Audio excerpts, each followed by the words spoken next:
prior to his reincarnation, the campus beauty declared, "I'm sorry, but I do not wish to engage in a romantic relationship before attending university." The campus beauty's mother added, "You are unworthy of my daughter. Please do not hinder her future." After his reincarnation, the campus beauty's mother exclaimed, "Silly daughter, a girl pursuing a boy is merely a veil apart. If Ye Xuan chooses to ignore you, then you should pursue him." The campus beauty replied, "Ye Xuan, I like you. Will you be my boyfriend?" Ye Xuan, with his hands in his pockets, remarked, as the top science student, a scholar from Peking University, the founder of multiple unicorn enterprises, and a leader in various fields such as singing, dancing, rap, and basketball, possessing a fortune in the hundreds of billions, "I aspire to be a scoundrel." Surely that is not too much to ask. After activating the second life system upon his reincarnation, Ye Xuan resolved, this time he would not be a sycophant but rather an ordinary man, savoring the winds and snows of the world and relishing the flowers and moons across the realm. Chapter 093. Garen emerges, silent yet devastating. "Sister Yin Yin, I'm leaving. You must visit Ming City someday, and I will show you around." "Sister Bing Bing, let's gather again once we return to Ming City." As the Passat entered the fourth ring, Ye Xuan randomly pointed to a location to alight. Before parting, he leaned against the car window to bid farewell to the two lovely ladies. Then, he turned to Li Xiao, saying, "Brotherly, your driving skills are exceptional, even more stable than a taxi driver's. I must express my gratitude to you and your wife someday." As he prepared to leave, Li Xiao's mood, which was previously quite pleasant, instantly darkened. How dare this kid compare his driving to that of a taxi driver? Moreover, why should I be the one thanked? Does my wife even know you? What a lunatic. Haha, you are too courteous. Please drive safely on your way. I shall take my leave now. Li Xiao suppressed his irritation and, after exchanging pleasantries, slammed down on the accelerator. Watching the departing black Passat, Ye Xuan murmured to himself, "Brother Li's wife is truly a good person. If it weren't for her, how could I have had the opportunity to sit between two beautiful ladies?" After his self-reflection, he hailed a taxi from the roadside, stating, "Driver to Tontian Garden." "All right." The taxi driver pressed the accelerator and then inquired, "Young man, are you here to work in the imperial capital?" "Well, driver, I don't mean to look down upon the working class. I'm merely curious as to why you think I look like a laborer. What other reason could there be but intuition?" "Your intuition seems quite inaccurate. I am a new student at Peking University." "Really?" "Indeed, just last month on the 25th, the admission staff from Shuimu and Peking University came to seek me out. After much internal struggle, I finally made my choice to attend Peking University." "Hey, why would choosing Peking University cause you such distress? If it were my son, he would be ecstatic. You must understand, if someone were to ask you to choose between Guan Jiling and Lu Jialing as a wife, wouldn't you also have to think long and hard before making a decision?" The driver smacked his lips in agreement. "You have a point. That is indeed the case, isn't it? However, I did not come to the imperial capital merely to register." "Then what are you here for?" "If I tell you, you might not believe me." "Go on, I might just believe you." "I'm here to start a company." "You? Start a company?" "Yes, a technology company. My purpose for coming is to purchase several floors of office space for the company headquarters and to recruit some talented individuals." The taxi driver glanced at him. "Wow, property prices in the imperial capital aren't cheap." "This is just the beginning. Allow me to be frank. If property prices do not increase at least tenfold over the next decade, I shall consume your taxi." "What will I earn if you devour my taxi?" "You could flip properties, sell your taxi, borrow from all your relatives and friends, and then go to the bank for a mortgage. Use all the funds to purchase properties within the third ring.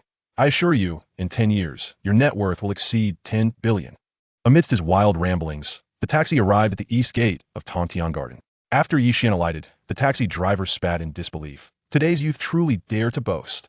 The Lao Song Jia Jiangmian should be this one, right? Ye Xuan arrived at the entrance of a modest eatery, glanced at the sign, then pushed aside the door curtain to enter. Detailed information on Lu Huizong indicated that he, along with Huang Xing and Wang Du, currently resided in Tontian Garden. The three of them were still in the early stages of their entrepreneurial endeavors, facing financial constraints, thus making this affordable and practical Jia Jiangmian shop their frequent haunt. Ye Xuan's aim was to have Lu Huizong work for him, not to embark on a joint venture. Lu Huizong was merely an unknown at this point. Therefore, even if Ye Xuan was aware of their rental address, it would be imprudent to approach them directly. Creating a chance encounter became his inevitable choice. Initially, Ye Xuan had prepared himself for a protracted battle. However, to his surprise, half an hour later, three scruffily dressed young men entered the shop. Among them were Huang Xing and Lu Huizong, while the remaining individual was likely Wang Du. Ye Xuan hesitated to confirm, as Wang Du had not gained much fame, and even in his previous life, he had not paid much attention to him. It's already past 2 in the afternoon, and they have only just come to eat. Those in the early stages of entrepreneurship indeed lead difficult lives. Ye Xuan chuckled inwardly and rose to request a bowl of jjiangmian. Brother Huang, your idea is excellent. There's a genuine lack of a social platform domestically, and if this can be developed, it will possess significant growth potential. I share the same sentiment. While Baidu, Tieba, Tianya Forum, and QQ all have social attributes, they each harbor various shortcomings. Due to the cramped space of the eatery and the lack of customers at this hour, Huang Xing and his companion's conversation was clearly audible to Ye Xuan. Opportunity has arrived. Ye Xuan's eyes brightened, and feigning surprise, he glanced at the three men before rising and approaching them. Excuse me, I just overheard you discussing social platforms. Are you also starting a business? The three were uncertain of Ye Xuan's identity and exchanged glances, unsure how to respond. Ultimately, it was Huang Xing who nodded. Yes, how can we assist you? In the year 2004, he had just returned from studying abroad, still quite green. His university classmates, Lu Huizong and Wang Du, were in similar circumstances.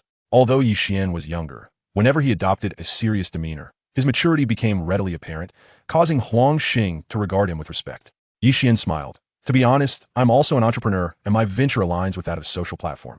Huang Xing and his companions were taken aback, with a hint of wariness.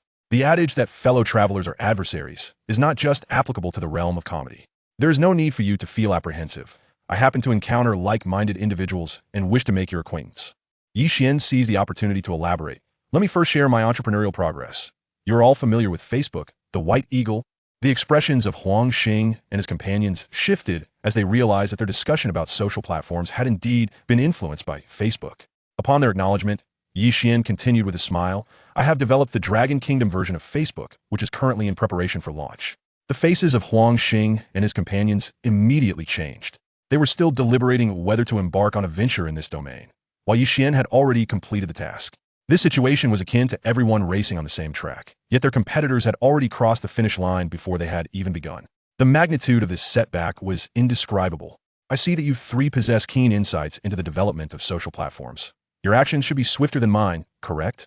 Ye Xuan pulled up a chair and continued, his question striking like a silent yet devastating blow, rendering Huang Xing and his companions momentarily speechless. Chapter 094. A Dead End in Entrepreneurship. The reactions of the three individuals bolstered Ye Xuan's confidence further. Despite Huang Xing's disheveled appearance, seemingly burdened by hardship, he is destined to become a billionaire in the future. Lu Huizong, who embarks on this entrepreneurial journey alongside him, is also poised to become a tycoon worth billions. To persuade such prominent figures to willingly work for him, Ye Xuan must first instill in them the belief that entrepreneurship with Huang Xing leads to a dead end and engrave this notion in their minds. However, Huang Xing belongs to a category of entrepreneurs who have faced multiple failures yet continue to rise with renewed vigor. It is nearly impossible to instill such thoughts in him. Thus, Ye Xuan's sole target becomes Lu Huizong. It would be ideal if Wang Du could join, but if not, it matters little. Consequently, he only needs to convince Lu Huizong and Wang Du that following Huang Xing in entrepreneurship is a futile endeavor, and that would be half the battle won. The self-imposed silence of Huang Xing and his companions rendered the atmosphere somewhat awkward. After a brief pause, Ye Xuan slapped his forehead and exclaimed, "Look at me." In a moment of inspiration, I completely overlooked that the project development progress is a closely guarded secret. My apologies. Huang Xing and the others exchanged awkward smiles but remained silent. This did not deter Ye Xuan. He continued, "By the way, where are you currently working?" Huang Xing hesitated. "You see, I am considering relocating the headquarters to the capital, but I am unfamiliar with the area and unsure where suitable office spaces might be available for purchase." Upon saying this, Ye Xuan offered a wry smile, as if this dilemma had momentarily stumped him. Lu Huizong, however, was taken aback. "Ah, have you already decided to move into an office building? They are still huddled in a residential apartment." "Indeed, isn't that the natural course of things? What about you?" Ye Xuan elongated his tone, his expression a blend of surprise and uncertainty. Huang Xing cleared his throat. "May I first inquire about your budget?" "Currently, I have around 140 million in liquid assets," Ye Xuan casually replied. The trio was immediately astounded. 140 million in cash, and he refers to it as mere. They do not even have 140,000 without asking their families for assistance. Isn't that sufficient to purchase several floors of office space in the capital? Ye Xuan feigned confusion. His question plunged Huang Xing and his companions into a profound silence. 140 million is not merely a matter of whether it is enough to buy a few floors. It could indeed finance the construction of an entire office building. Presently, office spaces outside the Fourth Ring Road are approximately 5,000 per square meter, with a single floor of 1,000 square meters considered sizable. If calculated for 30 floors, the total would be merely 150 million, and that is without any discounts. Constructing a building would certainly cost less than that. By the way, I forgot to introduce myself. My name is Ye Xuan, a prospective freshman at Peking University, and it is a pleasure to meet you all. After laying the groundwork, Ye Xuan finally revealed his identity. Huang Xing and his companions were utterly taken aback. They had only just graduated from high school and were already embarking on their entrepreneurial journey, wielding 140 million in cash and a social platform on the brink of launch. In stark contrast, they had been out of undergraduate studies for 3 years and had yet to realize a single successful project. The comparison left them feeling utterly defeated. Are high school students nowadays truly this formidable? Yet, they soon began to doubt the authenticity of Ye Xuan's claims. Perhaps he had overheard their conversation and was merely toying with them? Having closely observed their expressions, Ye Xuan could easily deduce their thoughts. He promptly retrieved a notebook from his backpack. I lack confidence in the social platform I have developed. Since you three are all technical experts, might you assist me in reviewing it? As he spoke, he powered on his laptop and, after a series of operations, entered the website preview interface. According to his plan, the site would soon launch. And since it was intended to compete with Facebook, he felt no fear of Huang Xing and the others copying his ideas. This was a prime opportunity to verify whether Ye Xuan had been boasting, and Huang Xing's trio naturally would not decline. As they gathered closer, Ye Xuan began to showcase the platform's features. The more they observed, the more astonished they became. The website, from its layout to its functionality, exhibited remarkable maturity, with certain concepts aligning perfectly with their own visions. Given their capabilities, they could easily envision the success this platform would achieve upon launch. Consequently, if they were to pursue a social platform, they would be trailing behind. This effectively blocked one of their entrepreneurial avenues. The reason I embarked on this project is that I sensed the pain points in contemporary college students' social needs. In the midst of their astonishment, Ye Xuan began to articulate his entrepreneurial philosophy, which he referred to as his value proposition. After all, how could one persuade others without a lofty and grandiose value system? Throughout his discourse, he intermittently peppered in terms such as empowerment, grasping leverage, closed loops, and middle platforms, which left Huang Xing and his companions utterly bewildered. They were all distinguished graduates from Shumu, initially pioneers in their entrepreneurial endeavors, and logically their thoughts, knowledge, and understanding were among the most advanced of their peers. Yet, before Ye Xuan, this aspiring university student, they felt akin to novices in the realm of the internet. Terms like empowerment and pain points were individually comprehensible, yet when combined, they became somewhat perplexing. However, their instincts told them these phrases held significant weight, and their lack of understanding merely highlighted their knowledge gaps. It was quite disheartening. Look at me, I tend to ramble on, Ye Xuan said, somewhat sheepishly tapping his forehead. Then, adopting a serious demeanor, he inquired, "Gentlemen, I have invested considerable effort into this project. If you could provide me with valuable feedback, I would be willing to offer at least 10,000 as a token of gratitude, with no upper limit." As if to prove his financial capabilities, he promptly retrieved his phone and displayed the bank notification to Huang Xing and his companions. The card contained a balance of 40 million. The moment they glimpsed the figure, Huang Xing and his companions realized that everything Ye Xuan had stated was indeed true. There exists such an extraordinary high school student in this world. Why are you all silent? Is it that my website is so subpar that it warrants no critique? Ye Xuan feigned urgency in his voice. Huang Xing's lips twitched. Mr. Ye, you jest. The website you have created is already highly sophisticated. Given my expertise, I truly cannot find fault with it. However, I suddenly recalled an unfinished task, so I must take my leave. He uttered this without finishing his meal, casting a glance at Lu Huizong and Wang Du before departing. He sensed the wavering resolve of his companions. If they continued to listen to Ye Xuan, their team would likely disband soon. Ye Xuan was momentarily taken aback and expressed a hint of regret. I still do not know your names. This was a test. If he had laid so much groundwork and Lu Huizong refused to share his name, he would promptly reevaluate his approach. After all, talent is abundant, and he did not necessarily require their participation. That is not. Huang Xing began, but Lu Huizong interjected, I am Lu Huizong, a graduate of the 01 cohort from Shumu. Following suit, Wang Du also introduced himself. Huang Xing felt a sinking sensation in his heart, as an ominous premonition washed over him. Chapter 095. Feeling targeted, it turns out that it was Mr. Lu and Mr. Wang. What an unexpected pleasure. Ye Xuan's choice of address momentarily stunned Lu Huizong and Wang Du, only to be followed by an inexplicable sense of satisfaction rising within them. Just as those engaged in business prefer to refer to their clients as boss, individuals connecting with one another often favor calling their clients handsome. Humanity is inherently vain. By identifying and addressing the other party's vulnerabilities with appropriate titles, one can swiftly bridge the chasm between them. Ye Xuan astutely recognized that they were in the nascent stages of their entrepreneurial journey, aspiring to become leaders, and thus deliberately addressed them in such a manner. He then turned his expectant gaze towards Huangxing. After a moment of hesitance, Huangxing finally uttered his own name, not for any other reason than to hear Ye Xuan refer to him as Mr. Huang. Ye Xuan chuckled. Ah, so it's Brother Huang, what a pleasure. Huangxing was left bewildered. Why does the address change when it comes to me? Are you deliberately targeting me? Indeed, Ye Xuan was purposefully singling him out. Huangxing shared a camaraderie with Lu Huizong and Wang Du, and to undermine him, it was essential to sow discord between him and the other two. Employing different forms of address would subtly imply that they were not of the same ilk. While the effects of such tactics might not be immediately apparent, they would serve as a catalyst should any conflict arise among the trio. This strategy had proven infallible in Ye Xuan's past life. To encounter kindred spirits here signifies a profound connection. Allow me to leave you my contact number. Should you ever consider venturing into a different field, feel free to reach out. My company is currently in its infancy, desperately in need of talented individuals like yourselves to fill its management roles. As he spoke, Ye Xuan tore 3 sheets from his notebook, inscribing his name and phone number on each, which he then distributed to Huangxing and the others. Initially reluctant, Huangxing accepted the paper due to Ye Xuan's earnest demeanor, finding no suitable reason to decline. After a subdued farewell, he exited the noodle shop. Lu Huizong and Wang Du, however, displayed a noticeably warmer attitude, nodding respectfully to Ye Xuan as they departed. Having done his part and leaving the rest to fate, Ye Xuan murmured a phrase before settling the bill and departing the establishment. Hello, Teacher Chun, this is Ye Xuan.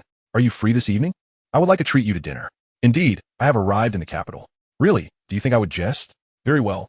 I will find a suitable place and call you.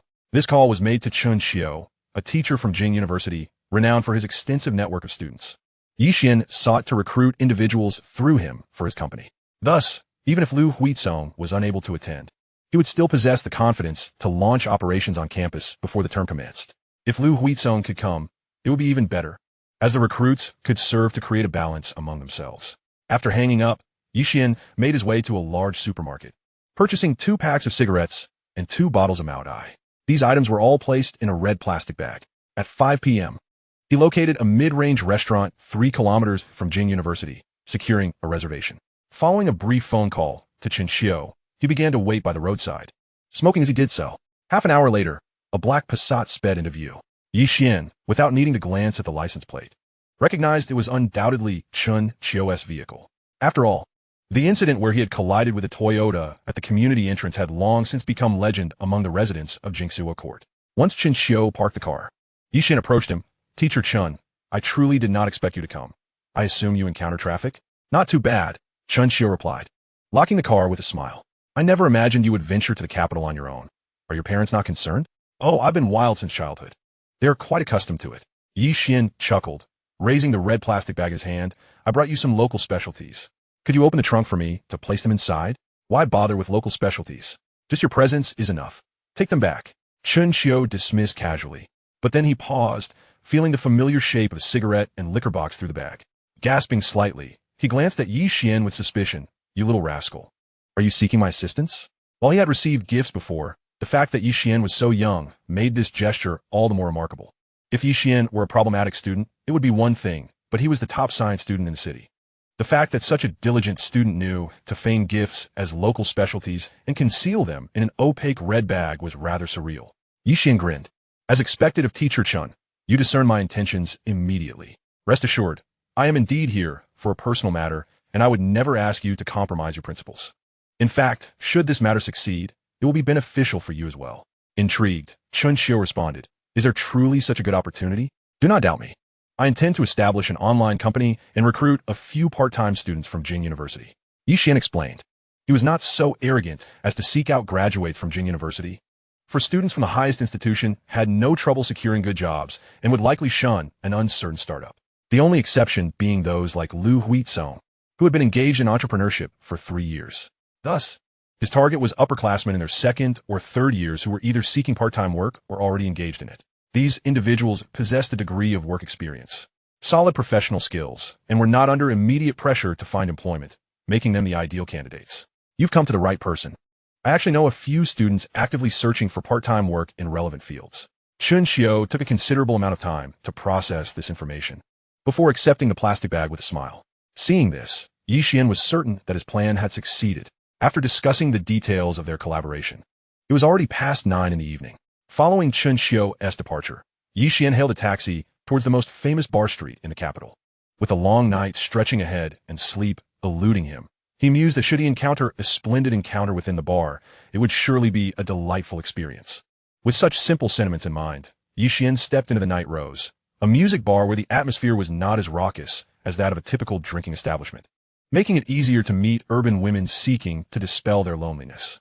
After ordering a glass of Martell at the bar, Ye Xuan began to scan for potential targets to engage in conversation.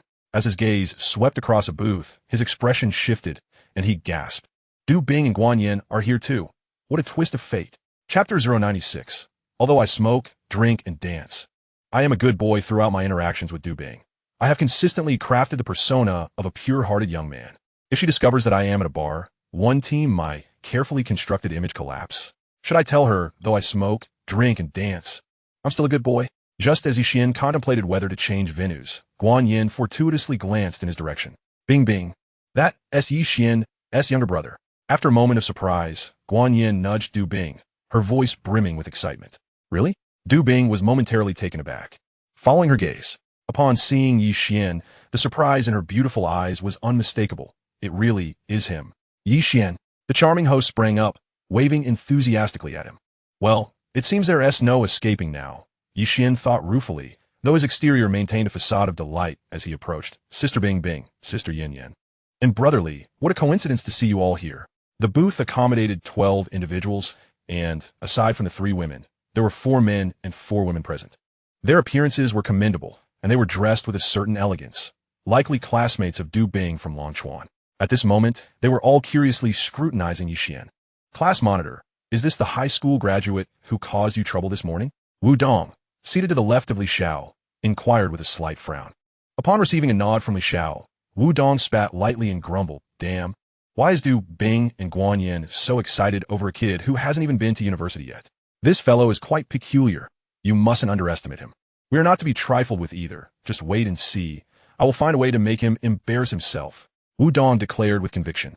He and Li Xiao were roommates, and although they weren't exactly best friends, their relationship was decent. The key was that Du Bing's excessive enthusiasm for Ye Xuan irked him, especially since he had once pursued her. As they whispered among themselves, Du Bing and Guan Yin had already left their booth and approached Ye Xuan. Ye Xuan, why are you here at the bar, all alone? Du Bing asked. Ye Xuan shyly smiled. It's not like that. My friend invited me. This is my first time at a bar. With that statement, he cleverly absolved himself of the suspicion of being a regular visitor and shifted the responsibility onto a non-existent friend. Ye Xuan felt he was truly quite clever. And where is your friend? Du Bing asked, glancing around. He hasn't arrived yet. He's probably caught up with something. Let me call him, Ye Xuan replied, taking out his phone and dialing Hong Liteo's number. Hello, I've arrived. Where are you? Ye Xuan, what on earth are you doing? What? Your girlfriend is looking for you? I don't have a girlfriend, Hong Liteo exclaimed. Fine, I'll head back soon. Hello? Hello? Damn. Hong Liteo cursed as he heard the busy signal. Meanwhile, Ye Xuan helplessly put down his phone. My friend can't make it. It seems I must leave. Oh, but we are here, Du Bing said somewhat reluctantly. Their chance encounter that morning had sparked an inexplicable feeling in her towards Ye Xuan, and this second encounter intensified that sentiment. Thus, upon hearing he intended to leave, her immediate reaction was one of reluctance. Indeed, with us here, you should be content, right? Guan Yin chimed in, having formed a favorable impression of Ye Xuan. Moreover, having one more person around would certainly make the bar more vibrant. Ye Xuan displayed a troubled expression. You all are here for a class reunion. How could you possibly have time to keep me company? I think I should leave. He wasn't the sort to impose himself on others. A simple greeting was sufficient, and he saw no need to intrude upon their gathering. Du Bing, well aware of this, began to solicit the opinions of her classmates. Ye Xuan is my fellow townsman and a good friend. He came to the capital to find friends and was stood up. I would like him to stay, and I shall cover his expenses here. Is that acceptable? Since the bill at the bar was to be settled by all the boys, Du Bing felt it necessary to clarify this in advance to avoid any potential awkwardness. Bing Bing, it doesn't matter whether he stays or not.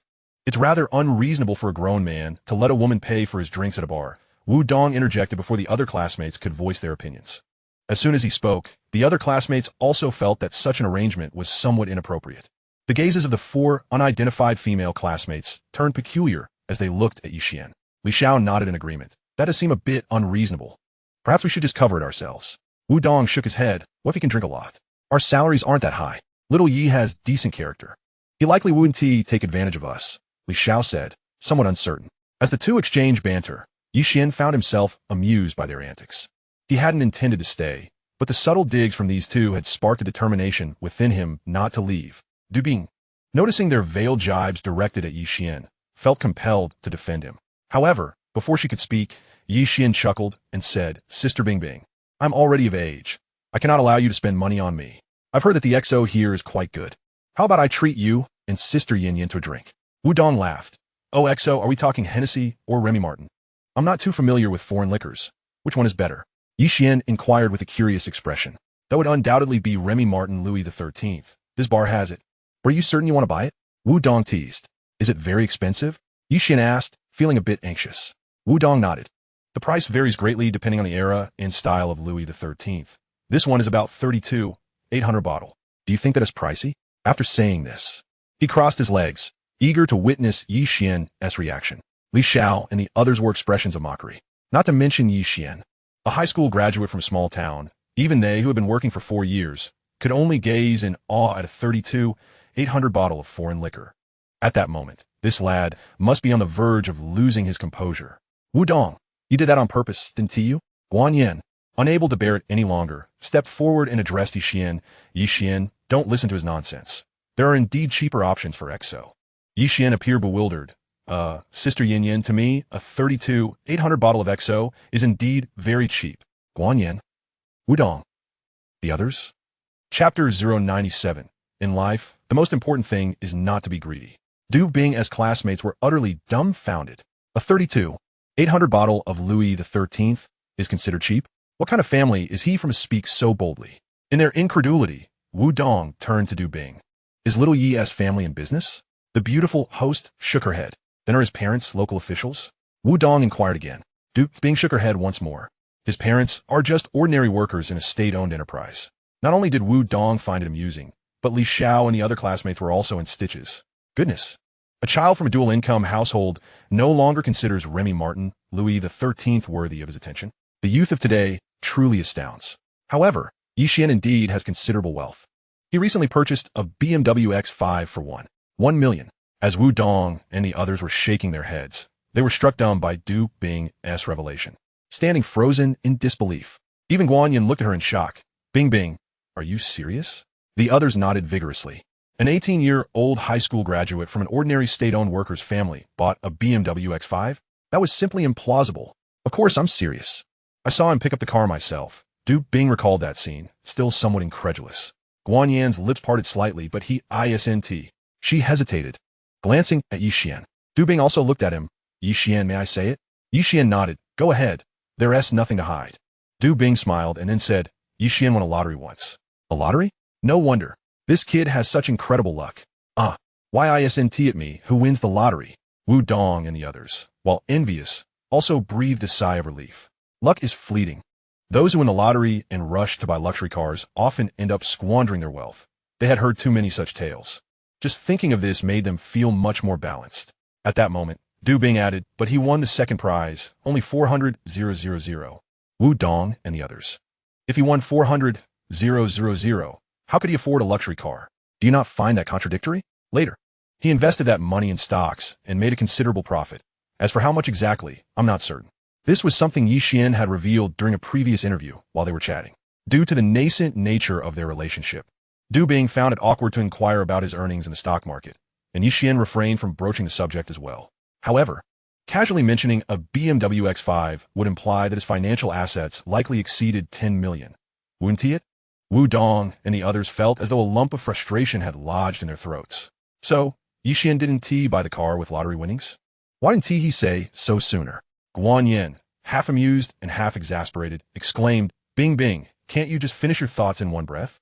That's just inconsiderate. Du Bing shot her a glare. In our line of work, one must master the art of cadence. Haven't you forgotten what we learned in class? In truth, she had deliberately spaced her words. For Wu Dong and Li Xiao had been intentionally trying to undermine Ye Xuan's brother. As the elder sister, she felt compelled to restore her brother's dignity. Come on, tell me, how much have you made in the stock market? Guan Yin nudged Ye Xuan with her shoulder, curiosity evident in her tone. This exemplified the contrast between Guan Yin and Du Bing. Du Bing was more reserved, hesitant to voice certain thoughts, while Guan Yin was the type to befriend anyone who caught her fancy, often speaking her mind without hesitation. Ye Xuan waved his hand dismissively. It's really not much. The stock market is fraught with risk. Once I've amassed enough for financial independence, I plan to wash my hands of it. The key to life is to avoid greed. His statement was also a caution against Guan Yin potentially persuading him to involve her in stock trading. Regardless of the state of their relationship, even if it were to evolve, he would never take her along for such endeavors. That was his ace in the hole. Financial independence? Wu Dong and the others exchanged glances, their expressions inscrutable. The definition of such a concept varied widely. For the average person, a few million could signify financial independence, while for others, it might require tens of millions or even billions.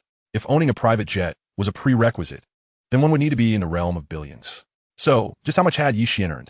This air of uncertainty surrounding his financial status left everyone feeling perplexed.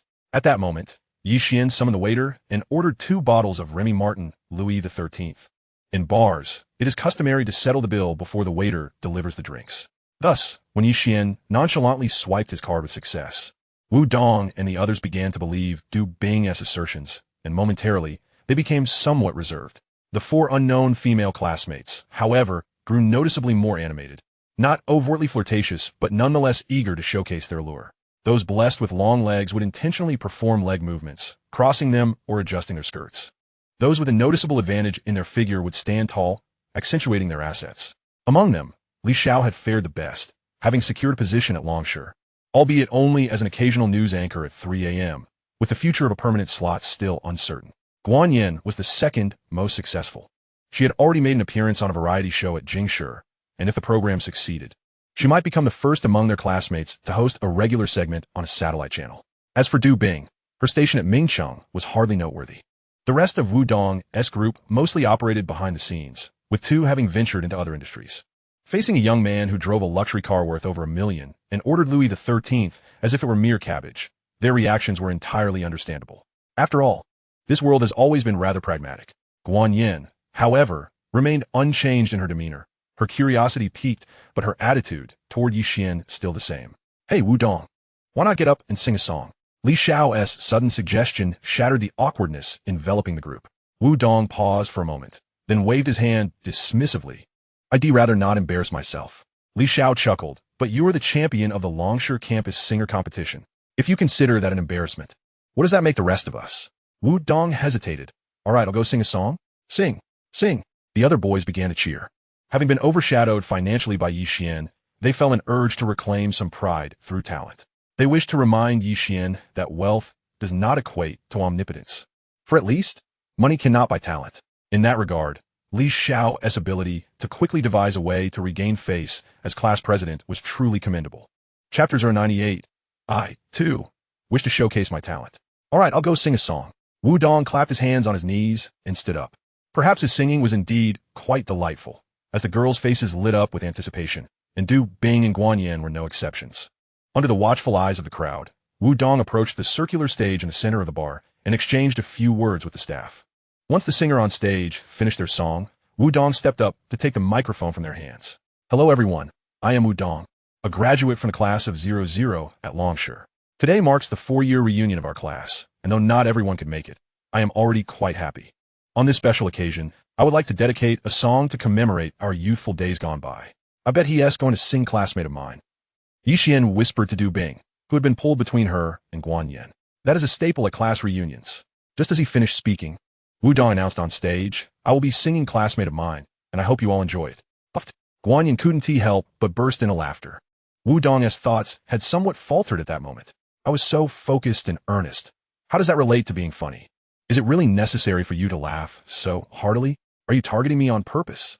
Du Bing scolded her gently. Yin Yin, what has gotten into you? Ah, my bad, my bad. Guan Yin raised her hands to her chest, pressing down to stifle her laughter. Only then did Wu Dong feel a bit more at ease. As the music began, he quickly adjusted his emotions and entered the zone. Will you remember tomorrow the diary you wrote yesterday? His voice was quite pleasant, with a wide vocal range, suggesting he had undergone professional training. As he began to sing, the other patrons were visibly taken aback. Even the bar's resident singer couldn't help but cast a surprised glance. In the booth, Ye Xuan and the others began to sing along, gradually joined by Du Bing and Guan Yin. Memories of their school days began to flood back to them. As they sang, tears glistened in their eyes. Those lost days of youth could never return. When Wu Dong finished his song, the bar erupted in thunderous applause. However, he did not bow or exit the stage. Instead, he held the microphone and looked at Du Bing, saying, Du Bing, from the moment I first laid eyes on you, your figure has been deeply ingrained in my mind. I know you haven't dated anyone in these 8 years. You have been waiting for the right person to appear. Now, I would like to take this opportunity to express my feelings. I like you. Wow, this guy is bold. Publicly confessing? This bar visit has truly been worthwhile. The onlookers instantly perked up.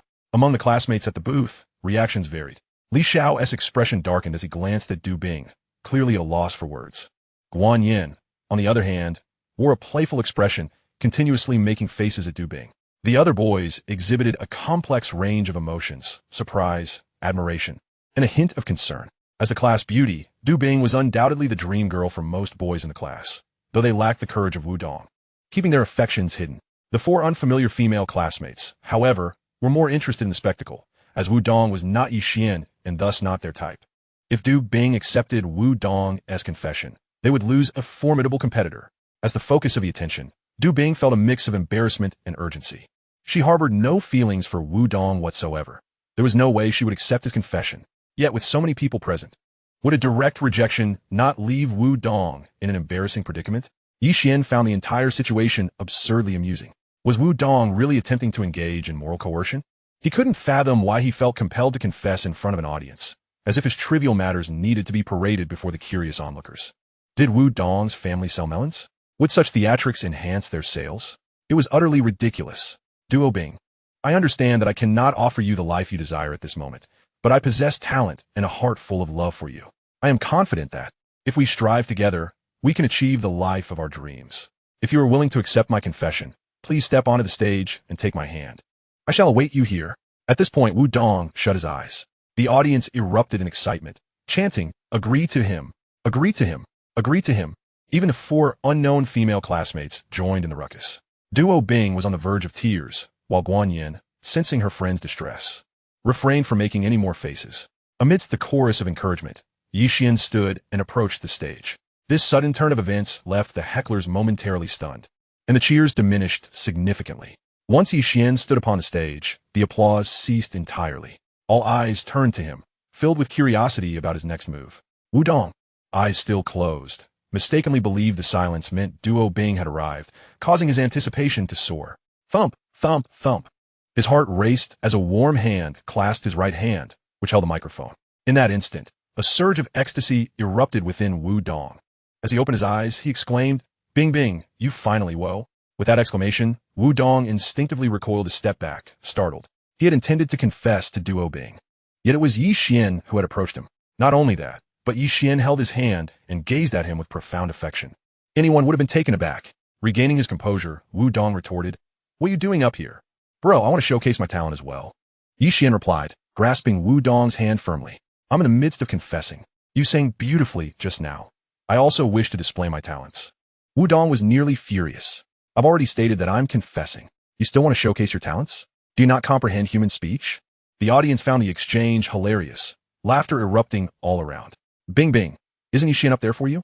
Guan Yin nudged Du Bing's shoulder, whispering. At that moment, Du Bing no longer appeared flustered. Her lovely face flushed slightly.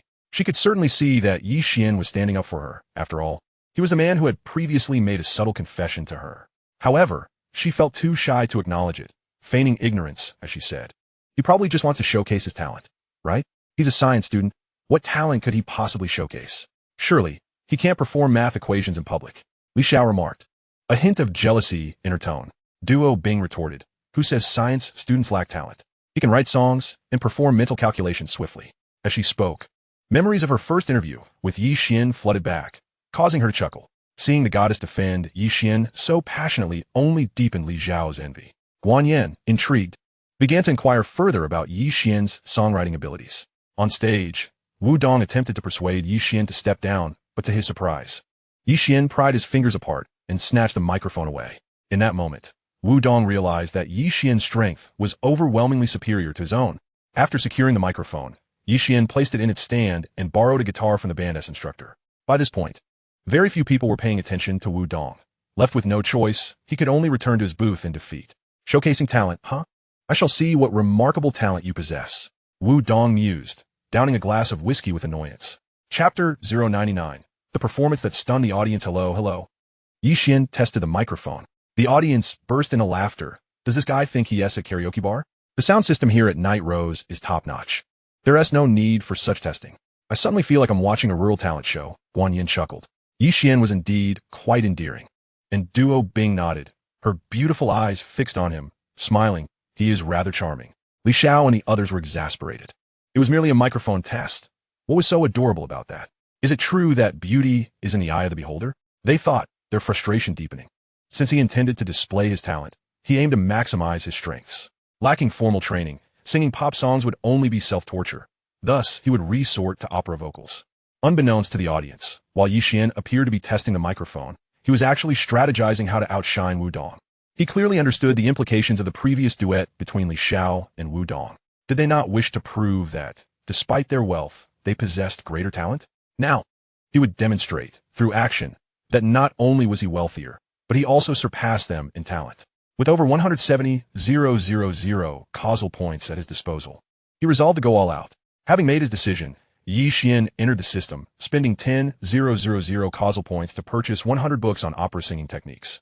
Adding this to the 62 books he had previously consumed, he now possessed a total of 162. However, after consuming them all, the system failed to deliver an upgrade notification. Frustrated, Ye Xuan purchased 38 more, and upon reaching 200, the system finally chimed. Ding! Congratulations, host!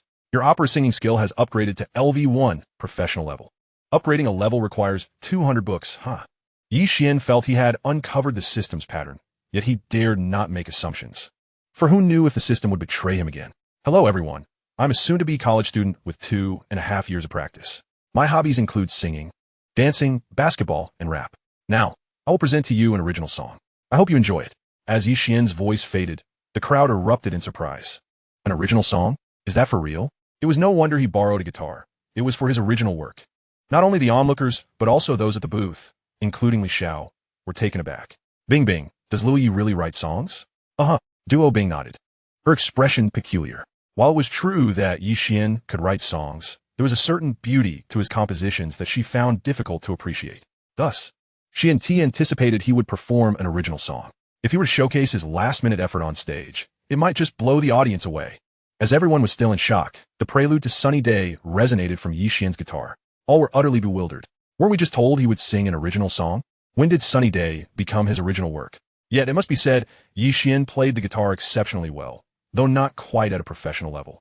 He was certainly impressive among amateur musicians. As the prelude to Sunny Day concluded, Ye Xuan did not begin to sing, but instead altered the score, introducing a melody the audience had never heard before, flowing into their ears like a clear spring. Then, Ye Xuan's voice, resonant with a certain charm, began. When the swallows depart, the red beans fill the branches. Wandering souls, do not inquire about the date of return. Wait, what song is this? I've never heard it before. Could this be his original composition? It seemed rather ordinary at first. The onlookers began to whisper among themselves.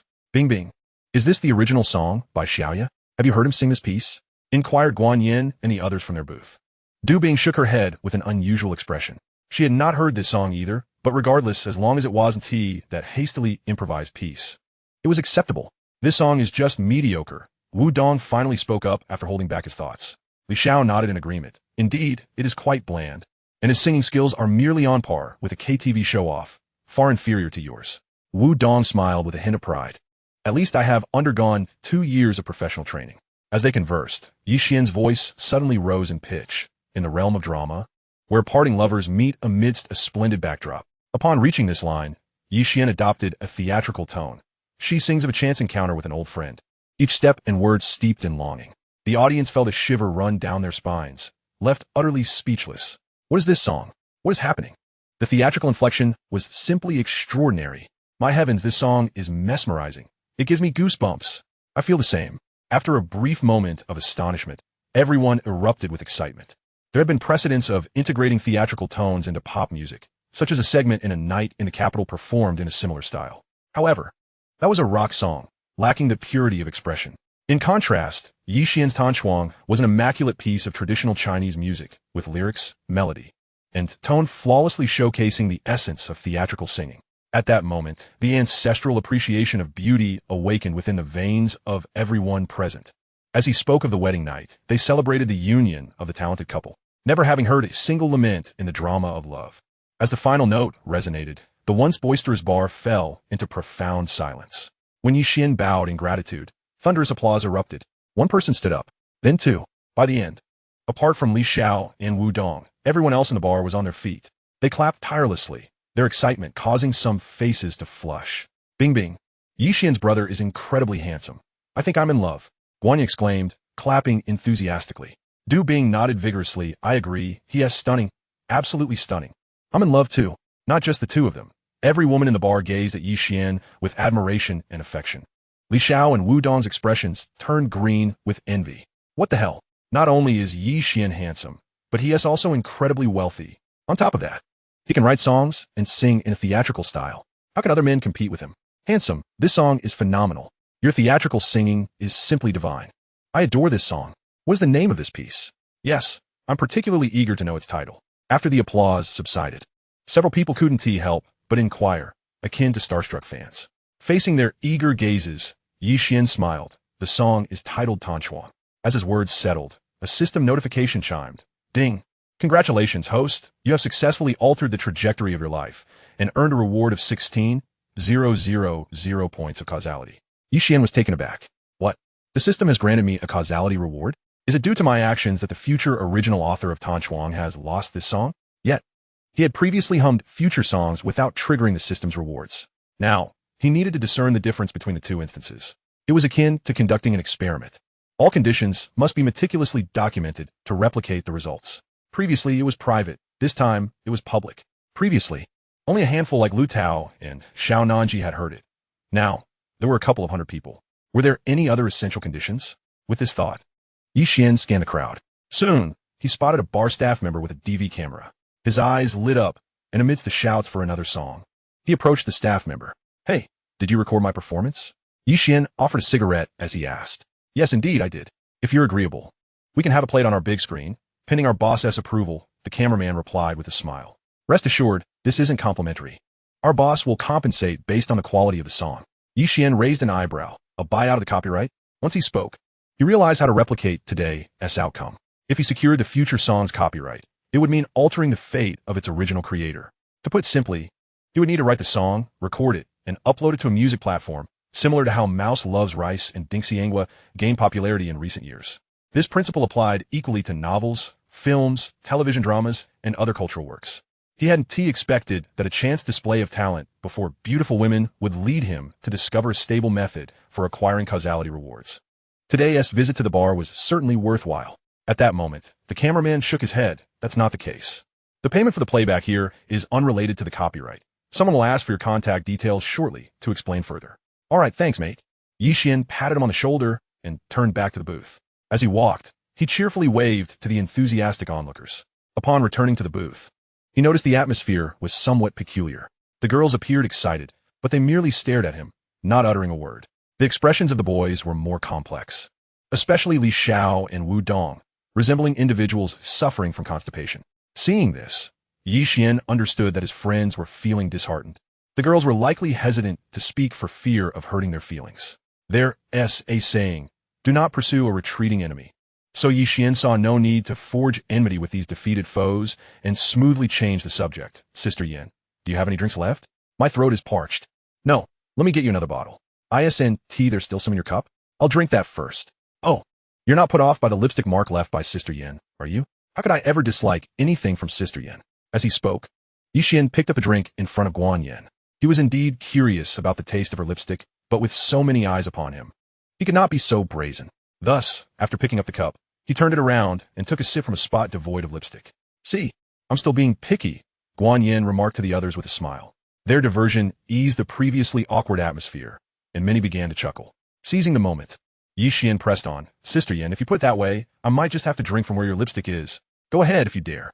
Don't push me. I might really do it. Drink up. I'll be watching. Ye Xuan chuckled and rotated the cup again. Just as he was about to taste Guan Yan's lipstick, Du Bing snatched the cup away, exclaiming, "You two, stop fooling around. Bing Bing, are you not a bit jealous of me?" Guan Yan whispered to Du Bing. The beautiful host's face flushed slightly as she shot her a glare. "What nonsense are you talking about?" Afterward, she covertly glanced at Ye Xuan, and upon seeing him looking normal, she finally sighed in relief. In truth, she herself was uncertain as to why she had made such a decision. It was merely a choice born of a momentary impulse. Surely, this could not be considered jealousy. Could it? Ye Xuan maintained an outward calm while inwardly stifling a laugh. He had deliberately sought interaction with Guan Yan, hoping to instill a sense of urgency within Du Bing. A masterful rogue knows how to seize every opportunity to stir the hearts of beautiful women. It appeared that his strategy was proving effective. Next, it was time to transition to the drinking segment. Once they returned to their booth, Ye Xuan inquired with a hint of confusion, "Why have these 2 bottles of Louis XIII remained untouched?" After the waiter had delivered the drinks, Wu Dong had taken to the stage to show off, leaving Ye Xuan without the chance to open the bottles. Guan Yin chuckled. "With such expensive liquor, who would dare to touch it without your permission? Are you mocking me, Sister Yin? Ordering the drinks is merely the prelude to consuming them." Ye Xuan replied as he uncorked a bottle. "Come, everyone, let's empty our glasses and together savor the legendary Remy Martin Louis XIII. Not to embarrass myself, but the most expensive drink I've had before this was merely a local liquor from the village store. I ordered this to see if drinking it might bestow upon me some form of transcendence." His words prompted a cascade of laughter. Though no one believed him, his statement instantaneously bridged the gap between him and the others. Even Li Xiao and Wu Dong's expressions softened somewhat. After pouring drinks for everyone, Ye Xuan raised his glass. "To our encounter, cheers." Lacking true prowess, pouring drinks and toasting is merely a means of ingratiation. Yet when one possesses strength, it embodies generosity. In that moment, it seemed everyone grasped that Ye Xuan's achievements were likely not solely the result of luck. His demeanor, emotional intelligence, and capabilities suggested that even without winning the second prize in a lottery, his future successes would undoubtedly eclipse those of others. As the evening unfolded, while Ye Xuan feigned attacks on others, he launched a direct assault on Du Bing and Guan Yan. Before long, both women were feeling quite tipsy. Seizing the opportunity to excuse himself to the restroom, Ye Xuan texted Lin Shidong, "Today, I wandered around the capital. The thought of sharing 4 years of university life here with you fills me with anticipation for that day to arrive sooner. The nights in the capital are beautiful, though the only flaw is that you are not by my side." After sending this message, he quickly followed up with another, "Apologies. I had a bit to drink and couldn't help but feel sentimental. After a long day, I'm feeling quite tired, so no need to reply. Good night." Next, he texted Han Yun, "Today, I assessed the current state of hot pot restaurants in the capital, which has only strengthened my conviction to establish Ye Xuan here. I believe that with our joint efforts, Ye Xuan will undoubtedly become a renowned hot pot chain both domestically and internationally." After sending that message, he pondered briefly before deciding to send a note to the campus beauty. "Today, I strolled around Renmin University. Time for bed now, good night." Having taken care of these communications, Ye Xuan returned to the booth with a sense of satisfaction. "Ye Xuan, we're about to head back. Have you booked a hotel?" Guan Yan, with a hint of tipsiness in her eyes, asked him. "Of course I have." Ye Xuan thought, shaking his head. "Not yet, what's wrong?" Guan Yan tossed her wavy hair and smiled. "There are plenty of hotels near where I rent. Why don't you drop me and Bing Bing off at home, and we can help you find a hotel together?" Chapter 101. Sending the beauties home. Care to come inside? Ye Xuan thought to himself, "I initially believed you wanted me to stay at your place for the night. How foolishly delighted I was." However, he firmly believed that one must strive for what they desire. Waiting would yield nothing. Thus, after a brief moment of contemplation, he nodded. "All right then, thank you, Sister Yin. Don't mention it. I've yet to say anything despite you pouring me so many drinks." Guan Yin laughed, then wobbled slightly as she stood. She wore 10-centimeter green stilettos, which, under normal circumstances, might have posed a challenge for her balance. Compounded by her tipsiness, it was a precarious situation. Worrying she might fall, Du Bing quickly rose to support her. The beautiful host was clad in canvas sneakers, maintaining her steadiness. "Yin Yin, Bing Bing, let me drive you home." Li Xiao also stood up eagerly to offer his assistance. Had it not been for the public confession, Wu Dong would have surely seized the opportunity to curry favor as well. However now, though everyone tacitly avoided bringing up the earlier incident, he felt too embarrassed to continue speaking to Du Bing, opting for silence instead. "No need, we can take a taxi," Du Bing promptly declined. Ye Xuan nodded. "Brother Li, it's getting late. You love your sister-in-law dearly and wouldn't want her to worry, would you? Li Xiao, damn. I only said that to show off. And you have to latch onto it, don't you? Nevertheless, he was determined to maintain his facade. Before departing, the four girls, who were already acquainted with his name, exchanged contact information with Ye Xuan. However, their beauty and charm paled in comparison to Guan Yin and even less so to Du Bing. After tonight, he feared he would forget about them entirely. At this time, Jingshi had yet to relocate, so for convenience, Guan Yin rented a one-bedroom apartment in an older community near the West 3rd Ring Road. Although the housing benefits had diminished, the station provided a rental subsidy, and her salary was decent, making living alone manageable. Once they boarded a taxi, they arrived in half an hour. Ye Xuan, let us find you a hotel first, Guan Yin stated as they got out of the car. Ye Xuan was adamant. Sister Yin, I came to the capital to challenge myself. I can manage the hotel arrangements on my own. Besides, you and Bing Bing have been drinking. It's unsafe to head home alone at this hour. How about I drop you off at your door, then I'll find a hotel? He was confident that once they reached the entrance, Guan Yin would not deny him the chance to come in for a while. Once inside, leaving would not be as simple. With his words laid out, Guan Yin had no reasonable grounds to refuse and thus nodded in agreement. The sound of high heels clicking against the floor echoed in the dimly lit hallway. Du Bing supported Guan Yin as they walked ahead, while Ye Xuan followed behind, carrying a backpack. Guan Yin's loose green dress was gathered in her hands to prevent the hem from dragging on the stairs, inadvertently accentuating the shape of her figure as she moved, providing a feast for Ye Xuan's eyes. Meanwhile, Du Bing, clad in tight-fitting jeans, was not to be outdone. However, due to the material of her clothing, Ye Xuan found himself captivated primarily by Guan Yin. Time flies when one is enjoying themselves, and soon they arrived at the door of room 303 on the 3rd floor. As Guan Yin produced her key to unlock the door, Ye Xuan said, Sister Yin, Sister Bing, rest well. I'll go find a hotel now, good night. With that, he silently began to count down in his mind. Upon reaching 2, Guan Yin turned back. Now that we're here, why not come in and sit for a bit before you leave? Du Bing also looked at Ye Xuan with eager anticipation. It's quite late. Wouldn't that be inappropriate? Ye Xuan appeared hesitant. Guan Yin chuckled. What is the matter? Are you afraid we might devour you? There exists a peculiar phenomenon wherein the courage of women seems to amplify when they outnumber men, allowing them to voice sentiments they would otherwise shy away from. Just as it was now, Ye Xuan smiled. Am I to fear you consuming me? What I truly fear is that you may find it too embarrassing to do so. However, on the surface, he shyly remarked, it's just that I feel it's rather inappropriate for a guy like me to visit a girl's home late at night. All right, come in quickly, Guan Yin said as she reached out and pulled him into the room. The door slammed shut behind them. Du Bing shook her head and smiled, securing the door. Although the house was somewhat aged, its interior decoration was quite satisfactory, featuring wooden floors, a sofa, a coffee table, a refrigerator, and a well-furnished array of appliances. Guan Yin retrieved 2 pairs of slippers from the shoe rack by the door, exchanging them with Du Bing as she remarked, we don't have any men's slippers, so I just go barefoot. Doesn't Sister Yin have a boyfriend? Ye Xuan asked nonchalantly as he removed his shoes. Fortunately, he wasn't prone to sweaty feet and wore fresh socks. Otherwise, it would have been quite awkward. Guan Yin shot him a playful glance. If I had a boyfriend, would I dare to bring you home? Ye Xuan nodded with a smile. Neither woman had a boyfriend, and both had added ice to their drinks at the bar, enjoying chilled beverages. Everything was in place. Make yourselves comfortable. I'll boil some water for tea to help us sober up. You don't have to go to such trouble.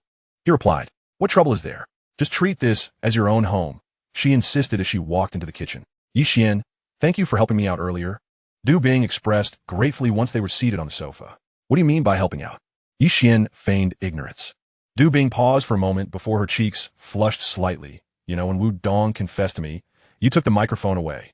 Oh, you mean that? I just wanted to showcase my talent. Ye Xuan replied somewhat awkwardly. Really? Du Bing locked her gaze onto his, inquiring. Ye Xuan, feeling flustered, averted his eyes and nodded. Really? At that moment, he perfectly conveyed a sentiment of unspoken affection, hindered by unexpressed fears. The perceptive Du Bing immediately understood and felt a twinge of sympathy, saying, Ye Xuan, actually, I don't have anything going on with Huang Kai. What are you two chatting about? Guan Yin re-emerged at that moment. Du Bing promptly closed her mouth. Ye Xuan thought to himself that her timing was far from ideal. Had she waited a bit longer, she might have witnessed a genuine emotional revelation from the beautiful host. Guan Yin raised an eyebrow and teased. Oh, you two seem to have a secret. Du Bing's face flushed. We don't have any secrets. TSK, your face is all red, and you still dare to say there's no secret? Let me guess. Are you two in love?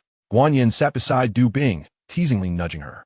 Oh dear, Yin Yin, what are you saying? Du Bing shyly lowered her head, playfully pinching Guan Yan's thigh. Sister Yin, Sister Bing has a suitor now. Ye Xuan added, looking somewhat embarrassed. Ye Xuan, it's obvious you don't understand women. Just look at how flustered Bing Bing is. It's clear she's smitten. Guan Yan's sentence trailed off as Du Bing quickly covered her mouth with her hand. Yin Yin, are you itching for scolding? She challenged playfully. After a brief bout of playful scuffling, Guan Yin suggested, let's play Do Diju. Whoever loses must accept a truth or dare punishment. What do you say? Chapter 102. The persona must not collapse. Ye Xuan nearly burst into laughter at that moment. His pure and innocent male persona was firmly established. How could he possibly engage in truth or dare? He couldn't even utter anything inappropriate. Considering this, he awkwardly inquired, Sister Yin, what exactly is truth or dare? Guan Yin looked at him incredulously. You've never played before? I've been so focused on my studies that I hardly even know how to play Do Diju. Ye Xuan admitted, feeling slightly embarrassed. I almost forgot that you were the top science student in the city, Guan Yin remarked, slapping her forehead before mischievously explaining, truth or dare is quite simple. She then outlined the rules. Ye Xuan blinked. It sounds rather thrilling. Indeed. So do you dare? Guan Yin challenged. Ye Xuan's face reddened as he waved his hand. It's not about daring. What if the requests I make are inappropriate? Guan Yin chuckled. Oh. So you think you're definitely going to win against us? No, he stammered. Whether I win or lose, you all must play along with me tonight. Ye Xuan feigned a conflicted expression before finally relenting. Fine, I'll go along with it. After all, it was just Do Diju, and as a man with an advantage, winning shouldn't take long. However, he needed to carefully consider what requests he would make afterward, as he had cultivated his persona for quite some time. Bing Bing. No matter what cards we draw, let Ye Xuan be the landlord, Guan Yin whispered to Du Bing. Du Bing's lips twitched. Isn't that a bit unfair? Guan Yin rolled her eyes. What's unfair about it? Don't you have any burning questions you want to ask him? Du Bing hesitated. But what if he doesn't choose to be the landlord? Guan Yin smirked, then just act cute. You have to leverage your feminine charm. Ye Xuan watched the two women whispering to each other, unable to suppress a smirk. Once the water in the kitchen boiled, Guan Yin brewed a pot of Longjing tea, and the three gathered around the coffee table, ready for battle. In the first round, Ye Xuan shuffled the cards. In his previous life, he had spent time mastering how to shuffle for desired outcomes, so he could afford to rely less on luck this time. After shuffling, Ye Xuan drew his cards. He had 2 jokers, 3 twos, 2 aces, and a straight from 3 to queen. Opposite him, Guan Yin and Du Bing stared at their hands in silence. As Ye Xuan had predicted, he confidently called himself the landlord, revealing his bottom cards. 3, 3, K. With this, he had formed a straight from 3 to king, along with a pair of 3s, a 3 with 2, and a bomb. Straight. Can't beat that. Pass. 3 with 2. Pass. No way. Bomb. Your cards are too good. Against 3. After discarding his final 2 cards, Ye Xuan apologetically said, Sorry, Sister Bing, Sister Yin, I won. Guan Yin threw her cards down in frustration. Come on, Ye Xuan, did you cheat? Ye Xuan merely shook his head, feigning regret. How about we just disregard this round? I'm not one to resort to underhanded tactics. Guan Yin huffed, then asked, So, what do you want us to do? Du Bing watched Ye Xuan nervously. After a moment of contemplation, he suggested, How about you both do 10 burpees? Guan Yin? Du Bing? They had expected Ye Xuan to ask something more daring, yet this was his request. Ye Xuan also yearned for something more thrilling, but his innocent persona was at stake. If he made an excessive demand, wouldn't his character collapse? That said, watching the 2 beautiful women do burpees was a form of enjoyment in itself. After a moment of confusion, the 2 exchanged glances and got up to begin their burpees. As one of the most effective fat-burning exercises, burpees were quite challenging. After only 5, both Guan Yin and Du Bing were panting heavily. If you can't do it, just give up. Ye Xuan feigned difficulty. He shouldn't have said anything, as Guan Yan's stubborn nature kicked in. Du Bing had initially considered backing out, but, seeing her best friend persevere, she had no choice but to continue. By the time they completed 10 burpees, both women were breathless. Guan Yin leaned on her knees, resting for a moment before slapping the table and gritting her teeth. This round, I'll shuffle the cards. She must win. This time, victory is imperative. Once she triumphs, she intends to make Ye Xuan perform 100 burpees. Ye Xuan nodded, activating his lucky aura before she began shuffling the cards. After the 3 of them had drawn their cards, Guan Yin and Du Bing fell into silence, staring at their hands filled with unplayable numbers. Chapter 103. The Crisis of Character Collapse? I'm left with just 2 cards. Ye Xuan discarded 2 4s and chuckled. Sister Yin Yin, Sister Bing Bing. I've won again. Guan Yin, in a fit of exasperation, ruffled her wavy long hair and exclaimed, What the hell? Drawing such good cards consecutively is utterly unscientific. Du Bing, equally dumbfounded, gazed at her hand of unplayed cards, then turned her slightly parted lips toward Ye Xuan. If Ye Xuan had cheated in the first round, there was no chance for him to do so in the second. His luck was simply too extraordinary. I don't know, perhaps it's just my good fortune. Ye Xuan replied with a bashful smile, adding, why don't you both do another 10 burpees? Guan Yin. Du Bing. Damn it. This little brat has definitely taken a stand against burpees tonight. Although they were unwilling, they had to concede to the gamble. After a long pause, Guan Yin, feeling as though she had lost half her life, sat at the card table with a face full of resentment. Once Du Bing, who also felt she had lost half her life, took a seat, Guan Yin began to shuffle the cards once more. This time, to prevent Ye Xuan from drawing such advantageous cards, she shuffled for a full 30 seconds. Following this, Du Bing cut the deck several times. After they finished drawing cards, Guan Yin and Du Bing found themselves once again in silence, staring at their unplayable numbers for the third time. Guan Yin was on the verge of cursing. 3 consecutive rounds with such terrible cards. How could her luck be this atrocious tonight? Du Bing was also near tears. 2 rounds of dares had already cost her half her life. If the third round forced her into more burpees, the scene would be too unbearable to contemplate. Pass. I fold. No, a king high, and I'm left with just 2 cards. Damn, little brother, your luck is absurdly good. If it weren't for the fact that I bought the cards and shuffled them with Bing Bing, I might think you were the legendary cheat. Guan Yin helplessly laid down her cards. Ye Xuan scratched the back of his head. Perhaps it's because I rarely play cards. People say beginners often have good luck. Is that so? Guan Yin scoffed, turning to Du Bing. Bing Bing, I suspect Ye Xuan has been playing dumb with us all along. Ye Xuan was taken aback. Yet feigned ignorance. Sister Yin Yin, what do you mean by that? Du Bing looked equally puzzled. Think about it. From the very beginning, we said we would accompany him to book a hotel, yet somehow he ended up coming home with us. Then I suggested playing Do Di Zhu. Do you remember what he said back then? Guan Yin inquired. Du Bing tilted her head in thought. He said he didn't play well? Guan Yin spread her hands. Exactly, but in reality, he plays exceptionally well. Isn't that suspicious? Ye Xuan was sweating profusely. Goodness. How is Guan Yin still so sharp after having drunk 6 or 7 glasses? Is her character about to collapse? That is why I feel he has been pretending to be clueless all along. Guan Yin huffed, looking at Ye Xuan with a smirk. Am I right, little brother? Ye Xuan's pupils constricted, his face contorted with indignation. So in your eyes, I'm that kind of man, huh? Fine, you got me. Everything was intentional. I deliberately brought you home, intentionally followed you inside, intentionally played Do Di Zhu, and intentionally drew good cards. I not only want to watch you do burpees, but I also wish to sleep with you both. I want to go to the hotel tonight. I'll sleep right in your bedroom. You can call the police if you like. With that, he bolted into Guan Yin's room.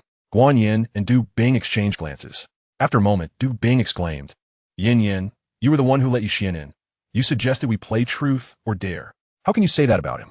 Guan Yin opened her mouth, realizing she was in the wrong, and confessed, I just wanted to back out, so I said that on purpose. Du Bing laughed in exasperation. Now that Ye Xuan is angry, what do we do? Guan Yin pouted. Let him sleep here. When he wakes up, I'll explain things to him. Why not explain now? Du Bing asked, puzzled. Guan Yin shrugged. He is in a huff right now. What if I exacerbate the misunderstanding? Du Bing pondered this and found it somewhat reasonable, but then she sighed. So where do we sleep? Guan Yin yawned. My bed is 8 meters wide. Once he has to sleep, we can join him. Du Bing? Chapter 104, Betting on My Acting Skills. With her heart racing, Ye Xuan wiped the cold sweat from his forehead. When faced with others' doubts, adopting a posture of grievance and conceding to all their accusations can indeed be a risky strategy. Victory means freedom. Defeat leads to ruin. Thus, Ye Xuan was gambling, betting on his acting skills, wagering that Guan Yin only harbored suspicions, not solid evidence. He placed his trust in the persona he had crafted, believing it had taken root in Du Bing's mind, and that she would speak well of him.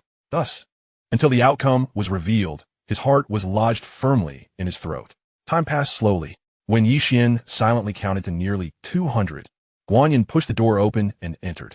Little brother, if you truly wish to sleep on your sister's bed, you ought to take a shower first. Guan Yin approached the bed and lightly tapped his calf with her toes. Victory! Ye Xuan was nearly moved to tears with excitement. It was truly impressive that he could turn the tide, even in such a perilous situation. How astute he was. After silently praising himself, Ye Xuan feigned anger. Covering his head with a pillow, Guan Yin laughed in exasperation. So you really are going to sleep on my bed, huh? Ye Xuan remained silent, not even moving. All right, stay there. I'm going to shower with Bing Bing. With a chuckle, Guan Yin grabbed 2 pajamas from the wardrobe and left the room. An hour later, the 2 women, having finished showering and changed into their pajamas, sat on the sofa, yawning. Yin, you needn't wait anymore. He probably won't come out. We can just make do with the sofa for the night, Du Bing said, nearly in tears from exhaustion. Guanyin also felt unbearably sleepy. 3-person sofa. And lying down is a struggle for just me. How can we make do? I can sleep on the floor, she suggested. That won't do. You've come to my place, and I can't let you sleep on the floor. Then what do you propose? I'll check if he is asleep. Guanyin bit her lip, rising to enter the bedroom. At that moment, the bedroom lights were still on. Ye Xuan had already turned over, lying on his back. Guanyin approached, tapping his leg with her toes. Little brother, are you pretending to be asleep? Ye Xuan showed no reaction. Oh, so you're playing dead, are you? Guanyin huffed, plucking a hair from her head and leaning down to insert it into Ye Xuan's nostril. Those who had been subjected to this knew how unpleasant it was. If he were indeed pretending to be asleep, he would surely reveal a flaw. However, after more than 10 seconds of this, Ye Xuan merely frowned and rubbed his nose with his hand. Guanyin nodded and tiptoed out of the bedroom. Goodness, Guanyin is quite the strategist. She can come up with such methods. If this were ancient times, she would undoubtedly be a master of interrogation. Ye Xuan suppressed the urge to sneeze, inwardly mocking. That little brat must truly be asleep. Upon entering the living room, Guanyin spoke softly. So what? Du Bing, with vacant eyes, inquired. Guanyin pursed her lips. Let's just sleep in the bed. Du Bing, startled, nearly lost all desire for sleep. You're not being serious, are you? He's already asleep. What is there to worry about? Otherwise, are we really going to sleep on the floor? Besides, he seems to be sleeping quite soundly. There shouldn't be any unforeseen incidents. In the morning, we just need to rise before he wakes up. If he asks later, we can simply say that we slept on the sofa outside. Guanyin's expression was somewhat conflicted. Ever since she had separated from her parents' bed, she hadn't shared a bed with any man. Yet, she had to go to work the next day, and if she settled for a night on the sofa, she would definitely be in a poor state, affecting her appearance on camera. Furthermore, she had developed quite a fondness for Ye Xuan, and due to the misunderstanding she had caused him, she felt a twinge of guilt towards him. All these factors combined made her think that if it were Ye Xuan lying beside her, it might be acceptable. Of course, this was all contingent upon Ye Xuan truly being asleep. No, you go ahead. I'll just sleep on the sofa. The mere thought of Ye Xuan lying next to her filled Du Bing with embarrassment, making her wish to find a crack in the ground to hide in. Have you forgotten our agreement? We share both fortune and adversity. You must accompany me, Guanyin resolutely declared, pulling Du Bing into the bedroom. Chapter 105.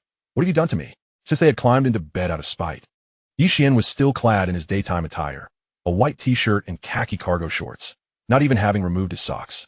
Noticing his attire was intact, Du Bing felt a slight sense of relief. Yin, we should. Guanyin yawned. Don't say anything. I'm about to fall asleep. Do you want to sleep on the left or right, or shall we push Ye Xuan to one side, and you can sleep in the middle? Why should I sleep in the middle? Du Bing retorted. Guanyin chuckled. That way I'll be safe. Get lost. If you want to sleep in the middle, just say so. There's no need to drag me into this. Well, it's not out of the question. Guanyin nodded, glancing at Ye Xuan on the bed. Ye Xuan is so handsome, with such a good figure. If something were to happen between us, I wouldn't be at a loss. Oh dear. Sister Yin is serious. Then come on, don't pity me just because I'm a handsome man. Ye Xuan, pretending to be asleep, almost let slip a classic line from Sister Shirlu in excitement. Then you can sleep here alone. I'm going to the sofa. Du Bing spat, turning to leave. Guanyin quickly grabbed her. All right, I was just joking. To be fair, you sleep on the left, and I'll sleep on the right. With that, she lay down on Ye Xuan's right side. Du Bing hesitated for a moment, but finally gritted her teeth, lying down on Ye Xuan's left side. Good night. Good night. Snap. Guanyin reached out to turn off the incandescent light in the bedroom. Inhaling the scent of the shampoo in the girl's hair and feeling their gentle breaths so close, Ye Xuan began to feel uneasy. Goodness. So they weren't just testing whether he was asleep. They genuinely intended to share a bed with him? Remain calm. I must remain composed, no matter what. I cannot act inappropriately. Ye Xuan incessantly reminded himself. After an indeterminate amount of time, drowsiness overcame him, and he drifted into slumber. The following morning, Ye Xuan let out a terrified scream, bolting upright. The two women, who had been sound asleep, jolted awake simultaneously. Guanyin, rubbing her eyes, asked, What is going on? Why the alarm? What have you done to me? Ye Xuan exclaimed, pulling the blanket over himself, looking at them with a mixture of despair, indignation, and helplessness. Guanyin nearly laughed in exasperation. Come on, you're a man, and we're women. We haven't even said anything, yet you're already feeling wronged? Du Bing, shy by nature, hurriedly explained, Ye Xuan, last night we saw you were already asleep, and since we couldn't sleep on the sofa, we just laid down in the bed. Ye Xuan looked at her with suspicion. Why didn't you wake me? Guanyin rolled her eyes. We did wake you, but you were snoring like a dead pig. Ye Xuan turned to her, indignant. And this is your justification for bullying me? Guanyin laughed in disbelief. You didn't even take off your clothes.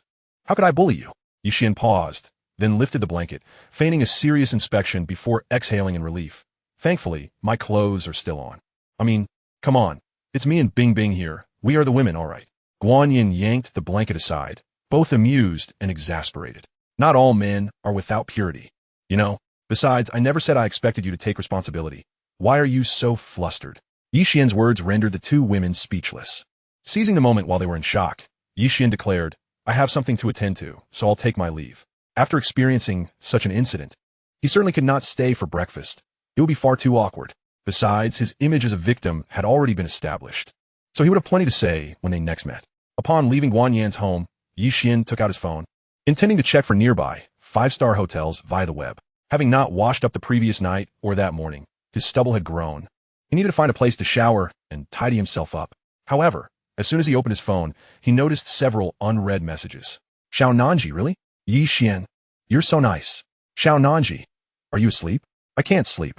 Xiao Nanji, Ye Xuan, Xiao Nanji, you pighead, good night. Only a well-crafted strategy can win hearts. Ye Xuan mused. He then opened a message from Han Yun. I too look forward to the day Ye Xuan becomes a globally renowned brand. The beautiful store manager's expression of feelings was still somewhat reserved. Ye Xuan shook his head and opened a message from Lin Shidong. Without you and Ming Xiong, I feel so lonely. Lin Shidong, I want to come to the capital to see you. Lin Shitong, I'm on my way to the airport now. Surprised? Aren't you? Ye Xuan. Chapter 106. This kid has tricked me again by 10:30 a.m. Ye Xuan was at the Capital International Airport, waiting to greet Lin Shitong and her family of 3. As a devoted father, Lin Baoshan was undoubtedly uneasy about his daughter traveling alone to the capital to see Ye Xuan. This clever boy had many tricks up his sleeve. If Lin Baoshan wasn't there to keep an eye on things, his innocent daughter might easily fall for him. The thought of returning home to find himself a grandfather after a simple trip would be utterly disheartening. In addition to the 3 of them, Kai and 2 bodyguards whom Ye Xuan had never met accompanied them. Uncle, Aunt, you must be exhausted from your journey. How about we check into the hotel first? Take a rest and then have lunch? In the afternoon, I could take you out for a tour, Ye Xuan said, taking the luggage from Lin Shitong with a smile. Although Lin Shitong was linked arm in arm with her parents, her beautiful eyes remained fixed on Ye Xuan, smiling sweetly at him. This made Lin Baoshan feel a tinge of jealousy. Do you think I'm an old man? It's just a plane ride. What is so tiring about that? Li Yumei quickly pulled him aside. What is wrong with you? Young Yi is just being considerate. Do you really need to be like this? Just as Lin Baoshan was about to retort, he noticed his daughter looking at him expectantly. Leading him a huff, fine, we'll go with whatever Young Yi decides. His daughter's eyes were only for Ye Xuan, and even his wife was supporting Ye Xuan. It felt like he was losing his place. Lin Shitong then beamed. I knew Dad was the best. Sigh. Lin Baoshan sighed, realizing that even before she was married, his daughter was already leaning away from him. If she got married, he feared his presence would diminish even further. He could not help but wonder what exactly made Ye Xuan so appealing.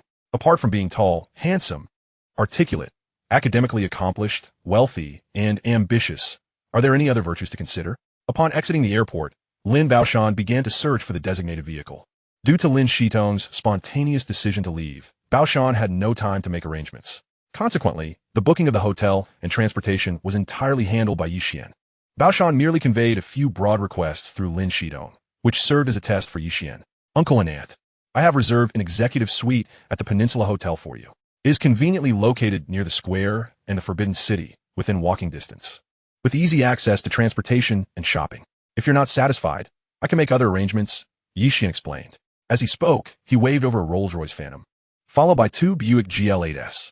This is the airport pickup service from the Peninsula Hotel. I thought you might need extra space due to the number of people and luggage, so I ordered an additional 7-seat luxury van, Ye Xuan added with a smile. Lin Baoshan nodded in approval. In this age before mobile technology, the hotel booking process was not as straightforward as it would later become. Moreover, Ye Xuan had received news of their arrival in the capital only that morning. To accomplish such a feat in such a short time spoke volumes about his exceptional capabilities among his peers. Though he felt satisfied, he feigned indifference, saying, it's adequate. I don't have particularly high expectations for hotel accommodations. Just let me know how much it all costs, and I will have the finance department transfer the money to you. Ye Xuan quickly waved his hands. Uncle Lin, you are too courteous. Given my relationship with Shitong, Isn't it only right that I cover these expenses? If you insist on reimbursing me, that would be quite distant indeed. Lin Shitong felt a rush of sweetness in her heart, her smile growing even brighter. Li Yumei nodded in satisfaction. After all, Ye Xuan's thoughtfulness was commendable. If her daughter would be with him, she would undoubtedly be well cared for. That is not acceptable. Even close brothers must settle accounts clearly. You must state the amount. Otherwise, I want to leave, Lin Baoshan insisted, displeased. What do you mean by your relationship with Shidong? What is your relationship exactly? There is no relationship, is there? Trying to use this tactic to make me acknowledge your connection with Shidong? Not a chance. Ye Xuan chuckled, finding Lin Baoshan's jealousy amusing. It was only natural. If he were to have a daughter in the future, having raised her with great care, he would likely react even more fiercely to a young man attempting to take her away. While he understood the sentiment, he also recognized the importance of maintaining his own strategies. Thus, he cast a teasing glance at Lin Shitong. I can't argue with you. But how would you respond if your precious daughter intervened? The first sweet girl certainly couldn't bear to see Ye Xuan wronged. She pouted and said, Dad, what are you doing? Ye Xuan is only trying to be kind. If you keep saying that, I might just get angry. Lin Baoshan panicked a bit. My daughter, I know he means well, but aren't you both just friends? I don't care. I'm listening to Ye Xuan. If you mention money again, you can just return to Mingcheng by yourself. Lin Shitong huffed, turning her back on him. Oh dear. Lin Baoshan stomped his foot in defeat. An hour later, everyone settled into the Peninsula Hotel. Ye Xuan had booked 3 rooms, an executive suite for Lin Baoshan and his wife, along with 2 premium suites for Lin Shitong and her 3 bodyguards. Xiaoyi, which hotel are you staying at? Li Yumei inquired. I'm staying at the Shangri-La near the 3rd Ring Road. Ye Xuan promptly replied. The 3rd Ring Road? Isn't that rather far? Why aren't you staying here? Li Yumei asked, somewhat puzzled. Shangri-La is also a 5-star hotel, and wouldn't be significantly cheaper than the Peninsula. Lin Shitong gazed at him with anticipation, hoping to stroll around Wangfu Walking Street after dinner and perhaps visit Ye Xuan's room later. She found the thought quite delightful. Now, with her wish dashed, she felt disappointed. Ye Xuan thought keeping some distance might create an opportunity to win Lin Shitong's heart. Staying at the same hotel would make it impossible for him to strategize in front of her. However, he could not explain it that way. It's closer to Jing University, and I want to familiarize myself with the area before classes start. Additionally, I plan to establish an internet company there, and later I will need to purchase office space, register the company, and hire staff. Staying there would be more convenient. Lin Baoshan, who had remained silent, could no longer contain himself. Aren't you here to explore the hot pot market in the capital? Why are you suddenly starting an internet company? Ye Xuan smiled. I believe the next decade will be a golden era for internet development, so I want to lay the groundwork in advance. Xiaoyi, don't bite off more than you can chew. Lin Baoshan handed Ye Xuan a cigarette and, with a serious tone, advised, in my view, one's energy is limited. Making a name in one industry is already an achievement that surpasses 99 of people. Trying to excel in 2 industries simultaneously is exponentially more challenging. Ye Xuan accepted the cigarette without lighting it. Youth is the time to take bold risks. My efforts are aimed at ensuring that my future partner can live a princess-like life.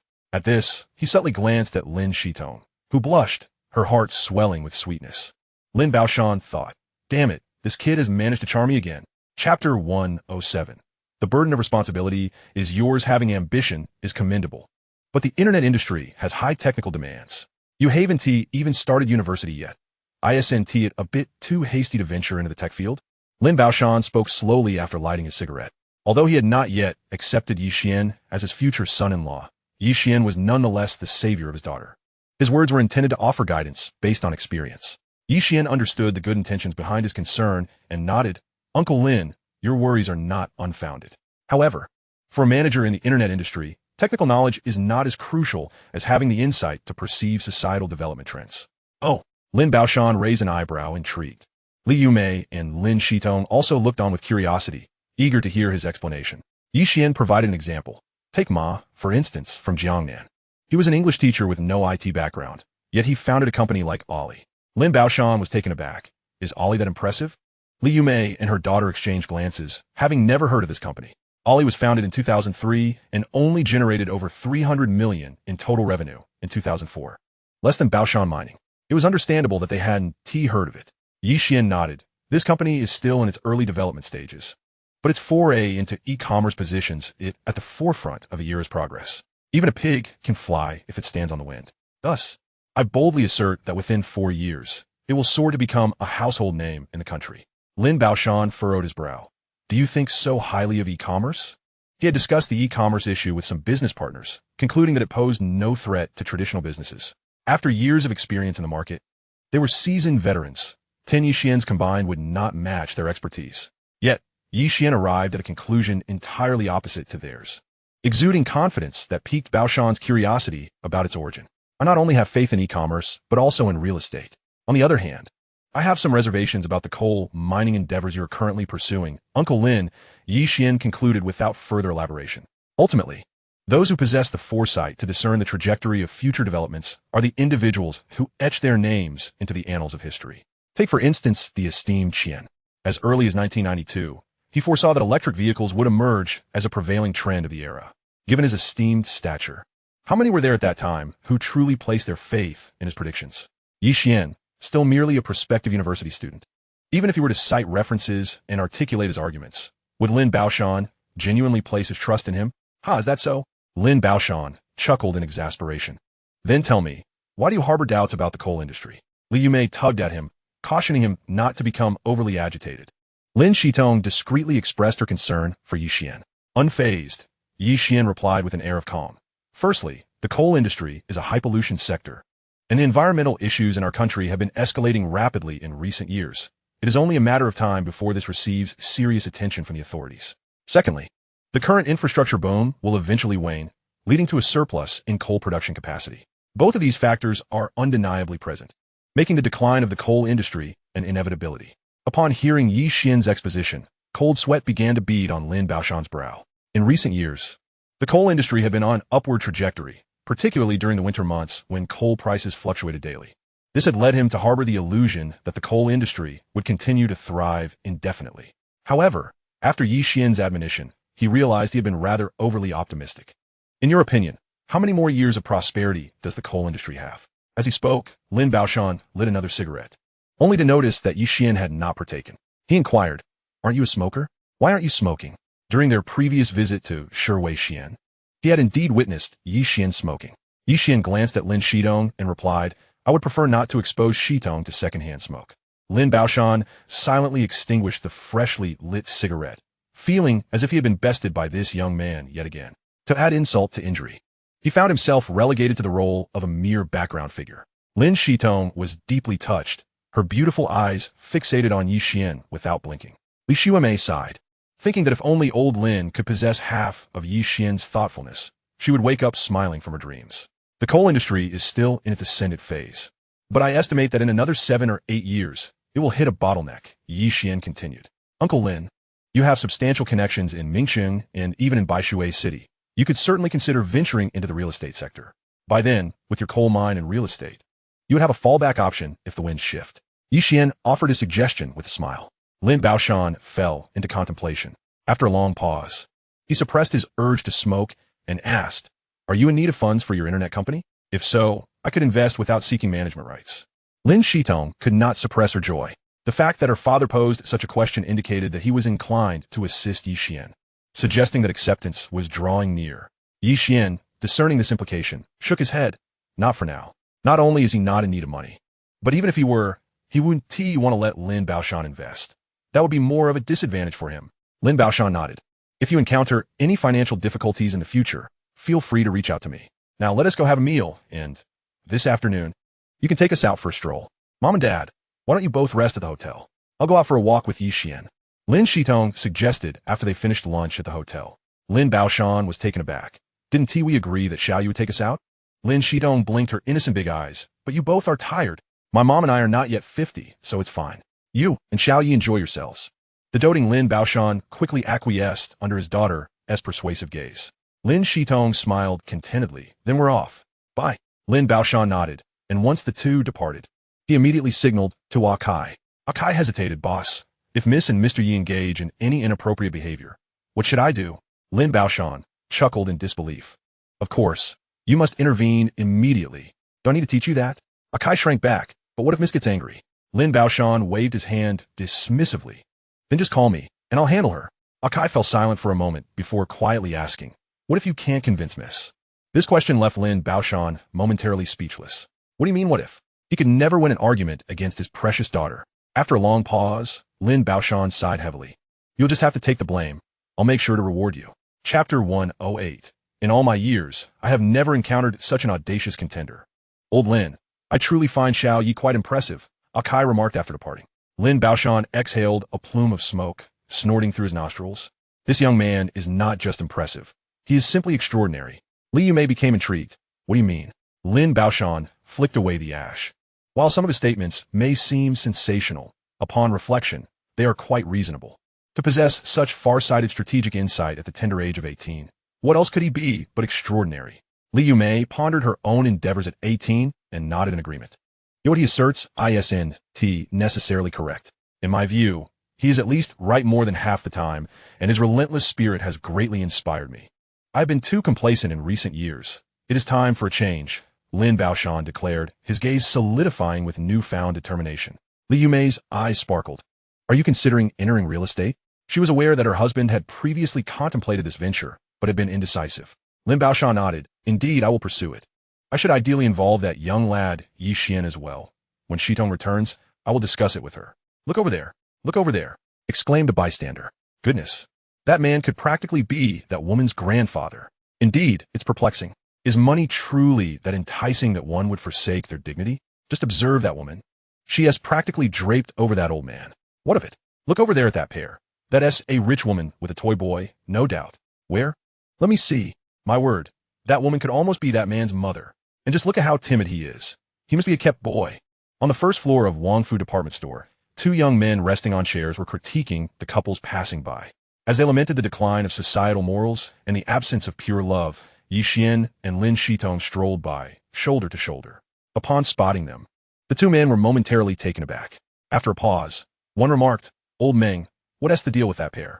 I truly can't comprehend. They are both young, handsome, and beautiful. Surely they must be a genuine couple? But they aren't holding hands. They only occasionally brush shoulders, his companion replied. Perhaps they are in that ambiguous stage, yet to define their relationship. The girl is clearly from a wealthy family, while the boy's attire is quite ordinary. That chap following them must be her bodyguard. I believe you're right. His watchful gaze towards the boy is rife with suspicion. It's undoubtedly a romance between a rich girl and a poor boy. To confirm their suspicions, they trail behind. Witnessing Lin Shitong purchasing several garments for Ye Xuan at Taiping Birdman Wear. Following this, she acquired a watch for him at the Tizot counter. Holy smokes. What incredible luck this guy has had. Enough already. I'm so envious I could burst. The two young men were utterly flabbergasted. A sweet-faced heiress showering her boyfriend with gifts. What man wouldn't he be stirred by such a sight? Shitong, did you see those two men? They've been following us the whole time, Ye Xuan said, glancing toward the pair as he donned his new watch. Lin Shitong turned her head and glanced. Shaking her head. Is that so? I didn't notice. Ye Xuan's lips twitched. Then what have you been paying attention to? The two individuals clearly lacked professionalism. Their stalking methods were so crude, they were practically brazen. Not to mention that he had already enhanced his perception. Even without it, he would have noticed them long ago. How could the first sweet girl remain completely oblivious? What thoughts occupied her little mind? I was too busy watching you. Lin Shitong lowered her head shyly, her fingertips incessantly touching each other as she murmured. Sweetened by her words, Ye Xuan fell into silence.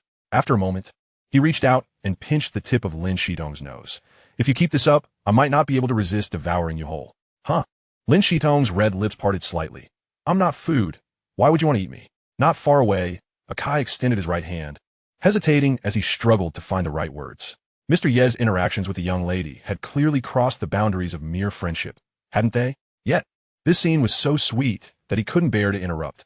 Forget it. In the end, it would be the boss yielding in front of the young lady. I'll pretend I didn't see anything. With this thought, Akai patted himself on the back. Lin Shitong, are you foolish? Haven't you ever heard the saying of beauty is worth 1,000 meals? Ye Xuan chuckled as he playfully ruffled the sweet girl's hair. Her high ponytail swayed left and right. Oh, you meant that. I understand now. Lin Shitong shyly stuck out her tongue. Ye Xuan? What does her understanding mean? Does she wish to be devoured? Why are they following us? Should I have Akai chase them away? At that moment, Lin Shitong shifted the topic. Ye Xuan shrugged. It's simple. They see me looking so handsome and you buying me so many things. They must think I'm your kept man. Lin Shitong blinked. Oh, Akai. Mr. Yi, do you not feel any guilt saying such things in front of the young lady? If you don't believe me, shall we make a bet? What shall we bet on? If I win, you will call me husband. If I lose, I will call you wife. Akai, I can't believe this. I've never encountered such shamelessness in my life. Lin Shitong's big eyes curve into crescent moons. Ye Xuan, you're so naughty. Ye Xuan's face flushed. I was just joking. Don't take it seriously. I'll hold you to that. Lin Shitong laughed. Ye Xuan. Akai. Lin Shitong then added, you must keep your word, okay? Ye Xuan. Akai. Chapter 109. I never expected you to be this kind of woman. Ye Xuan felt he had fallen into a trap. What does she mean by keeping your word? I regard you as a friend, yet you wish to be my wife? Lin Shitong. I truly never expected you to be this type of woman. Ye Xuan pinched his cheeks to prevent himself from laughing uncontrollably, then awkwardly said, since you put it that way, I suppose I begrudgingly accept. Lin Shitong beamed sweetly. Then it's a promise. Oh, for heaven's sake, I'm utterly speechless. Akai clenched his fists, gritting his teeth in frustration. The young lady was like a celestial being. If she called any man husband, he would surely be overjoyed. And Ye Xuan was only begrudgingly accepting? Can't he stop showing off? And young lady, you are usually so clever. How come you seem daft around this fellow? Ye Xuan made an okay gesture and strode towards the two men. Oh no, they've been discovered. Should we flee? No way, this is a public space. We can go wherever we please. Stay calm. The two men immediately turned around, pretending to chat. You two have been following me. Haven't you? Ye Xuan asked directly as he approached them. Lin Shitong, curious, observed them closely. The two turned around, bewildered, wearing expressions that suggested they had no idea what he was talking about. Oh, they can act pretty well. Ye Xuan waved his hand impatiently. All right, we're all seasoned foxes here, so let us not play pretend. Lin Shitong couldn't help but giggle. Ye Xuan was too amusing. He always introduced her to such novel phrases. What exactly do you want? The two men finally broke character, hurriedly questioning him. I just wanted to ask if you thought I was being kept by her.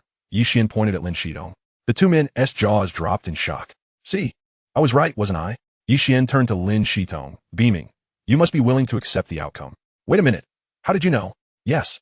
What did you get right? The two men finally regained their composure, looking utterly confused.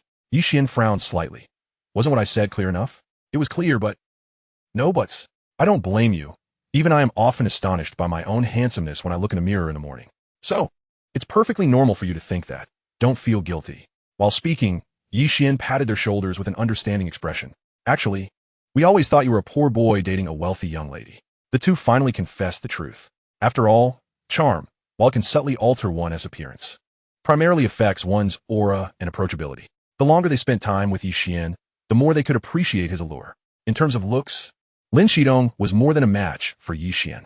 Phew, Akai sighed with relief, his tightly clenched fists finally relaxing. Lin Shitong could no longer contain her laughter, bursting into giggles. By the time she finished laughing, she had leaned against Ye Xuan's shoulder, her shoulders shaking as if she were sobbing uncontrollably. Ye Xuan, this is just absurd. I never imagined I would find myself in such a predicament. He wanted to ask if they had any conscience left. Thankfully, he had a thick skin. After a brief moment of embarrassment, he calmly said, then you were mistaken. Shitong, why don't you tell them whether you're keeping me? Shitong, stop laughing. Hey, if you keep laughing, I might just spank you. After hearing Ye Xuan's whisper, Lin Shitong managed to stifle her laughter. She then looked up at the two boys and shyly said, he really is being kept by me. What does lightning strikes from a clear sky mean? At that moment, the two boys were completely stunned. Why should it be him? They were all men. This guy was just slightly better looking. Why should he be kept by a celestial-like rich young lady? Meanwhile, but didn't he look bad either, just somewhat average. Yet they couldn't even get a girlfriend? It was utterly unfair. Weren't you going to buy me Versace? But you said you didn't want it. I truly don't want it. I just wanted them to know. Once Ye Xuan finished speaking, the two men clutched their hearts. Dude, please stop. My heart can't take it. Lin Shitong's big eyes once again curved into crescent moons. If you want anything, you must tell me. I will buy it for you. I can't take this anymore. The two men stomped their feet and turned to leave. They feared that if they stayed any longer, they would become so envious they might faint. After they left, Lin Shitong gazed eagerly at Ye Xuan. You lost. Miss, there's no need to rush, really. Akai, unable to watch any longer, turned away. Ye Xuan, well aware of the sweet girl's expectations, pondered for a moment before meeting her gaze directly and calling out, wife. Lin Shitong nodded vigorously, with a blush adorning her cheeks and her eyes sparkling with joy and anticipation. She continued to gaze at Ye Xuan. Although she was aware that Ye Xuan was merely jesting, she yearned to hear him call her wife once more. Ye Xuan discerned her expectations, yet his heart remained as unyielding and frigid as a butcher's knife in a bustling market. Well, I only called you that because I lost a bet. You've taken enough advantage of me this time. I cannot allow you to take more. Flirting is one thing, but establishing a relationship is quite another. Right now, I only desire a baby, my darling, honey. As for a girlfriend, let's set that aside for now. Thus, he resolved to be steadfast in his intentions. Even Akai, who had long grown accustomed to Ye Xuan's flirtatious antics, was momentarily struck with astonishment. It's not about who is taking advantage of whom. Be clear about that. This isn't fair. Oh, fine. Lin Shidong pouted in disappointment, reluctantly conceding. Akai interjected, boss, the young lady is beyond redemption. Perhaps you should take her for a checkup. I'm quite traditional, you see. I believe husband and wife are titles one should only use after marriage. You understand? Ye Xuan softened his tone, elaborating. Lin Shidong brightened once more. I understand. Ye Xuan affectionately ruffled her hair. Of course, if two people have spent a night together at a hotel, that would also suffice. Hey, boss. I report you. Mr. Yi intends to take the young lady to a hotel. Akai lamented, pulling out his phone in mock indignation. Ye Xuan? Of course, Akai had no intention of actually calling Lin Baoshan, but after his outburst, Ye Xuan dared not mention taking Lin Shitong to a hotel again. Upon exiting Wangfu department store, the trio hailed a taxi to Jingda. Ye Xuan needed to obtain a residence permit there before exploring office buildings. However, what Ye Xuan did not anticipate was that while chatting with Lin Shitong in the backseat of the taxi, Du Bing would unexpectedly call him. Chapter 110. The crisis of the scoundrel's downfall. To answer or not to answer. That is the dilemma. If he answers, what if Du Bing poses questions that expose the fact that he did not spend the night at the hotel? If he lets the phone ring, will Lin Shitong think he is intentionally avoiding something? Even if Lin Shitong trusts him, Akai is in the front passenger seat. Once they return, Akai would surely deduce that something is amiss. In the fleeting seconds of the ringing, countless scenarios flashed through Ye Xuan's mind. Before Kai could grow suspicious, Ye Xuan picked up the phone. Hello, Bing Bing Jia. The moment he uttered that term of endearment, both Lin Shitong and Akai perked up their ears. Are you still angry with me, Yin Yin Yin? Du Bing inquired tentatively over the phone. Not all, Bing Bing Jia. When are you returning to Mingsheng? If he could not predict the subsequent questions from his opponent, Ye Xuan would steer the conversation toward a direction favorable to him. This was a lesson learned through blood and tears in his previous life. I booked a flight for 5 p.m. this afternoon. Yin Yan's comment last night was merely a tactic. She didn't genuinely think you were feigning ignorance. Is that so? I see. I truly didn't expect you to return so soon. I had hoped to treat you to a meal before you left. Do you have time this afternoon? Unfortunately, I cannot. I am accompanying a very important friend. At this point, Ye Xuan turned a glance at Lin Shidong. She beamed at him with a sweet smile. Is it the same person you invited to the bar last night? Du Bing inquired curiously. Ye Xuan shyly glanced at Lin Shitong and nodded. Yes. Then let us wait until you return to Mingsheng to get together. Du Bing responded with a hint of regret, then shifted the topic. By the way, did you leave your sunglasses at Yin Yan's place? Is that so? I wasn't aware. Ye Xuan was indeed aware. In fact, he had deliberately left the sunglasses there. Otherwise, how would he have the opportunity to visit Yin Yan's place again? This was a well-crafted strategy. When you find them, if they are yours, just give Yin Yan a call to have her send them over. All right, I understand. Thank you for the reminder, Bing Bing Jia. Following that, they exchanged pleasantries before concluding the call. You probably won't believe this, but when I arrived in the capital yesterday, I unexpectedly ran into Du Bing on the plane. Even more coincidentally, she was sitting right next to me. I had initially hoped to share a meal with her before she returned to Mingsheng, but it turns out she headed back this afternoon. After hanging up, Ye Xuan chuckled as he explained. Throughout the entire exchange, he told not a single lie. Yet to Lin Shitong's ears, it painted a different picture. It was akin to a man sentenced to death. When his cellmate inquired about his crime, he mentioned it was for fishing, neglecting to mention the 2 divers who surfaced in the aftermath. Thus, to Lin Shitong, it sounded as though Du Bing and Ye Xuan merely fortuitously crossed paths, exchanging polite farewells before parting ways. Quite normal, would you agree? With the crisis averted, Ye Xuan silently commended himself. Being a scoundrel was exhilarating, yet when things went awry, the consequences could be dire. Though he presented a polished exterior, who could fathom the effort he exerted behind the scenes? Being a scoundrel was no easy feat. Teacher Chun, I truly appreciate your assistance this time. It's just a small matter, no need for such formality. This student is your girlfriend, I presume? In the comprehensive office of Jingda, within the admissions office, Chen Xiu teased as he observed Lin Shitong. He could easily discern the budding affection between Lin Shitong and Ye Xuan. Without such insight, he would not have been fit for the role of an admissions officer. Lin Shitong's charming face flushed crimson, and she remained silent. I just brought you a gift, and you immediately dug a pit for me. Ye Xuan inwardly complained while appearing somewhat bashful as he replied, not quite yet. Chen Xiu nodded knowingly. Lin Shitong's face blushed even deeper. With Chun Xiu's assistance, Ye Xuan swiftly procured his residence permit at a nearby police station. Currently, although the capital had no restrictions on property purchases, non-residents still needed to meet certain criteria, including possessing a residence permit and having contributed to Social Security for 5 years. Acquiring an office space was even simpler. A residence permit alone sufficed for purchase. Thus, after obtaining the residence permit, Ye Xuan bid farewell to Chun Xiu and walked a kilometer to Zhongguan Street. This area boasted numerous renowned enterprises, as well as many budding startups destined for greatness. Combined with its prime location, office space prices soared to 8,000 per square meter. However, compared to prices in a decade or so, which would skyrocket to 70,000, 80,000, or even over 100,000, this was practically a bargain. Having pre-selected his target online before arriving, Ye Xuan entered the sales office of Jingyan Center. At that moment, the office was sparsely populated with only a few clients present. The idle property consultants were either sipping tea while perusing magazines or engrossed in phone calls and texting. Upon entering with his companions, the consultants barely glanced up, noticing 3 young individuals before quickly returning their attention to their own affairs. Zhang Jia, we have clients. Shouldn't we attend to them? Xiao Li, this is an office building, not a residential complex. They're too young. It's evident they aren't business owners, likely here by mistake. So there is no need to acknowledge them. But they're looking at the sand table. Don't believe me? Fine, you can go attend to them. I'm certainly not going. After a moment's hesitation, Li Yin rose and approached Ye Xuan and his companions. Observing her retreating figure, Zhang Jia shook her head, mocking.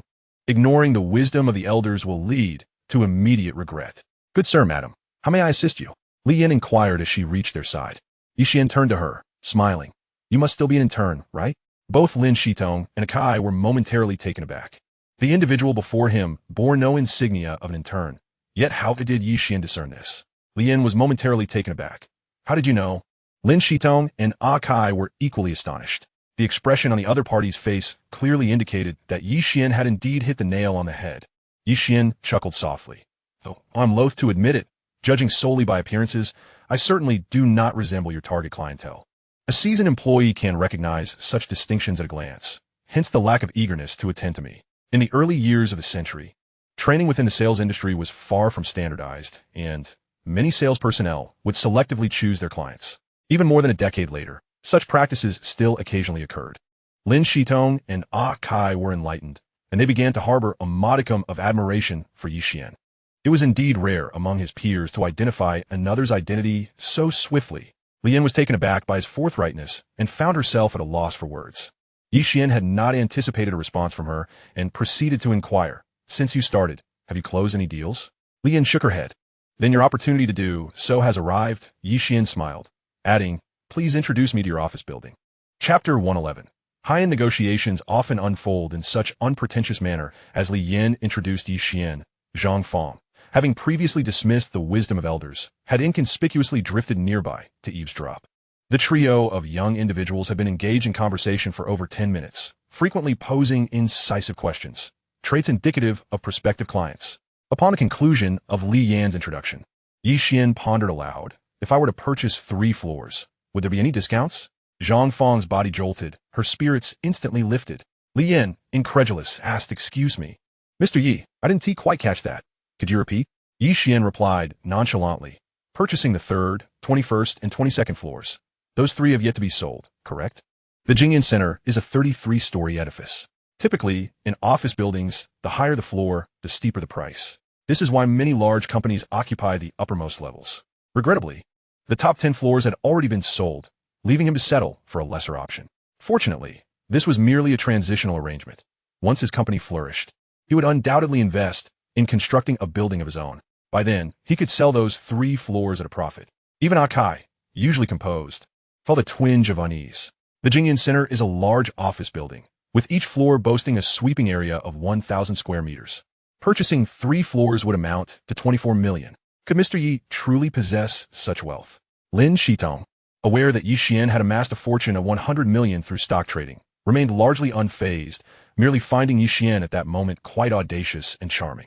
I need to consult with my superiors, Li Yin's voice trembled. Based on her scant experience, Ye Xuan did not seem to be toying with her. If this were indeed genuine, This deal could secure her the title of the month's top salesperson. However, before Ye Xuan could speak, Zhang Fang approached. Xiao Li, please go to the VIP room and prepare a pot of fine tea. Lian was momentarily stunned. Sister Zhang. Zhang Fang shot her an impatient glare. What are you waiting for? Hurry. Lian looked at Ye Xuan, yet he didn't spare her a glance. Appearing indifferent to who attended to him. Yet another effort wasted. With a heavy heart, Lian turned toward the VIP room. Both Lin Shitong and Kai, though puzzled by Ye Xuan's lack of intervention, chose not to voice their concerns. Mr. Yi, I am Zhang Fang, your dedicated property consultant. I heard your requirements earlier. Typically, for a client of your caliber, we offer a maximum discount of 2. However, I can further appeal to my superiors to see if a greater discount can be afforded. Zhang Fang seamlessly flattered him. Ye Xuan glanced at the Tizot watch just purchased for him by the first sweet girl and nodded. Please do so promptly. I shall grant you only 15 minutes. Then kindly wait in the VIP room. I will speak to my supervisor right away. Zhang Fang, buoyed by the prospect of securing the deal, practically floated as she left. Her movements were indeed swift. Within 10 minutes, the sales office manager entered the VIP room. All smiles. Mr. Yi, it is a pleasure to finally meet you. Manager Chen enthusiastically shook Ye Xuan's hand, then continued. Zhang Fang has briefed me on the specifics. Should you genuinely wish to purchase 3 floors, I can offer you a 3 discount. I think I shall explore other options. Ye Xuan rose, feigning to leave. Manager Chen hurriedly interjected. Wait, Mr. Yi. A 3 discount would save you 720,000. Unmoved, Ye Xuan sidestepped him and continued toward the exit. Manager Chen, gritting his teeth, declared 5. That's the best discount I can offer. Ye Xuan turned to regard him for a moment before returning to his seat. High-end negotiations often unfold in such unpretentious yet compelling fashion. As they approached the contract signing phase, Ye Xuan suddenly inquired, by the way, where has consultant Lian gone? Manager Chen paused. Do you need her for something? She should certainly be present for the signing, as she was the one who brought this deal to me. Was she not? As his words fell, Zhang Fang, who had been daydreaming about her commission from the deal, suddenly panicked. Mr. Yi, I was the one who negotiated the 5 discount for you. Ye Xuan regarded her coolly. Then allow me to pose a question. If you answer correctly, I shall permit you to claim the commission. Zhang Fang perked up. Please go ahead. Before Tiger, there are 5 caves, each containing a sheep.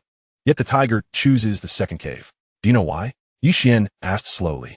Not only Zhang Fang, but Manager Chen, Lin Shitong, and Kai also pondered question.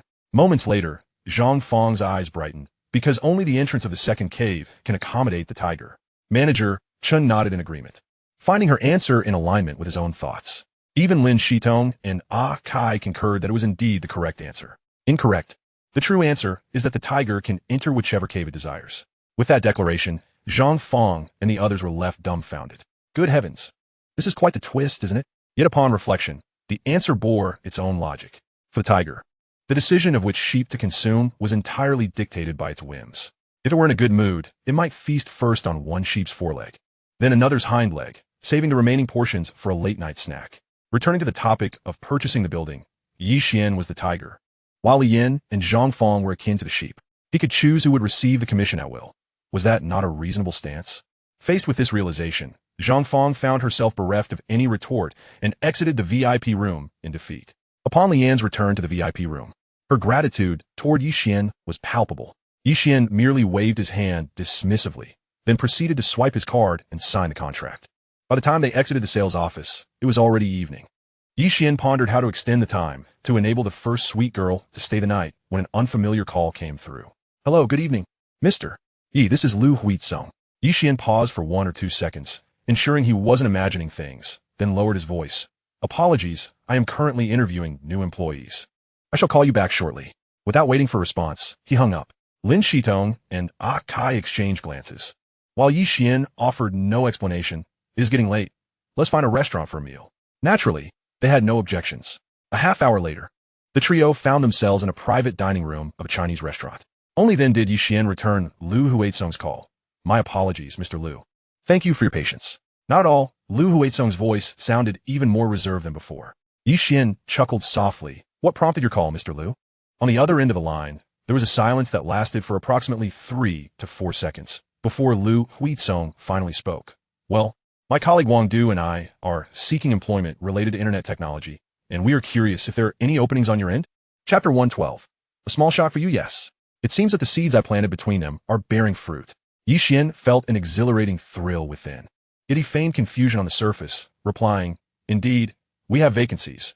How can we not? My company is a startup and currently faces a significant talent shortage. However, I thought you were inclined towards entrepreneurship." "What?" Lu Huizong fell silent for a moment longer before he managed a wry smile and said, "We have encountered some conflicts in our entrepreneurial philosophy. May I inquire about the specifics?" "Well, Wang Du, and I believe that your social networking site is already quite mature and is about to launch. If we continue to pursue this avenue, we might find ourselves falling further behind. However, Huang Xing is a very determined individual. He believes that with enough effort, we can still surpass you. I apologize. I did not anticipate that a chance encounter would cause you such distress. Mr. Yi, you are too kind. In fact, both Wang Du and I should express our gratitude towards you. Had he not shared this information with us, we might have wasted even more time." After their exchange, the two agreed to meet for a discussion the following morning. "Miss, I've come to realize that Mr. Yi is attempting to poach talent." "Oh." His earlier claim of interviewing new employees was merely a tactic to instill a sense of urgency in the other party.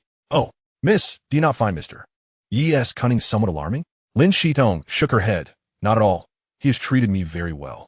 "Hey Kai, are you two gossiping about me?" Ye Xuan inquired after ending the call. "Not at all. Indeed, Akai remarked that your cunning is somewhat frightening." Akai, who was shaking his head vigorously, stiffened, casting a mournful glance at Lin Shitong. "Miss, is it truly fair for you to stab me in the back like this? I have bled and wept for the Lin family in truth. Akai was a genuinely good person. He merely expressed such sentiments out of concern for Lin Shitong being deceived. And you would not hold it against him, would you?" Upon hearing her words, Akai realized he had wronged her. "Miss, you must have also noticed that Ye Xuan is quite the schemer. The act of backstabbing him is merely superficial. In reality, it serves as a warning to Ye Xuan. Such cunning and tactics are truly befitting the daughter of a boss. Miss, I understand you. Feel free to use me as a shield, without regard for my feelings." Akai made a series of exaggerated gestures towards Lin Shitong. "Akai, have you something in your eye?" Lin Shitong asked, puzzled. "Huh, yes, I have something in my eye." As Akai rubbed his eyes, he internally lamented, "Is the miss reminding me not to act too overtly, lest Mr. Yi discovers it? Such caution is indeed befitting the daughter of a boss." After finishing their meal at the restaurant, Ye Xuan accompanied Lin Shitong for a stroll nearby. It was only when Lin Baoshan called to urge her that she reluctantly bid farewell to Ye Xuan. In the taxi, Akai exclaimed, "Miss, you nearly deceived me just now. Your acting skills are remarkable."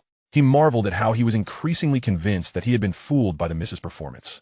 For she had always been quite astute in front of others. How could she possibly act foolishly in front of Ye Xuan? Her actions were merely a strategy to attract Ye Xuan's attention. Upon returning, he would surely share these insights with the boss, who would undoubtedly feel reassured after hearing them. Lin Shitong, looking bewildered, asked, "What are you talking about? Even in a taxi, you fear exposure?" "Truly the miss." Akai expressed admiration, nodding knowingly. Lin Shitong regarded him with suspicion for a moment, feeling that he appeared somewhat foolish. She resolved to inform her father to take Akai for a checkup when he had the time.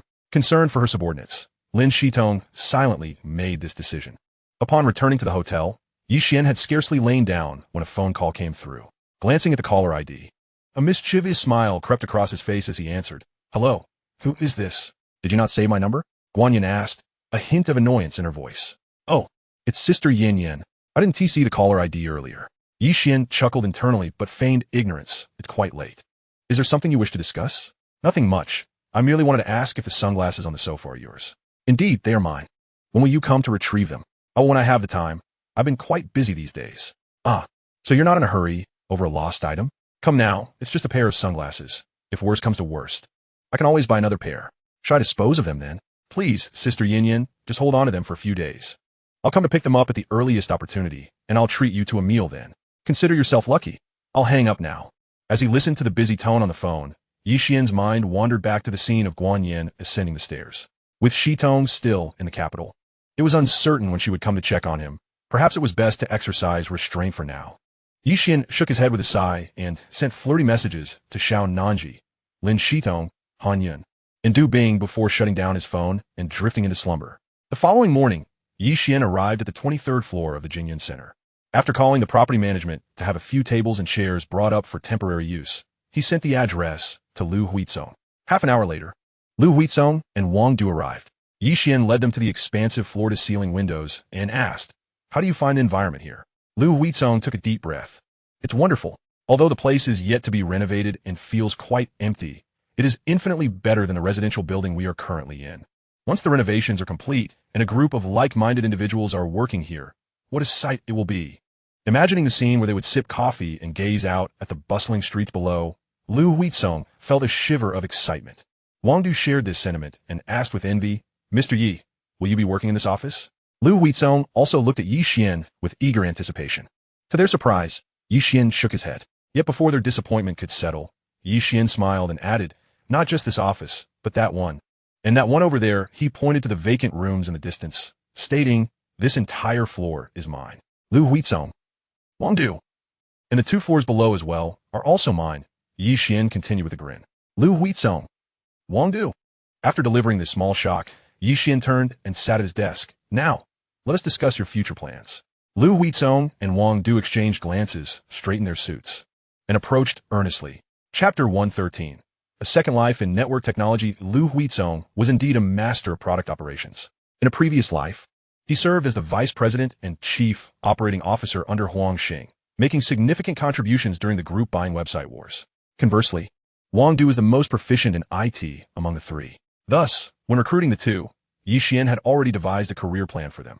After an extensive exchange of grand ideals, Ye Xuan proceeded to conduct a professional evaluation of the two. Then, he pondered for a moment before stating, "Mr. Lu, our company currently has a vacancy for the chief operating officer position. If you're interested in a challenge, I would recommend you consider this role." Lu Huizong was taken aback by Ye Xuan's immediate offer of such a significant position, momentarily doubting whether he had misheard. The surprise and sense of trust ignited a fire within him, growing ever brighter. "I shall grant you a probationary period of 6 months. Only upon demonstrating satisfactory performance during this time frame shall you ascend to the esteemed position of COO. Naturally, I possess unwavering faith in your abilities to excel in this assessment. The salary during the probation will be 12,000, with a post-probation salary commencing at 20,000, with no upper limit. Should you perform exceptionally well, I shall also extend certain equity incentives. I pride myself on being generous towards my employees, provided they deliver value in return. Salary increases, promotions, and equity can all be negotiated. However, I will not hesitate to part ways with anyone who merely occupies their position without ambition." Leaning forward, Ye Xuan interlaced his fingers atop the desk, speaking with a deliberate pace that conveyed an undeniable authority. Lu Huizong's expression shifted to one of seriousness, mingled with gratitude and a hint of reverence as he responded, "Understood. I will devote myself fully to accomplishing the tasks you assign, and I shall not betray the trust bestowed upon me by you, Mr. Yi." Ye Xuan nodded and turned his gaze towards Wang Du. Wang Du promptly straightened his posture, holding his breath. Now that Huizong had secured such a pivotal role as COO, he, as a university peer, felt compelled to rise to the occasion. Under his anxious scrutiny, Ye Xuan slowly articulated, "Wang, your IT skills are commendable. Would you be interested in challenging yourself for the position of technical director?" The CTO operates on the same level as the COO, both reporting directly to the CEO. Wang Du exhaled in relief, nodding vigorously with excitement. "Absolutely. Very well, my expectations of you align with those of Lu. Do not disappoint me." As Ye Xuan's words settled, a system notification chimed. "Ding. Congratulations, host. You have successfully altered the trajectory of your life, earning a reward of 28,000 causal value." Ding. Congratulations, host. You have successfully altered the trajectory of your life, earning a reward of 21,000 causal value. Such an abundance of rewards. Ye Xuan's eyes sparkled with excitement, nearly exclaiming in joy. He had merely influenced Lu Huizong and Wang Du's career paths, yet the system rewarded him with a staggering total of 49,000 points. How much would he earn once the Dragon Country's version of Facebook officially launched under his stewardship? In the ensuing days, Ye Xuan registered his company and surveyed the dining market, acquiring a dual-level street-front shop spanning 1,000 square meters near Jingyan Center to serve as the Dazhou branch of Ye Xuan. He subsequently selected a renovation company to undertake the exquisite decoration of both the office and the branch. Afterward, he evaluated several server leasing firms and settled on a partnership with one. By the time these matters were taken care of, his card, which initially held 40 million in cash, had nearly been depleted and a week had passed. Fortunately, he had employed 3 stock market information cards. With Chun Shi's assistance, he reclaimed 48 million in cash from the A-share market within 5 business days, ensuring he would not suffer financial shortfall. During this period, Lin Shitong consistently accompanied him, providing a sense of sweetness amidst their busyness. However, it was unfortunate that a rather overpowering light bulb was constantly present, preventing Ye Xuan from expressing his feelings towards the delightful Lin. Notably, 5 days prior, Lin Baoshan had returned to Mingxing. According to Lin Shitong, her father had resolved to establish a real estate company, and this trip was for preparatory work. Furthermore, Lin Baoshan had conveyed his desire to collaborate with Ye Xuan. Ye Xuan was indeed interested in carving out a niche in the real estate market, yet the equity distribution required careful consideration. Thus, he refrained from making an immediate commitment. On July 22nd, Ye Xuan arrived in the capital for the 10th day. In the public waiting area on the first floor of Jingyun Center, several young students were gathered, engrossed in conversation. Senior Liu, are you also here for an interview? Indeed, are you all as well? Yes. Teacher Chen mentioned that a new freshman this year is starting a business here and requires part-time graphic designers, so I came to take a look. I'm here for a front-end development position. Don't mind me. I'm studying law, so I'm definitely here for a part-time legal role. How much do you know about this new freshman? Teacher Chen said his name is Ye Xuan and that he is the science champion from Baishui City. Beyond that, I'm not too familiar. Being a science champion isn't all that impressive. Senior Liu is the provincial champion. Exam results are secondary. This Ye Xuan must be a rich second generation. Certainly, the rent at Jingyun Center isn't cheap. Starting a business here before even entering university suggests a wealthy background. But being a rich second generation isn't anything remarkable.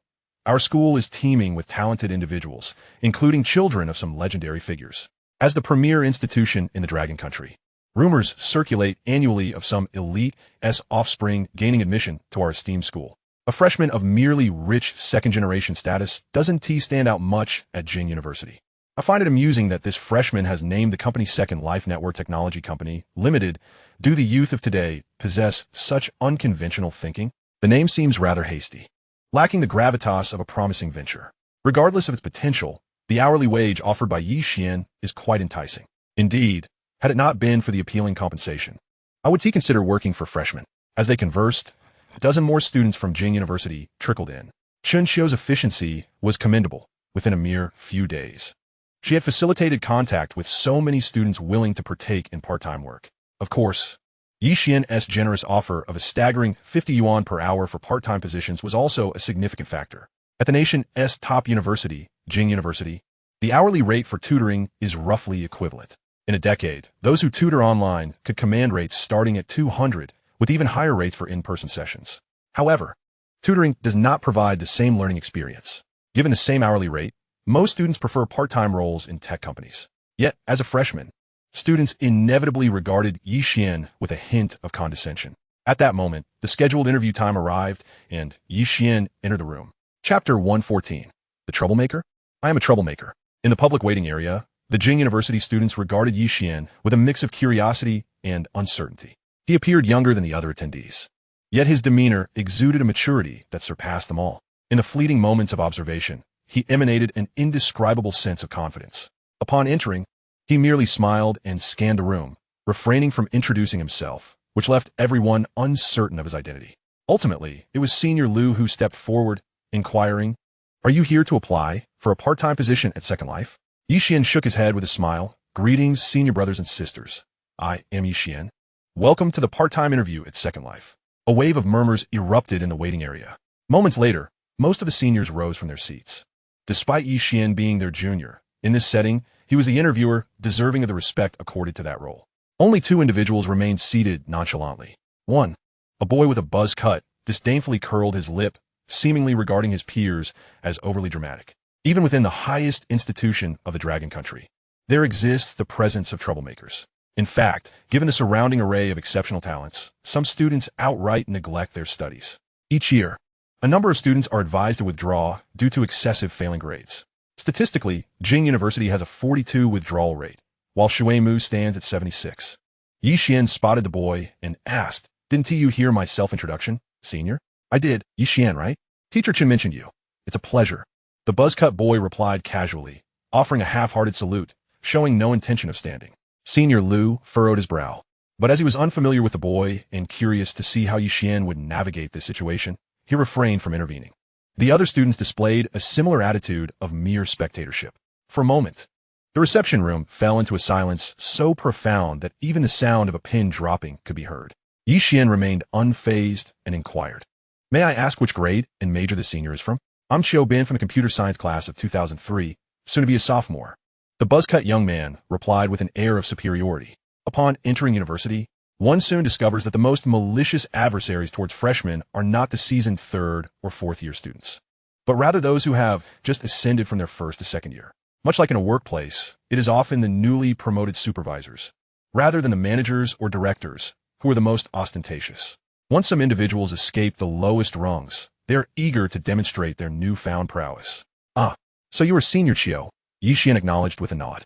"You may take your leave now." Instantly, the room was enveloped in an eerie quiet. No one anticipated Ye Xuan's decisive and unapologetic dismissal of the senior.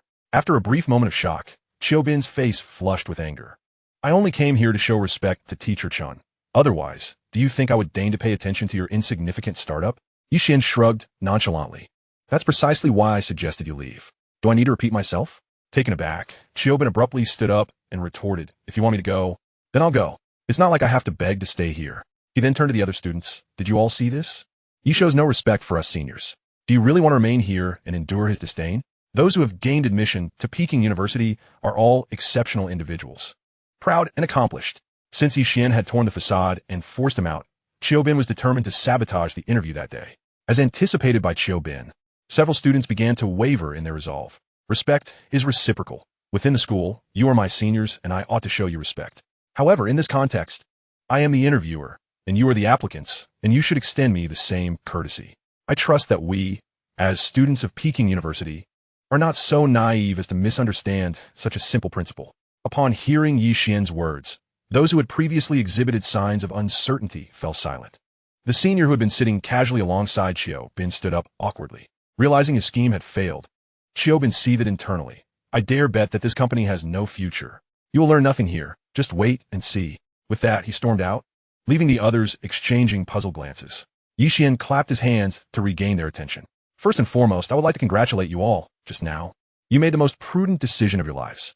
The students exchanged glances once more. With their intellect, how could they fail to grasp Ye Xuan's implication? Merely choosing to stay was now heralded as their most sagacious choice. This junior certainly exhibited a considerable degree of audacity.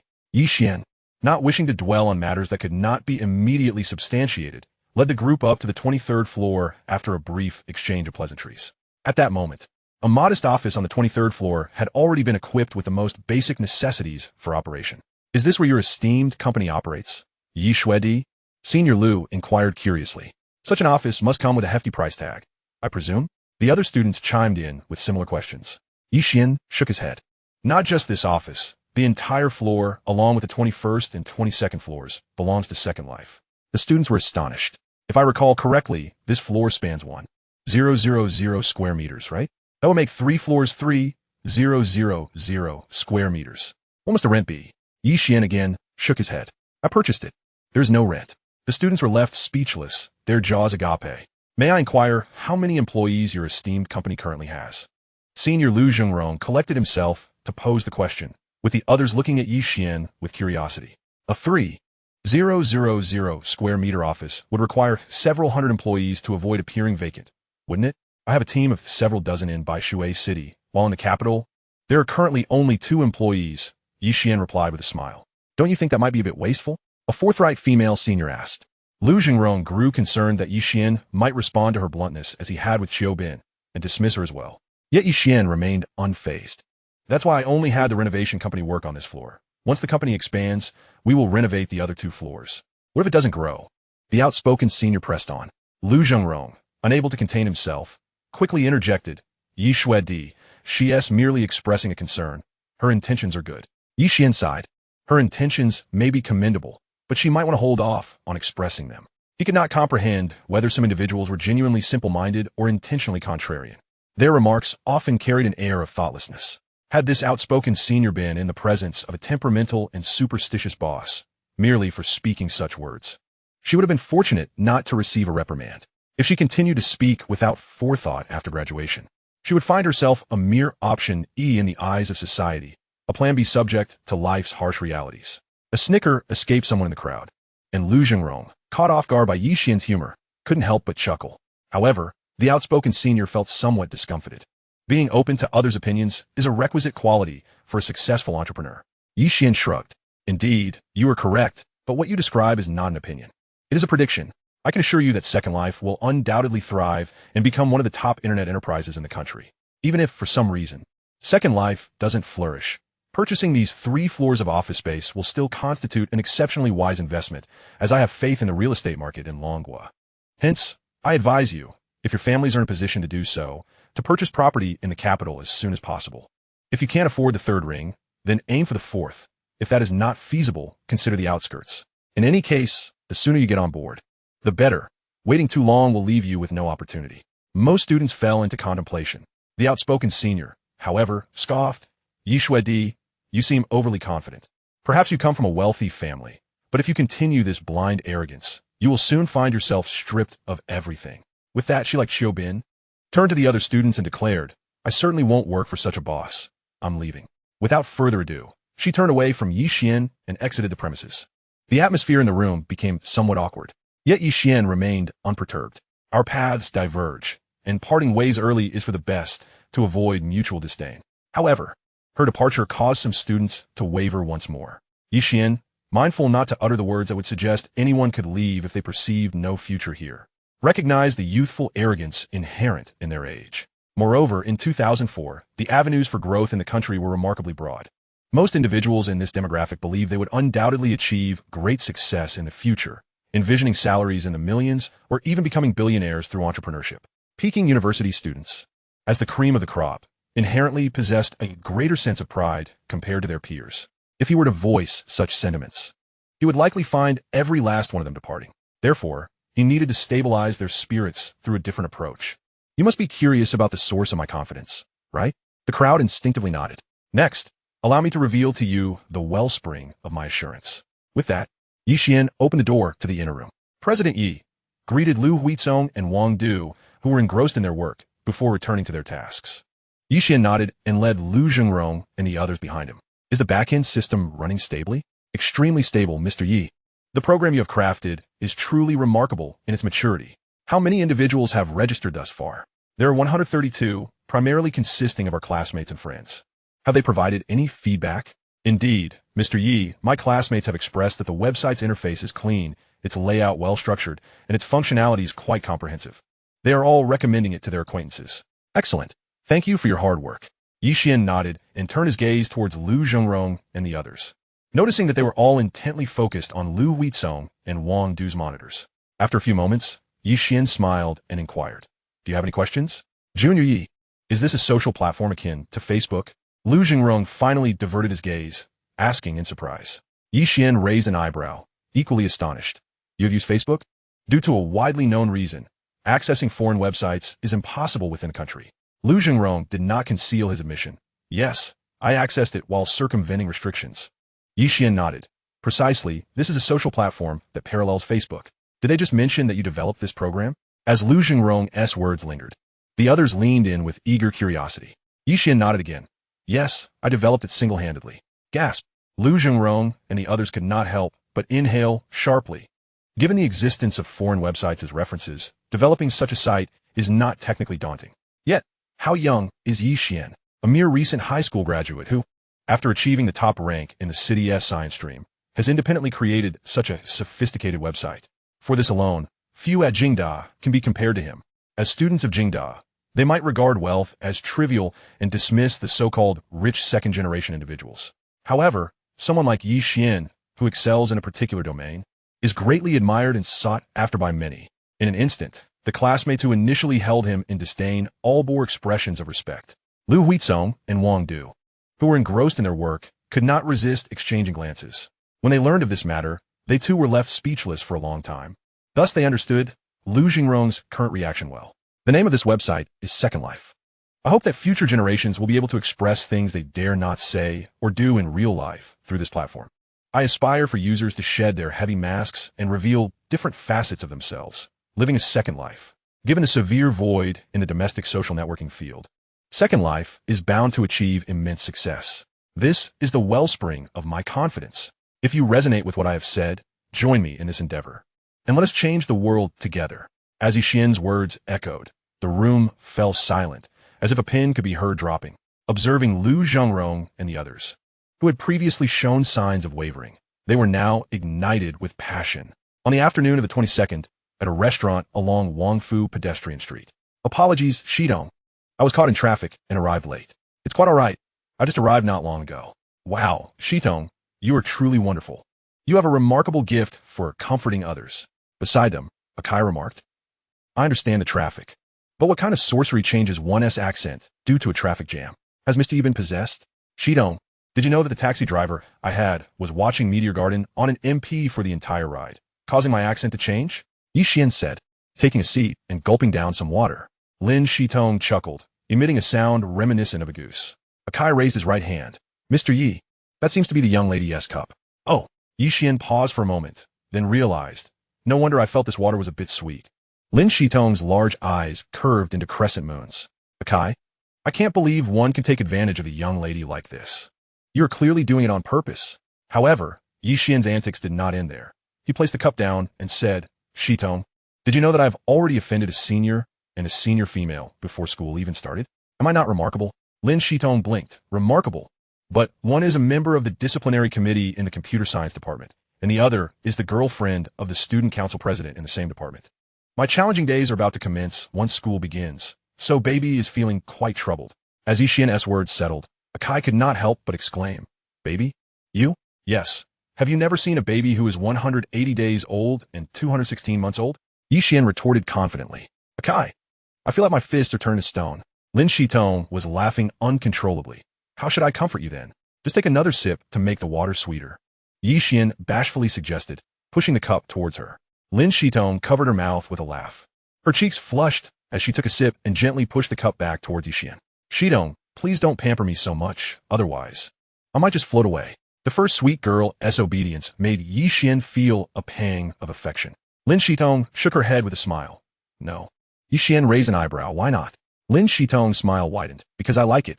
In that moment, Ye Xuan felt entranced by her dimples. However, the iron heart of a scholar was quick to activate. He ultimately could not abandon the entire forest for the sake of one sweet girl. Unable to bear it any longer, Akai hastily changed the subject.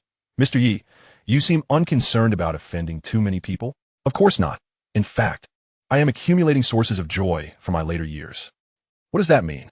Think about it. If you offend too many people in your youth, when you grow old, you will receive a dose of happiness every so often, will you not? Akai pondered. You know, upon careful consideration, that does make a fair bit of sense. Provided, of course, that he lives long enough. Clearly, for Ye Xuan, this was hardly a concern.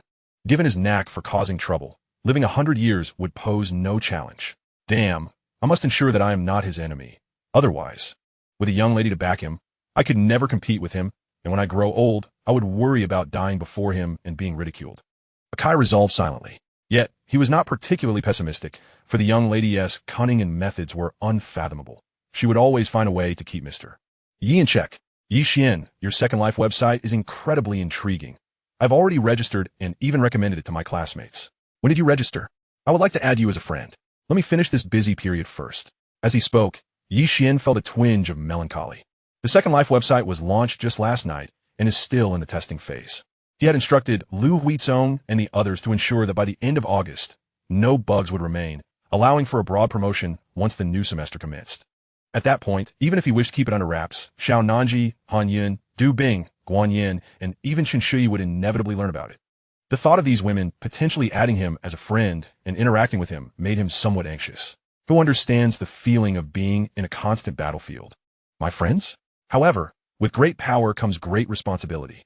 Surely, he could not shy away from giving these ladies a warm home simply due to fear of difficulties. For that would make him cad. He spoke of the trivial pains amidst the storm, accompanied by the background music in his mind. Ye Xuan's gaze grew resolute once more. Tomorrow marks the birthday of Lin Shitong's grandfather, and after lunch, Ye Xuan took the mother and daughter to the airport. After parting ways, Ye Xuan checked the time and returned to Jingyun Center.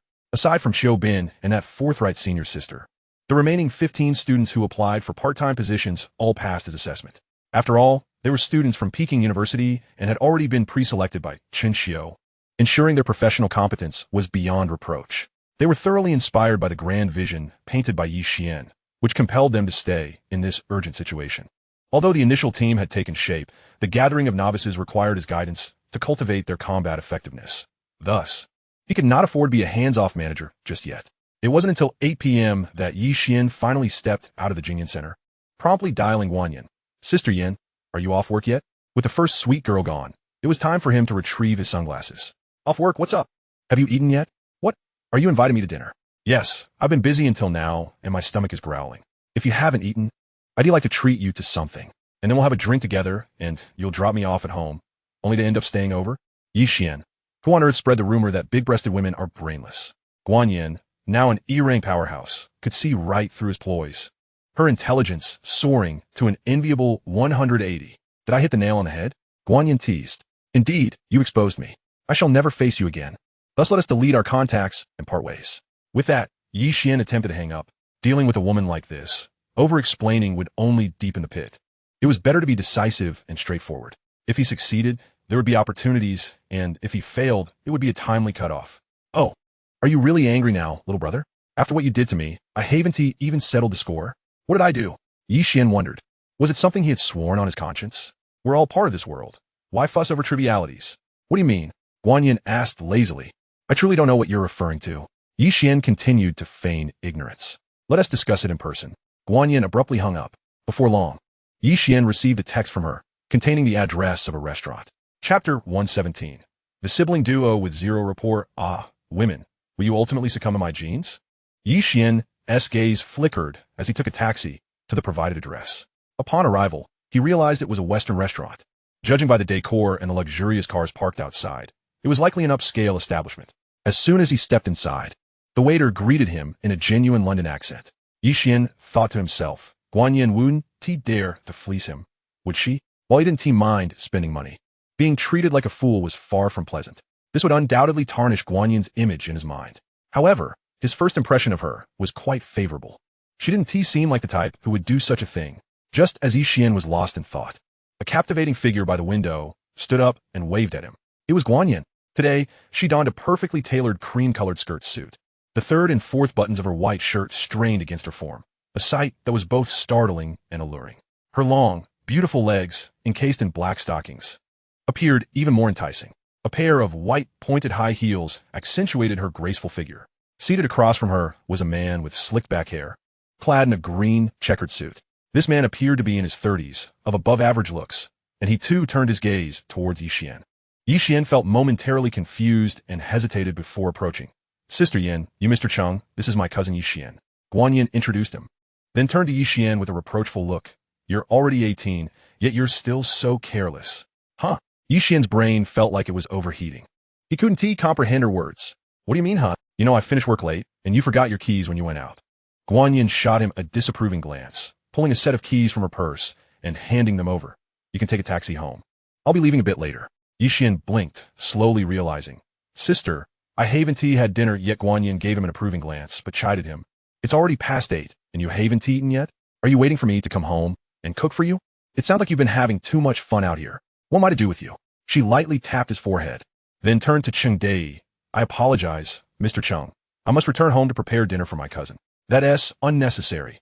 Let him join us for a meal. Cheng Dei chuckled, rising to extend his right hand. Hello, cousin.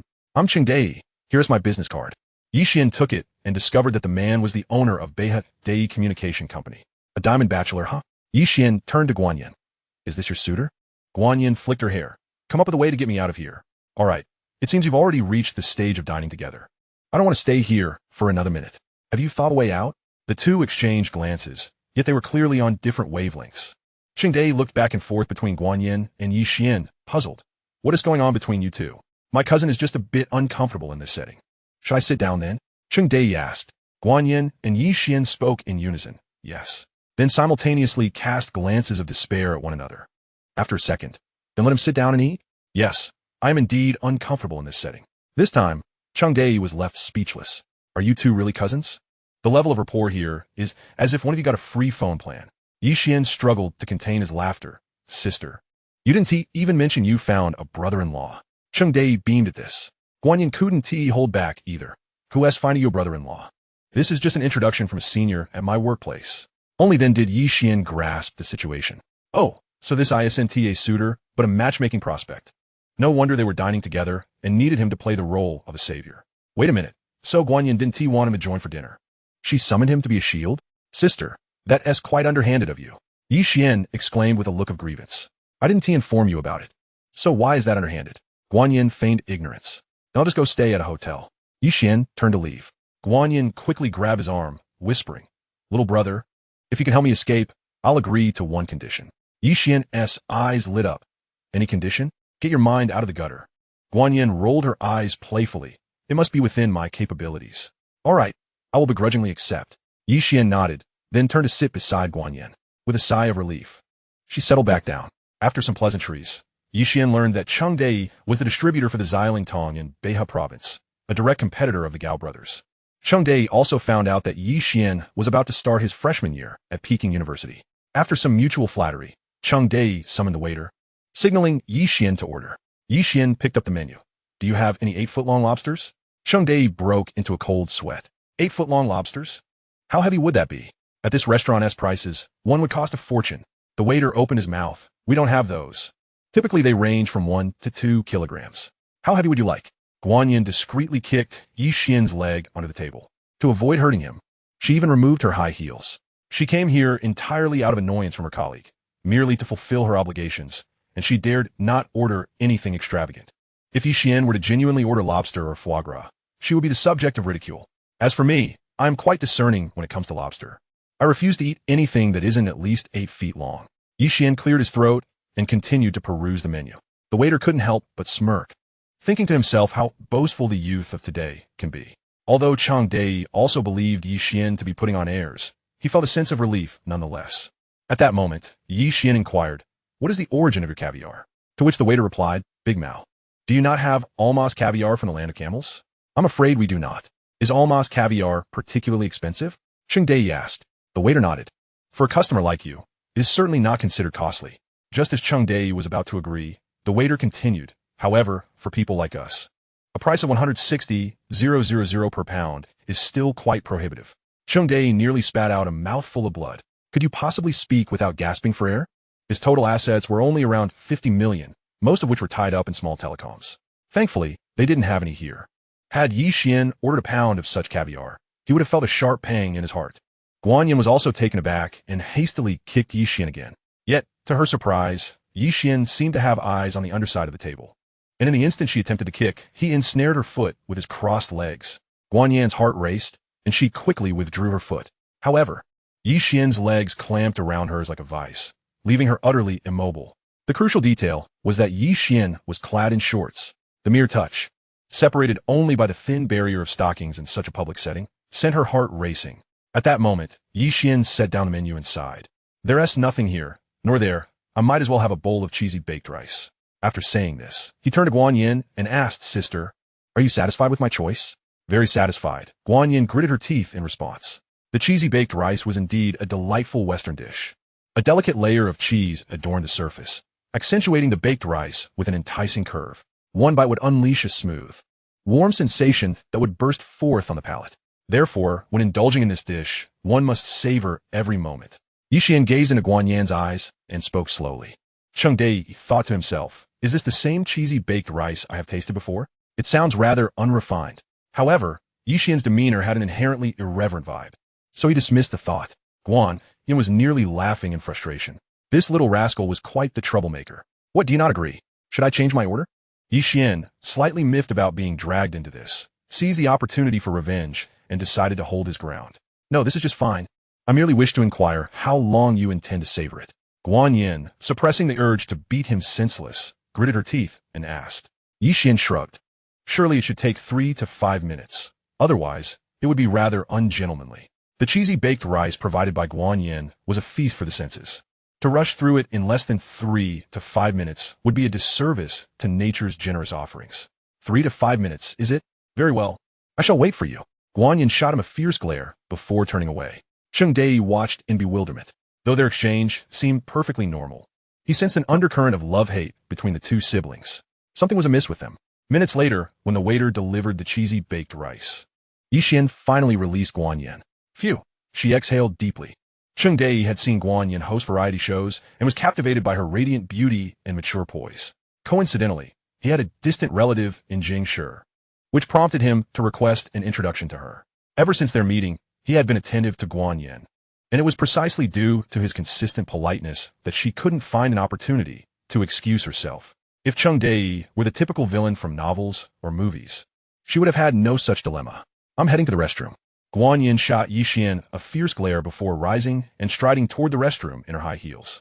Beneath her cream-colored bodycon skirt, her legs, encased in stockings, swayed alluringly, her slender waist resembling a willow branch swaying in the breeze, stirring the imagination. At that moment, not only was Cheng Dei entranced, but other male patrons in the restaurant also turned their heads, entranced by her every step. Brother Cheng, Mr. Cheng. Oh, I was just lost in thought. Cheng Dei reluctantly withdrew his gaze. It seems you have quite an affinity for my sister, don't you? Ye Xuan wiped his mouth with a napkin and took a sip of sparkling wine before asking. Cheng Dei smiled bashfully and nodded. Indeed, I can say I fell for her at first sight. Ye Xuan nodded. Are you planning to remain the general agent for the small telecom? Cheng Dei affirmed, yes. The small telecom business has great growth potential. I plan to secure a loan from the bank to stockpile some inventory. Nowadays, mobile phones start at least at 1 or 2,000 and can reach 3 to 5,000 or even tens of thousands. Small telecoms only cost a few hundred, with affordable call rates, making it accessible for ordinary households. He aspired to make this his lifelong career. Brother Cheng, you seem quite earnest. Since we have met, allow me to share a few heartfelt thoughts. Ye Xuan leaned forward, speaking solemnly. My sister sent me here because she wishes for me to take her away, as she does not prefer men of your type. When Guan Yin returned from the restroom, she found Ye Xuan alone, cutting into his steak. Where's Mr. Cheng? She inquired, puzzled. He left. Remember to settle the bill later. Ye Xuan replied without looking up. What? Chapter 119, those familiar with me often refer to me as the master of emotions. She had merely touched up her makeup after the restroom visit, and only 10 minutes had passed. How could Cheng Dei have left? What did you say to him? Guan Yin quickly resumed her seat, leaning forward to question Ye Xuan. He glanced at her. I mentioned that you have an 8-year-old son back home who has never tasted breast milk since birth. How tragic. What? Guan Yin exclaimed. I only asked you to take me away, not to send me off. If this word reached her workplace, she might as well resign. Ye Xuan rolled his eyes.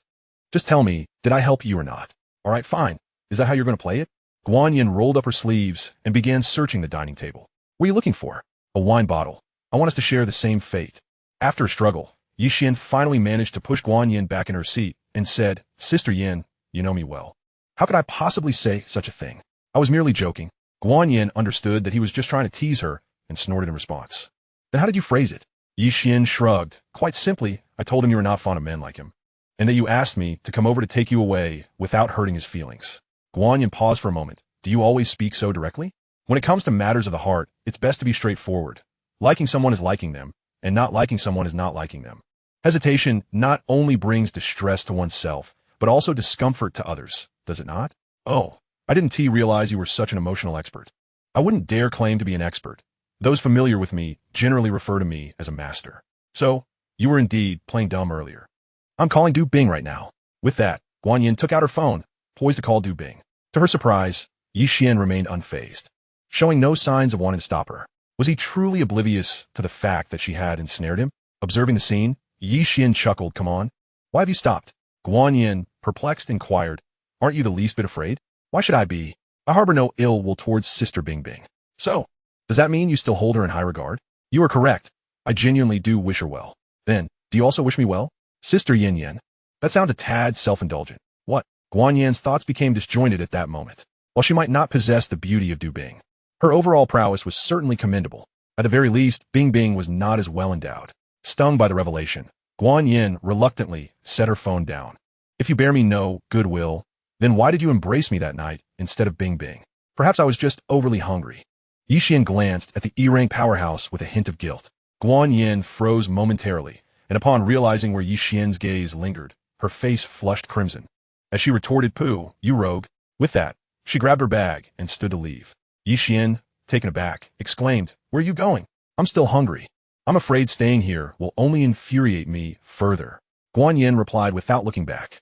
After a moment of internal conflict, Ye Xuan ultimately set down his cutlery and followed her. As they settled the bill, Guan Yin shot a glance at Ye Xuan. He flinched.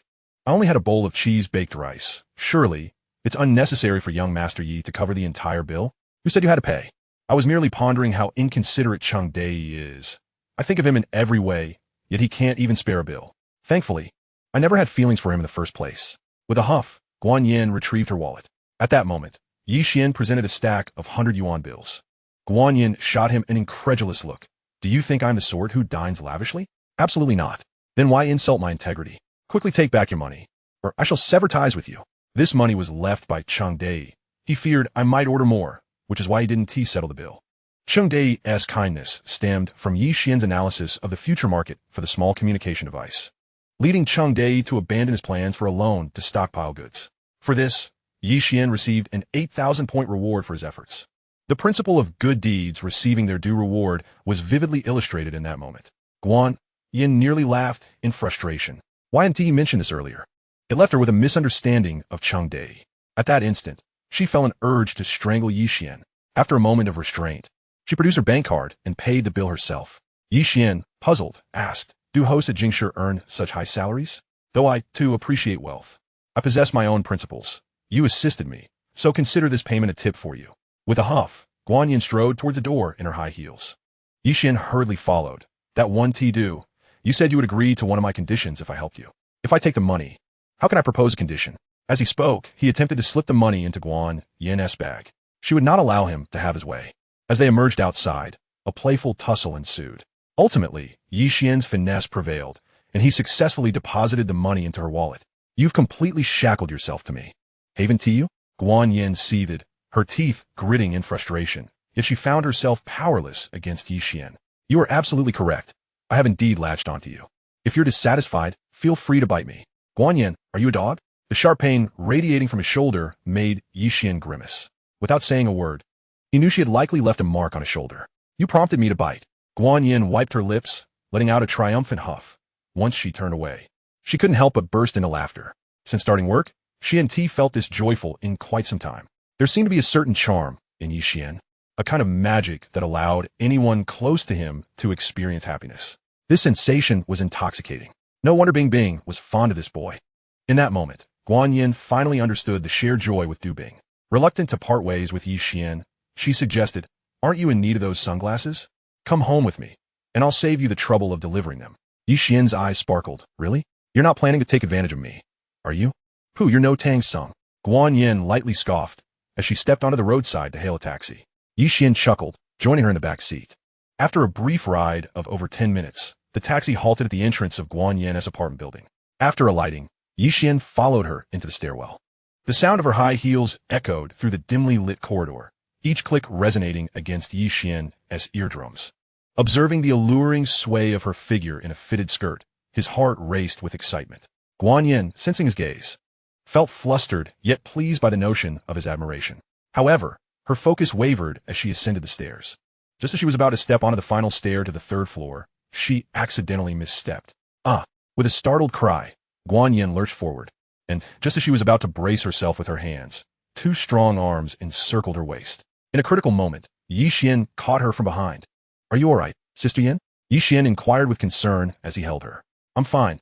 Just help me up, Guan Yin replied, still a bit shaken. Ye Xuan nodded and helped her regain her footing. It was only then that Guan Yin exhaled deeply. In that moment, her forehead had nearly met the ground. Fortunately, her mischievous younger brother had come through when it mattered. Otherwise, she might have faced dire consequences. Wait a moment, Ye Xuan, are you intentionally taking advantage of me?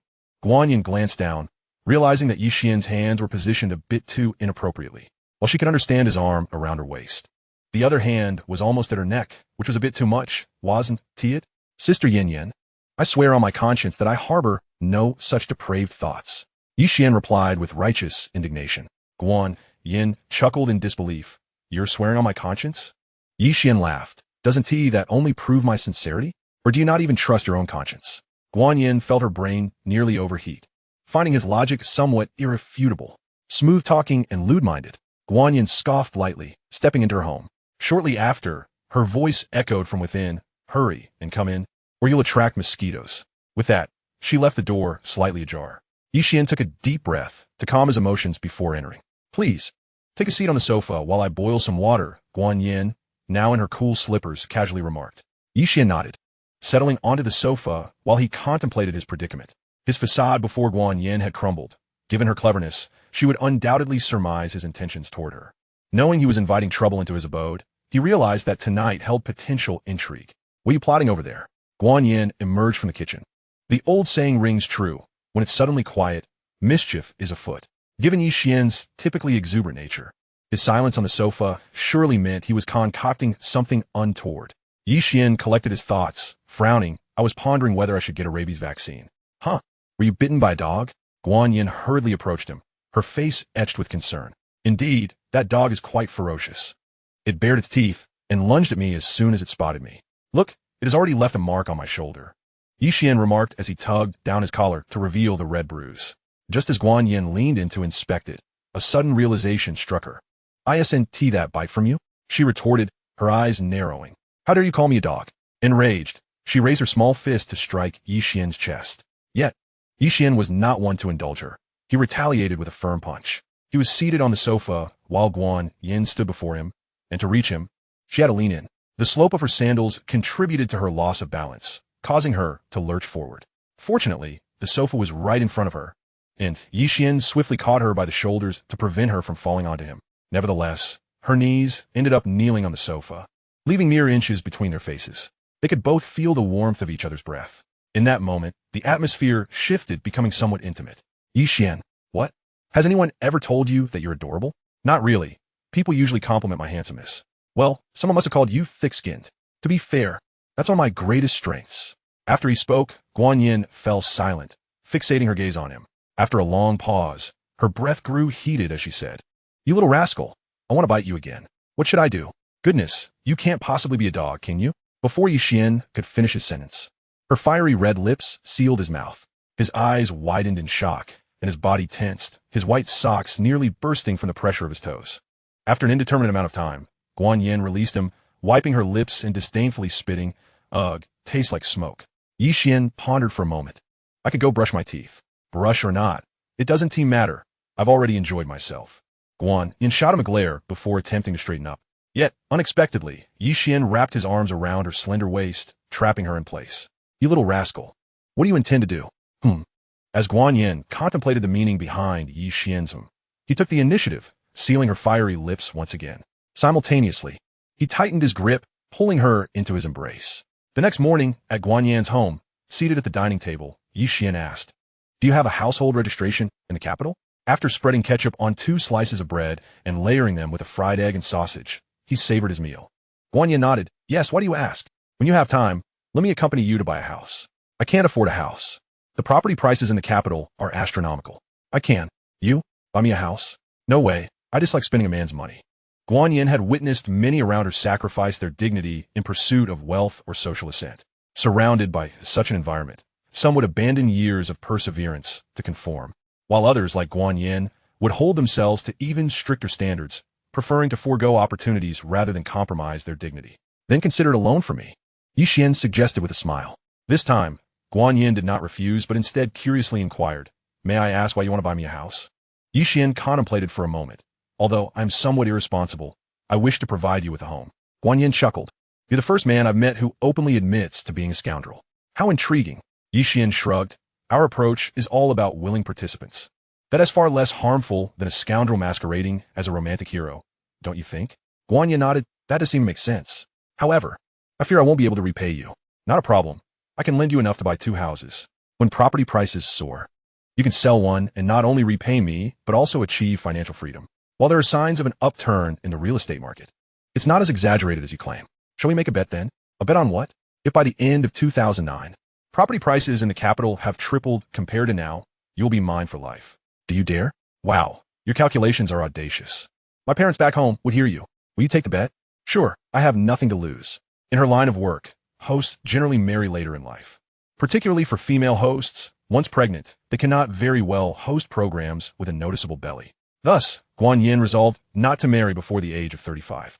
As for after that, she would cross that bridge when she came to it. If necessary, she would remain single for life. Since she had encountered such a remarkable and entertaining young man as Ye Xuan, she intended to seize the fleeting moments of youth and enjoy a few wild years with him, making her existence in this world worthwhile. After breakfast, Guan Yin headed to the kitchen to wash the dishes. Ye Xuan, with a toothpick in his mouth, followed her inside. "What are you doing? Stop fooling around. I have to get to work soon." If you keep this up, I might just bite you. After subduing the enchanting Guanyin, Ye Xuan's days in the capital became considerably more vibrant.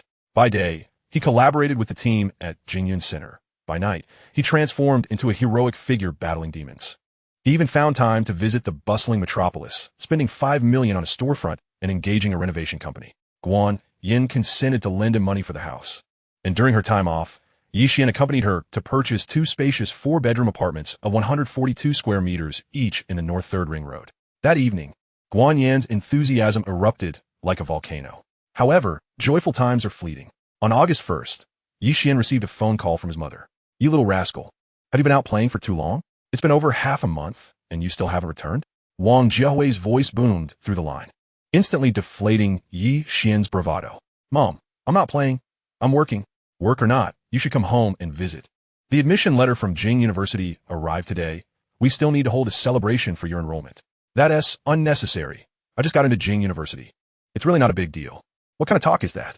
Peking University is still quite respectable." Ye Xuan grimaced, realizing his tendency to echo his mother's words. "Besides, we VE contributed to other relative celebrations. If we don't hold one, won't that money be wasted?" "Fine, I understand.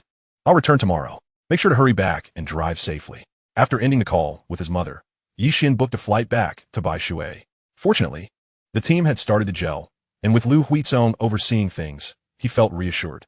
However, Lu Jingrong was still a bit inexperienced, and it would take some time to balance him against Lu Huizong. Nevertheless, during the initial phases of entrepreneurship, everyone was united in purpose, and Ye Xuan was not overly concerned about any unforeseen complications arising at this stage. At 6 p.m., after outlining some important points at the company, Ye Xuan made his way to Guan Yan's home.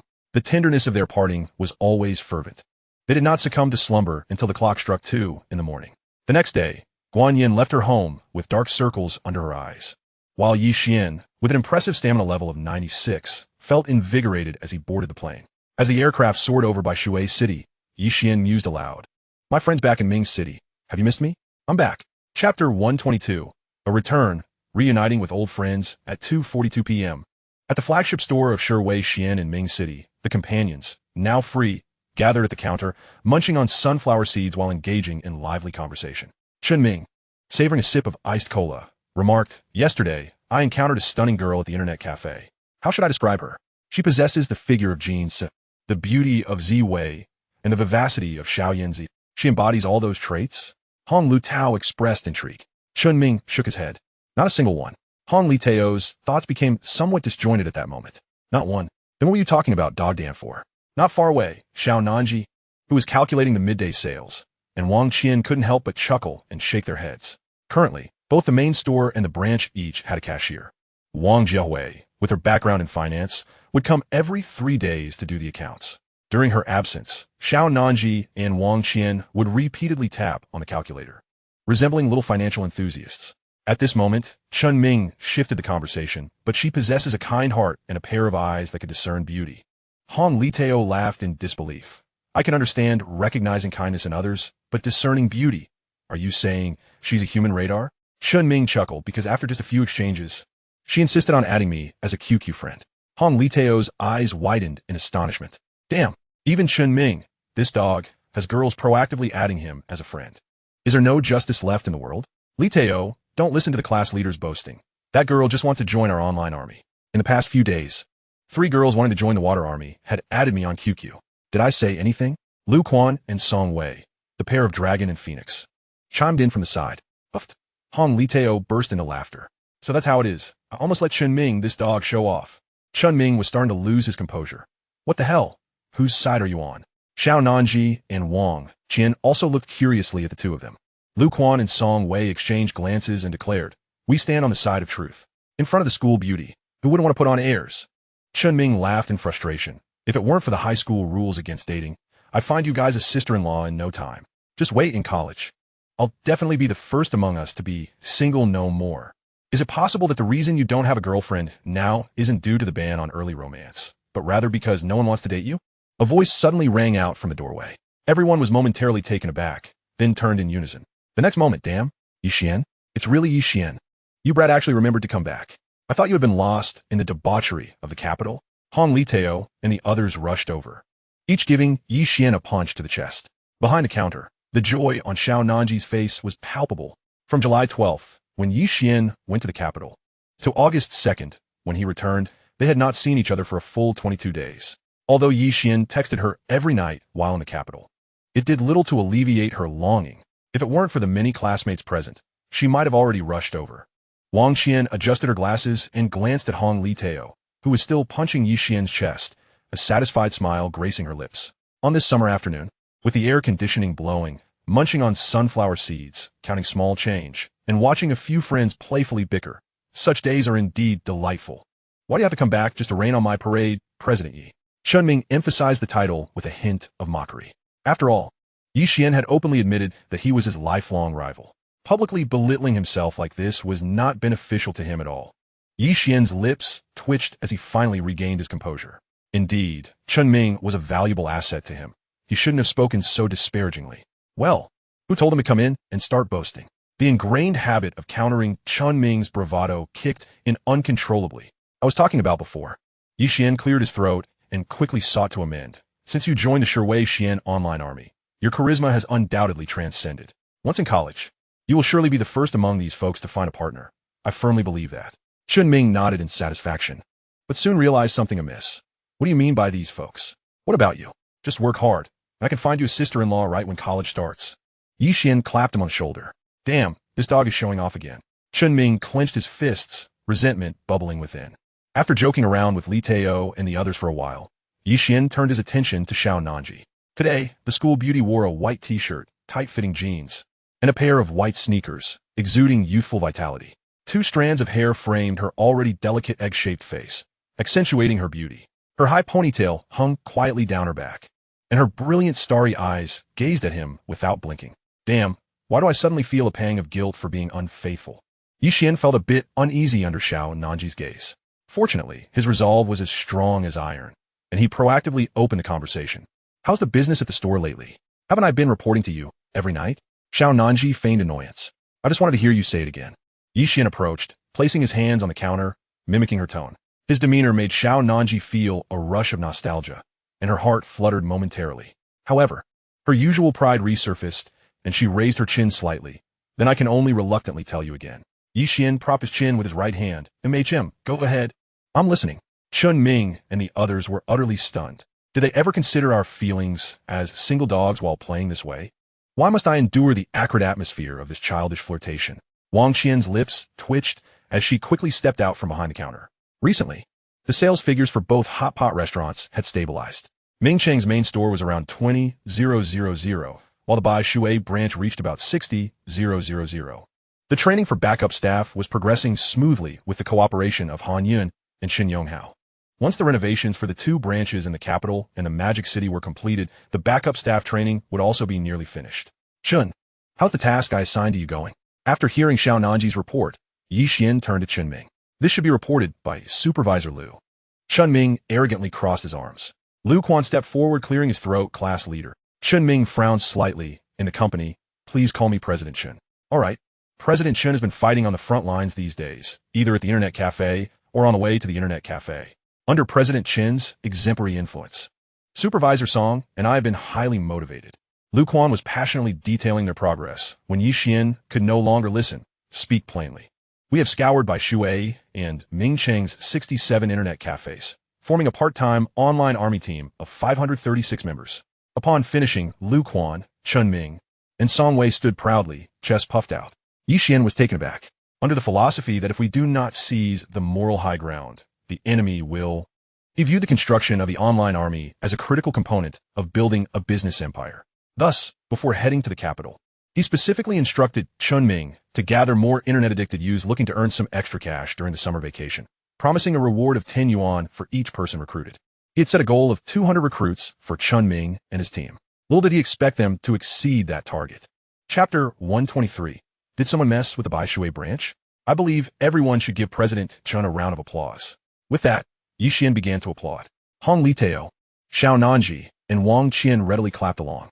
Chunming feigned humility but was, in reality, quite pleased as he tried to suppress his excitement. However, before he could fully do so, the clapping from Hong Litao and the others came to an abrupt halt. This infuriated Chunming. nearly causing him to regurgitate his last meal. The team is still too small, otherwise I would have created a tsunami of effects. As Ye Xuan was lost in thought, the melodic ringtone of lilac suddenly pierced the air. The graveside was adorned with a profusion of vibrant blossoms, embodying the beauty you so ardently yearn for. Just look at the sprawling landscape. Whose phone is that? Why is it not being answered? After enduring the ringing for over 10 seconds, Ye Xuan could no longer hold his tongue. Only then did Chun Ming, seemingly unfazed, retrieve a Nokia 7610 from his pocket. Apologizing, I often lose my focus whenever I hear this song. He had purchased it with a bit of money from his parents after receiving a bonus. It was still new, having barely warmed in his hands. Ye Xuan's pupils contracted, thinking to himself, this dog, Chun Ming, is at it again, trying to show off. Not bad. Chun, your taste is rather unique. You're about to become a university student, yet you still listen to I Love You like a mouse loves rice. The atmosphere fell silent as everyone turned to the source of the sound. Hong Liteo remarked, Ye Xuan, your phone is ringing. Ye Xuan retorted, you must be mistaken. Hong Liteo insisted, impossible. Among us, your ringtone is a mouse loves rice. Ye Xuan exclaimed, this is unbearable. As Ye Xuan and Chun Ming, both flushed, exited the hot pot restaurant to take the call, Xiao Nanji and the others could no longer contain their laughter. How can Ye Xuan still have the audacity to mock Chun Ming, soon to be a university student, yet still listening to a mouse loves rice? It's delightful to see Ye Xuan in such an embarrassing predicament. Laughter erupted at the counter, filling the hot pot restaurant with a joyous atmosphere.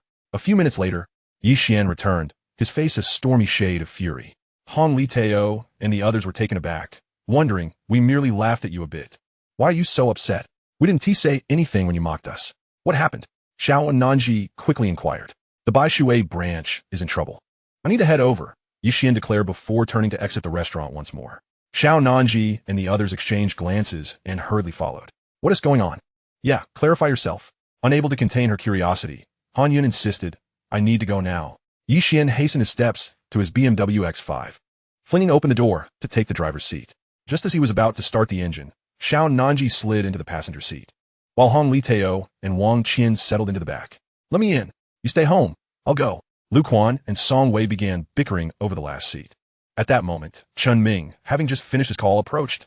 What are you all up to? Lu Quan and Song Wei exchanged a knowing glance, opting to remain silent. Although they were merely ordinary part-time employees of the restaurant, they had developed a sense of belonging over the past few days. After all, they had just graduated from high school and were not burdened by complex thoughts. Thus, they wished to contribute to the restaurant during this time. Something good is happening, right? Chun Ming sensed something was amiss. It's nothing good. Just don't worry about it. Lu Quan and Song Wei quickly denied. It must be something good. I can see it in your faces.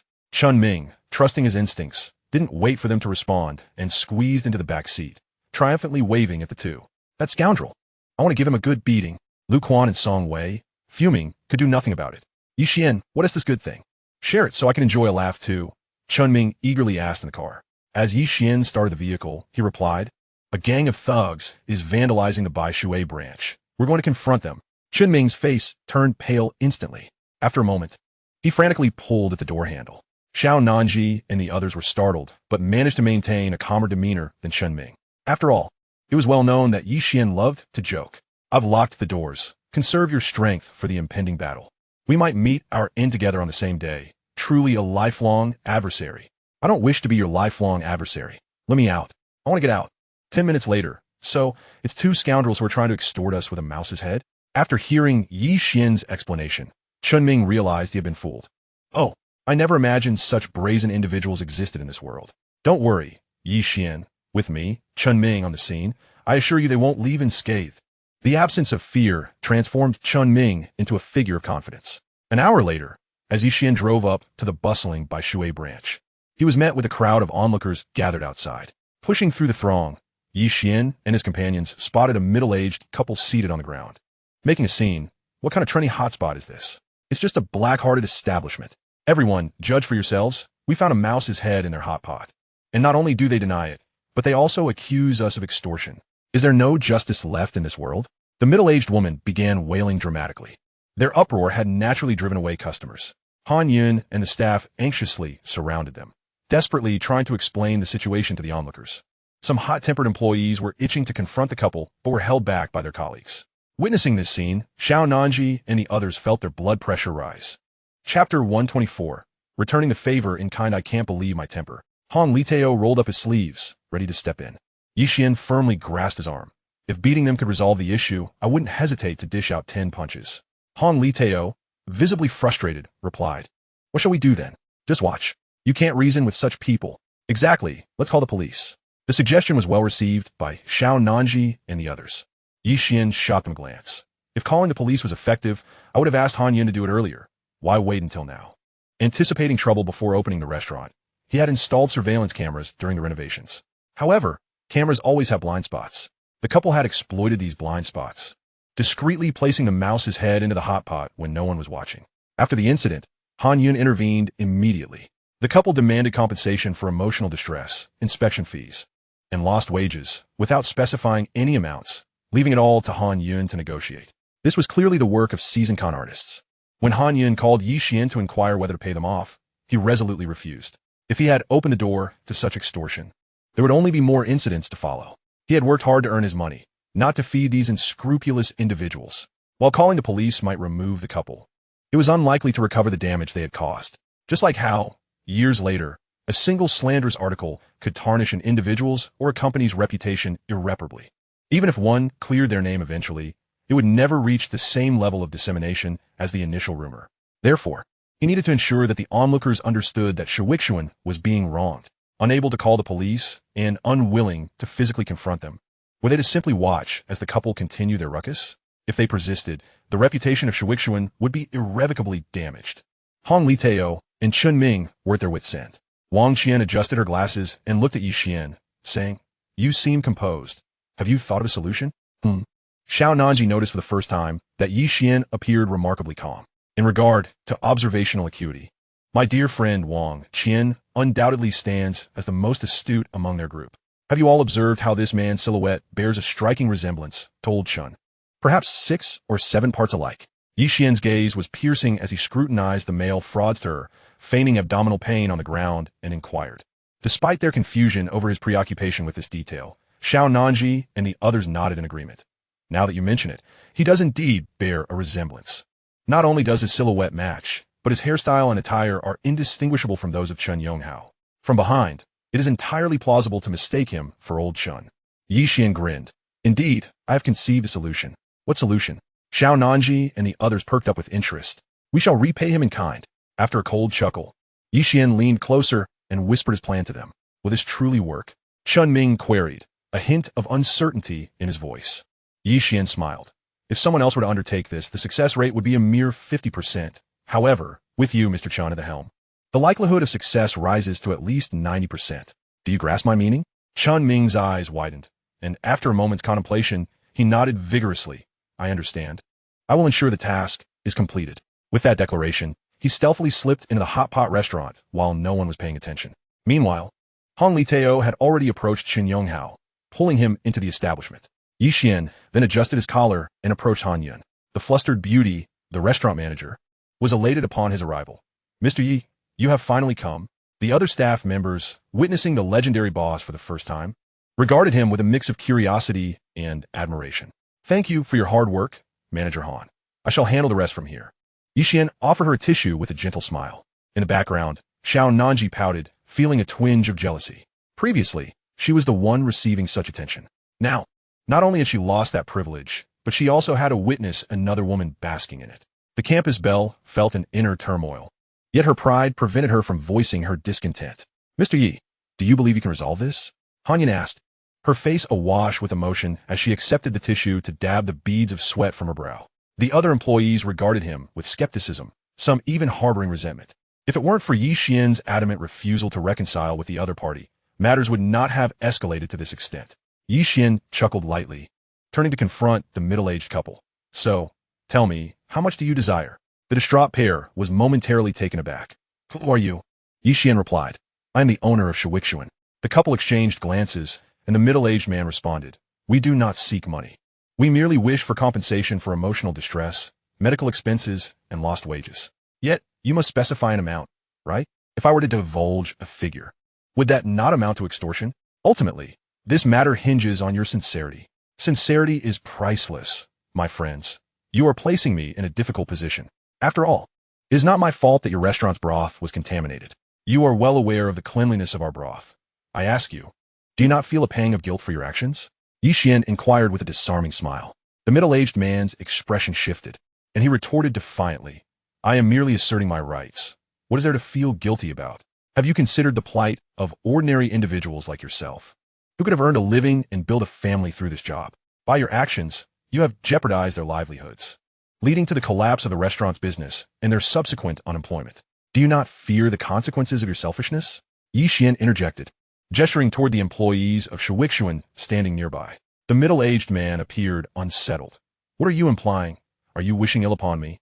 Even if the king of hell were to knock on my door, it would be for you, the unscrupulous owner. The middle-aged woman chimed in with a twisted expression. Ye Xuan nodded. So, you have resolved to pin this on me, correct? Spare me the irrelevant chatter.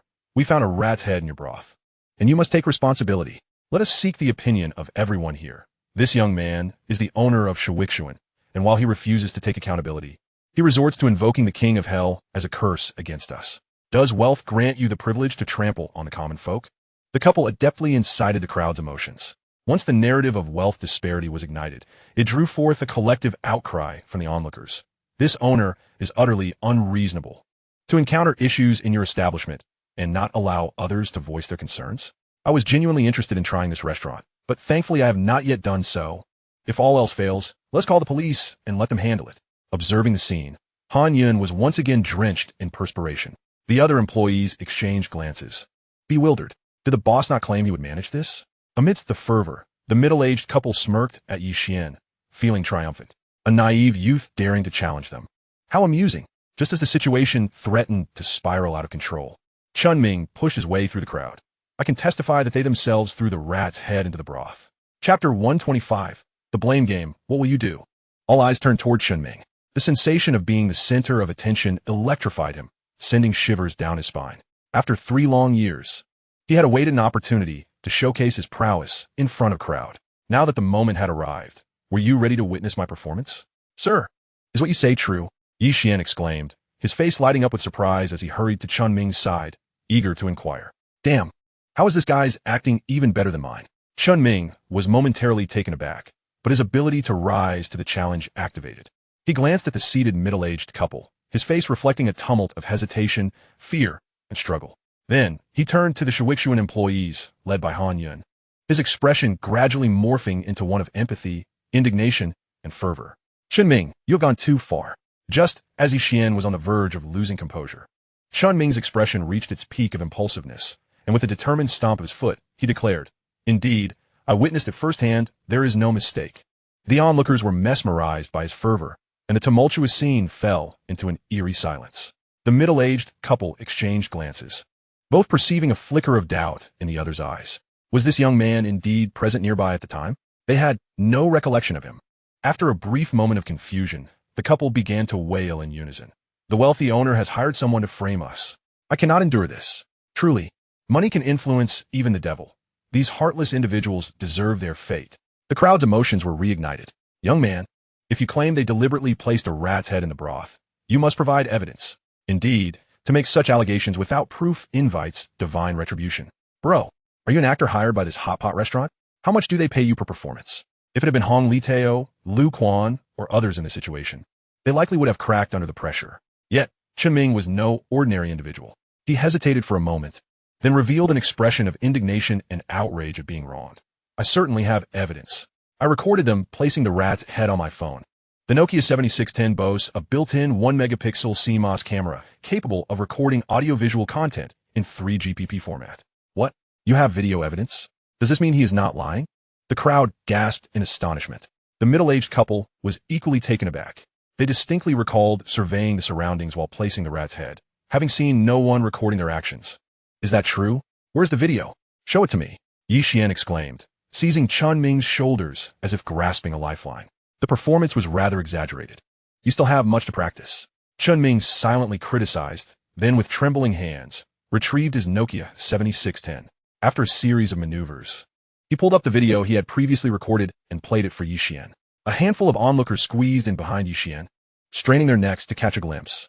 On the minuscule screen, the silhouette of a man emerged. This individual sported a buzz cut, dressed in a white shirt and black trousers, and as for his physique, the crowd glanced back at the middle-aged man seated on the ground.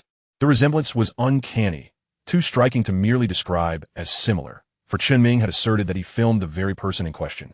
Those familiar with the capabilities of feature phone screen understood the implications, especially given the abysmal pixel quality. The moment the footage captured from behind materialized, it firmly placed the blame upon the middle-aged man. Yet, this alone was insufficient to draw conclusions. As the angle of the recording gradually shifted to the side, the camera focused on the waist of the person in the frame. Consequently, the individual's head was obscured, yet the dark object in his hand was unmistakably clear. Was that a rat's head? It did bear a resemblance to a rat's head, particularly with the two white points resembling teeth. Gasps erupted from the onlookers. Soon after, they witnessed the hand placing the rat's head into the bottom of the pot. Good grief, that rat's head was indeed deliberately inserted. The truth was unveiled. They intended to extort the hot pot restaurant. Goodness, this was nothing short of a scam, and they nearly fell for it. How could individuals with limbs engage in such despicable acts, without fear of divine retribution? These two devoid of moral integrity had lost all sense of virtue. The onlookers were easily manipulated as they were driven by a strong sense of justice. When confronted with unfairness, they felt compelled to speak out. Upon uncovering the truth, their ire was directed at the middle-aged couple. Ye Xuan and Li Wenli were utterly taken aback. Over the years, they had orchestrated countless scams, seasoned and cautious.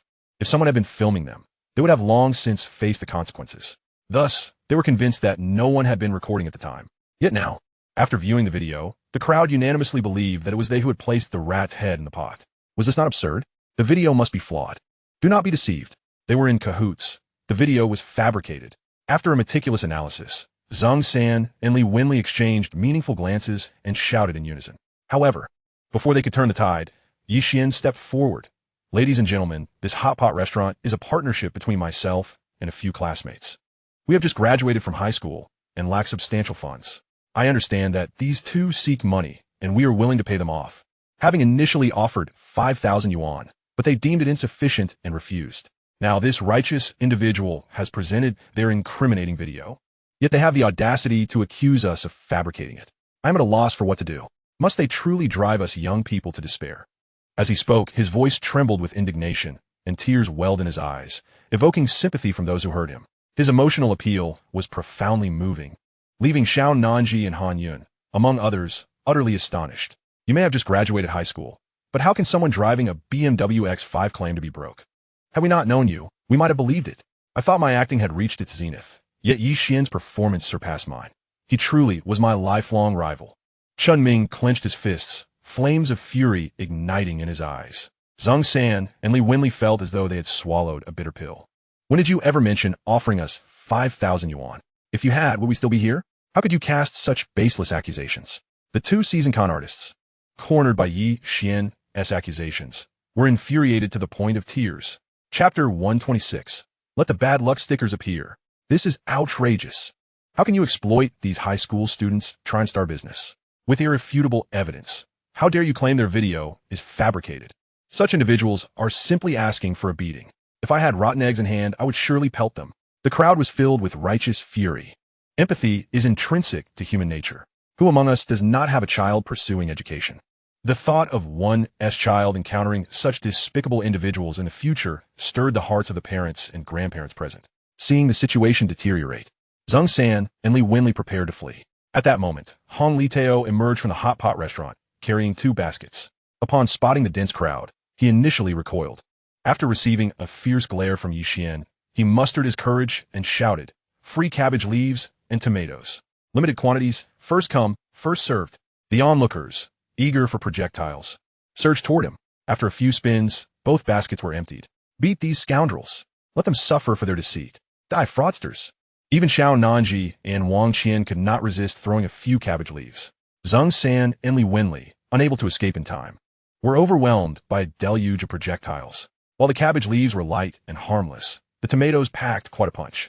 If one was unfortunate enough to be struck in the face, well, that was akin to facing a magical attack. Fortunately, the supply of projectiles was limited. Otherwise, given the crowd's fervor, these two would have surely been left with concussions.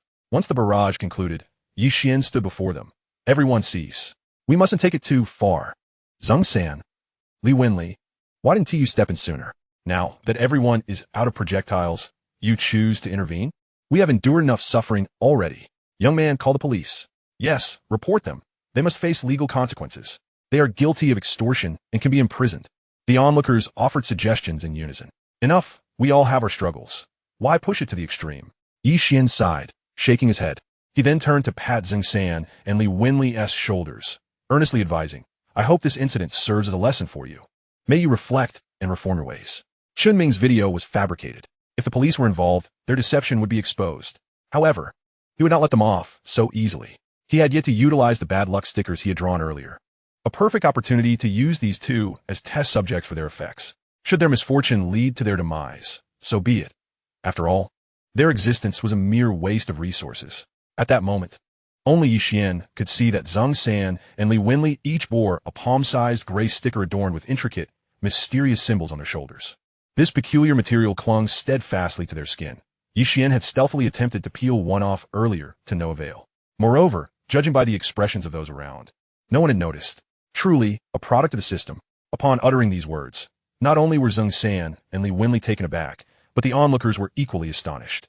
Han Yun and the staff of Wei Xian were utterly bewildered. The actions of these two were so egregious, so infuriating. How could Ye Xuan simply let them off the hook? However, he is the boss, and since the words have been spoken, no one dared to dissent. In brief, if you're dissatisfied, just bear it. Yet, the reaction of the onlookers has caused them to re-evaluate Ye Xian's decision. No wonder Ye Xuan enjoys such flourishing business. The proprietor possesses remarkable vision. Indeed, in such circumstances, to let those two go is commendable.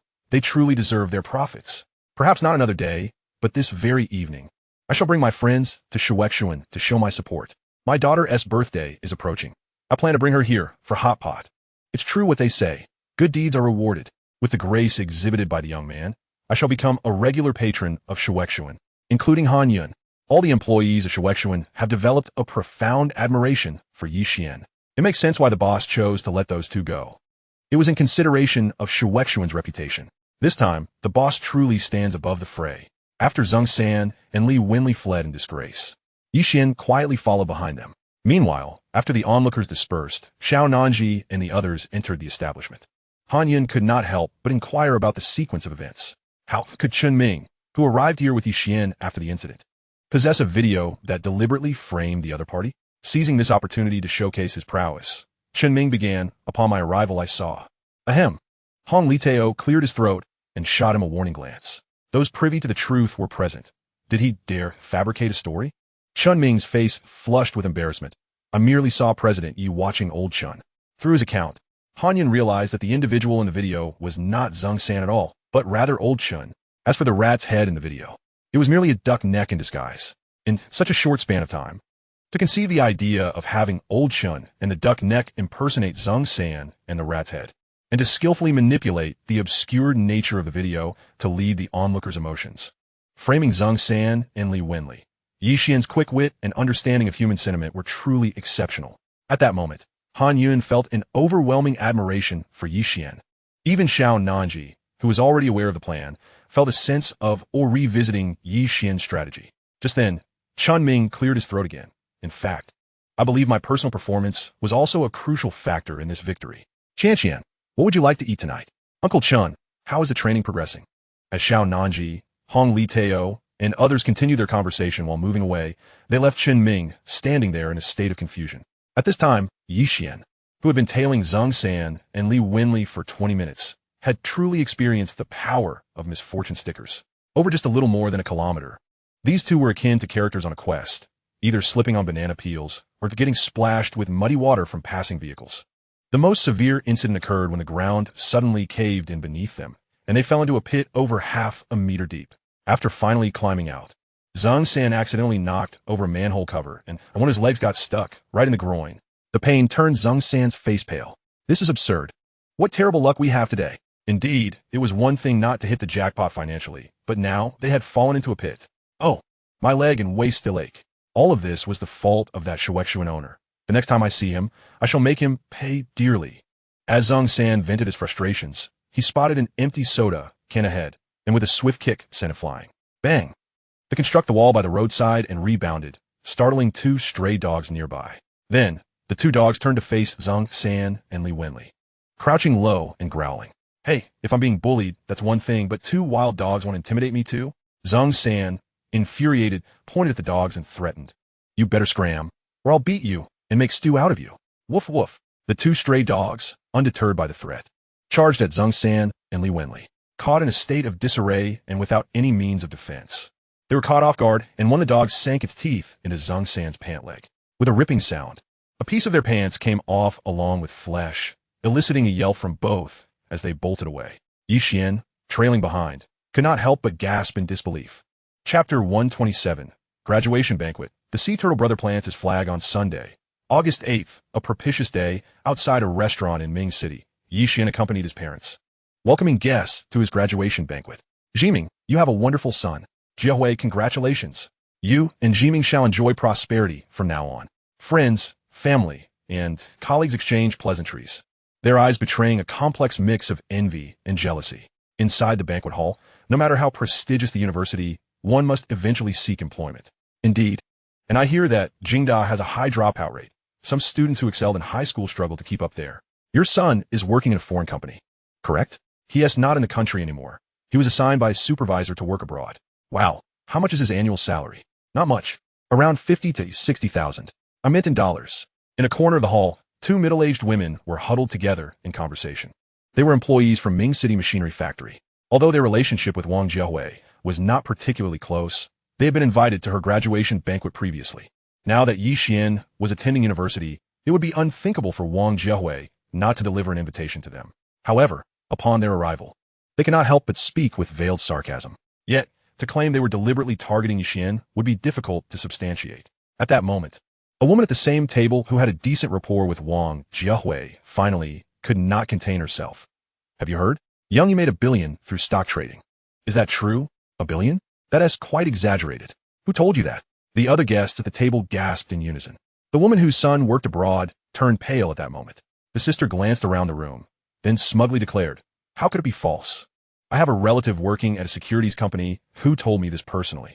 If Young Yin-T earned that much, could he afford a BMW X5 and a luxurious 4-bedroom apartment? There's no wall that doesn't T let the wind through. Once people in the circle learn of something, the information inevitably spreads. Wasn't T that money from a lottery win? The woman whose son worked abroad asked, her expression darkening. She was well aware of Ye Xuan's recent purchases, as that information had circulated throughout the factory. Wang Jiehui had used the lottery win as a pretext to deflect inquiries from her colleagues. You all know what kind of people old Yi and Jiehui are. If it were merely a lottery win, would they allow young Yi to buy a car worth over $1 million? Moreover, I heard that young Yi only won his second prize, which was only a few $100,000. The sister insisted in a hushed tone. Yes. I also heard that Young Yi bought a 600 square meter commercial property in downtown Baishu City. Such extravagant spending certainly did not align with old Yi and Jiehui's personalities. You all think, if his annual salary is around 400 to 500,000, how many years would it take to accumulate $1 billion? Even if he didn't eat or drink, it would take 200 years, right? That means it's completely out of the question in this lifetime. Upon hearing this, the woman whose son worked abroad completely broke down. She had never expected that Young Yi was indeed a stock market genius. At another table, He Ru, who had been aware of this news days in advance, listened to the conversations of nearby guests, her expression quite complex. Just 3 short months prior, she believed that Ye Xuan, in terms of both academic performance and family background, could not possibly compare to her daughter, Xiao Nanji. Yet now, he has not only been admitted to Kyoto University, but has also transformed into a billionaire through stock trading. The hot pot restaurant business is thriving, with branches already opened in both the capital and the magical city. She had even heard from her husband that Lin Baoshan intends to co-establish a real estate company with Ye Xuan, each contributing a capital of 100 million. As the mayor of Mingcheng, Xiao Hongyi's sources of information are undoubtedly reliable.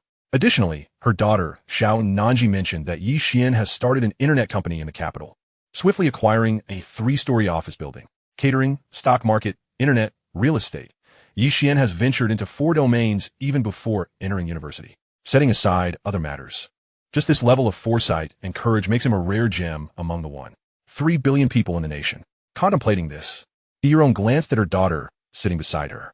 She found Xiao, the campus beauty, propping her chin on her hand, gazing intently at Ye Xuan as he welcomed guests at the door. Silly daughter, the gap between you and Xiao Yi is not trivial at all.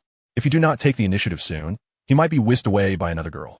The mindset has shifted from Ye Xuan being unworthy of her daughter to her daughter being unworthy of Ye Xuan, a transformation that naturally took shape in Ye Xuan's mind. Nanji, please remind Ye Xuan to downplay any acknowledgement of his stock trading profits, Ye Xuan suggested. Xiao Nanji rolled her eyes in response. He doesn't need my reminder. How so? Ye Xuan inquired, puzzled. He said that no matter who asks, it's all just rumors. As for where the money for the car and house comes from, winning the lottery, of course. Need to borrow money? Sorry, it's all spent. Xiao Nanji mimicked Ye Xuan's demeanor at that time, and upon finishing, she couldn't help but chuckle. Ye Xuan shook her head with a smile. That little Yi is quite astute. The mother-daughter duo was engrossed in conversation when Lin Baoshan and his family arrived. Watching Lin Shitong chatting intimately with Ye Xuan, Xiao Nanji's lips pouted as if they could hang a soy sauce bottle. After the graduation banquet concluded and the guests were sent off, it was already 3 p.m. After helping her parents tidy up the aftermath, Ye Xuan drove them back to Fengkewu. At 5 p.m., Du Bing suddenly called. What is wrong, Bing Bing? Huang Kai called me again. He said he wants to talk one last time. After this, he promises not to harass me anymore. What should I do? The voice of the beautiful host sounded weary on the line. Under Ye Xuan's influence, she had recognized Huang Kai's irritable and impulsive side much earlier than in her previous life. After returning from the capital, she had confronted Huang Kai. However, the self-important sea turtle brother could never tolerate being rejected by a woman, as he had always been the one to end relationships. Thus, he relentlessly pursued Du Bing every day. In that case, I'll come to the TV station to find you and help clarify things. Upon hearing one last time, Ye Xuan felt an inexplicable tightness in his chest.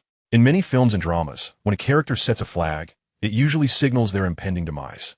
Coupled with Huang Kai's past transgressions against Du Bing, it was understandable for Ye Xuan to feel anxious. After ending the call, he informed his parents before stepping out and driving his BMW X5 towards the Mingxing TV station. 20 minutes later, as he turned a corner, he saw a crowd gathered at the entrance of the TV station. On the periphery of the crowd, Huang Kai sat on the ground, smoking a cigarette while brandishing a dagger. The bright red blood on the dagger pierced Ye Xuan's eyes. Chapter 128. Time rewinds. Your fate. I shall rescue. Or is it too late? As Ye Xuan parked his car at the TV station's entrance, he finally spotted Du Bing, encircled in the center. At that moment, the beautiful host lay quietly in a pool of blood. The blood flowing on the ground was like a dagger, stabbing at Ye Xuan's heart. Just then, the smoking Huang Kai noticed his arrival. He froze momentarily before abruptly discarding his cigarette and charging at Ye Xuan with the dagger. It's all your fault. If it weren't for you, Bing Bing would never have broken up with me. How could I ever kill her? I will kill you, so you can accompany us in death. Huang Kai's expression twisted as he shouted what he believed to be logical accusations. Nearby, 2 security guards from the TV station held riot shields and rubber batons. Hesitating to step forward. With their meager salaries, why would they risk their lives? They had already called the police.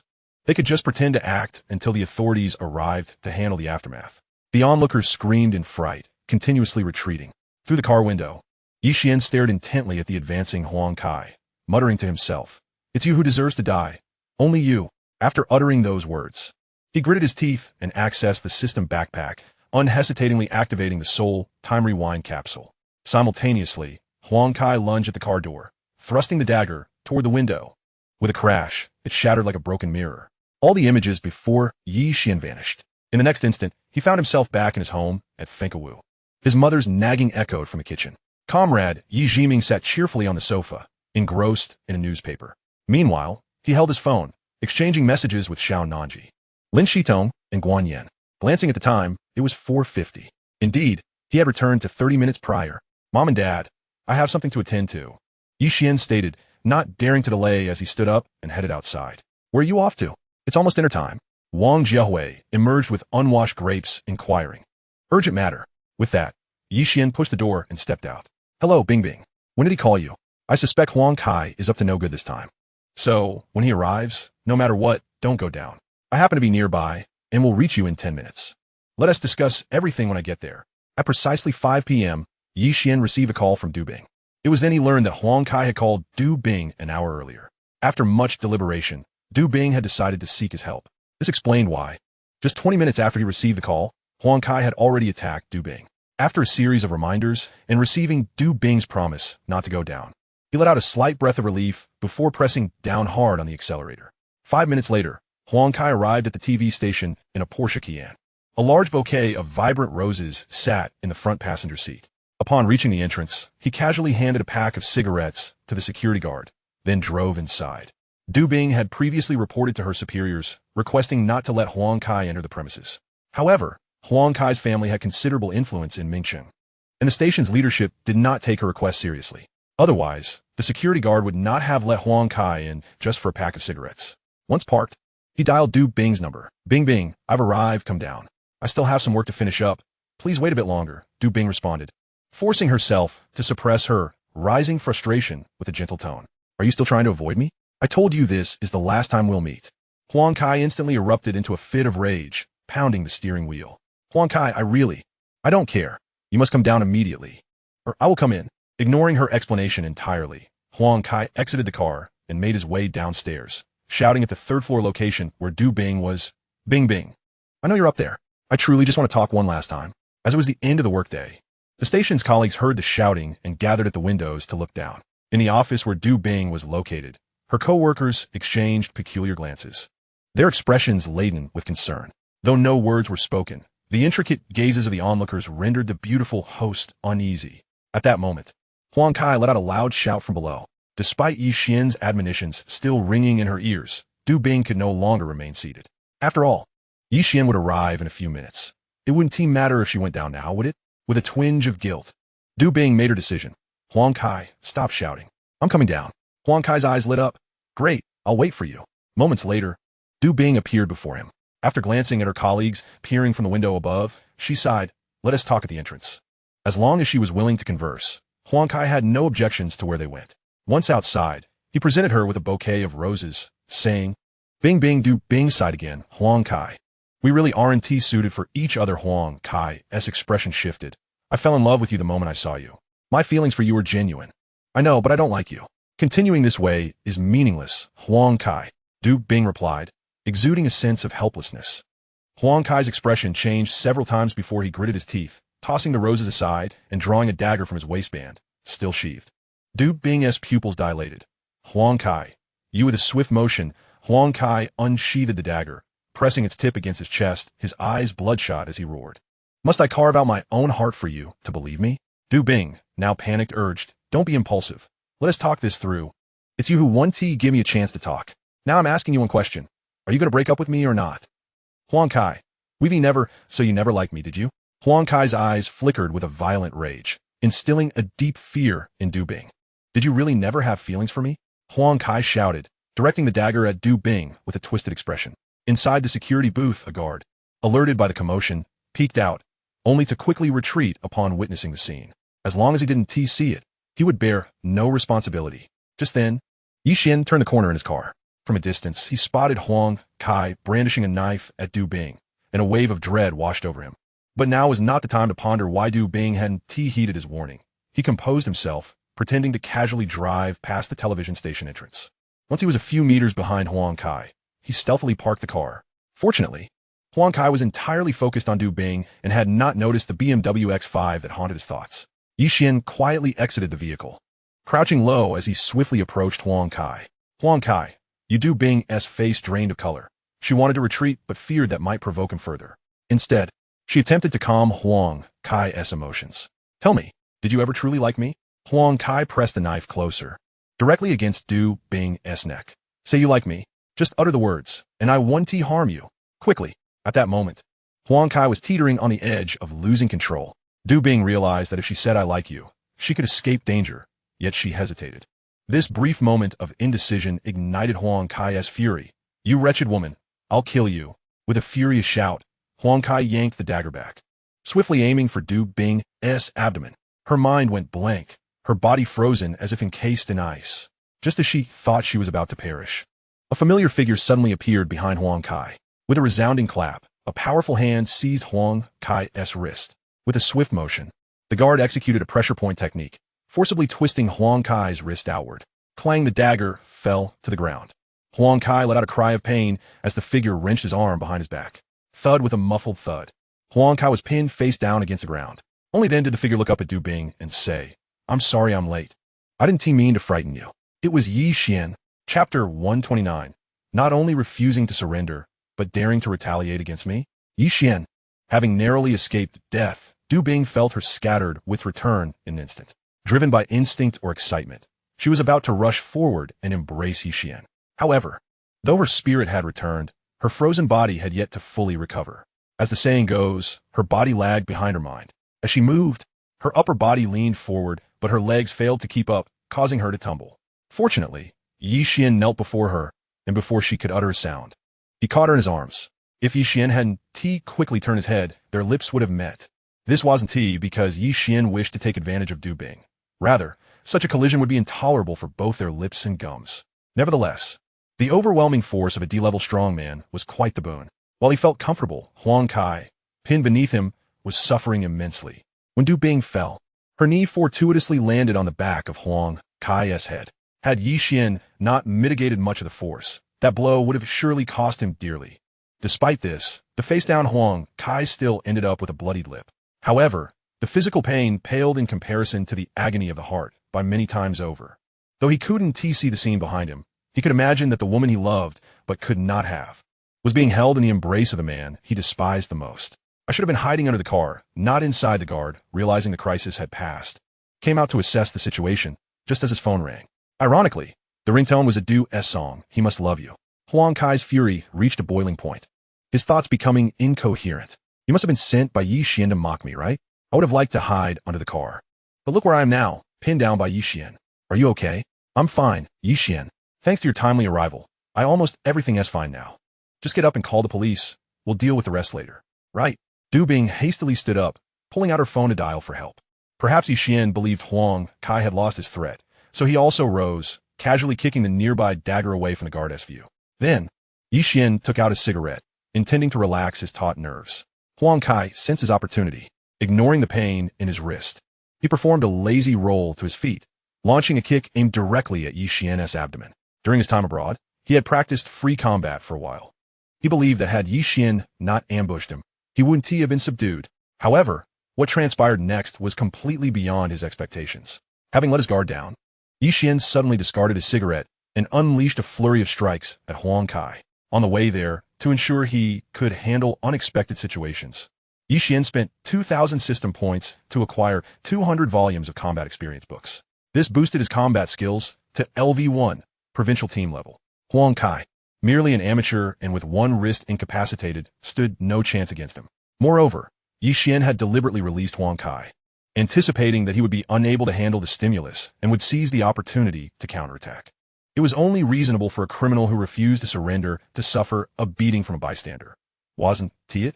With another punch landing on Huang Kai's face, the once handsome man was reduced to a grotesque figure. He could finally bear no more and collapsed to the ground. Ye Xuan exhaled a breath of pent-up frustration, concluding his brazen act of retribution. He then directed his gaze towards the dazed security guard in the distance, querying, "Did you witness that?" "I was merely acting in self-defense."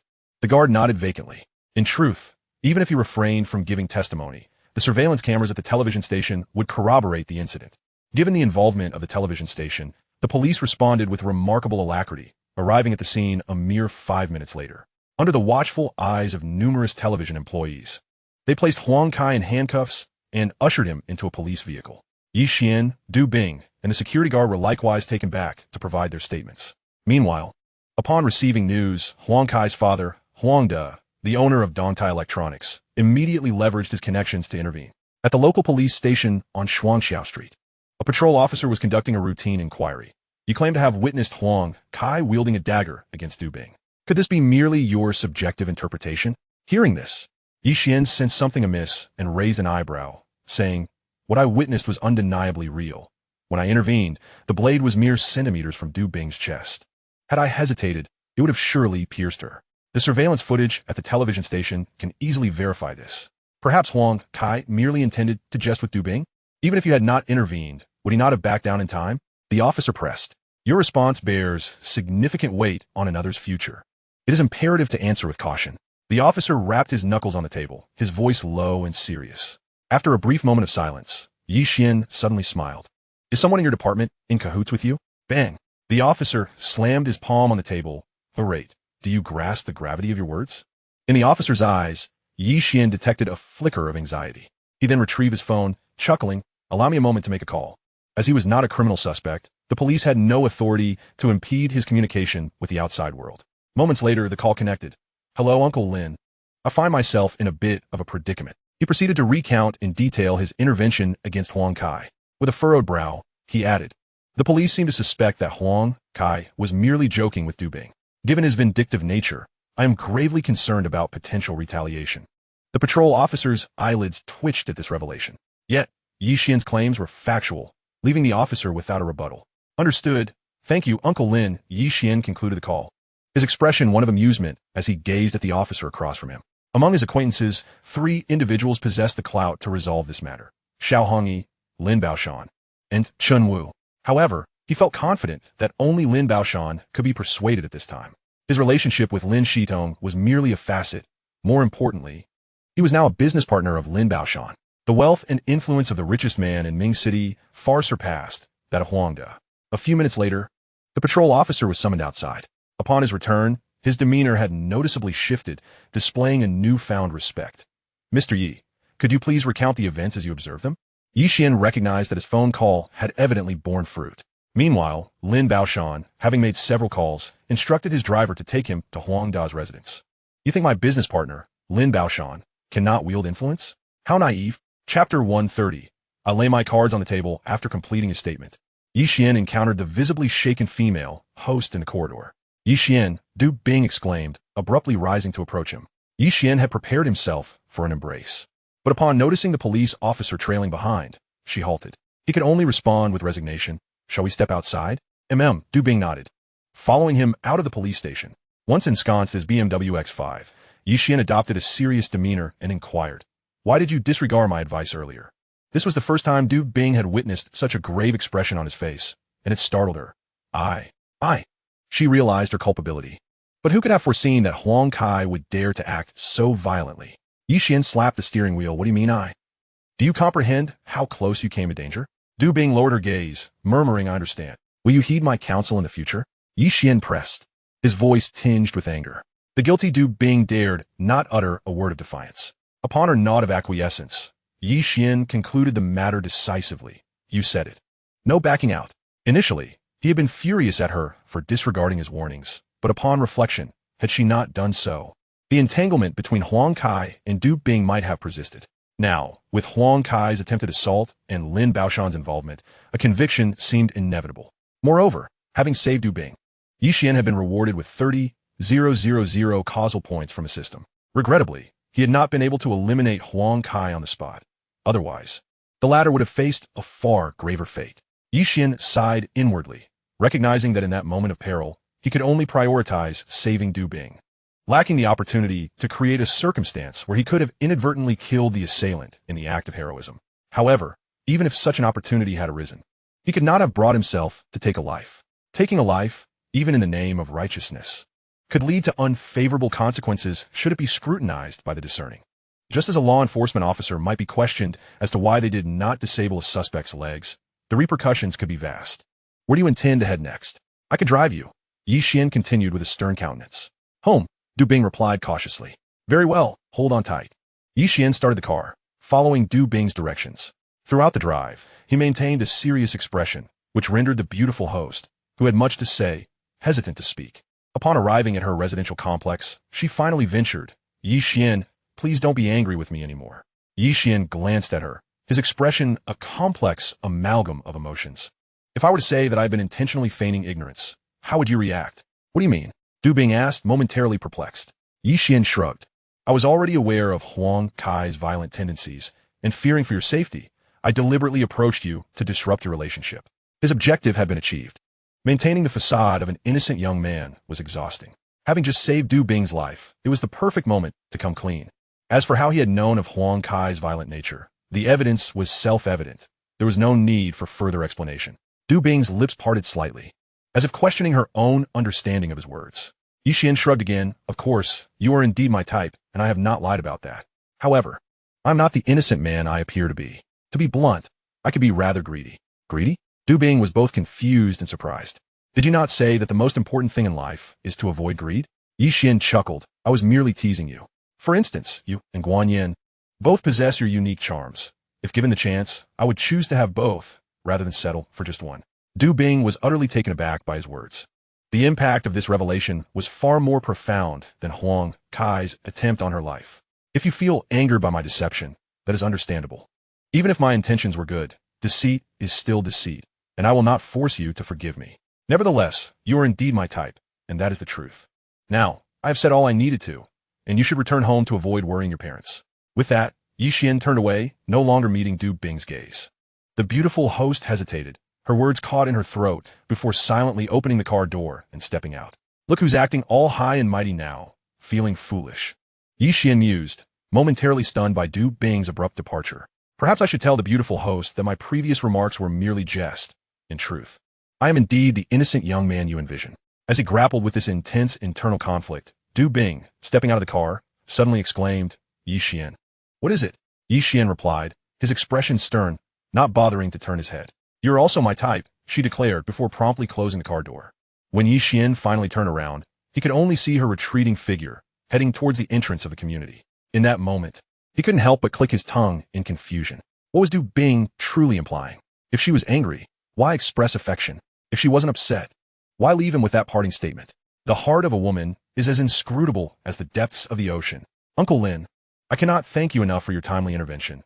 Otherwise, I would have been left in a state of perpetual anxiety. After dropping off Du Bing, Ye Xuan maneuvered the steering wheel and made his way to Lin Baoshan's residence. It was only fitting to express his gratitude to someone who had just aided him. Additionally, he needed to provide a reasonable explanation to his future father-in-law regarding his involvement in the entanglement between Du Bing and Huang Kai. Lin Baoshan waved his hand with a smile, saying, I have already spoken with Huang De. By preventing Huang Kai from committing a crime, you are not harming him but rather assisting him. Otherwise, he would be mourning the loss of his father. He has come to understand the situation now and even mentioned wanting to thank you in person. While Huang De may not fear figures like Xiao Hongyi or Chen Wu, given his contributions to Mingqing's economic development and job creation, he certainly respects Lin Baoshan, a man who has clawed his way up from the very bottom. Furthermore, Lin Baoshan's assertion holds merit, although Huang Kai was incarcerated due to Ye Xuan's actions. Without Ye Xuan's intervention, Huang Kai would have become a murderer facing the death penalty. Now, he still has a chance to be reunited with his son while he is still alive, allowing the hot-headed boy to temper his impulses behind bars and avoid future troubles. After some pleasantries, Lin Baoshan inquired, how did you happen to be at the television station? At that moment, Li Yumei and Lin Shitong, seated by the coffee table, perked up their ears. Indeed, the anticipated moment had arrived. Ye Xuan, having prepared for this inquiry, recounted how certain misunderstandings had affected Huang Kai's relationship with Du Bing. It was reasonable to seek clarification after inadvertently disrupting someone's romance, was it not? The Lin family unanimously deemed his explanation acceptable. Thus, Lin Baoshan concluded the discussion. The day after tomorrow marks the first land auction for our Heyuan real estate. You should accompany Shitong to observe. Ye Xuan glanced at Lin Shitong, then nodded in agreement under her expectant gaze. Chapter 131. You grow big, I remain small, we shall never part. Upon returning home, I reflected deeply and realized you had not wronged me, nor had you harmed me. On the contrary, you saved me, granting me a second chance at life. And you openly confessed your intentions, truly the mark of a gentleman. Therefore, I must thank you and endeavor to understand you anew. By the time I received Du Bing's message, it was already 10 p.m. I could easily envision the beautiful host tossing and turning in bed, revising her message multiple times. Truly, I am remarkable. I managed to navigate such a difficult situation seamlessly. Ye Xuan understood that he had left a significant impression on the beautiful host during their earlier encounters. Otherwise, merely having rescued her would not have been sufficient for her to set aside her grievances. After all, for Du Bing, his presence had indirectly triggered Huang Kai's outburst. I am gratified that you can think this way. You will soon witness my truest self. It's getting late. Do rest early. Good night. Ye Xuan took another 10 minutes before responding to her message. In such moments, it is essential to keep the other party waiting a little longer, allowing their mind to wander. Upon receiving his reply, the surprise of regaining his attention would make her cherish their reconciliation even more. As anticipated by Ye Xuan, Du Bing, anxiously awaiting his message, shot upright in bed upon hearing the notification chime. She promptly opened the message, and after reading its contents, the beautiful host clenched her fist in excitement. During the preceding long wait, she had genuinely feared that Ye Xuan was upset and ignoring her. Wait, wasn't it he who had deceived me? Why was I so anxious? Du Bing quickly recognized how uncharacteristically vulnerable she had been. Yet soon enough, a sweet smile graced her face as she replied, good night. Following that, she called Guan Yin. Yin Yin, today I almost got killed. Even over the phone, Guan Yin's face paled at the recollection of the perilous situation. Upon learning that Ye Xuan had timely intervened to save Du Bing, her sense of pride soared immensely. See, this is my man. Of course, she only dared to voice such sentiments internally. After Du Bing recounted Ye Xuan's candid words, Guan Yin scoffed. That little brat thinks he can have it all. Why doesn't he just reach for the stars? Du Bing nodded in agreement, right? I never expected him to be that kind of man. Do you still want him? If not, you can hand him over to me, Guan Yin continued. Du Bing, as my good sister, shouldn't you stand by my side at such a moment and condemn this rogue's intentions? Why the silence? Are you reluctant? Guan Yin teased. Du Bing huffed. Who would be reluctant? If you want him, go ahead and pursue him. I couldn't care less. You clearly do, Guan Yin retorted with a hum, cautiously asking, what if I take a step back, you take the lead, and we can always be together? That impulsive moment from that night left her feeling somewhat guilty towards Du Bing. If her good sister agreed to share Ye Xuan with her, it would be perfect. Ah, Guan Yin, you are so disgusting, Du Bing proclaimed, though inwardly she did not mind. They had made similar jokes during their school days and had even seriously contemplated such scenarios. However, she lacked the confidence to capture Ye Xuan's heart, let alone share him with Guan Yin. Let us not discuss this anymore. I plan to resign and move to the capital to be with you. This was Du Bing's carefully considered decision. After experiencing such an incident at her workplace, she knew she would be left with psychological scars if she stayed.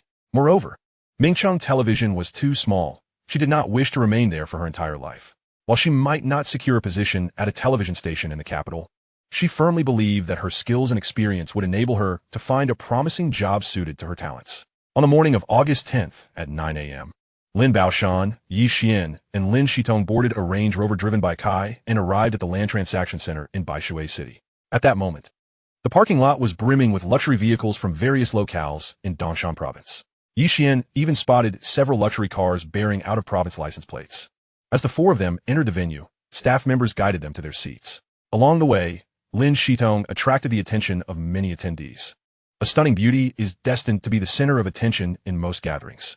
Once they were seated, a fierce-looking middle-aged man seated nearby greeted Lin Baoshan. I am Wang Jinshui, the owner of Jinshui Real Estate. May I inquire your esteemed name? Upon hearing the name Wang Jinshui, Lin Baoshan felt a jolt of surprise and quickly clasped his hands in greeting. Ah, it is Mr. Wang. I have long admired you. I am Lin Baoshan of Baoshan Mining. Wang Jinshui was a local tycoon in Baishui City, reportedly having made his fortune from river sand mining. With a net worth exceeding 1 billion, he wielded considerable influence in Baishui City. Even Lin Baoshan had to exercise caution in his presence. Ah, it is Mr. Lin. A pleasure to meet you. Wang Jinshui chuckled, then inquired with curiosity, is Mr. Lin venturing into the real estate industry?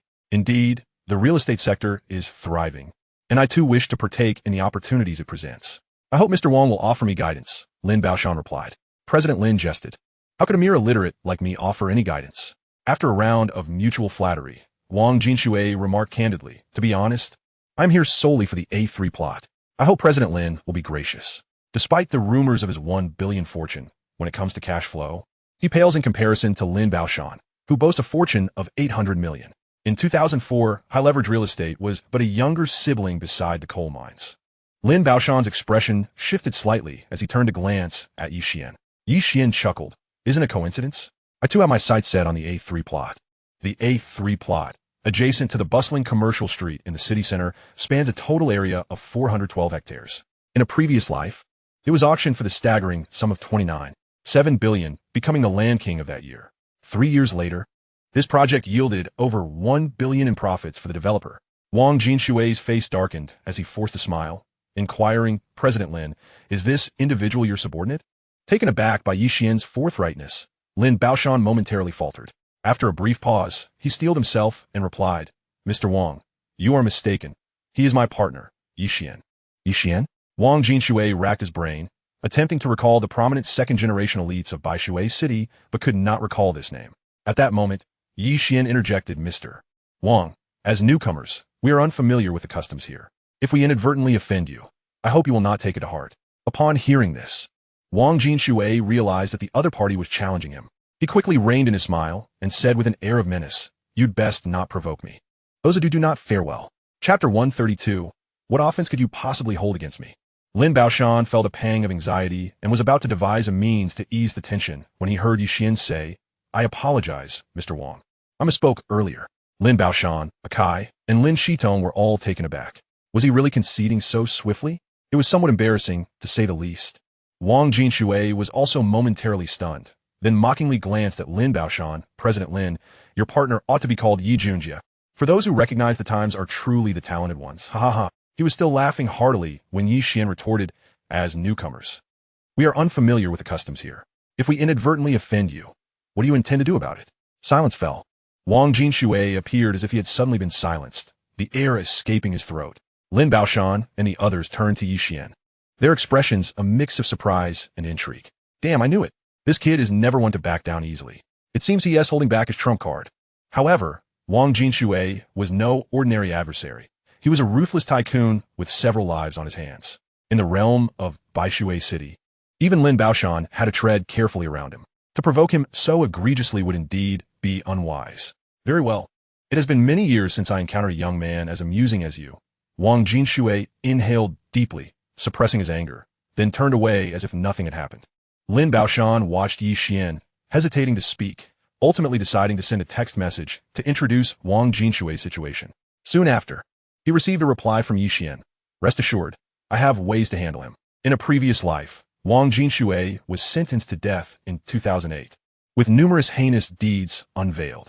Among them, one particular act left Ye Xuan astounded, ingraining itself in his memory. This very act was enough for him to have Wang Jinshui firmly in his grasp. Lin Baoshan gave Ye Xuan a surprised glance, but saw that he merely nodded solemnly, giving no indication of wanting to elaborate. At this moment, the auctioneer took the stage, prompting Lin Baoshan to rein in his thoughts and focus on the bidding. Encouraged by the rising trend in housing prices, developers were brimming with enthusiasm, and land prices continually reached new heights. After over an hour of fierce competition, the highly anticipated A3 plot appeared on the big screen. A 3 plot, located in the heart of Baishui City, covering an area of 412 hectares. The auctioneer began with an introduction, setting a starting bid of 561 yuan per square meter. According to the auction rules, raising a blue card indicated a 10 yuan increment, a yellow card indicated a 100 yuan increment, and a red card indicated a 1,000 yuan increment. As soon as the auctioneer finished speaking, Wang Jinshui raised his red card. The auctioneer's eyes brightened. Number 13 bids for 561 yuan per square meter. Gasps filled the room as no one anticipated Wang Jinshui's aggressive strategy. He aimed to assert his dominance through this display, signaling to others his determination to secure the A3 plot. Under the weight of his aura, the dozens of developers present fell silent, unable to bid. The auctioneer was momentarily confused. Although number 10 had previously bid an additional 1,000 yuan, this price was still lower than that of non-core plots. "Keep bidding." Just then, Ye Xuan seized a red card from Lin Baoshan and raised it high. The auctioneer's heart, which had been in his throat, plummeted back down. Number 11 bids 561 yuan per square meter. Finally, the competition was heating up. No one should back down now. Wang Jinshui's pupils constricted as he turned to face Ye Xuan. Ye Xuan wore a playful smile, locking eyes with him. Sandwiched between the two, Lin Baoshan thought to himself, if looks could kill, he would be riddled with wounds by now. After a moment, Lin Baoshan forced a smile. "Ye Xuan, give me the card." Ye Xuan shook his head. "Not a chance. Stop fooling around. Hand me the card." Lin Baoshan wasn't intimidated by Wang Jinshui. He simply deemed Ye Xuan's approach overly aggressive. The current price was nearing that of other plots' highest bids. "Shidong, your father's bullying me. What will you do about it?" Ye Xuan began to seek support from the first sweetheart. Akai clenched his fists in disbelief. "Damn, mister. He has already resorted to using the young lady to pressure the boss. How shameless." Lin Shitong, though sweet and fair, was far from naive. When it came to business matters, she leaned towards trusting her father. After covering her mouth with a smile, she replied, "My dad is doing this for your own good. You should listen to him." Sighing with relief, Akai couldn't help but think, as expected of the young lady. Ye Xuan's lips twitched as he lamented, "Shitong, have you ever pondered a question?" "What question?" Lin Shitong asked curiously.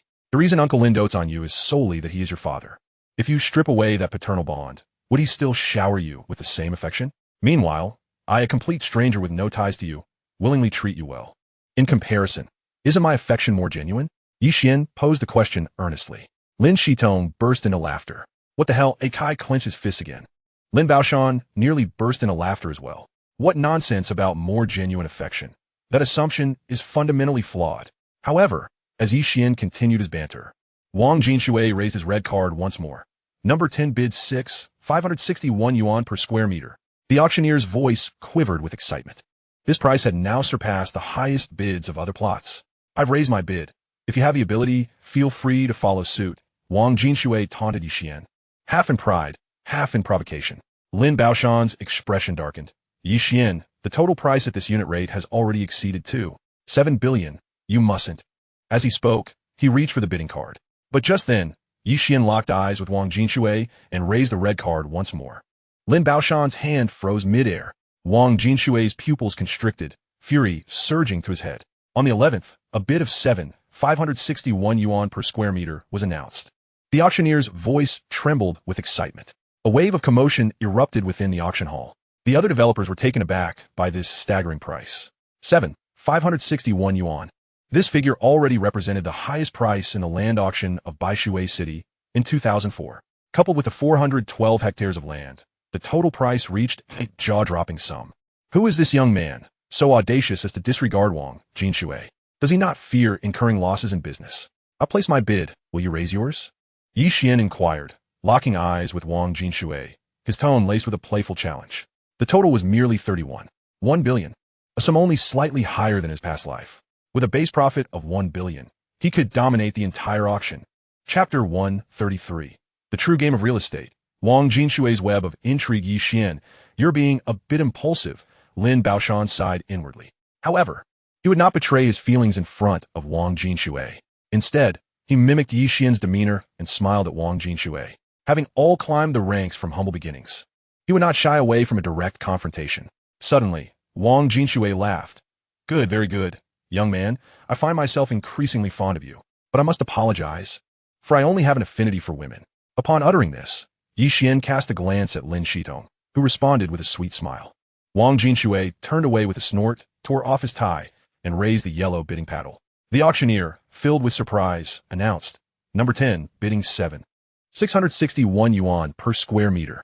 Amidst the gasps of astonishment from the crowd, Wang Jinshui glanced at Ye Xuan once more, his eyes seemingly asking if he would respond to this new bid.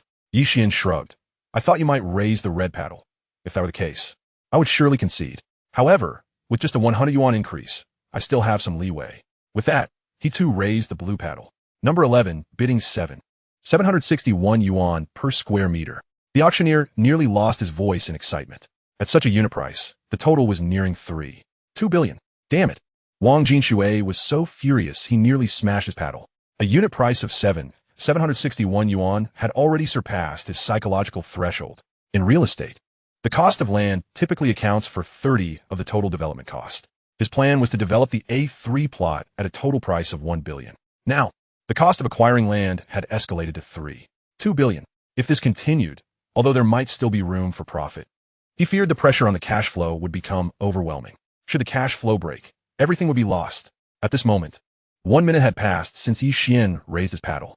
The auctioneer gazed longingly at Wang Jinshui, hoping he would increase his bid. Yet, Wang Jinshui gritted his teeth, unable to make a decision. Ultimately, the auctioneer had no choice but to drop the gavel. Congratulations to number 11 for securing the A3 plot at the price of 761 yuan per square meter.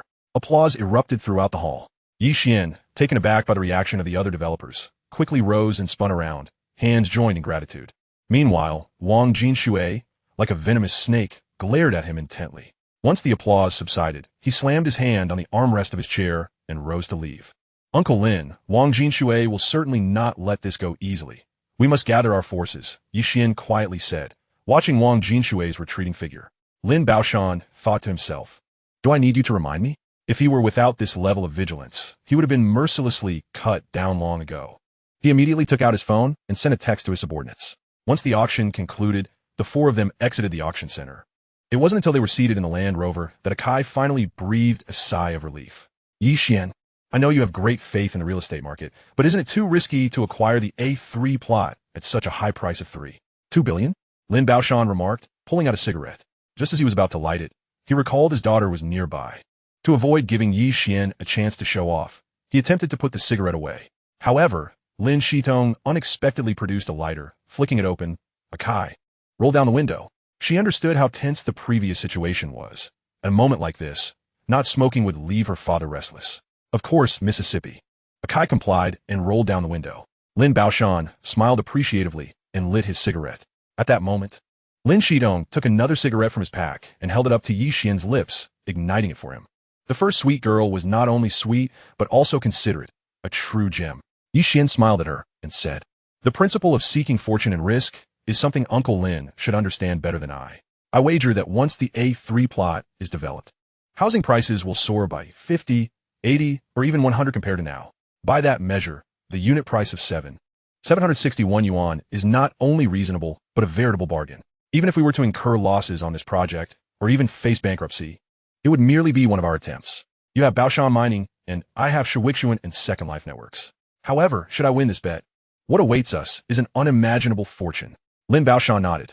"What you say makes sense. Now that the decision has been made, we must proceed with unwavering determination. After all, the Yuan's bankruptcy will not affect our other businesses.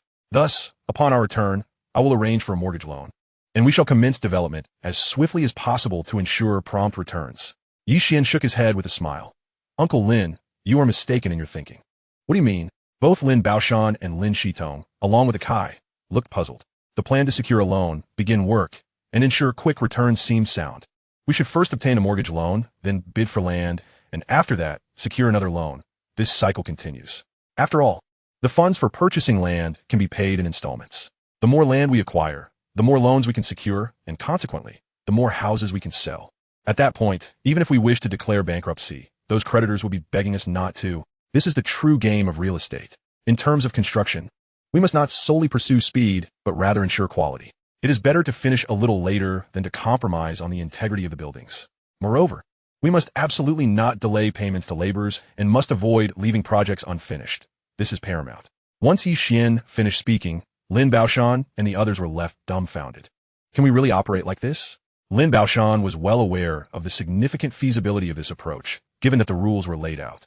However, the pressure on the cash flow would be immense. Should any link in the chain falter, it could trigger a domino effect. "Fortune favors the bold, Uncle Lin." Ye Xuan exhaled a puff of smoke, grinning. "In my previous life, some people leveraged a mere 30 billion to stir up 20 trillion in funds. This is how it's done. The difference is, I know when to pull back. As long as we exit at the right moment, what awaits us will be a deluge of wealth."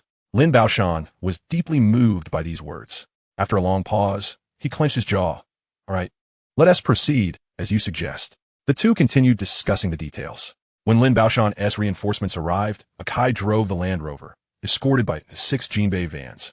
As they began their journey home, just as the convoy was approaching the boundary of Ming City, a dump truck suddenly veered out from an intersection ahead. With a screech of tires, the truck obstructed the road. Almost immediately, dozens of black-clad men wielding sticks leaped out from the truck bed. "Boss, there are more behind us," a Kai exclaimed, glancing at the rearview mirror, his voice filled with alarm. Lin Baoshan turned to see that 6 Jinbei vans had completely surrounded their escape route. From the vans, several more black-clad men armed with weapons emerged. A long Lincoln limousine approached from a distance, coming to a halt, with a cigar clenched between his teeth. Wang Jinshui stepped out of the vehicle. Gazing through the car window at Ye Xuan, a fierce glint flashed in his eyes. "Kid, I've laid an intricate web for you. Let's see where you think you can escape." Chapter 134. One sentence to settle Wang Jinshui. Upon realizing they were cornered, a group of burly men wielding iron rods surged out from the 6 vans that Lin Baoshan had summoned. The atmosphere in the arena instantly became charged with tension. "Ye Xuan, Lin Baoshan, weren't you both quite formidable at the auction house? Why are you acting like turtles withdrawing into their shells now?" Wang Jinshui mocked, puffing on his cigar. "Damn it, that bastard Wang Jinshui is truly overstepping his bounds." Lin Baoshan cursed, his face darkening. As he prepared to push the door open and exit the car, Lin Shitong urgently pulled him back. "Dad, don't go out." "Indeed, boss, they're outnumbered. Let me handle this," Akai also urged. As the three of them were embroiled in this debate, Ye Xuan had already opened the door and stepped out. Lin Baoshan and the others froze momentarily, then simultaneously exclaimed, "Ye Xuan, don't go out. I caused this trouble, so I must resolve it. You all stay put and watch how I deal with him," Ye Xuan declared, slamming the car door shut with a resounding thud. "Oh, the first one out is you. Kid, I knew I wasn't mistaken about you," Wang Jinshui called out, exhaling a puff of smoke. "Damn it, Mr. Yi is too impulsive. Ye Xuan, wait for me." Lin Baoshan and the others hurriedly followed him out of the car. Ye Xuan, feeling exasperated, remarked, I told you not to come out. Why won't you listen? You lack experience in dealing with such matters. It's better if you leave it to me. Lin Baoshan patted his shoulder with pride, grinning. In the face of danger, one must be courageous rather than hide behind others like a coward. A man like this is indeed worthy of my daughter's trust. Ye Xuan couldn't help but think. In his previous life, he had faced such situations more than once. He could only nod in acknowledgement. Then I will trouble Uncle Lin. If Lin Baoshan couldn't handle it, he could step in later. Wang Jinshui, what exactly do you mean? Lin Baoshan pushed aside the henchman shielding him, asking loudly. Wang Jinshui grinned ominously. I simply find a kinship with you both and wish to keep you around for some intimate conversation. As he spoke the word intimate, his lecherous eyes kept darting toward Lin Shitong. Lin Baoshan's pupils constricted. Leave my family out of this. If you dare lay a hand on my daughter, I'll be more than willing to end it all with you. There's no need to be so agitated. We are all businessmen, after all. Let us discuss things in a businesslike manner. Wang Jinshui understood Lin Baoshan's formidable reputation. He wasn't keen on a physical confrontation unless absolutely necessary. Lin Baoshan raised an eyebrow. Wang, why not speak plainly? Wang Jinshui chuckled. The A3 plot is a project I must have.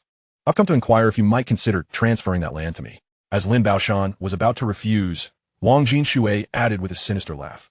Just a reminder, Baishui isn't Mingxing. Should anything unfortunate occur during your construction, you'll find that distant waters won't quench your immediate thirst. Lin Baoshan's pupils shrank. Don't forget, you also have projects under development in Baishui. The construction industry is a treacherous realm, with relationships to navigate that are incredibly intricate. Without external interference, Lin Baoshan's connections in Baishui would allow the project to proceed smoothly. This was also the primary reason Ye Xuan chose to collaborate with him rather than go solo. However, if Wang Jinshui was determined to create chaos, the situation could become unpredictable. Of course, he could also send people to stir trouble at Jinshui real estate construction sites. It's a tit-for-tat scenario. Who wouldn't he do it? If such minor obstacles could intimidate him, he wouldn't be Lin Baoshan. Wang Jinshui spat in disdain. So what? I've roamed Baishui for years and have never faced such humiliation. If you refuse to transfer the land, I will fight you to the end. Let us see who can outlast whom. Baishui was a stronghold. He didn't believe Lin Baoshan could outmaneuver him here. Lin Baoshan narrowed his eyes. So there is nothing to discuss then? Upon hearing this, Akai and the others prepared for a confrontation. True to his reputation, Lin Baoshan was indeed a man of iron will. Since negotiations had failed, he would first extract some interest from them. Wang Jinshui's words had barely left his lips when he violently threw down his cigar. Attack. With a crash, both sides' henchmen surged forward. Just as a conflict was about to erupt, Ye Xuan stepped forward. Wang Jinshui, let us talk. Wang Jinshui raised his hand, and his men halted as if obeying a command. Lin Baoshan also called his men to a stop, then looked at Ye Xuan with confusion. Xiao Yi. He is clearly trying to make things difficult for us. What is there to discuss? Don't worry, Uncle S men may be fewer, but they're seasoned warriors. We have nothing to fear. Rest assured, Mr. Yi, I can take on 10 of them alone. Akai coldly stated while wrapping a cloth around his hand and iron rod. Ye Xuan, where did you get that cloth from? Did you bring it with you? Truly, Akai is a reliable bodyguard. His professionalism is commendable. Uncle Lin, just trust me this once. Ye Xuan could only speak ambiguously, unable to provide a thorough explanation. Lin Baoshan glanced at Lin Shitong. The first sweet girl observed Ye Xuan's calm demeanor and smiled. I believe in him. Lin Baoshan exhaled a sigh of resignation and nodded. All right, you talk to him. If it doesn't work out, we'll fight. Ye Xuan nodded and stepped forward. Wait, where are you going? Lin Baoshan grabbed him. I'm going to have a private word with him. Ye Xuan blinked and, amidst the worried gazes of Lin Baoshan and the others, bravely approached Wang Jinshui. Wang Jinshui was taken aback by his audacity and momentarily stunned. Once he regained his composure, he coldly signaled one of his lackeys. The man promptly approached Ye Xuan to search him. Ye Xuan cooperatively spread his arms. Once the lackey confirmed he bore no weapons, he brought him before Wang Jinshui. Coming here alone, aren't you afraid I'll take you hostage? Wang Jinshui sneered, casting a sidelong glance at Ye Xuan. Since I dare to come, I'm naturally well prepared. Ye Xuan met his gaze without fear, smiling confidently. Wang Jinshui huffed. You are indeed a man. Speak. What do you want to discuss with me? Ye Xuan glanced around him. Wang Jinshui understood and waved his hand. Once there were no third parties within 3 meters, Ye Xuan quietly said, if, let us say, Li Jiang discovers that Zhou Min's child is yours, what do you think he would do? Wang Jinshui's pupils constricted, and his face turned pale.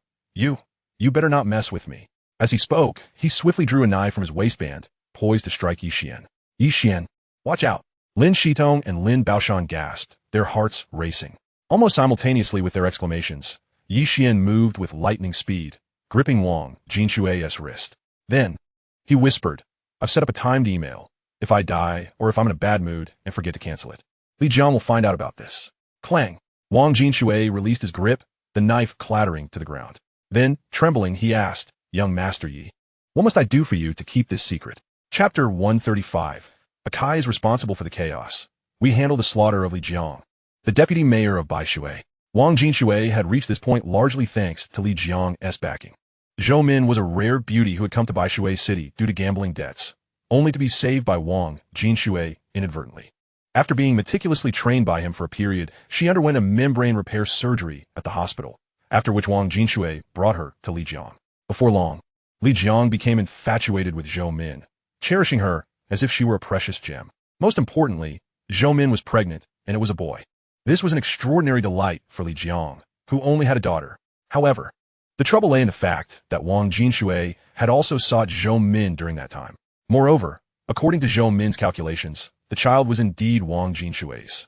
Once Li Jiang discovered he had been cuckolded and was unwittingly stepping into fatherhood, it would spell disaster for him. But how did Ye Xuan learn of this secret, which was meant to be known only to him and Zhou Min? A tempest brewed in Wang Jinshui's heart, yet Ye Xuan remained unfazed. It's simple. You traverse your precarious path, and I shall walk my sunny road. As long as we do not interfere with one another, all shall be well. Individuals like Wang Jinshui and Li Jiang were destined to falter. It was best to maintain a safe distance from them. As long as they did not obstruct his modest earnings or his romantic pursuits, the task of vanquishing evil could be left to others. However, if they disregarded his warnings and persisted in their opposition, he had plenty of contingencies at his disposal. Wang Jinshui's lips twitched in irritation. I understand the reasoning, but why must I tread a precarious path while you walk a sunny road? Ye Xuan's brow furrowed, his voice darkening. Does President Wang have an objection? No. With young Master Yi extending such courtesy, I am grateful beyond measure and would not dare voice any dissent. Wang Jinshui quickly expressed his stance. I am quite easy to get along with, provided you do not meddle in my affairs. Otherwise, should anyone disturb my peace, even if I must descend to the depths of despair, I will ensure they understand the meaning of regret. I have said all I needed to say. Do consider it carefully. Upon finishing, Ye Xuan patted his shoulder and turned to walk away. In a swift motion, a subordinate blocked his path. My boss hasn't spoken yet, and you think you can leave? Do you take this for your living room? The subordinate glanced at Wang Jinshui as if seeking approval. The other subordinates lamented their missed opportunity. Damn, how did I not seize such a chance? In the distance, Lin Baoshan's pupils constricted, preparing to rush over and rescue Ye Xuan. Damn it. Without needing Ye Xuan to say a word, Wang Jinshui was incensed, launching a kick that sent the subordinate sprawling to the ground. He then pointed a finger at the subordinate, bellowing, Are you blind? Did you not see young Master Yi trying to leave? Even a good dog wouldn't block the way. Are you even lower than a dog? The subordinate was nearly brought to tears. Boss, I was just trying to back you up. You don't praise me and instead beat and berate me like I'm less than a dog. I can't live like this. At that moment, the pain in the subordinate's body could not overshadow the indignation he felt. The other subordinates exchanged glances, fear etched on their faces. Thank goodness they were not clever enough, otherwise they would have been the ones getting kicked. Is Wang Jinshui out of his mind? Akai said, bewildered. Lin Baoshan shook his head, his expression strange. I suspect Ye Xuan whispered something that made him cautious. Lin Shidong raised an eyebrow, her gaze towards Ye Xuan, now tinged with curiosity and admiration. I apologize, young Master Yi. My subordinates lacked decorum and startled you. Wang Jinshui approached Ye Xuan, forcing a smile. Ye Xuan nodded and continued on his way. Wang Jinshui wiped the cold sweat from his forehead. What are you all standing around for? Hurry and see young Master Yi off. His subordinates all bowed their heads in unison. We bid farewell to young Master Yi. Ai, Akai, and the others gasped. Lin Baoshan could not help but furrow his brow. What leverage did this kid have over Wang Jinshui to instill such fear? Uncle Lin, Wang Jinshui has conceded. Shall we leave? Ye Xuan returned, smiling. Lin Baoshan nodded, his expression complex. Once everyone was back in the car, the dump truck was driven away, with Wang Jinshui and his men departing as well. Lin Baoshan could no longer restrain his curiosity. What did you say to Wang Jinshui? Akai and Lin Shitong perked up their ears, eager to hear. Ye Xuan smiled. Uncle Lin, it's not that I don't want to share, but this is a secret known only to him and me. If you learned it, it would lose its potency. Lin Baoshan nodded in understanding, then spoke with a complex tone. I initially had little confidence in my ability to succeed in real estate, but now I am fully confident. Despite having known Ye Xuan for a long time, he sometimes felt an inscrutable aura from him. Just as this time, an issue that even he found challenging was effortlessly resolved by Ye Xuan. With such a remarkable partner, he felt incredibly optimistic about the future. Ye Xuan waved his hand dismissively. I have long said, when the two of us combine our strengths, along with Akai's support, it becomes a whirlwind of success. Akai shot him a resentful glance. I understand your desire to impress, but to use me as mere decoration is quite unfair. A laugh escaped Lin Shitong. Unable to contain herself, Akai's expression grew even more mournful. Miss, I've been unwaveringly loyal to you. Is it not painful for your conscience to jest at my expense? Ye Xuan then added, moreover, I have a suggestion for you. Shitong is about to enter university and should learn to live independently. Lin Baoshan nodded. And then, from now on, she can go shopping alone with me, and I will ensure her safety. Ye Xuan stated earnestly. Akai rolled his eyes in exasperation. Are you not simply plotting something nefarious against the young lady? What nonsense about independence? Lin Baoshan glanced at Lin Shitong, whose cheeks flushed as she lowered her head, not daring to speak. Ahem, that is a fine suggestion, but words alone hold no weight. Once we are home, you and Akai shall spar. If you can withstand 3 minutes under Akai's challenge, I will agree to your suggestion. Lin Baoshan was well aware of Ye Xuan's ulterior motives. Although he had mentally accepted the possibility of Ye Xuan becoming his son-in-law, he could not abide the thought of anything happening between them while she was in college. As a devoted father, he simply could not allow it. Akai felt a surge of excitement. Such a golden opportunity to openly confront Ye Xuan was rare. Thus he murmured to himself, Young Master Yi, you must not falter. Lin Shitong protested. Dad, Akai is. Before she could finish her sentence, Ye Xuan, afraid Lin Baoshan would change his mind, quickly interjected. All right, it's a deal. Chapter 136. I am just practicing at home. The formidable Ye Xuan, a top-tier assassin whose reputation sends shivers down spines, capable of silencing the cries of children at night? No, you once crossed mountains and seas, and traversed through crowds? In the Lin family villa, within the backyard, Akai and Ye Xuan had assumed their stances. Lin Baoshan's family stood nearby, keenly awaiting the outcome of their duel. As, per tradition, they were to exchange some fierce words before commencing. Yet, as soon as Akai opened his mouth, Ye Xuan shot back with a retort. Akai was nearly laughing in frustration. All right, you don't want to speak. Let us see who has the upper hand. With a loud roar, Akai charged forward. 1 minute later, ow, ow, ow. Young Master Yi, I concede. Please let me go. Akai found himself pinned beneath Ye Xuan's hold, grimacing in pain. The onlookers, Lin Baoshan and the others, were left dumbfounded. What the hell? Akai is a retired sparring master from the provincial team, and he got knocked out in just a minute. Although Akai was indeed hesitant to unleash his full potential against Ye Xuan for fear of causing injury, the speed at which he was subdued was rather perplexing. This can only imply that Ye Xuan's combat prowess surpasses Akai's, perhaps by a considerable margin. By the way, what were you about to say earlier? Ye Xuan slightly relaxed his grip and, suppressing a laugh, inquired. After capturing the A3 plot, the system rewarded him with an additional 20,000 causal points. Concerned about potential mishaps on the way back, he decided to invest all of these points into purchasing a martial arts experience book. Upon usage, his combat skills ascended to level 2, national team level. Not to mention Akai's inability to fight back. Even if he could, he would merely be on the receiving end of punishment. As for that mountain and sea you mentioned, Akai blushed and mumbled. It's one thing to boast about having been a member of the provincial Sonda team before the fight. Saying so after being defeated would only make one look foolish. Fine then. Ye Xuan was merely jesting with him. After a chuckle, he released his hold. He then turned to Uncle Lin. So, I've won, Haven Ti? Lin Baoshan, feeling somewhat uncomfortable, clicked his tongue. His earlier belief that Ye Xuan would lose was what prompted him to make such a statement.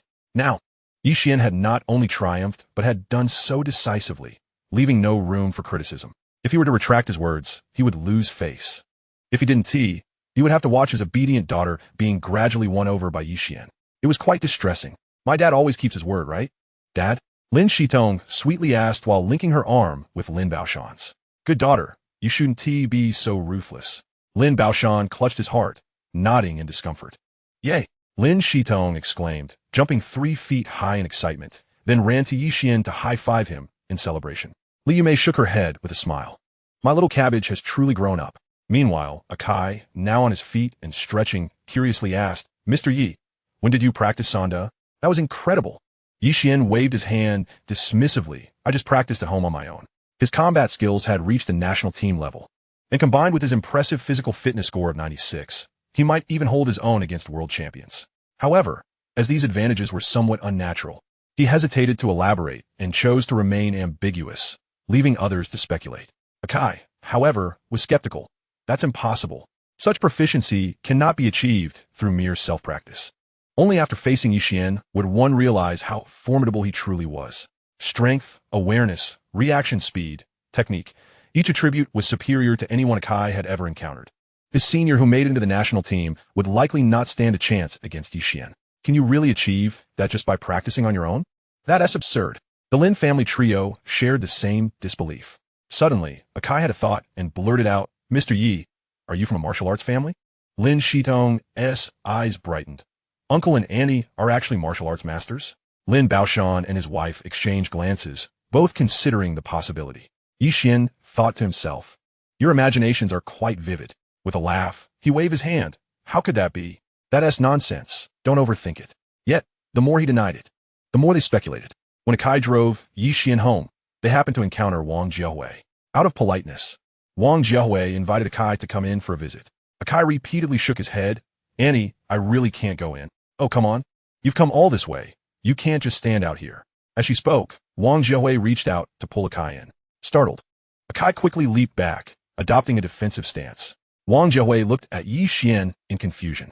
Isn't Shitong's bodyguard a bit odd? Mom, he thinks you're a martial arts master. Ye Xuan stifled a laugh. Wang Jiahui chuckled. A martial arts master? I'm just an ordinary woman from a county town. At this moment, she noticed Lin Shitong looking at her with a strange expression. Realizing this, she turned serious and addressed Ye Xuan. Did you say something out of turn? Ye Xuan feigned innocence. I swear I didn't tea. Do you think I would dare to say such things outside? Akai and Lin Shitong exchanged glances, silently agreeing that this was indeed a secret of the Yi family. You must have said something. Just wait until we get home. Wang Jiahui playfully punched his shoulder. Ye Xuan grimaced in mock pain. His intention was to inflate his mother's sense of accomplishment, but to Akai and Lin Shitong, the implication had shifted. The damage inflicted by a Sanda master like Akai was negligible compared to the light punch from Wang Jiahui, which caused Ye Xuan genuine discomfort. So, the notion of him being a martial arts master was solidified. As time flowed slowly, August 28th arrived. This day marked the start of the new academic year for most universities. On a train bound for the capital, many youthful faces could be seen.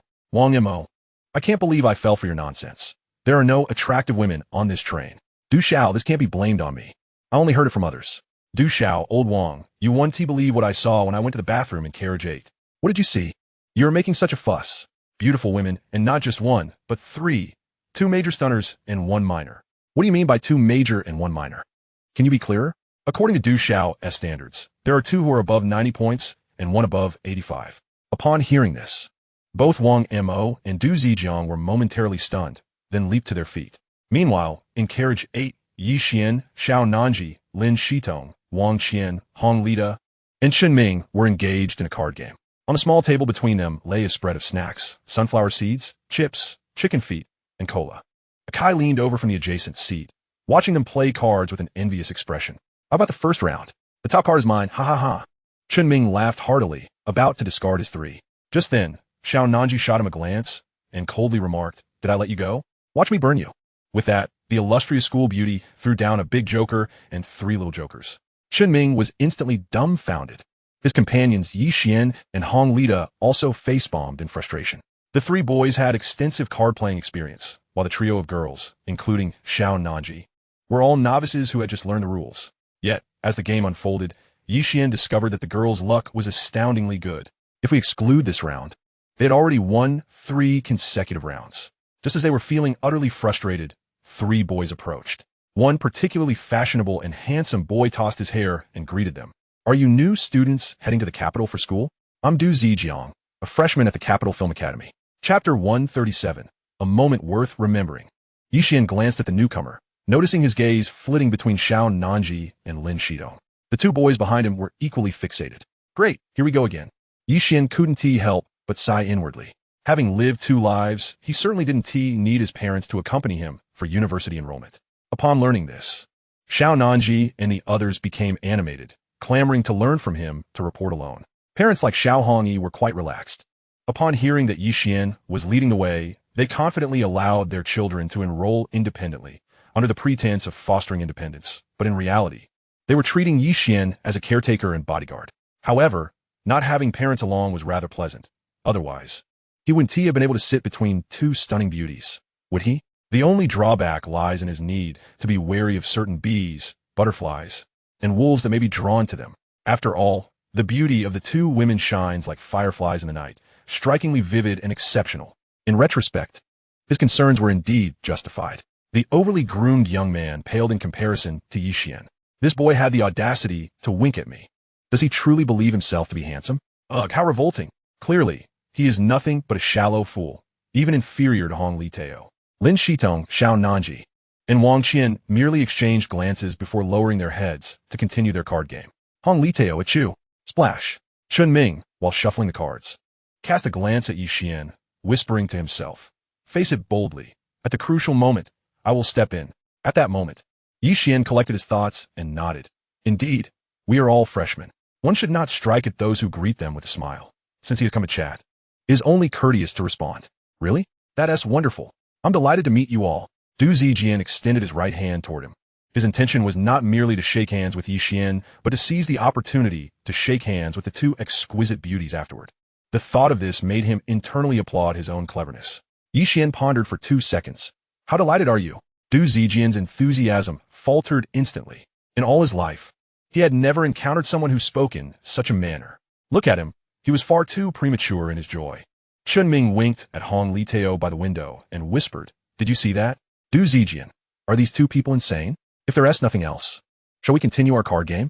Ye Xuan smiled and gestured to resume playing cards. Typically, one would sense the situation and discreetly withdraw. However, it was evident that Du Zijian was no ordinary individual. "Where are you all from?" "I'm from Su province." Hong Liteo, kind-hearted yet bashful, responded to prevent any awkwardness. "We are all from Ming City." After being harshly stepped on by Wang Qian, he quickly lowered his head. Nonetheless, his answer provided Du Zijian with a reason to linger. Ming City is a splendid place. Indeed, a splendid place. I have always wanted to visit there. Wang Mo and Zhang Jian nodded in unison. Ye Xuan glanced at them. What makes it so splendid? It's splendid because... Du Zijian stuttered mid-sentence. How was he to know what made that place remarkable when he had only just learned it existed? Are you deliberately putting me on the spot? It's splendid because of its outstanding people and its rich resources. At a critical moment, Wang Mo stepped up. Du Zijian's eyes lit up, yes. Ming City is known for its remarkable individuals. I've pulled this universal phrase out. Surely you have nothing to counter it now? Ye Xuan chuckled. Ah, you are indeed correct. Ming City is truly a place of extraordinary people and resources. For instance, our most famous historical figure is. Du Zijian and his companions eagerly awaited the continuation. Since you were so knowledgeable about Ming City, you must know who I'm referring to, right? Ye Xuan inquired. Of course, it's that one person. Du Zijian looked toward Wang Mo. Yes, that one. Wang Mo glanced at Zhang Jian. Who is it again? Zhang Jian thought to himself.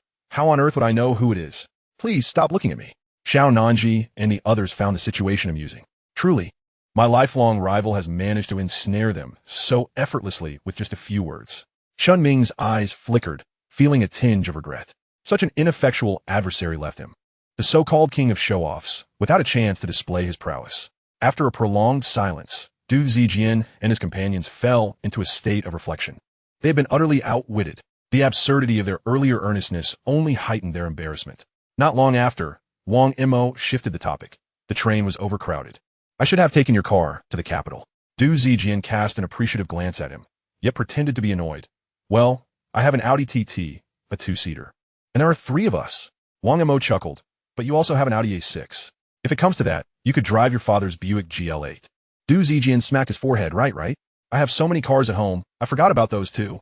As they bantered back and forth, they continually stole glances at Xiao Nanji and Lin Shitong. In this day and age, not only luxury cars, but even ordinary sedans are a rarity. It is exceedingly uncommon for soon-to-be college students to drive luxury vehicles. Their blunt remarks were sure to pique the interest of the 2 stunning beauties. And that boy who was toying with them likely didn't even own a car. Let them envy and covet. They would ultimately become our defeated foes. However, to their dismay, both Xiao Nanji and Lin Shitong not only failed to cast envious glances, but instead wore expressions of mild disdain. Ye Xuan, on the other hand, maintained an expression of calm indifference, as if he had not comprehended a word they were saying. Is it time to flaunt my superiority? This is my forte. Chun Ming's blood began to boil. Yi, how long until the renovation of the capital branch is completed? Let us join forces, my eternal rival. Ye Xuan glanced at him with amusement, replying, in another 2 or 3 days, once we arrive at school, you should begin preparing for the pre-launch.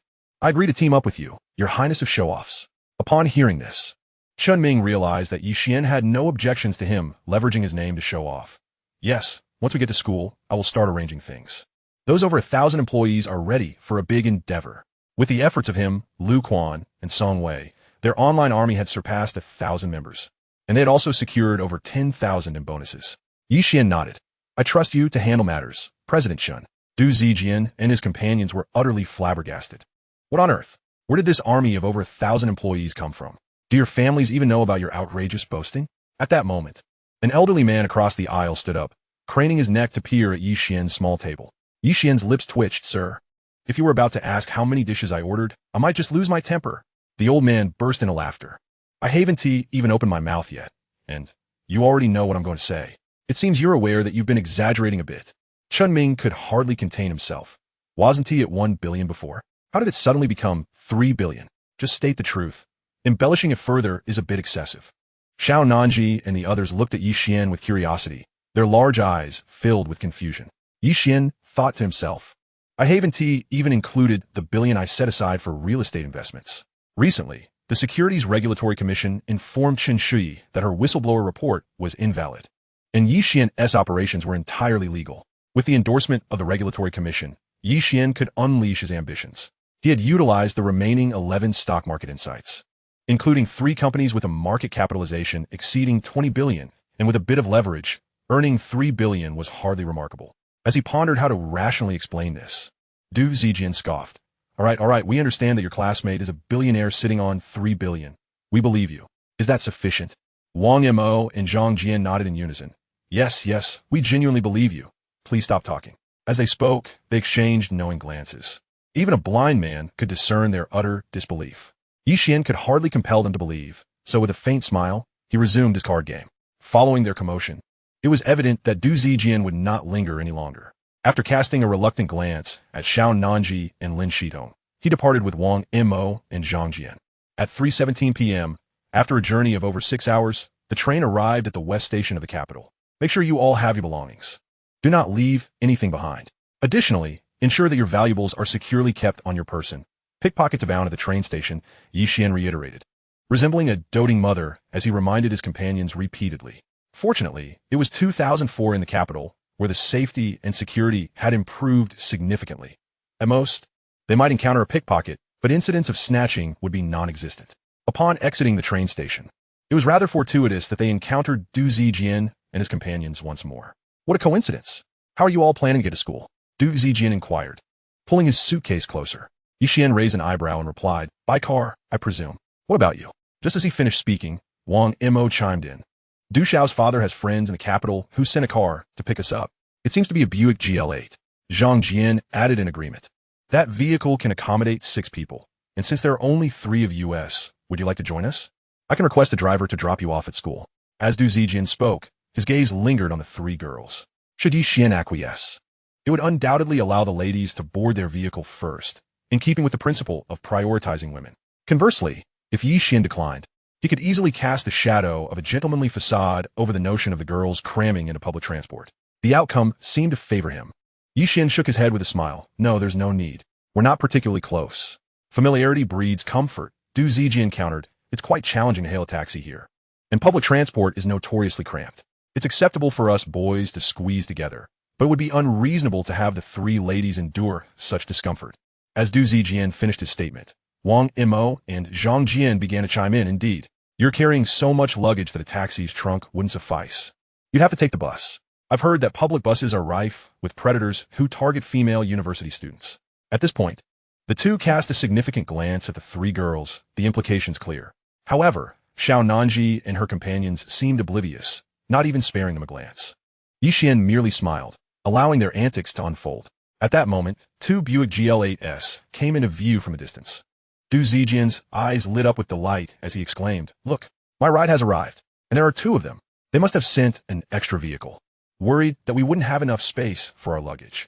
Truly, a generous friend of Du Xiao. Wang Mo and Zhang Jin expressed their genuine envy. Before long, the two GL8s pulled up beside them. Brother, I realize this may bruise your ego, but we can't let our pride cause discomfort to the ladies, can we? Du Zijian directed his words at Ye Xuan, then turned to the three girls. Ladies, this area doesn't allow parking. If you don't make a decision quickly, you'll have to take the bus. Xiao Nanji and Wang Qian rolled their eyes in unison, and even the usually sweet Lin Shitong felt a twinge of disgust at their behavior. Yet, reluctant to stir up trouble while out and about, they kept their grievances to themselves. Ye Xuan had mentioned a car was coming for them. Where was it? They hoped it would arrive soon to spare them from enduring Du Zijian's incessant prattle. Just as the three girls were on the verge of losing patience, a figure emerged from the front GL8. Mr. Yi, my apologies for the delay. There was some traffic. Wang Du jogged over to Ye Xuan, offering his apologies. Du Zijian and his companions were momentarily stunned. Isn't this car supposed to be here for them? Could it be the one behind? As this thought crossed their minds, they noticed the driver of the second GL8 also alight, rushing toward Ye Xuan. Greetings, Mr. Yi. I am Wu Darnian, the driver from the car service. Du Zijian and his companions gasped in astonishment. Wait, both of these vehicles are here to pick up Ye Xuan? Their initial intention to show off now seemed foolish. As their faces flushed with embarrassment, their expressions were as vivid as if they had just stepped out of a dye factory. In contrast, Xiao Nanji and her companions felt as though they had just indulged in ice cream on a scorching summer day, utterly refreshed. They had grown weary of Du Zijian's incessant chatter, and Ye Xuan's decisive move finally silenced them. He truly had a knack for delivering the perfect retort at just the right moment. Chunming clenched his fists, a fire igniting in his eyes. No worries. We just stepped out not long ago. Master Chun, I've heard Wang Du speak highly of you. You're quite impressive. Ye Xuan exchanged pleasantries before turning to Du Zijian. Apologies. My friend, for any embarrassment caused. It wasn't intentional. After all, my company owns 8 GL8s.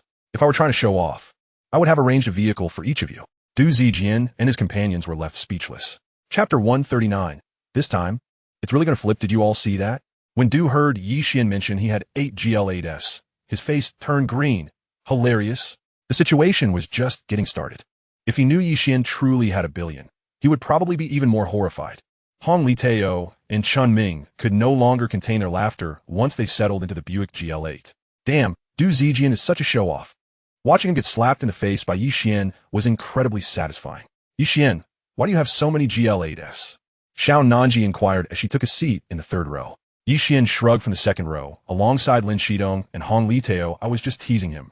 Currently, the company only has 2 GL8s.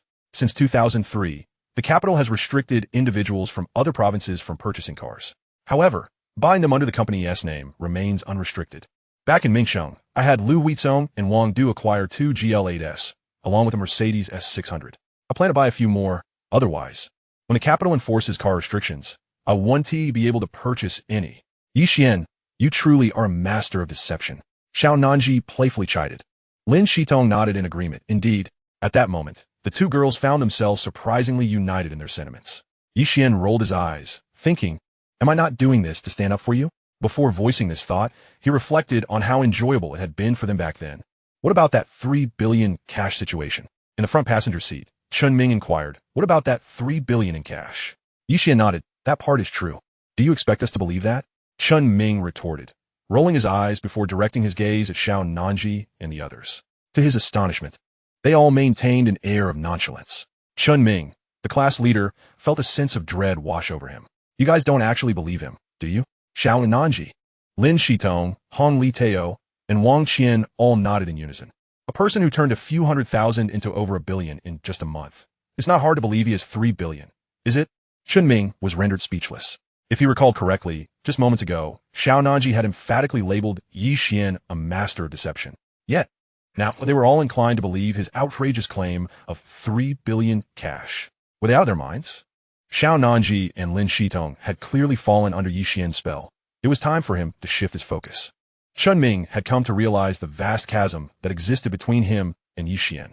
Furthermore, with two beautiful women clearly intent on marrying Ye Xuan, it was futile for him to continue pursuing them. After all, there were plenty of beautiful girls in university. He would eventually find his destined partner. Manager Wang, have all the items been prepared? Ye Xuan turned to the driver, Wang Du, and inquired. Wang Du nodded. Everything is ready and in the trunk. Ye Xuan then addressed Wang Qian. All right, Qian, please fetch the items from the back. Wang Qian hastily rose to her feet, casting a glance at the trunk to discover 6 neatly arranged red tote bags within. Upon lifting one, she was taken aback by its weight. What on earth is inside? Why is it so heavy? The others were similarly intrigued. Ye Xuan chuckled. Why not open it and see?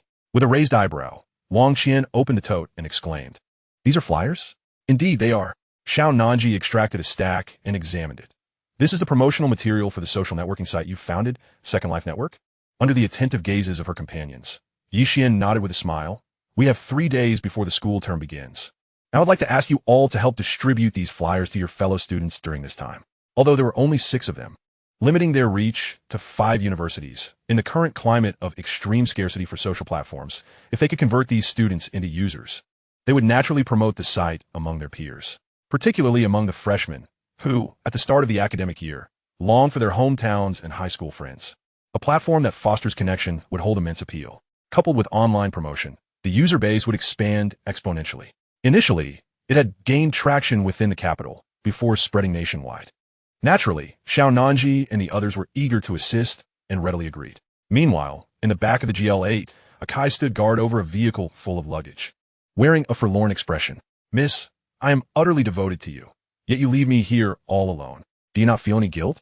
Departing from the West Station, they first dropped off Hong Li Teo at the Capital City Institute of Information Science, followed by Chun Ming at the Capital City University of Technology. After seeing these two off, Wang Du inquired, Ye Xuan, when next? Ye Xuan glanced at Xiao Nanji and replied, Let's head to Renmin University first. The 3 institutions, Renmin, Jingdian, and Jingda, formed a triangle. Given their current location, Jingda was the farthest, with Renmin and Jingdian flanking either side. Thus, whether they visited Renmin or Jingdian first, the distance was relatively similar. Xiao Nanji's eyes sparkled with a thought. Actually, we could drop off Shitong first. No need.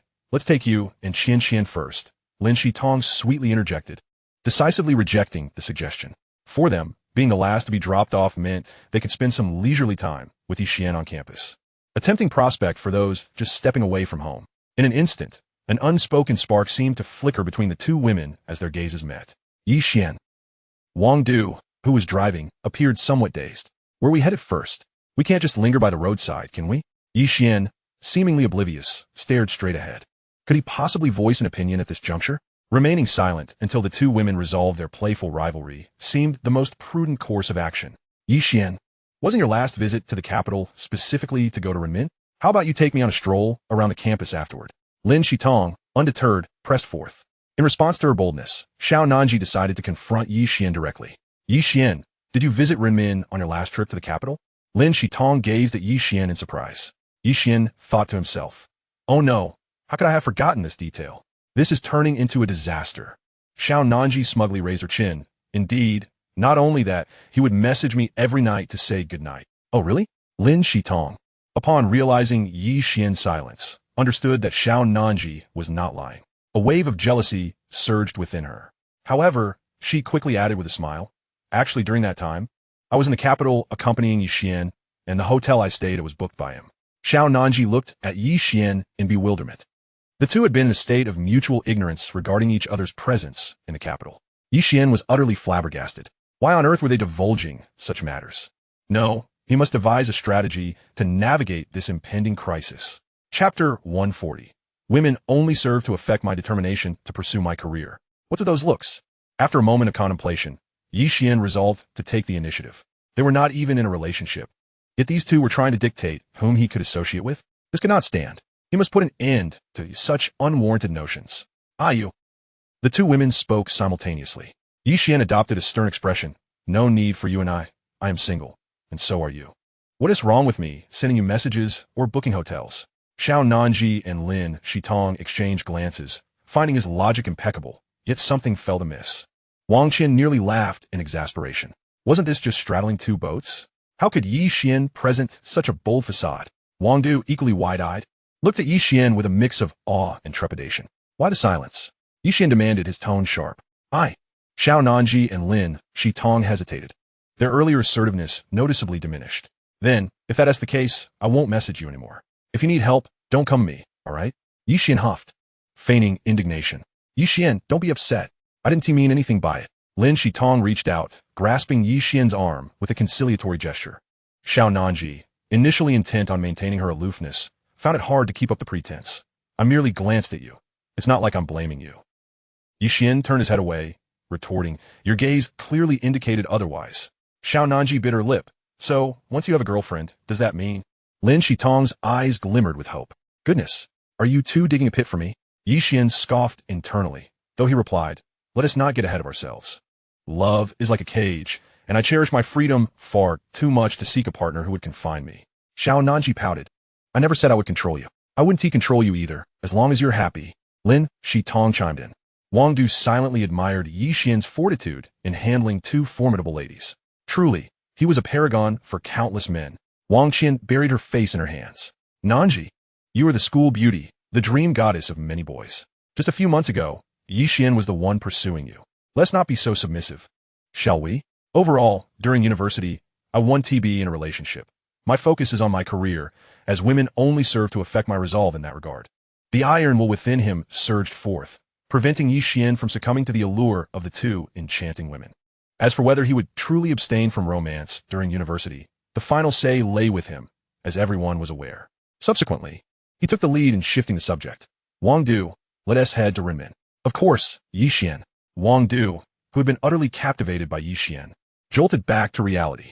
He deftly maneuvered the vehicle onto the main road. Following Ye Xian's interjection, the two women ceased their playful competition over who would be dropped off first and obediently settled into their seats. Before long, the Buick GL8 rolled through the gates of Renmin University. After assisting the two women with their luggage, Ye Xuan turned to Lin Shitong and said, please wait for me here. I'll take them to their dormitory. The first sweet girl nodded obediently. Each of the two women carried a substantial suitcase, a backpack, and 2 bundles of flyers, making it a cumbersome task. With Ye Xian's help, they successfully reached the registration point for the law department. Renmin was not short on beautiful women, yet when Xiao Nanji appeared in a white short-sleeved t-shirt, denim shorts, and a pair of pristine white shoes, she inevitably captured the attention of everyone present. Oh my, is this a freshman from the law department? She is absolutely stunning. I hereby declare that the law department's flower should rightfully be referred to as the university's belle. The title has officially changed hands from this moment forth. Senior Luo, that beautiful junior you introduced before was yours. This time, it should be my turn, right? 1 pack of Hua Zi. This is not merely a matter of whether it's Hua Zi or not. 2 packs. Even if you offer just one, it wouldn't suffice. What is rightfully mine is mine. Then let us compete fairly and see which of us this lovely junior chooses. As the words fell, the two approached Xiao Nanji with warm smiles, inquiring sweetly, are you two here on your own? Xiao Nanji glanced shyly at Ye Xuan, who was waiting at a distance, and replied with a bashful smile, no, my boyfriend brought me here. At that moment, it seemed as if the sound of 2 hearts shattering could be heard. Wang Qian adjusted her glasses, muttering softly, Nanji, you're putting Ye Xuan in a difficult position just as she suspected, the 2 seniors, hearts broken. Followed Xiao Nanji's gaze to Ye Xuan. Ye Xuan immediately sensed their unkind stares, his brow furrowing as he shot them a glare in return. The 2 seniors nearly burst out laughing. This junior is rather audacious. Does he not know to show respect to his seniors? Just as both sides were about to engage in a standoff, the 2 girls who had completed their registration returned. Qian Qian and I were assigned to the same dormitory. I'm so excited, Xiao Nanji exclaimed, waving the dormitory key in her hand. Ye Xuan nodded, then furrowed his brow, saying, are those 2, all right? They've been staring at me the whole time. Xiao Nanji glanced at the 2 seniors and playfully stuck out her tongue, saying, maybe they're just jealous of your good looks, really? Ye Xuan chuckled, his gaze softening as he looked at the 2. Wang Qian scoffed, that's not it. It's what Nanji said, Qian Qian. Xiao Nanji hurriedly covered her mouth. Ye Xuan looked at the 2 girls suspiciously. What did Nanji say? Nothing. Just hurry and take me to the dormitory. Xiao Nanji replied, her cheeks slightly flushed, shooting Wang Qian a warning glance. Perplexed, Ye Xuan shook his head and followed the 2 girls to the girls' dormitory. Unwilling to concede, the 2 seniors trailed them to the entrance. He's quite tall, though too thin and pale. He looks like a scholar who hasn't lifted a finger in labor. I could take on 3 of these juniors by myself. I could take on 5. As they were boasting, they witnessed Ye Xuan standing at the foot of the dormitory steps, suddenly stretch out his arms and effortlessly lift his luggage, one in each hand, as if hoisting a yoke. To top it off, there were 2 tote bags resting atop the suitcases. This astonishing display of strength left the two seniors utterly dumbfounded. After an awkward silence, one of them broke the ice. The cafeteria must be serving dinner now, right? Yes, it's about time. Shall we go eat something? Let us eat. We've been busy all afternoon and are absolutely starving. The two seniors turned and headed toward the cafeteria. In a corner where they couldn't see, they secretly wiped the cold sweat from their brows. Goodness, that junior is like a human Tyrannosaurus Rex. Thank goodness we didn't provoke him earlier. Chapter 141. In the Capital S Film Academy, is it a rule to hold hands while strolling? Truly, the Capital Film Academy is abundant in beautiful maidens. After escorting Xiao Nanji, Ye Xuan took the first sweet girl to the Film Academy. The sheer number of stunning women he encountered along the way left him feeling dazzled. Most were rated above 80, with several reaching 90. If memory serves, the ethereal goddess is now a third-year student in the Performing Arts Department. Next year, Demi Mi will become Lin Shitong's junior. Others, including the likes of Holy Garment Sister and the Tian Tian, will also arrive in the coming years. Shitong, if you're feeling homesick, just call me. No matter how busy I am, I'll come and keep you company, Ye Xuan said earnestly. Oh, are you feeling a sense of crisis, seeing so many handsome guys at the Film Academy? At that moment, Akai felt as if he had ascended to a higher realm. All right, it's a deal, no backing out, Lin Shitong said with a smile. Her arms crossed behind her back, leaning forward playfully. Even amidst the throngs of beautiful women at the Film Academy, the first sweet girl remained an exceptionally striking presence. At this moment, numerous boys were secretly observing her while also eyeing Ye Xuan, who appeared to be quite close to her. After helping Lin Shitong settle into her dormitory, it was already 7 p.m., and the trio decided to dine at a nearby restaurant. Akai, let us help you find a hotel nearby first, Ye Xuan suggested during dinner. As Lin Shitong's bodyguard, Akai would be residing in the capital, initially in a hotel and later renting an apartment near the school. Are you hoping to take advantage of the opportunity to do something with the young lady? The boss was indeed perceptive. Akai's eyes flickered as he chuckled. No need. Let us just send the young lady back to school first. Oh, I wanted to stroll around the campus with Shitong, Ye Xuan lamented. Lin Shitong blushed slightly and glanced at Akai. We should send you to the hotel first. Miss, this is the boss, should I call him now? Akai thought. Boss, you must stick to your principles. Do not fall under the young lady's sugary charm. Dad, yes, I've arrived at the school. I'm having dinner with Ye Xuan and Akai at a restaurant outside. I want to take Akai to the hotel after dinner. You clearly promised Ye Xuan. I dislike it when people don't keep their promises, Dad. Yes, I knew you were the best, Dad. Lin Shitong smiled sweetly and handed the phone to Akai.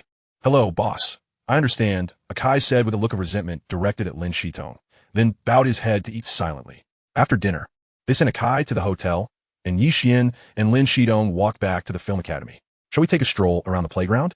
Ye Xuan suggested as they strolled along the campus path. Sure. For Lin Shitong, as long as she could be with Ye Xuan, she was content to go anywhere. Sigh. This first sweet girl is so naive.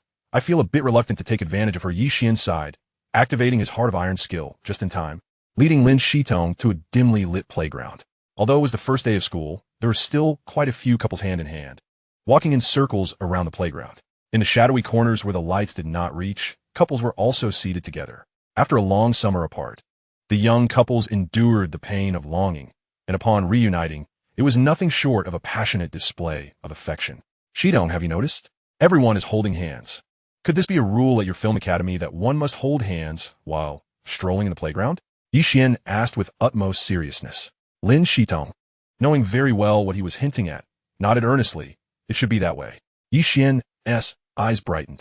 Then we should. Lin Shitong bit her red lip shyly and nodded. Ye Xuan's heart raced as he slowly took hold of the first sweet girl's delicate hand.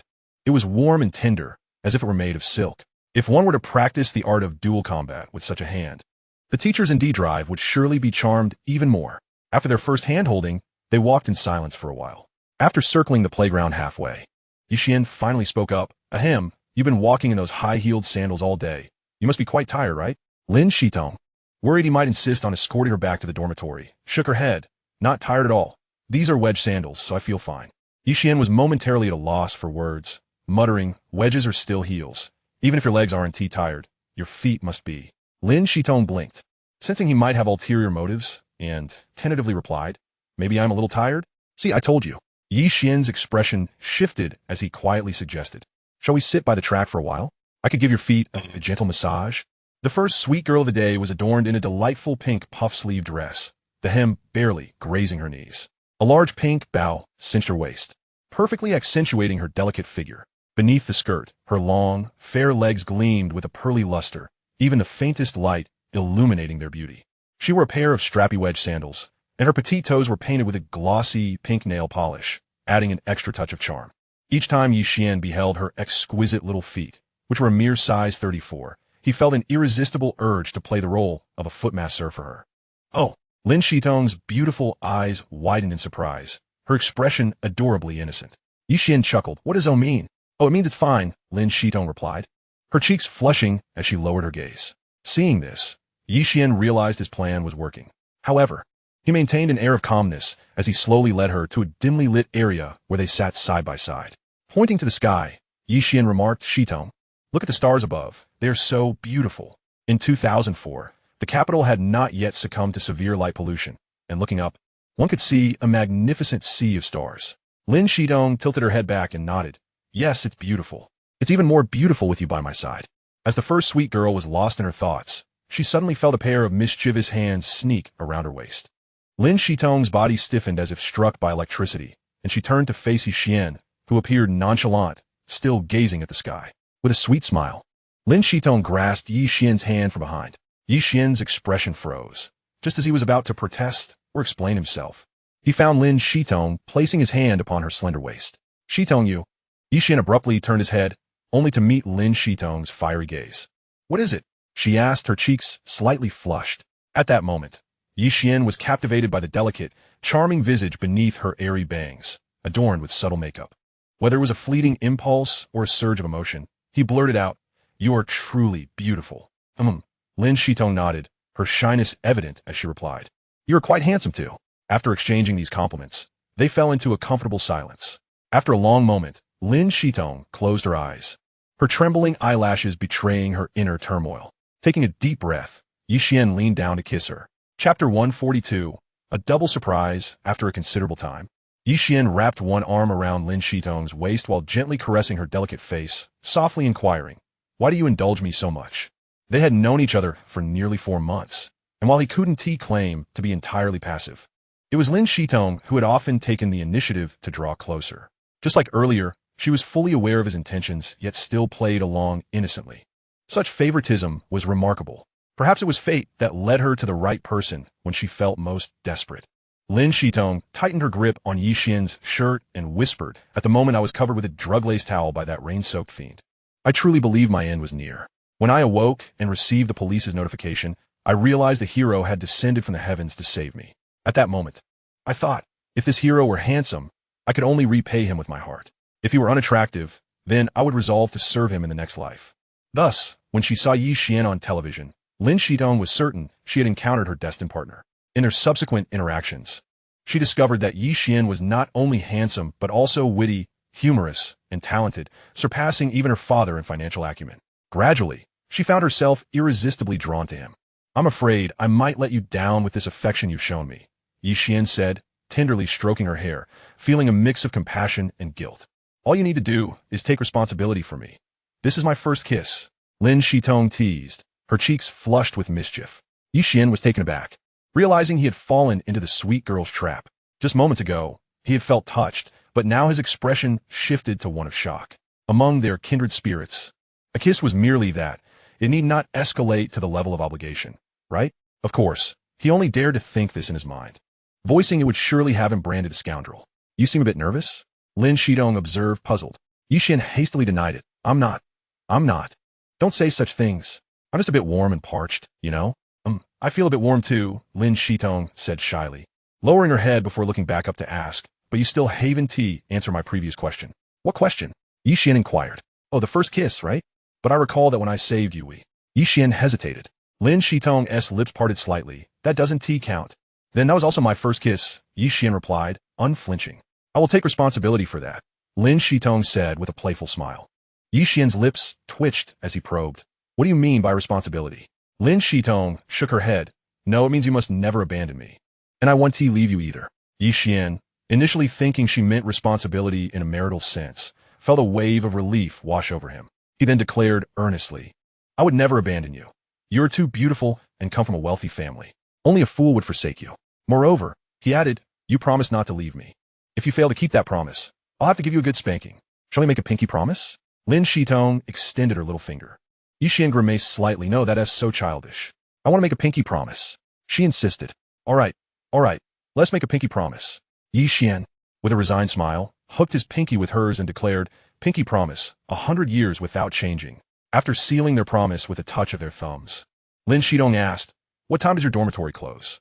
Ye Xuan promptly shifted the subject, considering whether to inquire if the sweet girl had her ID with her. I love you, just like a mouse loves rice. Suddenly, a ringtone interrupted him. Ye Xuan pulled out his phone to find it was Lin Baoshan calling. And he queried, didn't T bring your phone? Lin Shitong was momentarily taken aback. Then she waved her phone. I brought it. Then why did Uncle Lin call me? Ye Xuan shook his head and answered the call. Hello, Uncle Lin? Yes, I'm still out with Shitong. It's getting late. You should take her back soon, or the dormitory will close, Lin Baoshan said with a hint of meaning.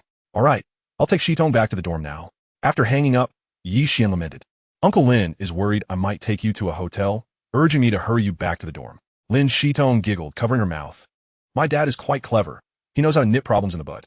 Ye Xuan rolled his eyes. How is that solving a problem? I had no such intentions. All right, really? Lin Shitong expressed skepticism. Ye Xuan thumped his chest. Shitong, you know me. I could never be that sordid. Lin Shitong nodded. Oh, I was just thinking. If you suggested taking me to a hotel, I would have gone back to the dorm for my ID. Ye Xian's lips twitched. Well, actually, I might have a little bit of sordidness in me. Just kidding. My id is oftela in my buff. Yeah. Lin Shitong made a silly face and darted off toward the dormitory. Hey, Lin Shitong, have you learned to trick me now? Just wait until I catch you. Ye Xuan called out, chasing after her. Meanwhile, in Guan Yan's rented apartment, are you really not going to tell Ye Xuan about your arrival in the capital? Guan Yan asked while slicing cucumbers. I've already said, I want to give him a surprise. Du Bing replied, cheerfully holding a cucumber sliced to her face. After dropping Lin Shitong off at her dormitory, Ye Xuan turned and boarded Wu Dazhong's GL8. Upon mentioning a destination, Ye Xuan murmured, at this hour, Yin should have returned home, right? I shall simply rush over and give her a delightful surprise. Chapter 143. Surprised? Unexpected? Wow, Yin, your audacity in dressing is quite remarkable. After washing her changed attire, Du Bing prepared to hang it on the balcony.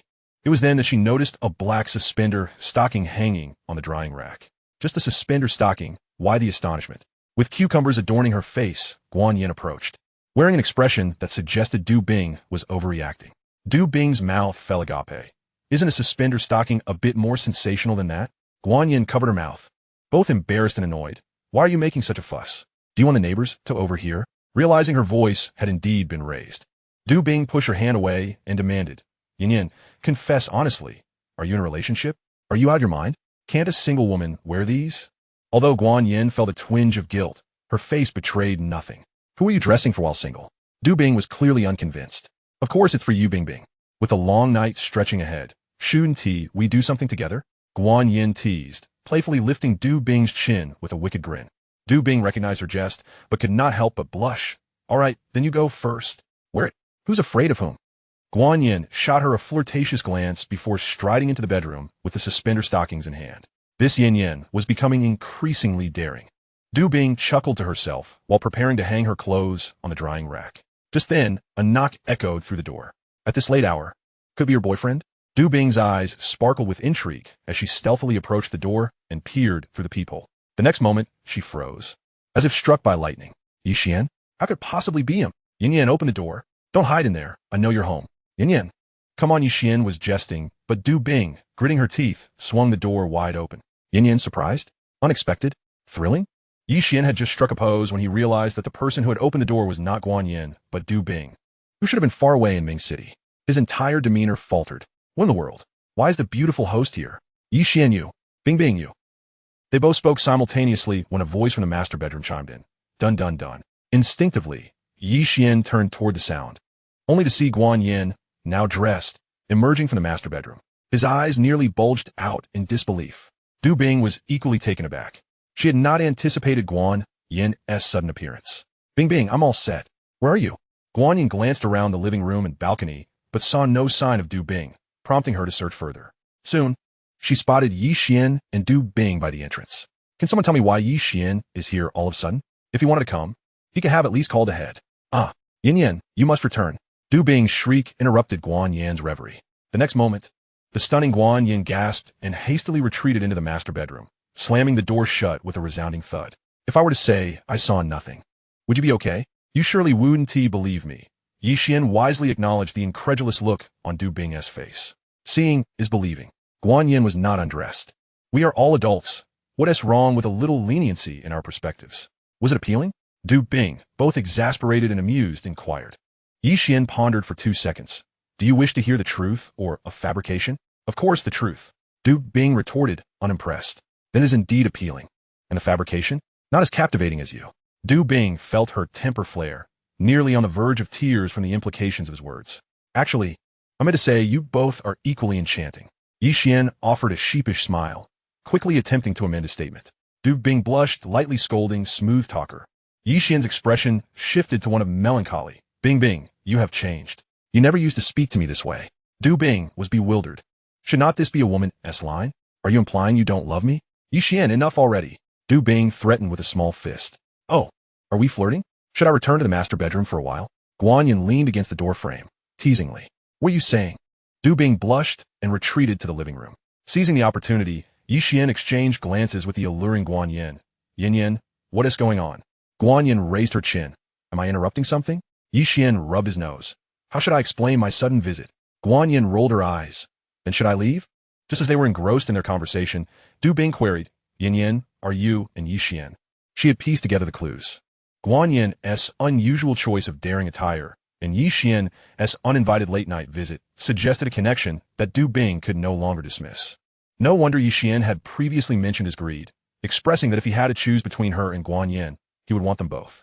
Realizing this, Du Bing felt a pang of grievance. After all, she had been the one to introduce Ye Xuan to Guan Yin. Indeed, I informed Ye Xuan of your arrival in the capital. So surprised? Unexpected? Thrilling? Guan Yin, recognizing her friend's distress, hastily concocted an explanation. Ah, so that is how it is. Ye Xuan finally comprehended and immediately fell into character. Precisely. Which is why I didn't even bother going to school and brought my luggage here to see you. He gestured to the suitcase behind him. Is that so? Du Bing regarded them with skepticism. Both nodded in unison. Ye Xuan then wheeled his suitcase into the living room, sighing, I didn't check in anywhere, nor did I book a hotel. I'll have to make do here tonight.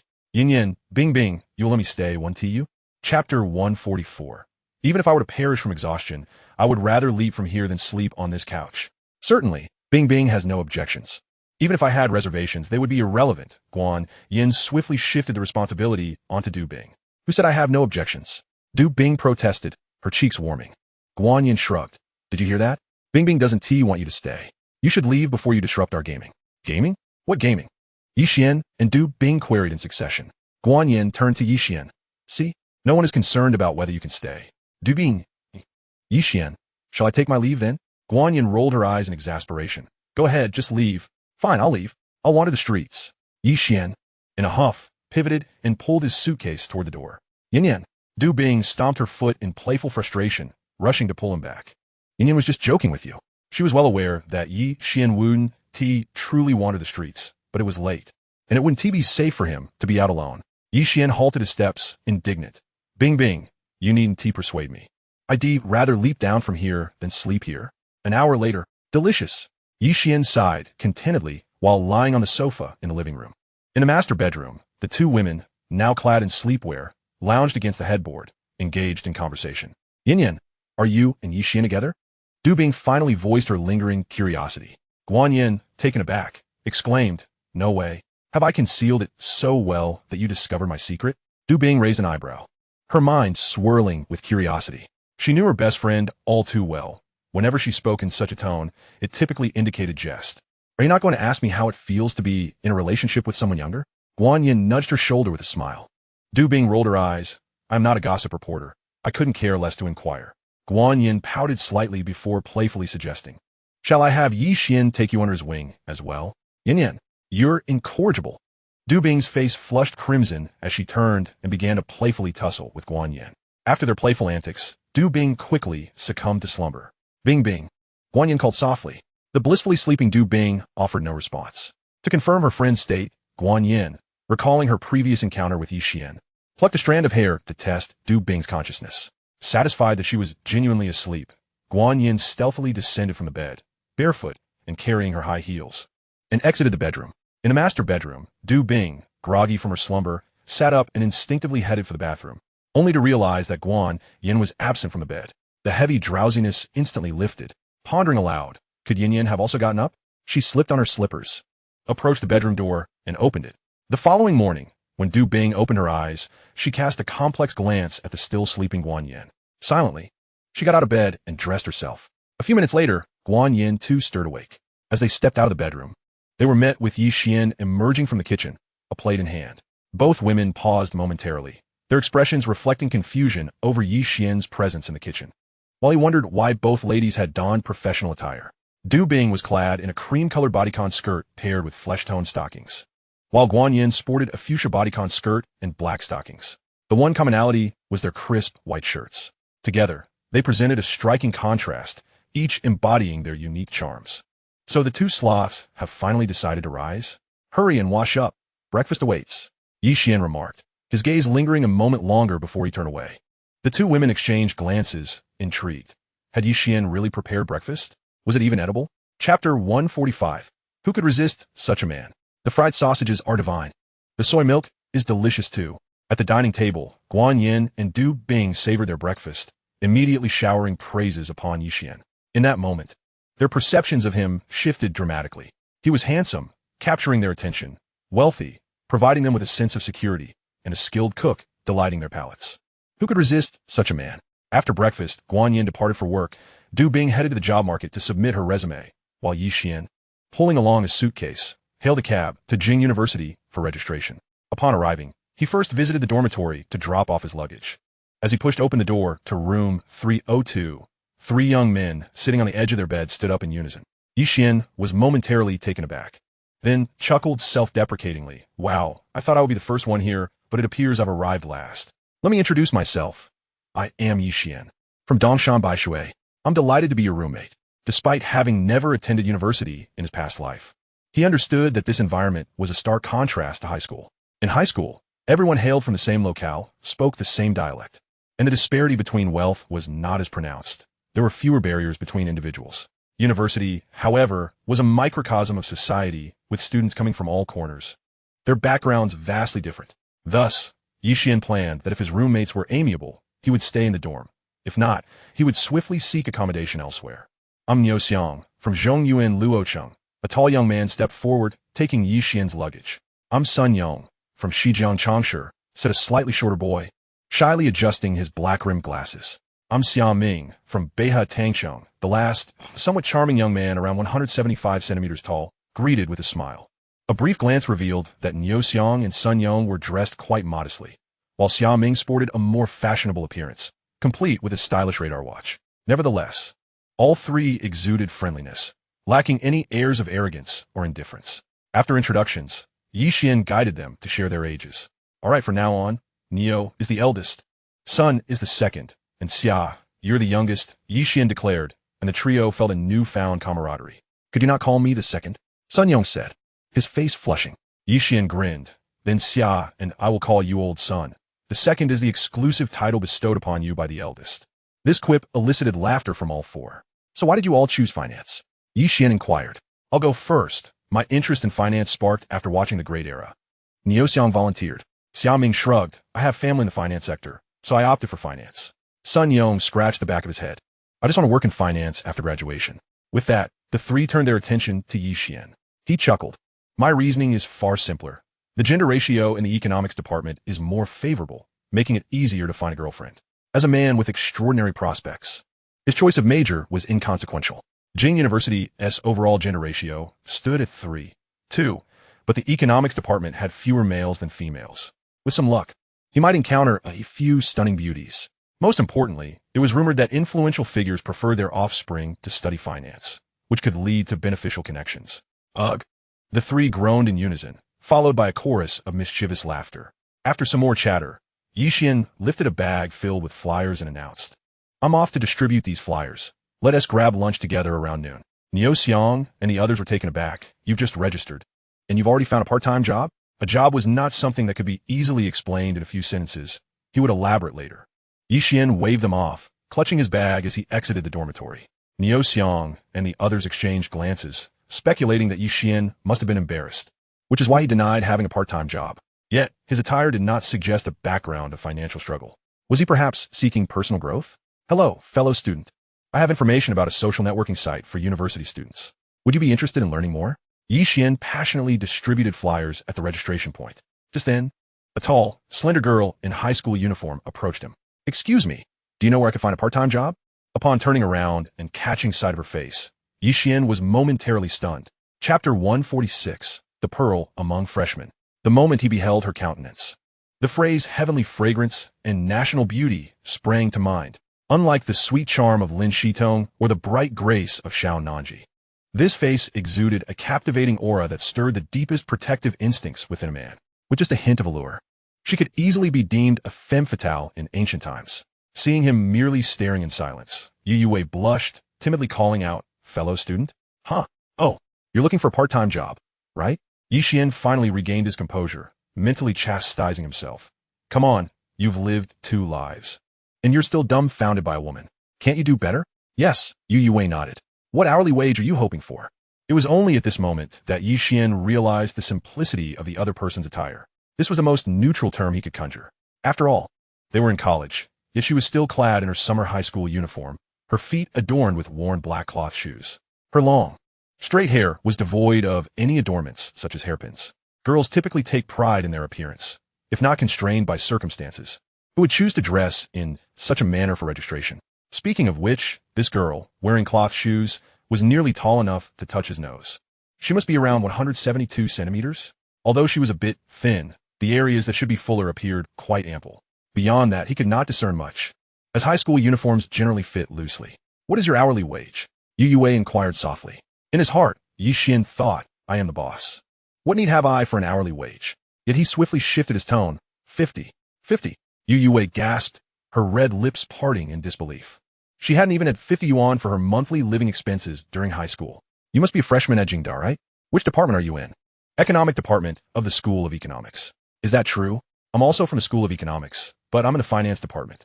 Oh, at Jingda, students from the Suimu campus earn at least 50 yuan per hour for tutoring. If the pay for distributing flyers is too low, no one would take the job. Ye Xuan stated calmly.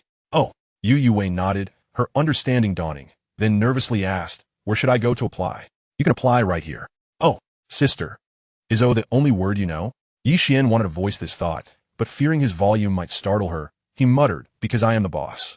This time, Ye Xuan didn't even utter "oh," her eyes widening as she stared at him. Should I send you 50 to see your capabilities? Ye Xuan could no longer contain his amusement. No. Ye Xuan shook her head anxiously, then, with a hint of trepidation, asked, can I? How about this? You distribute the flyers in front of me, and if suitable, I will hire you. Without waiting for her to finish, Ye Xuan thrust a stack of flyers into her hands. Ye Xuan nodded and, mimicking Ye Xuan, intercepted a newly registered student. Hello, fellow student. I have a social website aimed at college students. Though her delivery was somewhat halting, she managed to repeat nearly verbatim what Ye Xuan had said. Furthermore, bolstered by her appearance, very few boys would decline her pitch. Some even posed questions to engage her in conversation. Whenever encountering a knowledge gap, Ye Xuan would turn to Ye Xuan for assistance. Together, their efforts attracted an increasing number of people, and the Second Life network began to spread within this small circle. By noon, Ye Xuan glanced at his watch and said, You classmate, let us head to the cafeteria for lunch and take a break.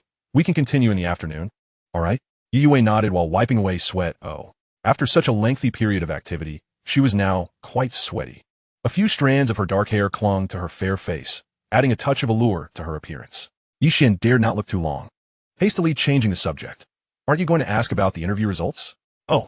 Ye Xuan paused in her actions, her large, dark eyes fixed on him, filled with anticipation and a hint of anxiety. Ye Xuan originally intended to tease her, but then reconsidered. Although you seem a bit nervous while speaking to others, your work ethic is commendable. So congratulations, you're now a member of the Second Life team. A visible excitement blossomed on Ye Xuan's charming face. Ye Xuan couldn't help but smile. You go ahead and secure a seat in the cafeteria. I'll return to fetch my roommates. He would not easily go back on his word regarding their arrangement. Moreover, he did not perceive any threat from Ye Xuan and the others. 15 minutes later, the 4 from dorm 302 arrived at the cafeteria. Ye Xuan scanned the area and finally spotted Ye Xuan's silhouette in a corner. To his surprise, she was seated opposite 2 boys. Hey, you must be a freshman this year. We're third-year students, so you should call us seniors. What department are you in? What's your QQ number? Do you have a phone? Let us exchange contact information. As Ye Xuan approached, he noticed the two boys bombarding her with questions. Yu Yue lowered her head, unable to meet their gaze or respond. Ye Xuan frowned and stood beside her. Didn't you say you were going to save a seat for me? Where is it? Yu Yue abruptly looked up, her expression transforming into one of relief and elation, as if she had spotted a savior. The three boys behind her gaped in astonishment. Whoa, is this the girl Ye Xuan mentioned? She's stunning. I'm talking to you, Ye Xuan said sternly. Yu Yue, frightened, lowered her head, nervously biting her nails and murmured, I saved it. Ye Xuan chuckled in disbelief. Where? I don't see it. The two boys across from Yu Yue could no longer hold their tongues. Hey, how can you speak to a girl like that? Aren't you a freshman too? You're quite arrogant. Upon hearing this, Ye Xuan stepped protectively beside Ye Xuan, eyeing the two boys warily. Sun Yong hesitated before joining him, and Xiao Ming sighed, taking a step forward as well. Ye Xuan smiled at the three of them. It was their first day meeting, yet they stood up for him in a moment of trouble. Just for this, he found their personalities quite agreeable. He then turned his attention back to the two seniors. Did I speak to you? The two boys frowned, ready to retort, but Yu Yue piped up softly. I told them a friend would be coming over, but they wouldn't listen. Ye Xuan, so they occupied our seats, correct? Yu Yue nodded slightly. Ye Xuan nodded and addressed the two seniors. Did you hear that? This seat belongs to us, so please vacate it. In college, seat saving is a customary rule. To insist on sitting down when informed that the seat was taken was simply rude. When others clearly did not wish to engage, they continued to pester. Ye Xuan had little patience for those lacking a sense of boundaries. Sometimes, I can also be a junior from another department. There is no need to be so aggressive. This is university. No one will indulge you, understood? The two seniors realized they were in the wrong. However, a junior speaking so harshly, especially in front of a beautiful girl, their tempers flared, filled with indignation. Then I won't speak. I'll just take action. With a cold smirk, Ye Xuan stepped behind them, grasping their arms and effortlessly lifting them from their seats. The three boys were utterly astonished. What on earth has he been eating to grow this strong? Yu Yue, too, gasped in surprise. The two seniors had initially considered resisting, but upon being lifted, they quickly recognized they were no match for Ye Xuan. With strength and stature overwhelmingly in his favor, fighting back was futile. Fortunately, Ye Xuan merely intended to displace them from their seats, showing no inclination for further violence. Which department are you from? The seniors stammered, feeling their pride wounded and preparing to retaliate with some harsh words. Ye Xuan glanced at them. What department are you in? We're from the chemistry department. I'm from the computer science department. You know Chiu Bin from the discipline inspection department? Yes, my brother.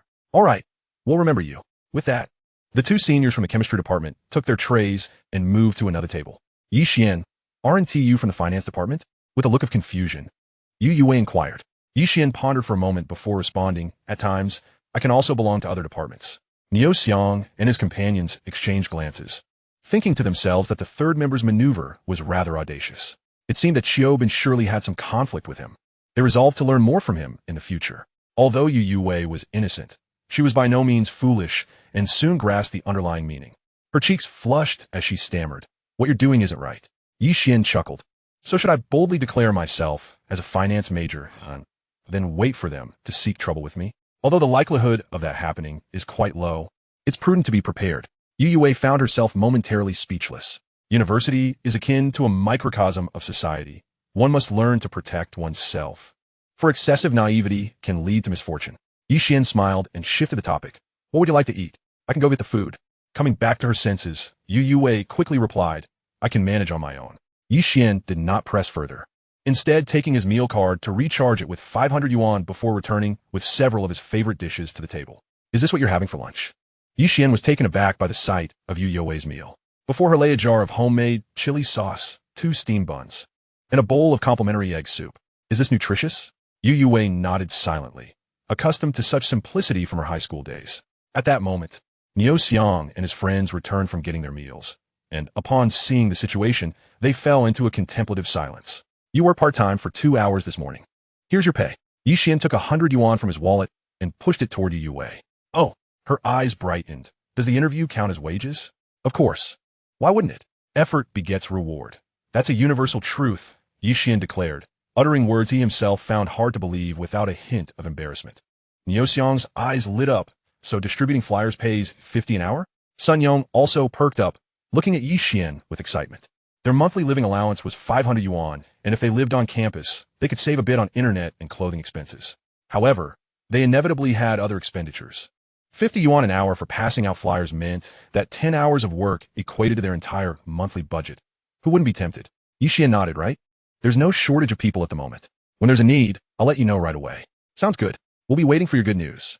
The two refrained from asking any further questions. After finishing their meals, they took Summer Ming back to their dorm. Ye Xuan mentally commended them for their perceptiveness, then said, "If you have time this afternoon, let's meet at the new student registration point at 2 o'clock. Ye Xuan nodded eagerly. Sure. All right, I'll take my leave then. Enjoy your meal, Ye Xuan said as he picked up his tray and turned it apart.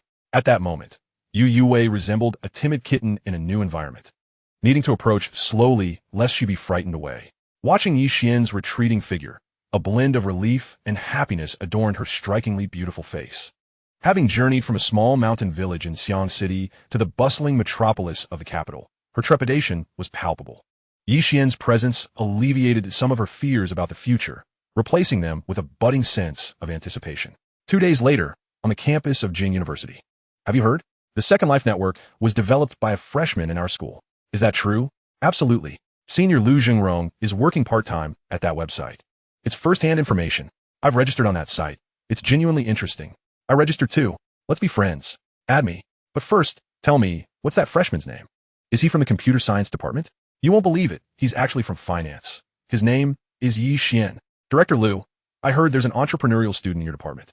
Is that true? In the office of the Dean of the School of Economics, Dean Wang Wenba asked with a smile. Finance Department Head, Lu Ziyuan nodded. I've heard the same, but the specifics are yet to be confirmed. Recently, the Ministry of Labor and Social Security announced a notice encouraging universities to promote entrepreneurship training, urging students to embark on entrepreneurial ventures. The school leadership took this matter seriously, discussing it extensively in recent meetings, yet they had yet to devise an effective plan. If the rumors were true, it could alleviate the urgent concerns of the school leaders. As soon as Dean Wang's words fell, Lu Ziyuan recognized the importance of the matter. He promptly stood up, stating, I will investigate this right away. In a small classroom in teaching building number 5, Qingyao remarked, it seems we have an intriguing classmate. Oh, really? He developed a social networking site back in high school, and it has officially launched now. So, has your family assigned you any investment tasks? Yes, and so what? I thoroughly explored this website and found it quite promising. You should consider investing. If you think it's promising, it must not have a future. I won't invest. Do you look down on me? Fine, I'll invest, but don't regret it later. A stylishly dressed, handsome young man in the back row declared defensively. Beside him, a girl with a chic bob cut, possessing looks and figure above 90 points, scoffed. The word regret doesn't exist in my vocabulary. And you, Song Yingjun, you've bothered me for 3 years in high school. Now that we're in college, can you please keep your distance? Song Yingjun. Chapter 148. Beautiful Counselor Lu Monru.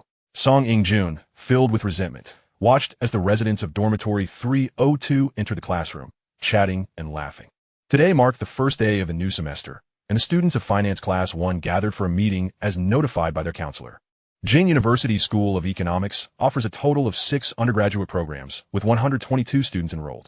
Among them, the finance program consists of only one class with a total of 17 students, 8 male and 9 female. Look, the one in the white t-shirt is Ye Xuan. Wow, he is so handsome. He must be tall and good-looking. Several girls whispered excitedly among themselves. Wow, we actually have a boy in our class who's as handsome as me? Song Yingjun felt a twinge of unease. Being locals from the capital city and not residing on campus, today was their first day at school. Prior to this, they had yet to meet their classmates. Come on, he is clearly better looking than you, Qingyao interjected. Why do I feel like all the girls in our class are staring at Ye Xuan? Niu Xiang lamented. Just drop that feeling. Xiaoming rolled his eyes, equally discontent. They had long heard that Peking University was a breeding ground for exceptional talents, where the competition was fierce. Anyone who managed to enroll here would hardly consider themselves ordinary.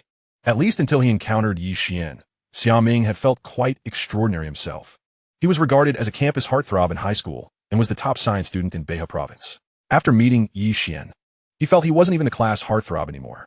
Moreover, they had only learned yesterday that Ye Xuan's distribution of flyers was not a part-time job, but rather a means to support his own endeavors. This revelation had nearly crushed their spirits and left them questioning their very existence. Ultimately, it was Ye Xuan treating them to a barbecue off campus that somewhat soothed their wounded pride. In the classroom, students naturally sat together by dormitory units. Upon entering, Ye Xuan and his companions followed suit. Just then, The sound of high heels clicking against the floor echoed as a stunning young woman in a fitted white dress walked in. With a counselor like her, we surely made the right choice by enrolling in finance. A Jing University finance graduate who remained at the institution as both a senior and counselor. And a beautiful single woman. This felt surreal. Indeed, it feels utterly surreal, murmured Ye Xuan and his companions, their eyes wide with astonishment. Hey, shouldn't you wipe your mouths? Drool is dripping, Ye Xuan remarked disdainfully. To be fair, Counselor Lu Monru is indeed quite beautiful.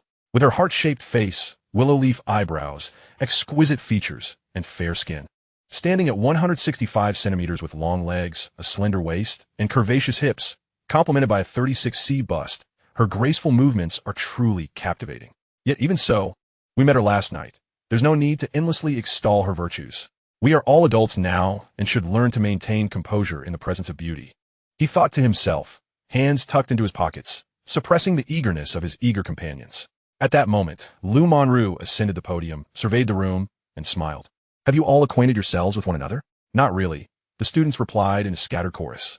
It seems everyone is still a bit reserved. Lu Monru chuckled softly, her gaze drifting over the faces of her students before settling on Ye Xuan. Ye Xuan, why don't you start us off with a self-introduction to lighten the mood? Among the 17 classmates, 3 had left a notable impression on her, with Ye Xuan being the most memorable, not only due to his reputed website creation, but also because of the remarkable maturity and confidence he exuded, setting him apart from his peers. Of course, Ye Xuan replied with a smile, stepping up to the podium. Hello everyone, my name is Ye Xuan, hailing from Baishui in Dongshan province. My hobbies include singing, dancing, basketball, and rap. I'm delighted to be your classmate and look forward to sharing wonderful college experiences together. Thank you. Song Yingjuan's eyes flickered with recognition. So he is Ye Xuan. Gu Qingya raised an eyebrow. Do you know him? He asked the guy who developed the website back in high school. Song Yingjun shrugged. Gu Qingya nodded, falling silent thereafter. Is that it? Lu Monru inquired as Ye Xuan began to step down. Ye Xuan nodded. Yes, that's all. It feels a bit short, Lu Monru remarked, clearly wishing for more. Ye Xuan quipped. Counselor, are you teasing me? Lu Monru, however, had no such intention. Why don't you showcase a talent for us? What do you all think? Yes. The other students cheered enthusiastically, with Ye Xuan and his friends leading the charge. Ye Xuan smirked. I'm not wearing overalls, nor do I have a basketball. I can't showcase a talent without those. Lu Monru laughed. So not wearing overalls means you can't perform? That excuse is rather mundane. The rest of the class erupted in laughter. Displaying talent in overalls is indeed the ultimate secret of the universe. This was something Ye Xuan could not voice. So he resignedly said, how about I perform a magic trick? Have you ever seen a coin pass through a solid wood table? Chapter 149. The cold and elegant queen Gu Qingya. The students stared in unison, then chorused, no. The magic trick you intend to perform is making a coin pass through a solid wood table? Lu Monru asked, her beautiful eyes wide with interest. Precisely, Ye Xuan affirmed, pulling out a wallet and retrieving a 1 yuan coin. He then looked at his classmates. Does anyone have a transparent glass cup? A plastic one will do. The students exchanged glances. Many carried water cups, but none had a transparent one. At that moment, Song Yingjun raised his hand. I have one. Everyone, including Ye Xuan and Lu Monru, turned to look at him. What on earth do you have? Gu Qingya retorted, noticing he was staring at her cup. She quickly added, Song Yingjun, if you dare. I just need to borrow your cup. Song Yingjun interrupted, seizing her cup before she could react and scampering to Ye Xuan with a cheerful grin. I borrowed this cup at great personal risk. Please don't let me down. Ye Xuan chuckled. It was merely a glass cup. Was it really worth the drama? All right, thanks. After receiving the cup, he presented it to his classmates. As you can see, this cup is temporarily borrowed and contains no hidden mechanisms. If anyone is concerned, feel free to inspect it. Let me take a look, Lu Monru said, taking the cup with keen interest, inspecting it thoroughly before nodding. Indeed, there are no mechanisms. What else could you expect? This is Gu Qingya's cup. If there were mechanisms, it would be unusual. Before Song Yingjun could finish his sentence, a sharp pain shot through his foot, causing him to grimace. Beside him, Gu Qingya said coldly, this was a gift from my father who brought it back from abroad. Clearing her throat, she added, I just don't believe he can truly make the coin pass through the table. I wanted to see him embarrass himself. After he has done, I'll sanitize it for you. That should suffice, right? Song Yingjun laughed awkwardly, trying to redeem himself. He knew Gu Qingya had mild obsessive-compulsive tendencies, but he was unaware it was a gift from her father, and he now felt slightly regretful. At the podium, Ye Xuan took the cup again and addressed the classmates below. In a moment, I will make this coin pass through the table, and then catch it with this glass cup. Let us see the magic. Gu Qingya's interest peaked, momentarily overlooking Song Ingjun, under the watchful eyes of the audience. Ye Xuan picked up the coin with his right hand, holding the cup in his left, extending it through the tabletop's opening. He then tapped the table with the coin, producing a resounding thud. This angle doesn't seem quite right. Let me shift positions. This angle appears to be better. Ye Xuan muttered to himself, suddenly striking downwards. In the next instant, a sound rang out as the coin landed in the glass cup. When Ye Xuan retrieved the cup from the table's opening, revealing the 1 yuan coin inside, everyone gasped in astonishment. No way. It actually passed through. Is this magic or sorcery? Lu Monru exclaimed, her lips parted in surprise. Even Gu Qingya's eyes widened in disbelief. Wow, this kid really pulled it off? Song Ingjun stood there, dazed and slightly regretful. Had he known Ye Xuan was this impressive, he wouldn't have provided him with props. My magic performance is complete. Thank you all. Ye Xuan bowed slightly then, amidst the applause from the class, returned the cup to Song Ingjun. Thanks, buddy. Song Ingjun's lips twitched as he awkwardly replied, no problem. Ye Xuan nodded and turned to leave. How did you do that? Gu Qingya suddenly asked. Ye Xuan paused mid-step. Are you speaking to me? Who else would I be talking to? A ghost? Gu Qingya replied, slightly displeased. You speak with such rudeness. I have no desire to answer you, Ye Xuan replied. Upon entering the classroom, he had immediately noticed her. After all, she was a beauty of school flower caliber. It was impossible to remain unnoticed. However, this girl radiated an aura that screamed, keep your distance, clearly not one to be easily approached. If Xiananzi was merely a somewhat proud little princess, this girl was the queen to whom all must bow. He certainly did not possess any masochistic tendencies, so it was best to maintain some distance. Wow, Song Ingjun gasped, then nervously said, dude, you're playing with fire? Ye Xuan initially looked at him in surprise, then patted his shoulder with a look of pity, understanding, respect, blessings. He then turned and returned to his seat. Song Ingjun, bewildered, asked, what did he mean by that last statement? Those were all positive words, yet they sounded so irritating. It seems we've been subtly mocked, Gu Qingya mused, a smirk of derision playing at her lips. Is he trying to get my attention this way? Unfortunately, I've encountered many like him. With that, she picked up the glass cup and began inspecting it. How did he perform that magic trick? After Ye Xuan's demonstration, the atmosphere in the classroom became exuberant. Soon, a few brave souls volunteered to take the stage for self-introduction. When Song Ingjun, the penultimate speaker, stepped down, all eyes turned to the corner where Gu Qingya sat. Like Ye Xuan, the other students had long noticed her and felt the aura of aloofness she exuded. How troublesome. Gu Qingya pouted slightly and rose to approach the podium. At that moment, every student, including Ye Xuan, was taken aback. Gu Qingya was exceptionally tall, standing at an estimated height of nearly 1.8 meters. Of course, this perception was partly due to her slender frame, which often created an illusion of greater height. In reality, she measured 175 centimeters. She donned a loose-fitting white Adidas t-shirt, whose hem nearly concealed her denim shorts, creating a visual misalignment that suggested she wasn't wearing any bottoms at all. Below that, her legs were long, smooth, and fair, strikingly so. Even Ye Xuan felt it would take at least 3 years to compare. If she were to wear black stockings and heels, the allure would be inexhaustible for at least 5 years. On her feet were a pair of red and white Adidas Forum 84 high-top sneakers, complemented by white mid-calf athletic socks. With this attire, she outshone the other girls in the class. Along with her strikingly beautiful face, all the boys, save for Ye Xuan, were left utterly dumbfounded. I am Gu Qingya from the imperial capital, she said, and as she prepared to leave the stage, she glanced at Ye Xuan and added, thank you all.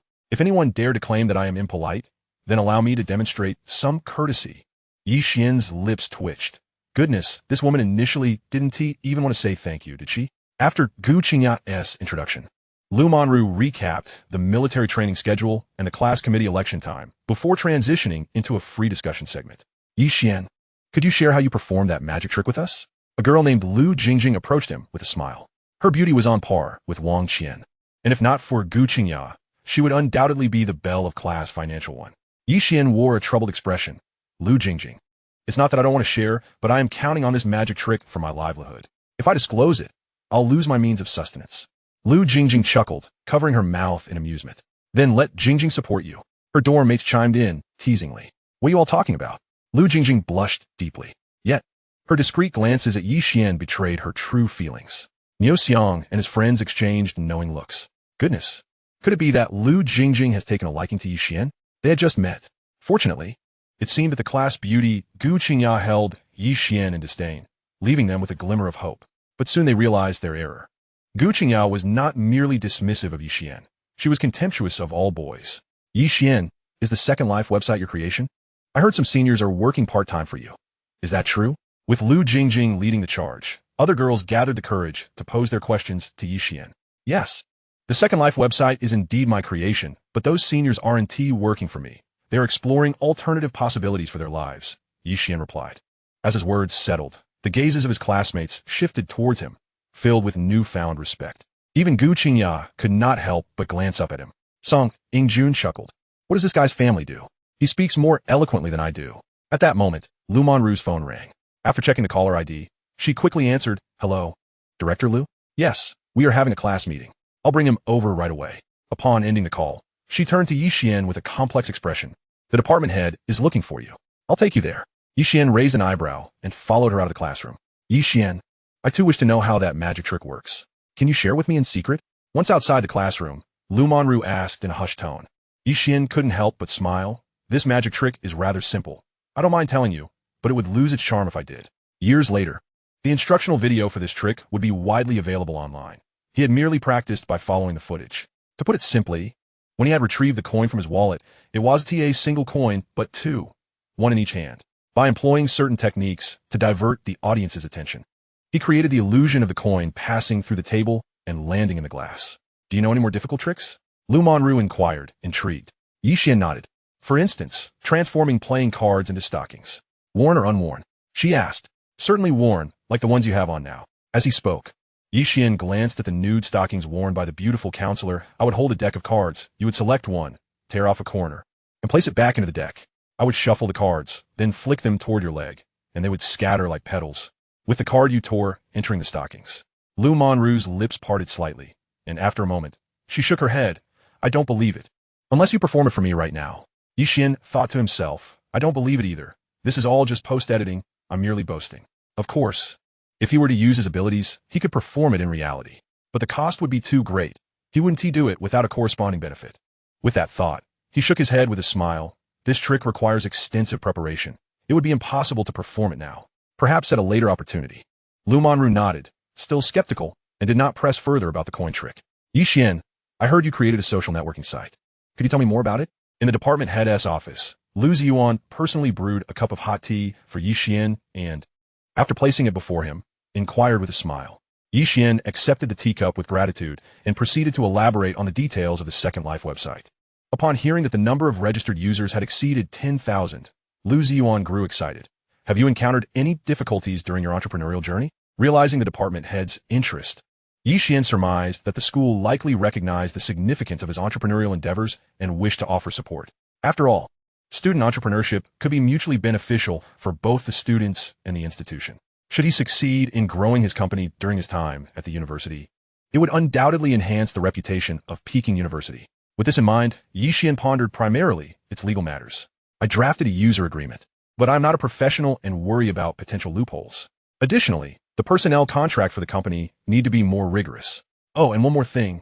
Entrepreneurship might consume much of my energy, so if I can't attend classes regularly, I hope the faculty can be lenient. Lu Xuan chuckled. You little rascal. Are you trying to skip class? Ye Xuan scratched the back of his head. How could this be called skipping? An entrepreneur missing class shouldn't be labeled as such. It's merely an unavoidable choice made under circumstances beyond my control. I'm growing increasingly fond of you, Lu Xuan remarked, playfully tapping his finger on Ye Xuan before adding, All right, I've noted your concerns. I will relay them to the department leadership. Once I have an update, I will inform you immediately.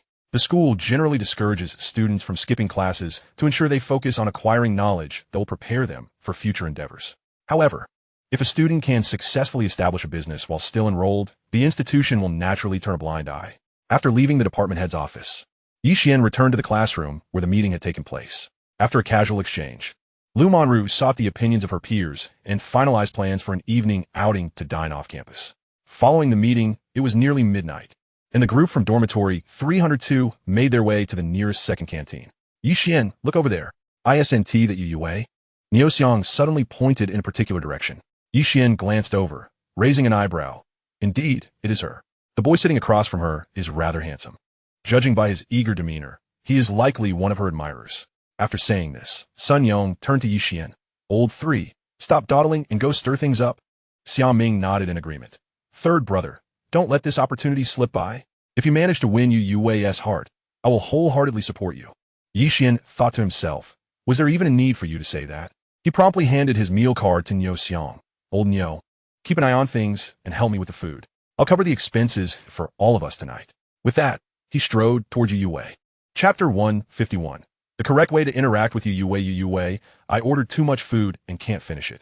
Would you mind helping me out? He heard her say. I can manage with just some chili sauce, she replied.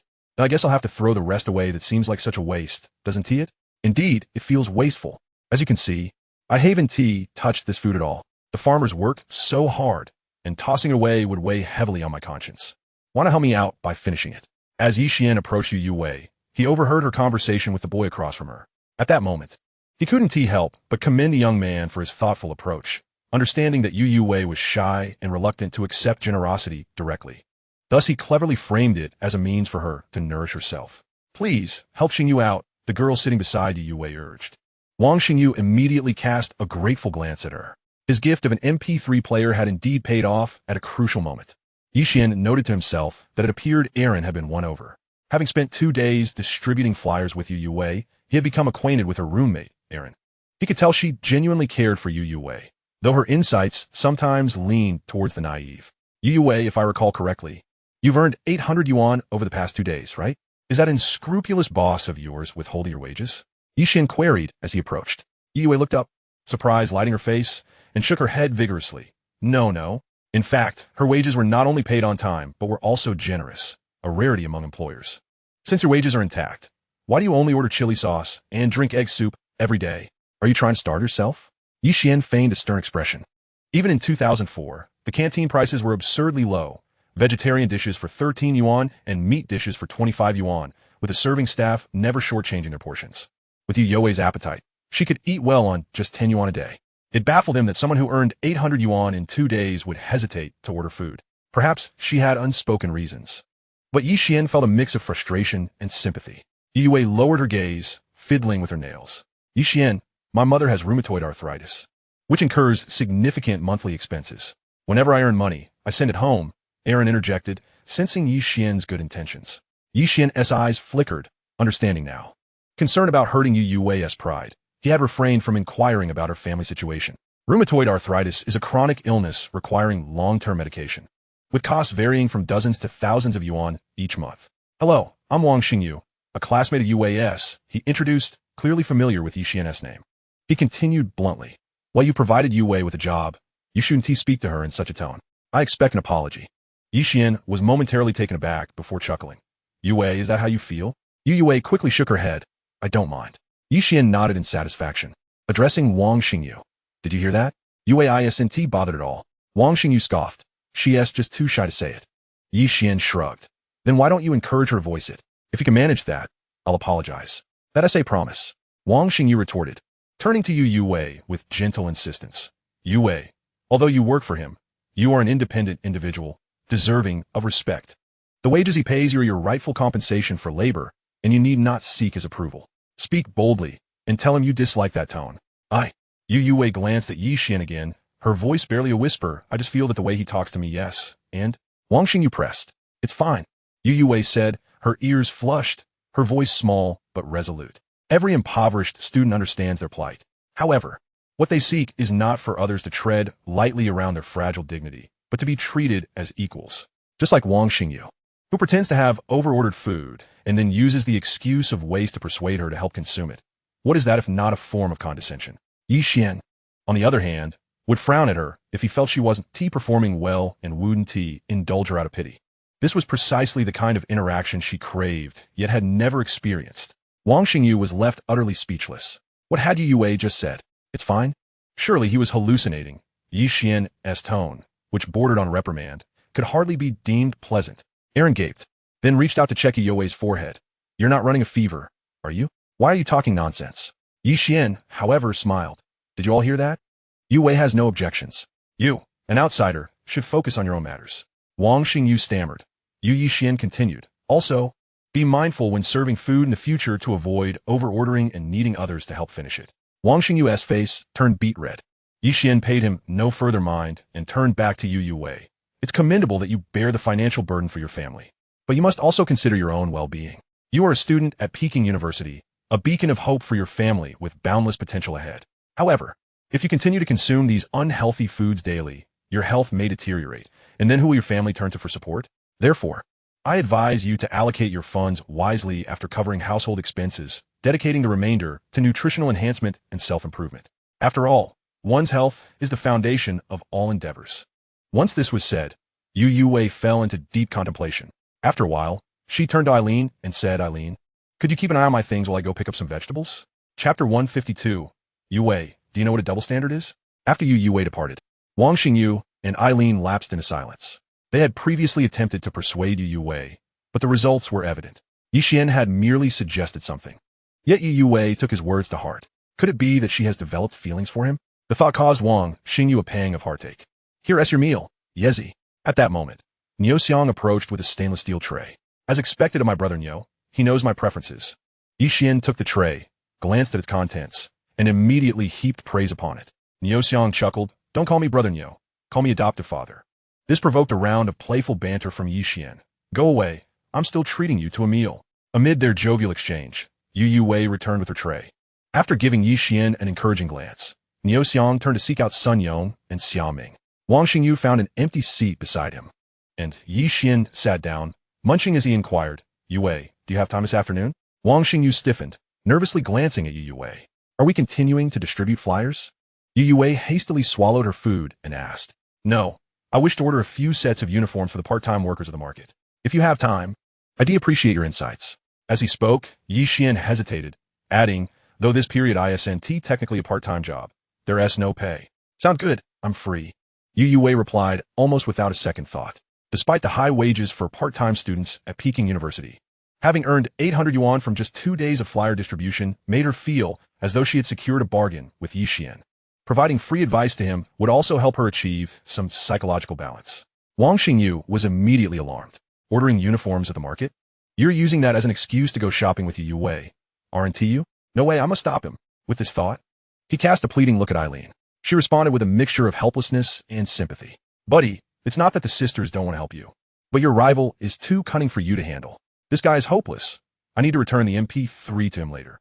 Eileen silently resolved. The afternoon market for casual attire attracts students and professionals from the vicinity. Currently, the Second Life network is conducting offline promotions solely at 5 universities: Peking University, Renmin University, Jingdian University, Jingli University, and Jinxink University. Recruitment for part-time personnel at other universities is also underway, necessitating a uniform appearance for the workers. Ye Xuan briefly shared his thoughts with Yu Wei as they approached the market entrance, then posed a question. Over the past few days, he had posted job listings on various university forums across the capital, receiving 200 job application emails by this morning. The primary advantage is that it presents the Second Life network as a legitimate enterprise, thus fostering trust among students. Yu Wei pondered for a moment and softly replied, Indeed. Ye Xuan nodded before shifting the topic. Your memory is impressive, and your analytical skills are commendable, but you possess one significant flaw. Do you know what it is? Oh. Yu Wei raised her head, curiosity evident in her gaze. Ye Xuan sighed. You lack confidence. Oh. Yu Wei lowered her head again, fiddling with her nails. Seeing this, Ye Xuan felt a surge of frustration and grasped her arm, leading her into the market. After inquiring around, he took Yu Wei to a nail salon.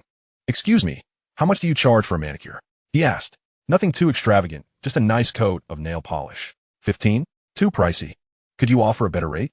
Yu Wei was utterly bewildered. She understood what a manicure entailed, but did boys also get manicures? At that moment, Ye Xuan successfully negotiated the price down to 12. This will be deducted from your wages. Yu Wei didn't quite grasp the meaning of his words before Ye Xuan seated her on a round stool. She blinked in surprise. Are you really going to do it for me? Ye Xuan rolled his eyes. Am I supposed to get manicure myself? How novel. The nail technician chuckled. Your boyfriend is quite humorous. Yu Wei's cheeks flushed. He. Before she could finish, Ye Xuan quickly clarified. We're merely classmates at this stage. Yu Wei lowered her head once more, her expression hidden from even the technician. You stay here. I'll grab a bottle of water since I'm parched from all the walking. After uttering this, Ye Xuan departed. Only then did Yu Wei lift her head, glancing at his retreating figure. After a long while, when she turned back, the technician noticed a hint of relaxation mingled with melancholy on her face. They had clearly developed mutual feelings, and before long, they would be a couple. The technician secretly chuckled.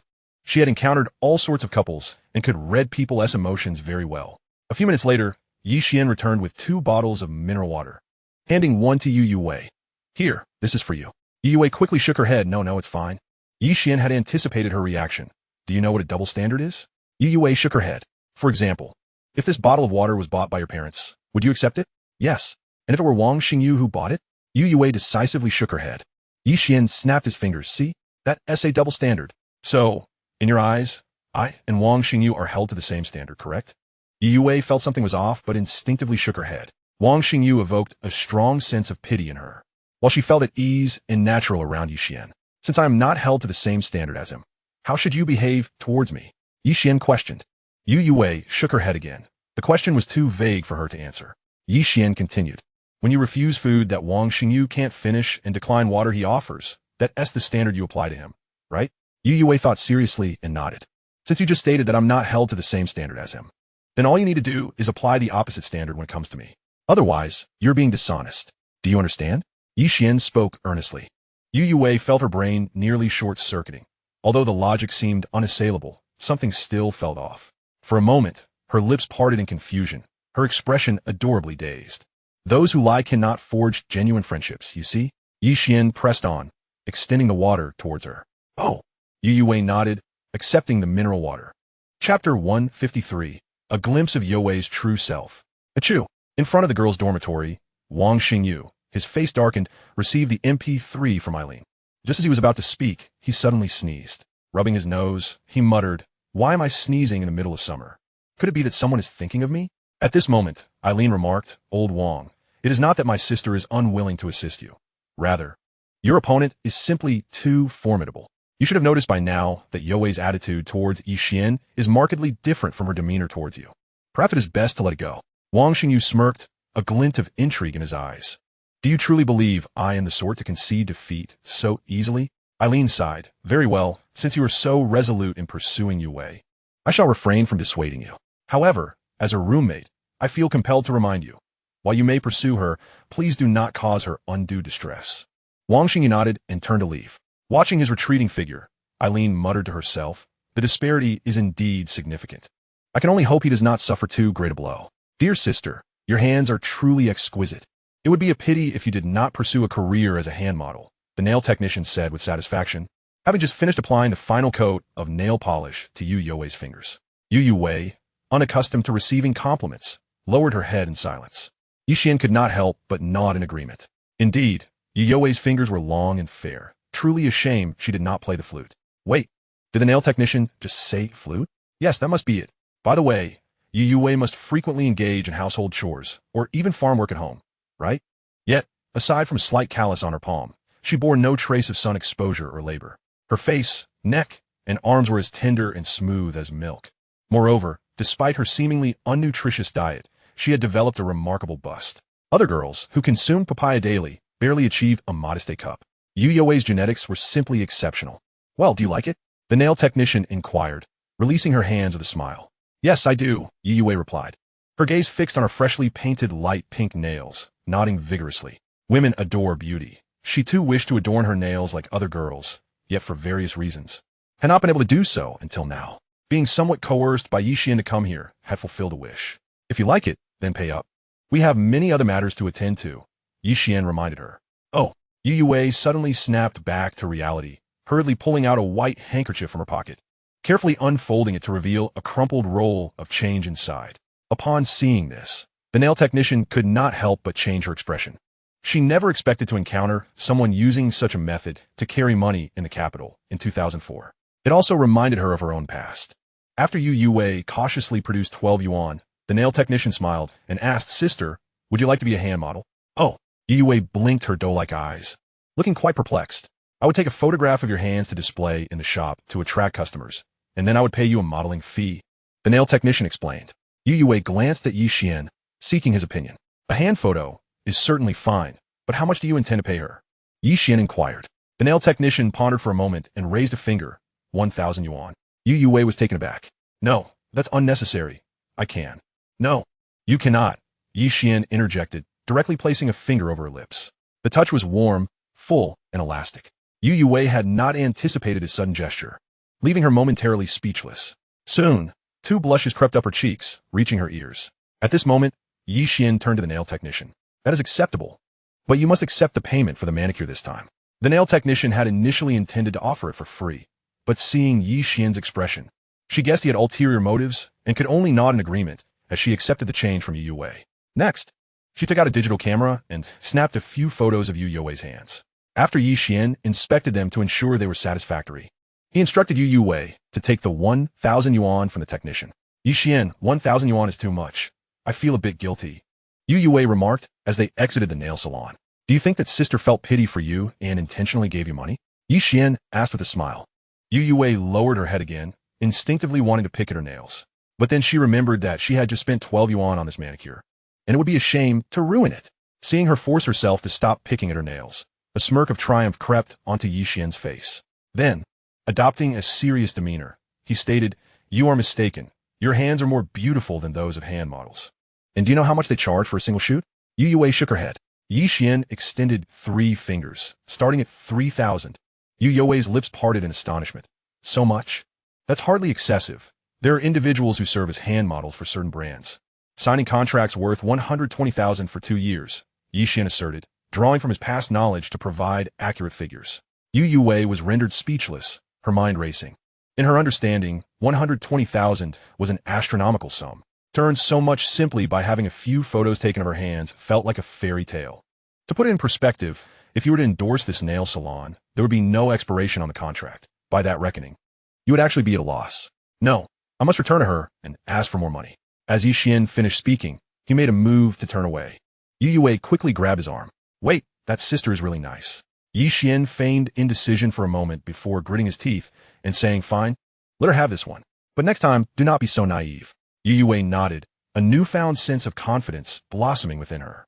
Half an hour later, in a clothing store, Ye Xuan, like many other men, sat bored on a sofa stool, waiting. Just then, Yu Wei emerged from the fitting room, having changed outfits. She approached Ye Xuan with a hint of uncertainty, quietly asking, Does this outfit work? Ye Xuan looked up and was unable to contain his admiration, exclaiming, That looks fantastic. I believe it is perfect for a part-time work uniform. Yu Wei wore a white, form-fitting tennis dress that perfectly accentuated her graceful figure. Confirmed, at least a 36D. Below her slender waist, her long, fair legs were revealed to Ye Xuan for the first time. She wore women's sandals provided by the fitting room. Although Yu Wei was clad in white ankle socks, the curve outlined by the socks clearly indicated that she possessed delicate feet that could easily be grasped by one hand. Chapter 154. When women are not drunk, men have no opportunity? As Ye Xuan admired her, he noticed Yu Wei take a step aside, her expression shifting to one of discomfort. That person has been staring at me, she said, glancing nervously in a certain direction. Ye Xuan followed her gaze and spotted a burly man seated on a stool, leering at her. Ye Xuan's brow furrowed as he positioned himself between them, glaring at the man. While it is natural for someone to glance at a beauty, it becomes impolite to stare incessantly. Staring with a lewd expression was not merely impolite. It bordered on offensive. The man initially looked taken aback before returning the glare. Without hesitation, Ye Xuan approached him. The man, surprised by Ye Xuan's boldness, hurriedly attempted to rise to his feet in response. Smack! Ye Xuan pressed down on the man's shoulder. Did I tell you to get up? Hey, you little. As he spoke, the man began to exert himself to stand. But in the next moment, he realized he was unable to rise at all. This scholar-like youth had hands that felt like hydraulic presses, so incredibly strong. Cold sweat began to bead on his forehead. There exists a saying that one's arms cannot surpass one's thighs. With just 2 hands, one can firmly pin another to their seat, rendering them unable to rise.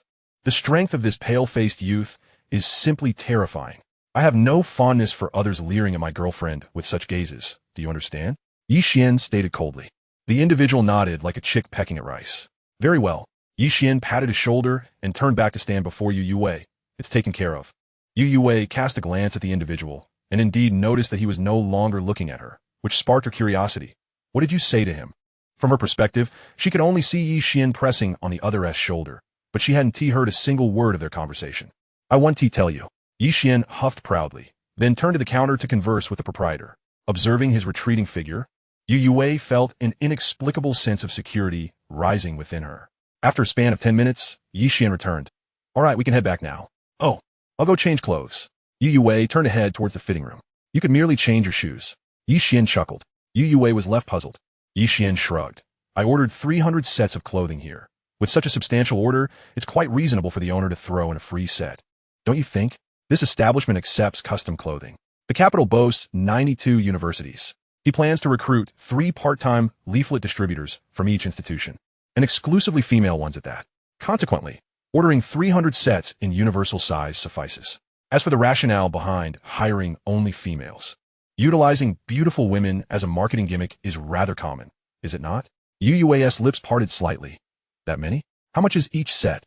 The total price is 10,000, averaging about 33 each. 33 Yu Yue pondered for a moment, retrieved 33 yuan from her handkerchief, and handed it to Ye Xuan. She truly adored this tennis skirt, and with 33 yuan well within her budget, coupled with her recent unexpected windfall of 1,000 yuan, she felt justified in indulging herself a little. Ye Xuan raised an eyebrow, said nothing further, and placed the money into his wallet. Yu Yue smiled and tentatively asked, Can you accompany me to buy a pair of shoes? After contemplating, Ye Xuan replied, Sure, but you must treat me to a bottle of mineral water. MHM. Yu Yue nodded happily, and, after putting her high school uniform into a bag, she stepped out of the store with a buoyant stride. After half an hour of selecting, she purchased a pair of 20 yuan white shoes and treated Ye Xuan to a bottle of Waham mineral water, leaving the clothing market feeling quite satisfied. Upon returning to campus, they distributed flyers for another 2 hours before each returned to their respective dormitories. Upon opening the door to room 302, Ye Xuan saw Xia Ming seated at the desk, engrossed in playing Warcraft 3 on his laptop, while Ye Xuan and Sun Yong stood behind him, watching intently. Oh, the third is back. Quickly tell us how far you and Yu Yue have progressed. Ye Xuan was the first to strike. Sun Yong quickly followed. Have you held hands yet? Xia Ming paused the game, teasingly said, Don't tell me you two have already kissed. Ye Xuan chuckled. Come on, can't you guys think a little less lewdly? Yu Yue and I are merely friends. Don't kid me. I find it hard to believe there can be a purely platonic relationship between a man and a woman. Why should I believe that? The third, you foolish lad, do you take us for fools? Ye Xuan and the others ridiculed Ye Xuan's insincerity in their freshly learned dialects. Come on, you're all quite tiresome. I'm being honest here. What more do you want from me? Ye Xuan retorted, managing to make all 3 of them shiver in unison. Be careful when you sleep tonight. I reckon the 4th should be the most cautious. You look all pale and delicate, precisely Ye Xuan's type. Ye Xuan chuckled in irritation. Enough already. I only like women. Do you understand? Ye Xuan rolled his eyes, as if he got any women. Ye Xuan smirked with pride. Ah, you've hit the nail on the head. Indeed. I do have a woman. Aren't you envious? TCH. Ye Xuan and the others simultaneously raised their middle fingers. After a round of laughter, Ye Xuan inquired, Do you have any thoughts about tonight's dinner gathering? Ye Xuan and the others exchanged glances, shaking their heads in unison. What thoughts could there be about a dinner gathering? It's just eating and drinking, right? Ye Xuan chuckled slyly. Are you guys really that simple? Their essay saying, if women don't get drunk, men have no chance. Tonight, all you need to do is to get a few girls intoxicated, then volunteer to escort them back to their dormitories, and feelings will surely blossom. Ye Xuan and the others were momentarily taken aback, then broke into laughter. Once they regained their composure, Ye Xuan added, Here, that's the plan. Neo, when the time comes, you'll start from the left and make a round to the right. Xia Ming, you'll go from the right to the left. Sun Yong and I will break through from the center to the sides. In summary, tonight our sole objective is to get them drunk. The only requirement from the teacher tonight is that no one drinks excessively. If any girl doesn't wish to drink alcohol, she may substitute it with a soft drink. I've said my piece. Who's in favor? Who's against? In a bustling roadside eatery near Jing University, the beautiful counselor Lu Monru surveyed the room and cheerfully stated. Ye Xuan and the others looked at Ye Xuan, bewildered. Goodness, this feels like a classic case of being doomed before the mission even begins. Yet here we are, laughing away. Ye Xuan nearly burst into laughter. I've invested so much mental energy concocting a flawless plan, and you want to nullify it with a single sentence? Don't think that just because you're a teacher and beautiful, I won't dare to stand up to you. With this thought, Ye Xuan abruptly stood up. Swish all eyes, including Lu Monru S, turned towards him. Ye Xuan and the others were astonished. The third is quite bold, daring to publicly oppose the Counselor-S decree. I staunchly uphold the Counselor-S decision. After declaring this, Ye Xuan sat back down. Ye Xuan, Sun Yong, Xia Ming, Chapter 155. Does being beautiful allow one to do as they please? Lu Monru burst into laughter. Actually, you didn't have to stand up. I was merely concerned that some individuals might seize the opportunity to stir trouble. So I was trying to bolster the counselor's authority. While speaking, Ye Xuan cast a glance at Ye Xuan and the others. The third is truly something else. Ye Xuan gritted his teeth. I agree. Sun Yong, I second that. Xiao Ming, I concur. Ye Xian's lips twitched. You don't understand. This is a matter of tactical retreat. The counselor holds substantial influence, so we'll feign submission first, and when she lets her guard down, we can. Ye Xuan and the others exchanged glances, chuckling at the prospect. TCH, you flatterer. Across the room, Gu Qingya scoffed disdainfully, although she deliberately lowered her voice. Ye Xuan still caught her words. He raised an eyebrow at her. What's this?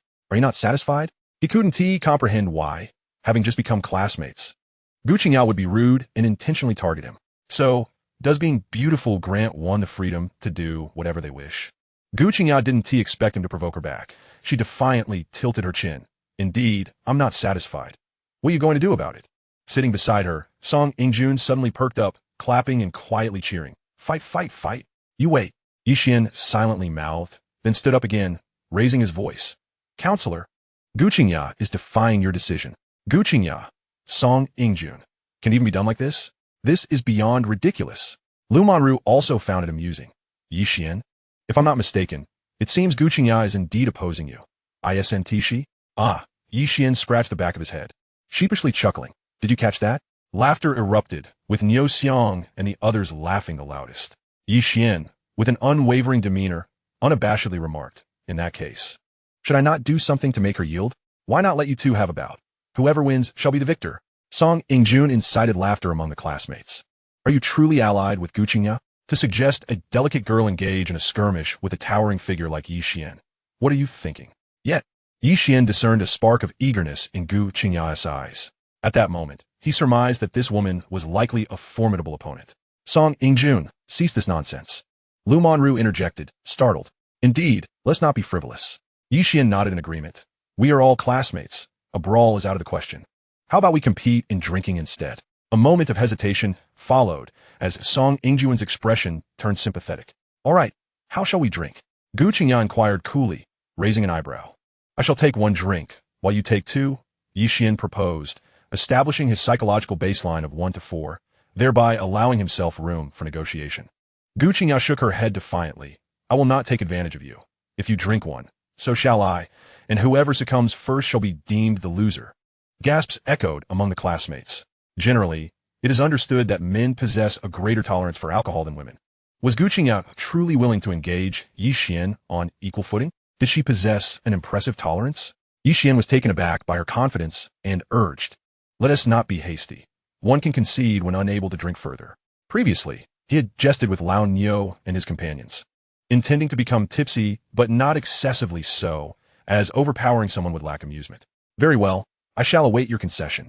With that, Gu Qingya seized a bottle of beer, biting the cap open with her teeth. She then filled her glass with a resolute expression directed toward Ye Xuan. Raising an eyebrow, Ye Xuan picked up a bottle of beer and began searching around. Gu Qingya scoffed at him.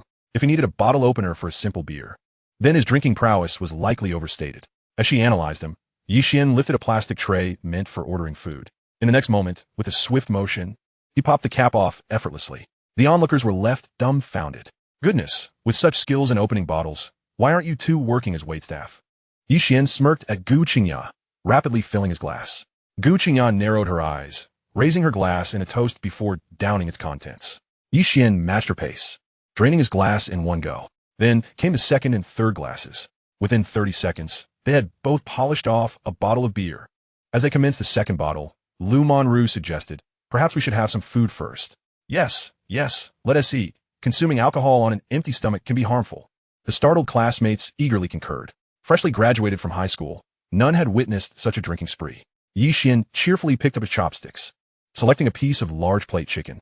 Observing this, Gu Qingya also began to eat. However, the temporary truce was short-lived, as they soon resumed their drinking competition, rapidly escalating to an intense showdown. Ye Xuan proclaimed, as long as the snowflake beard doesn't fall, neither shall I. I drink, you may indulge as you please. Gu Qingya retorted, the moonlight shines upon the world. Let us share this half of the sky. You drink one, I drink one. Half an hour later, 10 empty beer bottles lay at their feet. Inspired by their fervor, the other classmates joined in, raising their glasses in jubilation. The initially reserved girls transformed into spirited participants. Lu Monru watched in bemusement as the unpredictable Ye Xuan and the perennial ice queen Gu Qingya inadvertently invigorated the class atmosphere, a development she had never anticipated. Old Three's capacity is astounding. Indeed, it is remarkable. 10 bottles down without even a flush of color. Gu Qingya was holding her own, not falling behind. Were these two raised in a vat of alcohol? Ye Xuan and others gaped in astonishment. Song Yingjun, equally taken aback by Ye Xuan's capacity, warned Qingya, "This guy is not quite right. Perhaps you should stop drinking." Gu Qingya shot him a frosty glare. Song Yingjun shivered and promptly covered his mouth. An hour later, with 20 empty bottles surrounding them, Gu Qingya's exquisite features bore a noticeable blush, while Ye Xuan's face displayed a faint hue, considerably less than hers. With a determined bite of her teeth, Gu Qingya reached for another bottle. Song Yingjun, aware that she was nearing her limit, wished to intervene but feared her wrath. Leaving him in a quandary, Lu Monru contemplated invoking her authority as a mentor to intervene but hesitated, fearing it might offend. The other classmates, unfamiliar with Gu Qingya, were at a loss for words on how to dissuade her.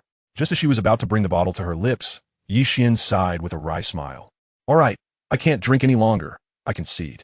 Chapter 156, Conflict Erupts. Lu Monru exhaled in relief, regarding Ye Xuan with admiration. Song Yingjun also felt a sense of ease, discreetly giving Ye Xuan a thumbs up. It was evident to all that Ye Xuan had intentionally conceded out of concern for Gu Qingya's well-being, prioritizing her health over his pride. Such magnanimity. Gu Qingya glanced at him, surprised, before shaking her head. "No, you have won. I yield." Upon seeing her set down the beer bottle, the other classmates collectively breathed a sigh of relief. Unexpectedly, Ye Xuan appeared displeased. "I've already declared my concession. You can't possibly think I was yielding to you? While you are indeed beautiful, do not let your thoughts run wild." Gu Qingya nearly burst into laughter. Not a sister, but certainly one of the renowned beauties of the city. What does he mean by not wanting to associate with me? Enough is enough. Dragging this out is becoming excessive. Song Yingjun remarked with a hint of exasperation. Ye Xuan blinked, surveying the crowd. "Is my performance excessively dramatic?" The others nodded in agreement. "Indeed, it is quite flamboyant. It seems I must pursue further training at the Beijing Film Academy." Ye Xuan mused aloud. His light-hearted banter dispelled the tense atmosphere, soon replaced by laughter and joviality. After several rounds of drinks and dishes, as the gathering neared its conclusion, Lu Monru stood to approach the cashier. Ye Xuan's eyes flickered, and he quickly followed. "Boss, we're settling the bill for table 11. "Certainly, there'll be 609. We be paying by card or cash?" "Cash, please." Just as Lu Monru reached for her wallet, Ye Xuan interjected, "Boss, could you round it down for us?" "All right, I'll give you a discount. Please come back often to support the business." The owner readily agreed, as 9 yuan was hardly a concern. "What brings you here?" Lu Monru turned, surprised. Ye Xuan shrugged. "To settle the bill, of course. Are you here to cause trouble?" It was agreed that the teacher would treat us. Hurry back. If it weren't for me, we would have drunk so much beer, so I must cover the bill. Besides, the owner has already given us a discount. I can still afford 69 yuan. Upon hearing this, both Lu Monru and the owner were taken aback. "Goodness, so you meant to round down to the middle? That is not how it works." "I was just joking. I hope I didn't frighten you." Seizing the moment while the beautiful instructor was still in shock, Ye Xuan deftly produced 600 yuan and handed it to the owner. The owner chuckled. "I was about to fetch some heart medicine for myself. Did you think you scared me? Here, take this money." Once Lu Monru regained her composure, she hurriedly tried to return the 600 yuan to Ye Xuan. "Instructor, really? It's unnecessary." Ye Xuan promptly pushed it back. The hands of the two individuals inevitably brushed against one another. Ah, how soft and smooth they were. As they were engaged in this intimate moment, the sudden shattering of a glass bottle echoed from a distance.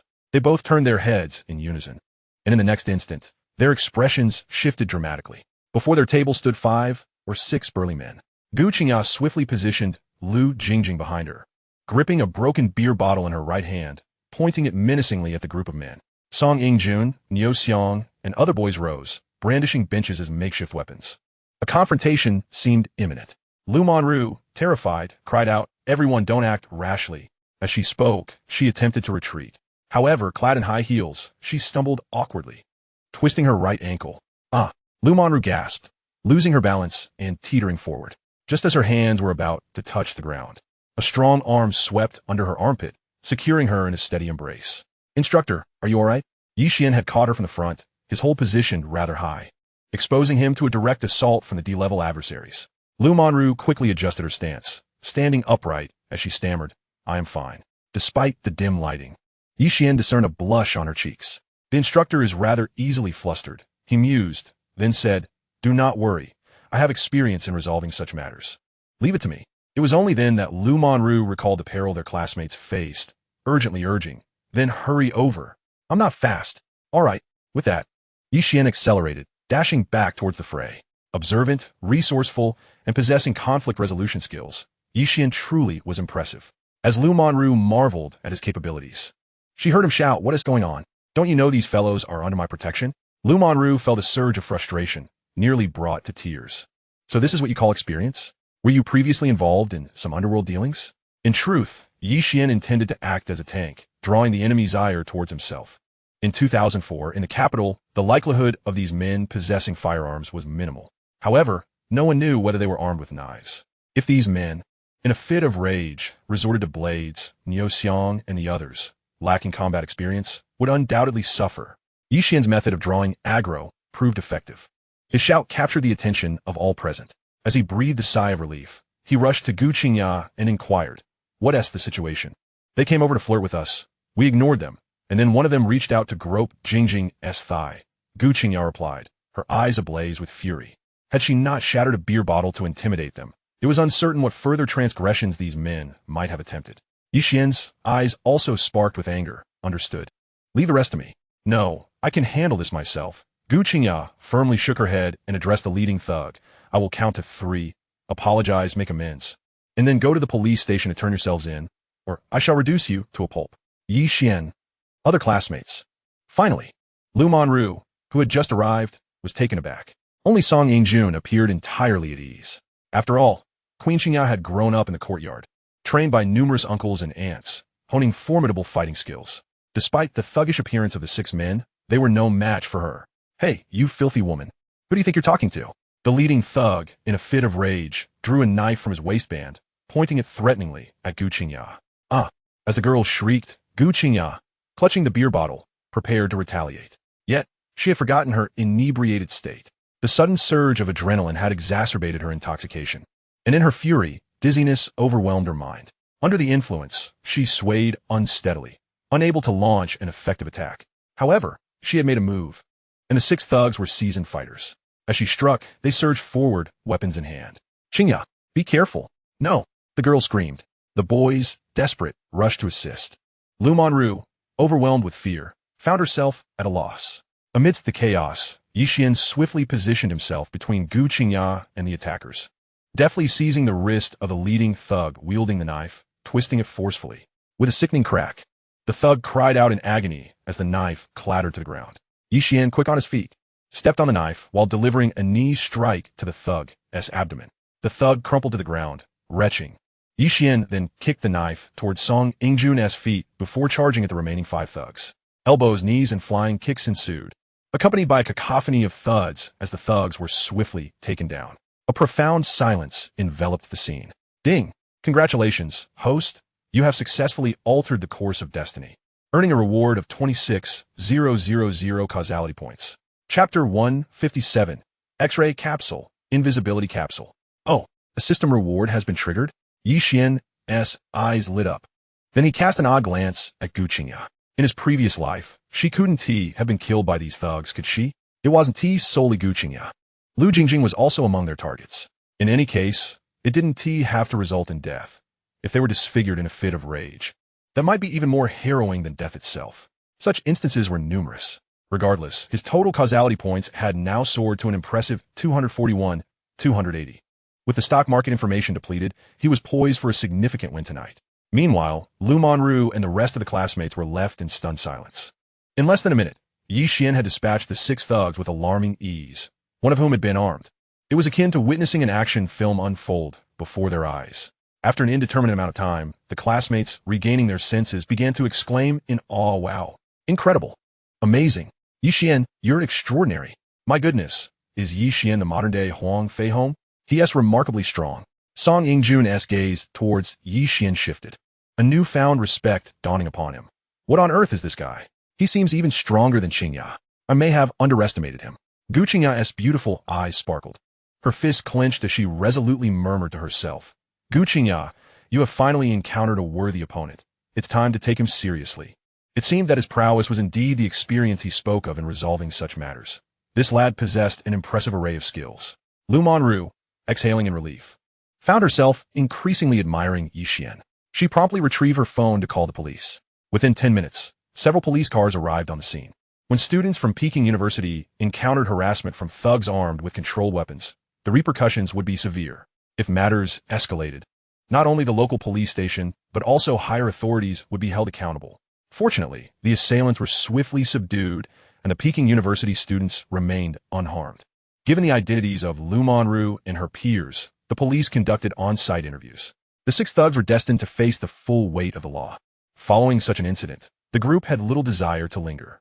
After ensuring the local students were safely in taxis, the remaining classmates, under Lu Monru's guidance, returned to campus. Along the way, curiosity naturally led them to inquire about Ye Xuan's remarkable fighting abilities. He recounted his earlier encounters with Lin Baoshan and Akai, which resulted in some imagining his family as a lineage of martial artists. Upon returning to the dormitory, Ye Xuan first adhered to his routine and sent a text message to Xiao Nanji, Lin Shitong, Guan Yin, Du Bing, Han Yun, and Chen Shui. After washing his hands, he accessed the system and activated a lucky aura. At present, his financial resources were quite ample, allowing him to directly adjust the lottery draws to a staggering 1,000. After paying homage to the myriad of deities, Ye Xuan clicked to initiate the lottery. In the next instant, the results of 1,000 draws unfurled before him. Within the system's backpack, the prizes were meticulously categorized and stacked together. Mathematics Experience Book, Intermediate, X70. Mathematics Experience Book, Intermediate grants 10-fold mathematical experience upon usage. Physics Experience Book, Intermediate, X70. Chemistry Experience Book, Intermediate, X70. Basketball Experience Book, X65. Computer Experience Book, X75. Guitar Experience Book, X70. Combat Experience Book, X40. Vocal Technique Experience Book, X20. Piano Experience Book, X120. Pop Singing Experience Book, X100. Chess Experience Book, X138. Stock Market Information, X70. Lucky Aura, X8. Misfortune Sticker, X7. X-Ray Capsule, X10. X-Ray Capsule. Consumable bestows the ability to see through materials for 5 minutes. Note, this ability can penetrate any material barrier, with a maximum penetration depth of 1 meter. What? This capsule is that powerful? Ye Xuan's eyes gleamed with excitement. With this item, he could gaze upon anything he wished without fear of being mistaken for a lecture. Invisibility Capsule X12. Invisibility Capsule. Consumable grants invisibility for 5 minutes. Note, this ability affects clothing and footwear, as well as objects in hand that are smaller than 1 m in volume. Larger items are unaffected. This capability is also remarkable. Ye Xuan's breath quickened. Rejuvenation Water X12. Minor Rejuvenation Pill X6. Minor Rejuvenation Pill. Consumable treats most complex ailments, with immediate effect upon usage. Rejuvenation Water is effective for common illnesses, while the Minor Rejuvenation Pill addresses more intricate conditions. Thus, it appears that the Minor Rejuvenation Pill holds a higher grade. Rheumatoid arthritis should qualify as a complex ailment, right? Ye Xuan thought of Yu You's mother, silently resolving within himself. Major Rejuvenation Pill X2. Major Rejuvenation Pill. Consumable cures all diseases, with immediate effect upon usage. Can it really cure everything? Cancer, leukemia, even AIDS? This medicine is astonishing. Stamina Capsule X12. Brain Power Capsule X3. Charm Capsule X3. Hidden Attribute Capsule X5. Time Rewind Capsule X5. Time Stop Capsule X5. Fragments of the First Life's Light and Shadow X1. Upon seeing this, Ye Xuan's gaze sharpened. The last time he drew this item, he had witnessed the scene of Xiao Nanji undergoing a brain examination at the hospital. He wondered what he would see this time. Minor Rejuvenation Pill Purchase Permission X1. Major Rejuvenation Pill Purchase Permission X1. Piano Experience Book Purchase Permission X1. Pop Singing Experience Book Purchase Permission X1. Chess Experience Book Purchase Permission X1. Mathematics Experience Book Intermediate Purchase Permission X1. Physics Experience Book Intermediate Purchase Permission X1. Chemistry Experience Book, Intermediate, Purchase Permission X1. Due to the sheer volume of items, Ye Xuan spent a considerable amount of time merely surveying the categories. Once he steadied himself, he clicked to utilize all the experience books, purchase permissions, and attribute capsules. In the blink of an eye, a torrent of information surged into his mind. Simultaneously, a warm current coursed through his body. Ding! Congratulations, host. Your mathematics skill has upgraded to LV2, expert level. Ding! Congratulations, host. Your physics skill has upgraded to LV2, expert level. Ding! Congratulations, host. Your chemistry skill has upgraded to LV2, expert level. Ding! Congratulations, host. Your guitar skill has upgraded to LV1, professional level. 2 levels in a single leap. Truly worthy of the intermediate experience book. Ye Xuan mused, then opened his personal attributes interface for a review. Host, Ye Xuan. Stamina, 108. Intelligence, 96. Charm, 94. Causality value, 141280. Basketball skill, LV1, CBA reserve level. Vocal technique skill, LV1, professional level. Mathematics skill, LV2, expert level. Chemistry skill, LV2, expert level. Physics skill, LV2, expert level. Combat skill, LV2, national team level. Computer skill, LV1, professional level. Guitar skill, LV1, professional level. Items, Rejuvenation Water, X13, Lucky Aura, X10, Misfortune Sticker, X8, Stock Market Information, X70, Time Rewind, Capsule, X5, Time Stop Capsule, X6, X-Ray Capsule, X10, Invisibility Capsule, X12, Minor Rejuvenation Pill, X6, Major Rejuvenation Pill, X2, Fragments of the First Life's Light, and Shadow, X1. Items available for purchase in the system mall.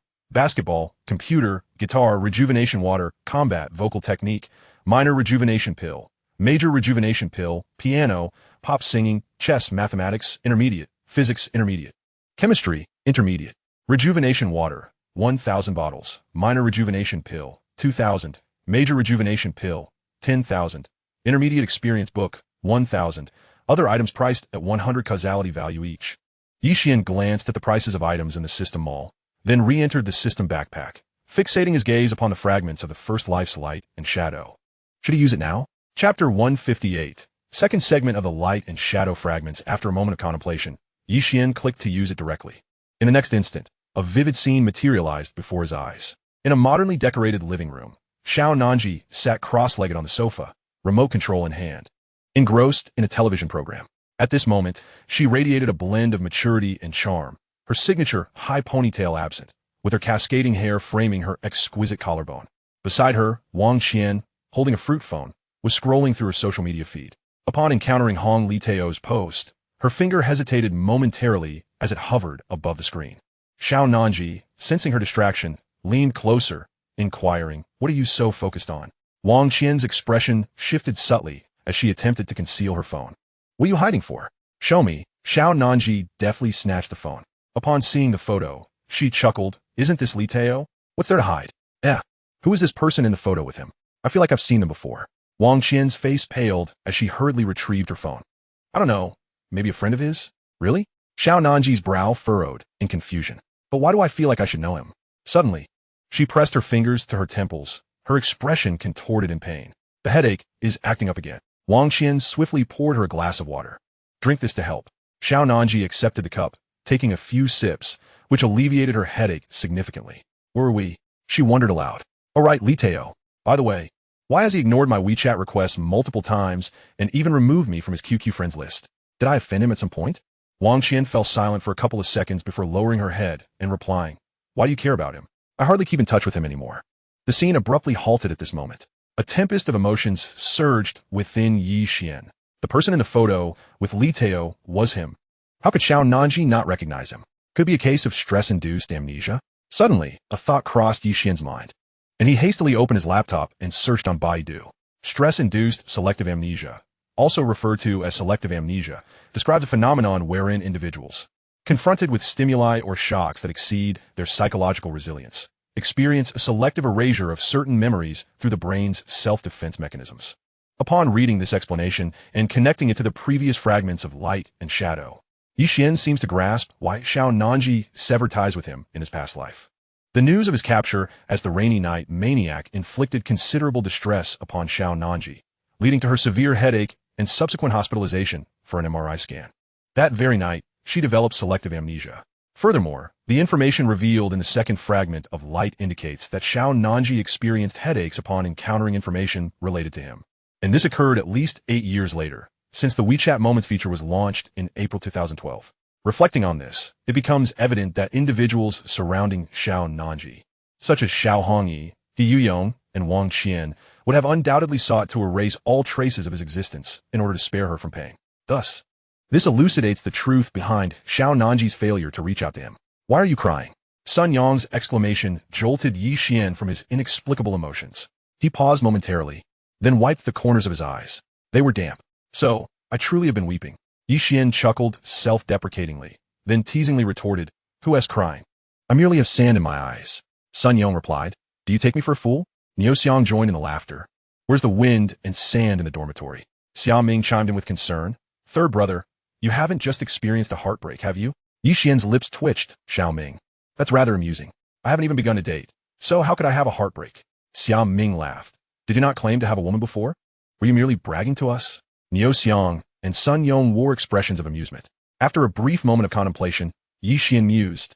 Does having a woman necessarily equate to being in a relationship? Ye Xuan and the others were left speechless, finding his logic undeniably sound. After silencing them with a single remark, Ye Xuan took his phone and exited the dormitory building.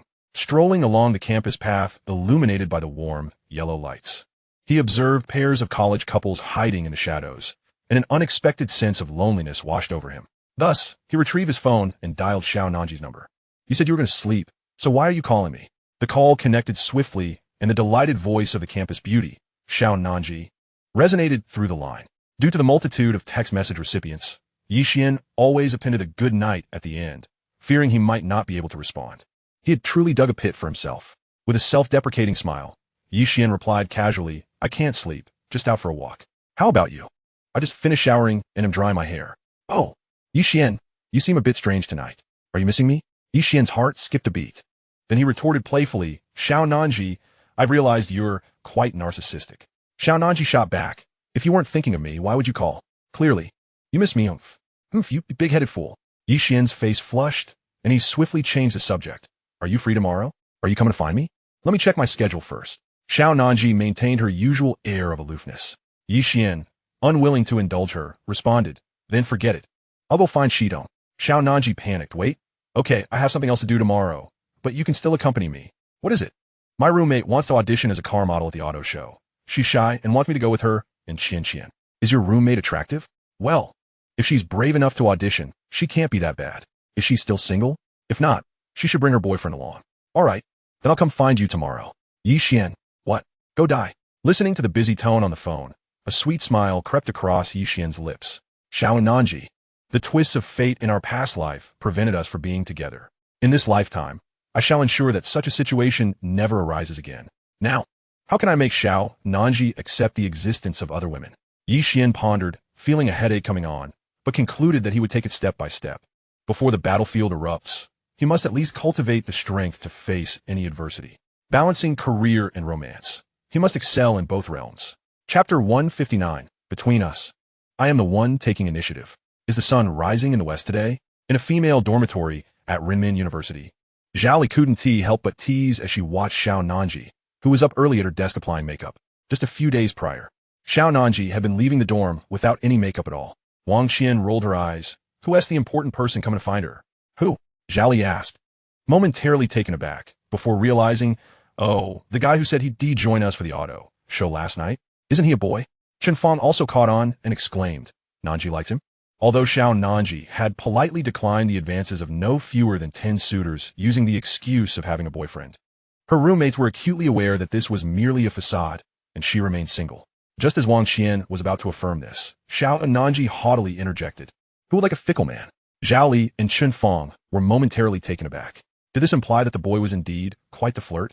That seemed unlikely, given that Xiao Nanji was the acknowledged campus beauty at Renmin University, admired by numerous boys. What kind of boy could gain her affection while also pursuing other girls?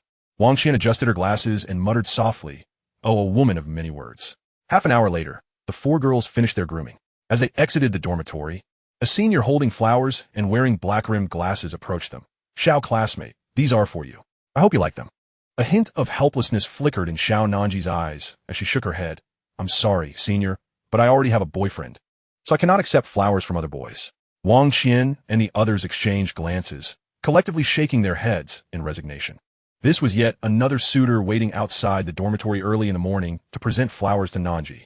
As her roommates, they felt quite pressured. Xiao classmate, you actually don't have a boyfriend. That's just your excuse to turn down suitors, right? The senior adjusted his glasses and calmly analyzed. On what basis do you think that? Xiao Nanji retorted, slightly annoyed. The bespectacled senior smiled faintly, because if I had a girlfriend as beautiful as you, I would bring you breakfast every morning, even if we weren't at the same school. Coincidentally, I heard from a junior that your so-called boyfriend visited Renmin when you enrolled, which indicates he is also a university student in the capital. However, it has been days, and he hasn't come to see you even once. This clearly suggests that he is not your boyfriend. Seriously, does he think he is Conan?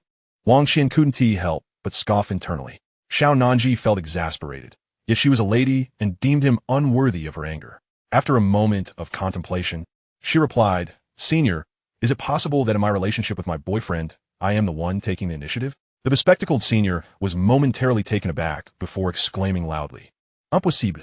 Absolutely impossible. At that moment, a playful voice echoed from a distance. Wow, you're out early today? I thought I'd have to wait another quarter or half an hour. Xiao Nanji was initially surprised, but upon seeing the familiar figure, joy radiated from her bright face. Ye Xuan, what is up? Yelling so loudly, one might think I've done something to you. Ye Xuan expressed his disdain openly. As he spoke, he cast a seemingly casual glance at the bespectacled senior, instinctively curling his lip in disdain. While one could say his outward appearance was passable, he certainly stood out among his peers. However, when compared to his own striking good looks, he fell notably short. Ye Xuan, I shall call your name loudly. Xiao Nanji huffed in a playful manner before boldly linking her arm with his. Allow me to introduce you to my two roommates, Zhao Li and Chen Fang. This is the Ye Xuan I mentioned to you. Ye Xuan stiffened momentarily, casting a surprised glance at Xiao Nanji. In the memories that spanned both his past and present lives, there had never been such intimate gestures between him and the illustrious beauty. Xiao Nanji immediately responded with a playful blink. In that fleeting moment, they seemed to share an unspoken understanding, and Ye Xuan quickly grasped her intention. Hello, ladies. I am Ye Xuan, Xiao Nanji's boyfriend. It is a pleasure to meet you. Suddenly, everything made sense as to why Nanji had meticulously prepared herself so early in the morning. Indeed, if I had such a handsome boyfriend, I would do the same. Zhao Li and Chen Fang, recognizing Xiao Nanji's intent, readily played along. Of course, it was undeniable that Ye Xuan was indeed handsome, and they were not merely flattering him. It was only upon their remarks that Ye Xuan noticed Xiao Nanji had applied light makeup, her delicate brows adorned, and her lips a vibrant red, reminiscent of a blooming lotus. She had also made considerable effort in her attire, a sleeveless white fitted dress whose hem barely grazed her knees, perfectly accentuating her graceful figure. She wore a pair of white strappy high heels that enhanced her already statuesque frame. Nanji had blossomed into a young lady. Ye Xuan mused inwardly before expressing his irritation. What does it matter how beautifully you dress if it only leaves me hungry? I haven't even had breakfast and rushed here straight away. Xiao Nanji, feigning a bite at him in frustration, quickly reconsidered upon remembering the presence of the bespectacled senior beside them, and she playfully suggested, Shall we head to the cafeteria for a meal? Ye Xuan pretended to deliberate before conceding. All right, given your earnestness, I shall reluctantly agree. But I must insist that you treat me. Rest assured, I brought my wallet, Xiao Nanji replied, patting her bag as she linked her arm with his and led the way to the cafeteria. Meanwhile, the bespectacled senior was utterly bewildered. To be dating a beauty like Xiao Nanji and not bring her breakfast was one thing, but now he was to let her treat him to breakfast?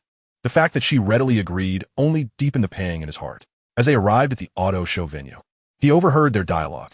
Shall we explore the auto show together? Of course, we have nothing but time. This is your promise, no backing out now. Whoever backs out is a little puppy, understood? The bespectacled senior's heart sank. They were going to the auto show? Initially taken aback, he inhaled deeply and declared, I intended to pursue you as a regular person, but having been met with indifference, I shall shed the pretense. I am, in fact, a wealthy heir. With that thought, he pulled out his phone and dialed, Father, I wish to purchase a car. Please transfer $2 million to me. Chapter 160. Do you have a capability? At the venue of the Imperial Capital Auto Show, behind the scenes, Lu Nanji scrutinized Zhao Li from head to toe, nodding in approval. Although her looks warranted only an 80 out of 100, her figure was commendable and well-suited for a car model. So, does that mean I passed the interview? Zhao Li inquired, her spirits lifted. The offered daily wage was 800 yuan, and with 3 days left before military training commenced. A successful interview meant she could earn 2,400 yuan in just 3 days. equivalent to her living expenses for 4 months. Lu Nanqi smiled and nodded. Yes, you are approved. You can start working now. He then summoned a female staff member to assist Zhao Li with changing into her outfit. Turning his attention to Xiao Nanji, he continued. Beautiful lady, you are Zhao Li's classmate, correct? Would you be interested in a part-time modeling opportunity? The moment he laid eyes on Xiao Nanji, he was utterly captivated. If he could recruit her, he was confident he could eventually win her over. Xiao Nanji shook her head. I'm sorry, but I'm not interested. Your potential far surpasses Zhao Li's. I can offer you a daily wage of 1,500 yuan. I am a professional modeling agent and have connections with executives from major automotive brands. You can trust me completely, Lu Nanqi replied with a smile. In his eyes, these female university students were akin to sheltered flowers, easily managed. The first step was to entice them with a lucrative salary. The second was to expose them to the glamorous world outside, leading to their moral decline. The third involved creating a sense of dependency through grand promises and perhaps a token gift of a fake designer item. He had successfully charmed over 100 female students with an 80% success rate using this method. I'm truly not considering a part-time modeling job, Xiao Nanji insisted. Suppressing her irritation and attempted to pull Ye Xuan away. Lu Nanqi's expression darkened, and he urged, beautiful lady, being a part-time model is also a form of training. With a high salary to boot, why would you decline? Just as Ye Xuan was about to retort, Zhao Li suddenly rushed out in a fluster. What is wrong? Wang Qian, the first to notice something amiss, quickly asked. The outfits prepared here are far too revealing for my comfort, Zhao Li replied. Shaking her head before addressing Lu Nanqi, I'm sorry, Mr. Lu, but I don't believe I can fulfill this role and apologize for wasting your time. Zhao, what do you mean by that? Lu Nanqi's temper flared. It was one thing for Xiao Nanji to reject him, but now Zhao Li, who had previously accepted the position, was turning him down? Did she not care about her own reputation? When I called you yesterday, I specifically inquired about the clothing's appropriateness. You assure me they were all quite standard, correct? Zhao Li, being a top student with a legal background, regained her composure after a brief moment of panic. Aware that she had Ye Xuan and Xiao Nanji by her side, Lu Nanqi nodded. Indeed, what of it? However, upon entering the backstage area, your staff insisted I wear an extremely short backless dress. So what? It's merely a dress, Lu Nanqi replied dismissively. It's practically exposing my backside. What do you mean, so what? Zhao Li exclaimed in indignation. Xiao Nanji and the others exchanged glances. If Zhao Li's description was accurate, it was indeed quite unacceptable. You seem to be overly sensitive. Many models wear similar outfits, Lu Nanqi remarked nonchalantly.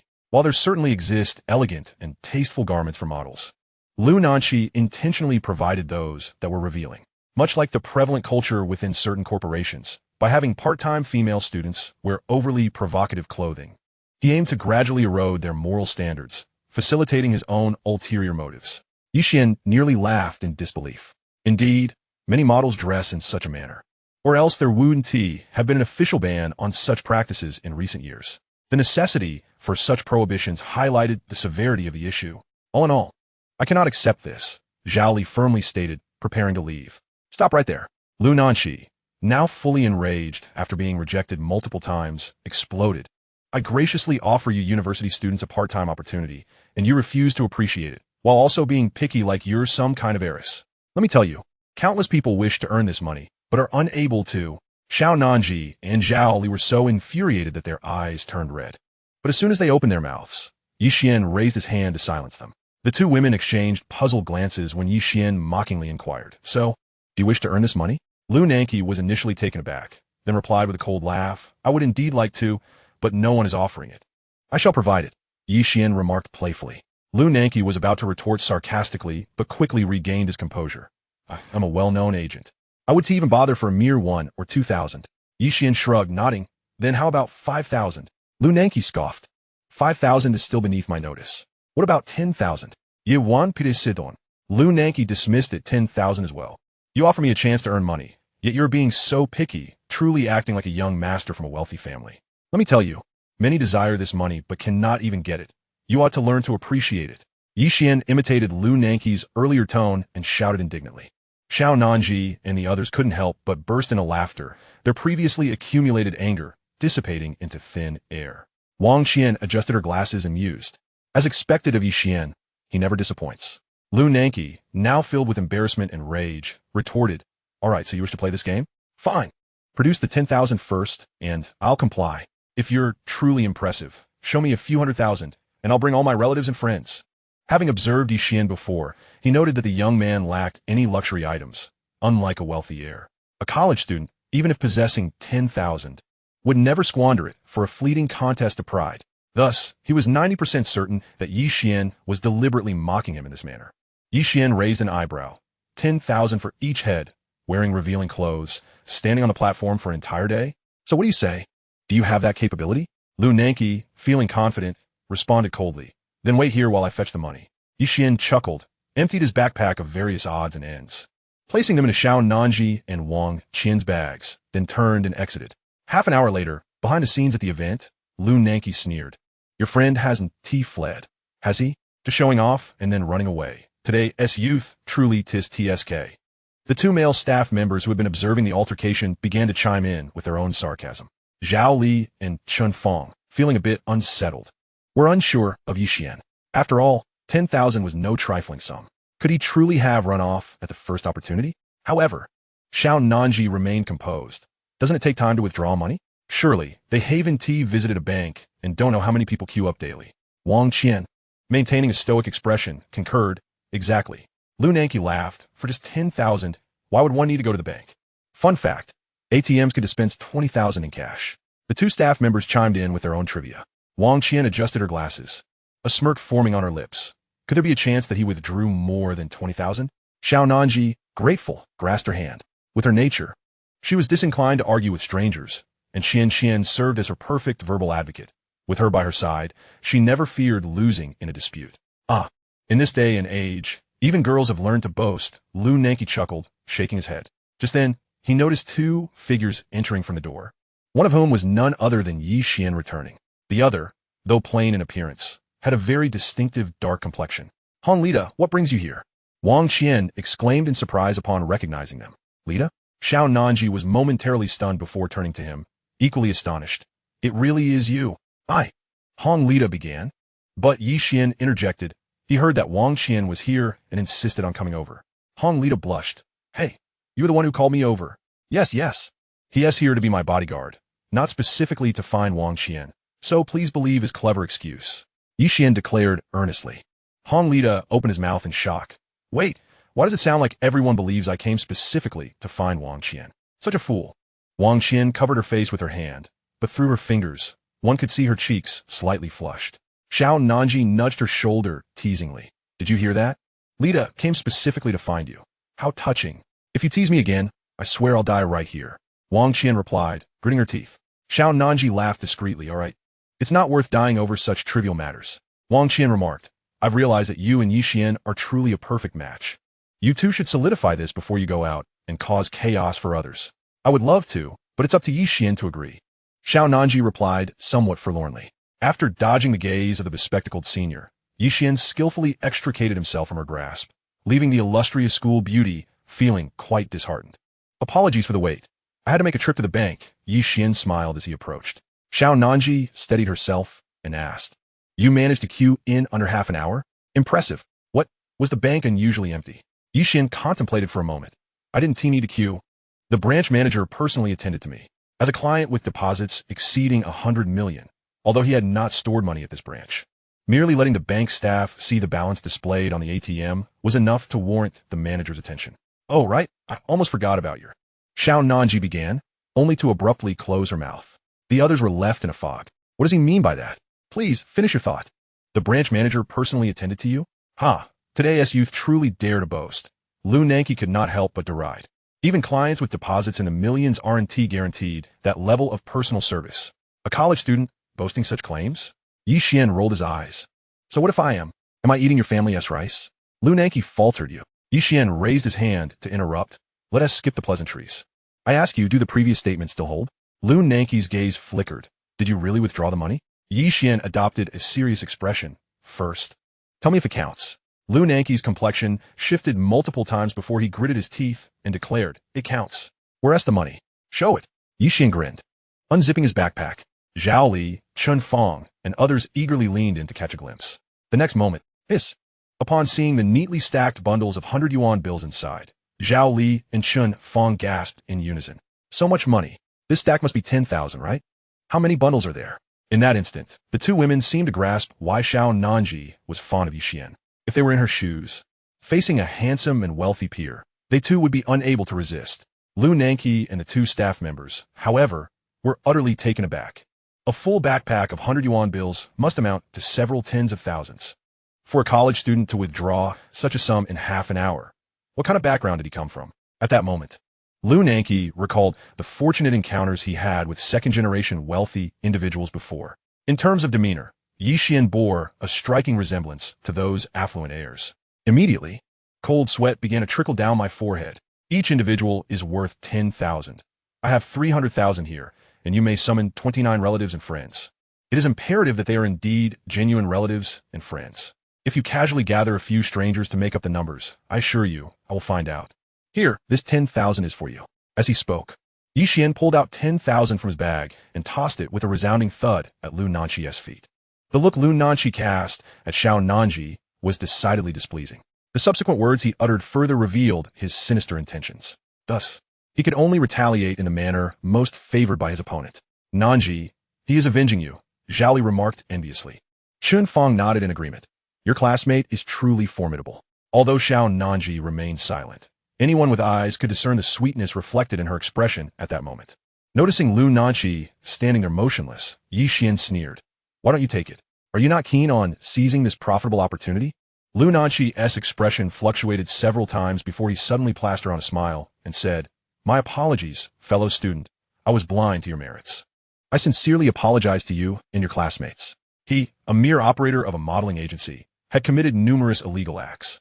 If Ye Xuan were indeed some second-generation wealthy heir from the capital, dare he accept that money? He would be doomed. Chapter 162, A Common Family, Mingcheng Yi. Zhao Li and Chun Fong stood agape, utterly bewildered. Xiao Nanji and Wang Qian exchanged glances, equally astonished. Even Ye Xuan felt as though he had struck a pillow with his fist. After a moment, he spoke with a peculiar expression. Lua, you speak. Lu Nanqi nodded and bowed, grinning. I preferred your previous rebellious demeanor. Ye Xuan patted his shoulder, speaking earnestly. Lu Nanqi thought to himself that he too wished to be rebellious, but reality would not permit it. Who could have anticipated that among those who accompanied him for the car model interview, someone as impressive as you would exist? Once Lu Nanqi bent down to retrieve the 10,000 from the ground and respectfully returned it to Ye Xuan, their conflict was effectively resolved. Upon exiting the events backstage, Zhao Li could no longer contain her curiosity. Qian, what does Ye Xuan's family do? Chun Fong perked up her ears, the flames of gossip burning brightly in her eyes. Wang Qian contemplated for a moment. You wouldn't believe me if I told you. How do you know we wouldn't believe you before you even say it? Indeed, his family is just an ordinary one. Qian, what is that supposed to mean? Are you suggesting we're naive? Wang Qian rolled her eyes. I knew you wouldn't believe me. My family is also ordinary, yet I cannot produce 300,000. Zhao Li laughed in disbelief. Wang Qian shrugged, because that money is all earned by him. Zhao Li and Chun Fong were left utterly perplexed. Wang Qian spread her hands in exasperation. The Second Life network was developed by him, and Nanji and I have been working for him these past few days.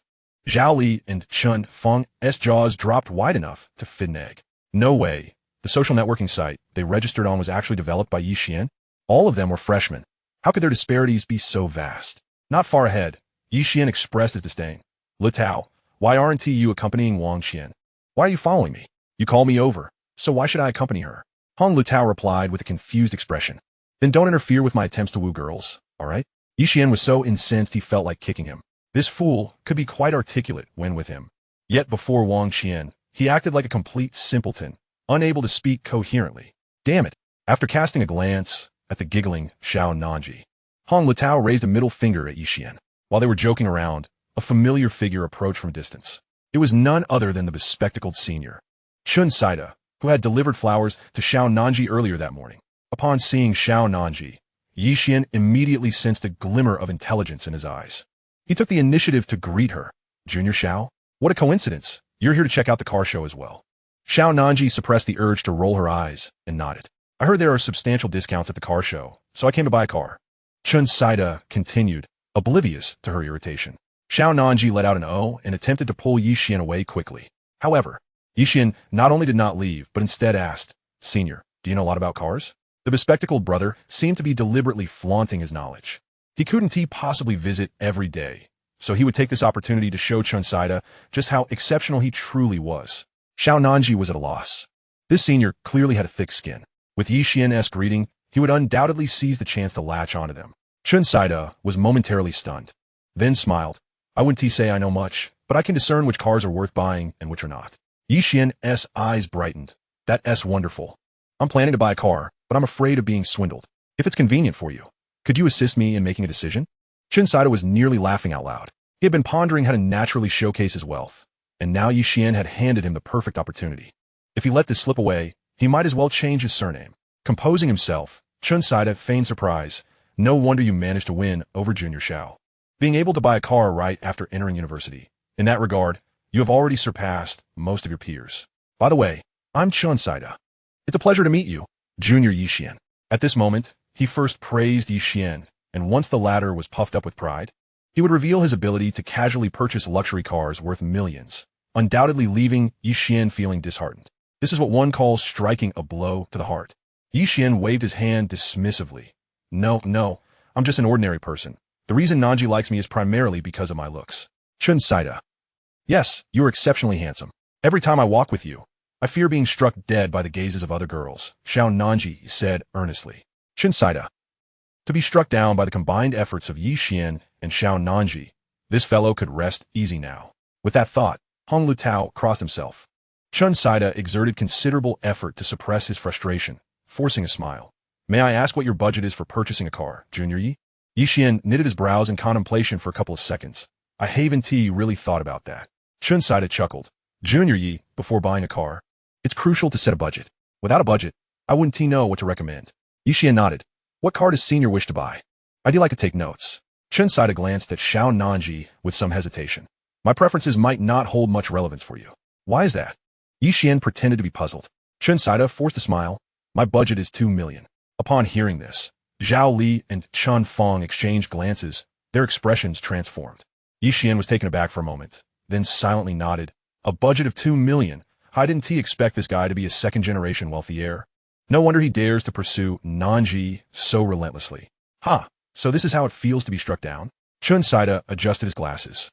A glimmer of cold light flashing across the lenses. Yet, he feigned modesty. I also believe spending 2 million on a car is rather extravagant. However, the older generation holds such views, thinking that driving a luxury car signifies status. If it were up to me, I believe a car worth around 100,000 would suffice. Indeed, I also think a car in the tens of thousands range is quite satisfactory. Ye Xuan nodded in agreement, then pretended to deliberate. Senior Chun, I've just been thinking that buying a car is quite subjective, so I wouldn't want to take up too much of your time. Chun Saida waved his hand dismissively. Oh, it's no trouble at all. Let us just consider it a leisurely stroll through the car show. Ye Xuan cast a troubled glance at Xiao Nanji. She knew he was digging a pit again and couldn't help but roll her eyes. Have you already begun to disdain Ye Xuan? Chun Saida's lenses glimmered with a cold light once more. Ye Xuan, after a moment of hesitation, nodded and replied, since Senior Chun is so enthusiastic, let's stroll together. Chapter 163. Never comparing. The crux of Chun Saida's car-buying advice revolved around personal necessity. For instance, some individuals concerned with appearances would select the most prestigious brand within their budget. If one has a penchant for sports cars, then small powerhouses like the Fit or Golf would be the ideal choice. Were I restricted to a budget of merely a few $100,000, I would opt for a Corolla. Its fuel efficiency and minimal issues make it exceptionally suitable for family use. Throughout their journey, Chun Saida spoke eloquently, articulating the advantages and disadvantages of various automobile brands. Ye Xuan listened patiently, nodding in agreement occasionally. However, despite passing by the booths of Volkswagen, Honda, Toyota, Buick, and others, Ye Xuan exhibited no desire to enter and take a closer look. Chun Saida began to grow somewhat impatient. Ye Xuan, have you not yet decided which car to purchase? Ye Xuan nodded. I made up my mind. Chun Saida's eyes brightened. Which model? Ye Xuan's expression turned conflicted. I prefer to keep it confidential for now. Chun Saida secretly chuckled, yet outwardly he offered, is it my earlier mention of a budget of 2 million that has put you under pressure? Ye Xuan's countenance was complex as he hesitated to respond. You need not feel that way. Each person's circumstances differ. If we were to engage in comparison, life would become exceedingly burdensome. I have friends whose assets are several times, even a dozen times, greater than mine, yet I never feel compelled to compete with them. Xiao Su, as Ye Xuan's girlfriend, you should offer him some encouragement at this moment, Chun Saida earnestly advised. However, the others were not naive. They could discern the underlying pretentiousness and mockery in his words. Ye Xuan hardly needed encouragement. Rather, It was Chun Saida who should avoid feeling dejected. With that thought, Xiao Nanji let out a soft huff and fell silent. Had she completely lost faith in Ye Xuan? Chun Saida's lenses flashed coldly once more. At this juncture, Ye Xuan exhaled a sigh of relief. Senior Chun, after hearing your words, I realize how narrow-minded my thoughts have been. Well, since you are so magnanimous, I shall not conceal my intentions any longer. In fact, I wish to purchase. Chun Saida quickly perked up. Isn't that the Bentley booth ahead? Let us proceed there first. Ye Xuan abruptly shifted the topic, striding briskly toward the Bentley display. Chun Saida felt as if a weight had lodged in his throat. Damn it, you piqued my curiosity. Please finish your thought. After a moment of vexation, he hastened to catch up. Ye Xuan, Bentley is one of the most prestigious car brands, with exorbitant prices. I wish to place an order for a 2004 Bentley Continental. How long would it take to receive it? Sir, your timing is impeccable. We currently have a vehicle available. It was reserved by a client 6 months ago and just arrived yesterday. Due to certain reasons, the client has canceled their order. If you like the optional features, you may take it home upon payment. Is that so? How fortuitous. Please bring me the options list to review. Certainly, please hold on. As the salesperson retrieved the list, Ye Xuan turned to Chun Saida, somewhat belatedly asking, Senior Chun, what were you saying? Chun Saida opened his mouth, bewildered. You truly intend to purchase a 2004 Bentley Continental? That is a luxury vehicle with a base price exceeding 3 million. Ye Xuan nodded. Indeed, it accelerates from 0 to 100 kilometers h in 4.8 seconds. Powered by a 560 horsepower W12 engine. It is one of my dream cars. I came to the auto show specifically for it. Chun Saida was well aware of the car's specifications and coveted it fervently. However, he could hardly fathom purchasing such a vehicle himself. But that car. Ye Xuan raised an eyebrow. Are you referring to the price? Chun Saida nodded vigorously. Ye Xuan smiled. For me, price is not an issue. As long as I like it, my budget knows no bounds. Chun Saida's jaw dropped, utterly flabbergasted. Nanji, Ye Xuan is truly impressive. Zhao Li exclaimed, propping her chin on her hands, starry-eyed. Chun Fong nodded fervently. He is simply stunning. Xiao Nanji cast a wary glance at her two roommates. You may admire his looks, but do not entertain any thoughts. He is mine. It seemed that this fellow had once again outshone them. Hong Liteo rolled his eyes, then mimicked Ye Xuan's mannerism, muttering softly, my budget for a car is limitless. It certainly had a certain flair. He wondered when he would possess the confidence to utter such words. Wang Qian adjusted her glasses. Liteo. Hong Liteo turned, startled to find her unexpectedly behind him. What are you doing? Wang Qian patted his shoulder. Once we return, get some rest. You can dream of anything. At that moment, Chun Saida regained his composure and forced a smile. Ye Xuan, you must be joking, right? Before Ye Xuan could respond, the salesperson returned with the options list. After Ye Xuan meticulously examined it and reviewed the vehicle's color options, he made an immediate decision to purchase. The original price was 3.38 million, with a few add-ons totaling 3.8 million and the final cost of 4.53 million. Ye Xuan, in front of Chun Saida, produced his bank card and swiped it on the mobile POS machine. As the receipt slowly emerged, Chun Saida was rendered speechless, utterly astonished. Senior Chun, I initially refrained from mentioning my budget to avoid placing undue pressure on you. I never anticipated your open-mindedness, so I have nothing left to conceal. By the way, have you decided which car you wish to buy? Would you like me to assist you in considering your options? Ye Xuan signed a purchase contract and turned to speak. Chun Saida stood there, looking dazed, rendered mute. Observing this, Ye Xuan called out, Senior Chun? Huh? Chun Saida finally snapped back to reality. What did you say? After Ye Xuan repeated himself, Chun Saida forced a smile. I haven't made up my mind yet. I will think it over. He had come to showcase his prowess before Ye Xuan, but now, after being outshone, how could he possibly purchase a car in front of Ye Xuan and Xiao Nanji that cost under 2 million? That would be utterly humiliating. Could it be that Senior Chun feels pressured because I purchased a vehicle for 4.53 million? Ye Xuan asked with a peculiar expression. Impossible. Chun Saida raised his voice. I never compare myself to others. I simply changed my mind suddenly. By the way, I just remembered that I have something to attend to, so I shall return to campus now. Without bidding farewell to Xiao Nanji, he turned and exited. As he descended the steps from the exhibition stage, he stumbled due to his dazed state, falling to the ground and attracting the attention of many onlookers. It was only after he rose, red-faced and out of sight, that Ye Xuan let out a derisive snort. Chapter 164. Ye Xuan the scoundrel's live demonstration. After seeing Chun Saida off, Ye Xuan called Wang Du, instructing him to come and register the Bentley Continental under the company name. This would not only augment the company's assets, but also allow for tax deductions and the acquisition of a Beijing license plate. when Wang Du arrived with the necessary documentation. They completed the handover, and Ye Xuan led Xiao Nanji and the others away from the auto show. It was already noon. Shall we go grab something to eat? Ye Xuan proposed, garnering unanimous agreement from the group. Sure. What shall we have? I've heard there's a place here renowned for its donkey meat buns. Really? Where is it? Have you ever tried duck blood vermicelli soup? No. Is it really that delicious? Watching the four girls huddle together, chattering excitedly. Ye Xuan exchanged a glance with Hong Li Teo, feeling quite overwhelmed. Shall we first decide what to eat before discussing anything else? Ye Xuan interjected with a cough. Xiao Nanji replied, we are indeed discussing what to eat. Ye Xuan chuckled in frustration. So after 10 minutes, have you reached a conclusion? With her hands on her hips, Xiao Nanji retorted, we are still in the midst of our discussion. Observing her defiant demeanor, Ye Xuan felt an overwhelming urge to smack her. However, with her roommates present, he restrained himself and patiently remarked, it is currently 12:33. At your pace, I doubt you will arrive at a decision within half an hour. Both Litao and I are still in our growth phase. Can you really bear to let us go hungry? A soft laugh escaped Zhao Li and Xinfang. Xiao Nanji joined in. You two are already 18. Still growing? How shameless. Ye Xuan glanced at her chest. You better hope you continue to grow at 18. Among the exquisite beauties he knew, only Xiao, the campus belle, was a C-level weakling. Xiao Nanji paused momentarily, and upon realizing his words, her cheeks flushed crimson. Instantly, she unleashed her tiny fists. Ye Xuan, how can you be so lewd? I'll smack you, you pervert. The others chimed in. Can you perhaps consider the feelings of us single dogs? Could you take your display of affection somewhere private? Wang Xian and the others either stared at the sky or focused on their shoelaces, internally lamenting. After her outburst, Xiao Nanji turned and stomped her foot. Humph. I won't talk to you anymore. Ye Xuan, unfazed, brushed off the wrinkles from his clothes and suggested with a smile. How about we go eat KFC or McDonald's? Pizza Hut works too. Just imagine, after a long morning of wandering under the sun, to sit in a restaurant, enjoying the cool air while sipping icy cola. What a delightful prospect.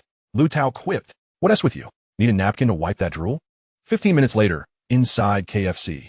Lu Tao, I've created such a splendid opportunity for you. You must seize it. Ye Xuan whispered as they queued to order. Hong Lu Tao covertly glanced at Wang Qian, who was chatting with her roommates by the window, then murmured, what are you talking about? I don't understand. Well, it just so happens that all three of my dorm mates are still single. What do you think about me introducing them to Wang Qian? Absolutely not. Hong Lu Tao's loud exclamation drew surprised glances from those around them, including Wang Qian and Xiao Nanji, who turned to look. Seeing his friend's face turn beet red, Ye Xuan couldn't help but chuckle. Lu Tao had clearly been outsmarted. Lu Tao, Wang Qian is a rational girl. If you don't take the initiative, nothing will come of it. As a kind-hearted brother, I cannot bear to see my friends suffer from unrequited love. Today, I shall teach you a few tricks. After hearing Ye Xuan's words, Hong Lu Tao brightened. What tricks? First, actively text her, sharing interesting anecdotes from her life, and remind her to dress appropriately when the weather changes. Second, frequently invite her out for meals or movies. Third, create opportunities for physical contact, accidentally brushing her hand or wrapping your arm around her waist. If she doesn't push you away, it indicates a significant chance. Finally, find an appropriate moment to confess your feelings. Ensure no one else is around, ideally on a special day, like her birthday or Valentine's Day. The final step is a home run. Based on Ye Xuan's experience, he sensed that Wang Qian harbored some feelings for Lu Tao, making this approach suitable. However, if it were a girl who had no interest in Lu Tao or a manipulative type, this strategy would not apply. A home run. Hong Lu Tao's eyes widened. His face flushed. Could you elaborate on that step? This is my secret technique. I wouldn't normally share it with just anyone. But for you, there's no need for secrecy. Ye Xuan chuckled, then lowered his voice, assuming you've successfully completed the first 4 steps and your feelings have developed. How would you accomplish the 5th step? After much contemplation, Hong Lu Tao's eyes brightened. Create a situation where she can't return to her dorm? Ye Xuan silently criticized him, shaking his head. Wrong. Hong Lu Tao was baffled. Not returning to the dorm should be a prerequisite. How could that be wrong? It's evident you lack experience. Ye Xuan scoffed. Don't girls have a few days each month when it's inconvenient for them? Hong Lu Tao paused, then nodded, his face turning red. Ye Xuan snapped his fingers. Thus, the first step is to determine whether she is comfortable. But how can I ascertain that? Hong Lu Tao mumbled. I can't just ask her, right? She'd kill me. Ye Xuan rolled his eyes. Who said it's impossible? Just now. I asked them if they wanted ice in their drinks. Did you think it was a random question? Hong Lu Tao blinked, then suddenly understood. So it can be done that way? Ye Xuan grinned. Once you've confirmed that, The next step is to determine whether she has her ID with her. Hong Letao opened his mouth. How do I find that out? Just then, it was their turn to collect their meals. Let me give you a live demonstration. You must pay close attention, as I will perform it only once. Ye Xuan winked and then picked up his tray. After distributing the food, he casually suggested, "Shall we head to an internet cafe after our meal?" This proposal was met with enthusiastic agreement from Xiao Nanji and the others. Ye Xuan continued, "You all brought your IDs, right? You need them to go online. I brought mine. Me too. I always carry my ID." After hearing their responses, Ye Xuan calmly turned to Hong Letao. Hong Letao, after a moment of silence, finally muttered, "Impressive." Chapter 165. Approaching was the squad of the Shunguai. On September 3rd, at the Peking University military training base. Following the speeches from various leaders, the orientation ceremony for the Peking University class of 2004 concluded successfully. The 14-day military training experience had begun. As one of the top universities in Long Country, military training at Peking University was quite rigorous.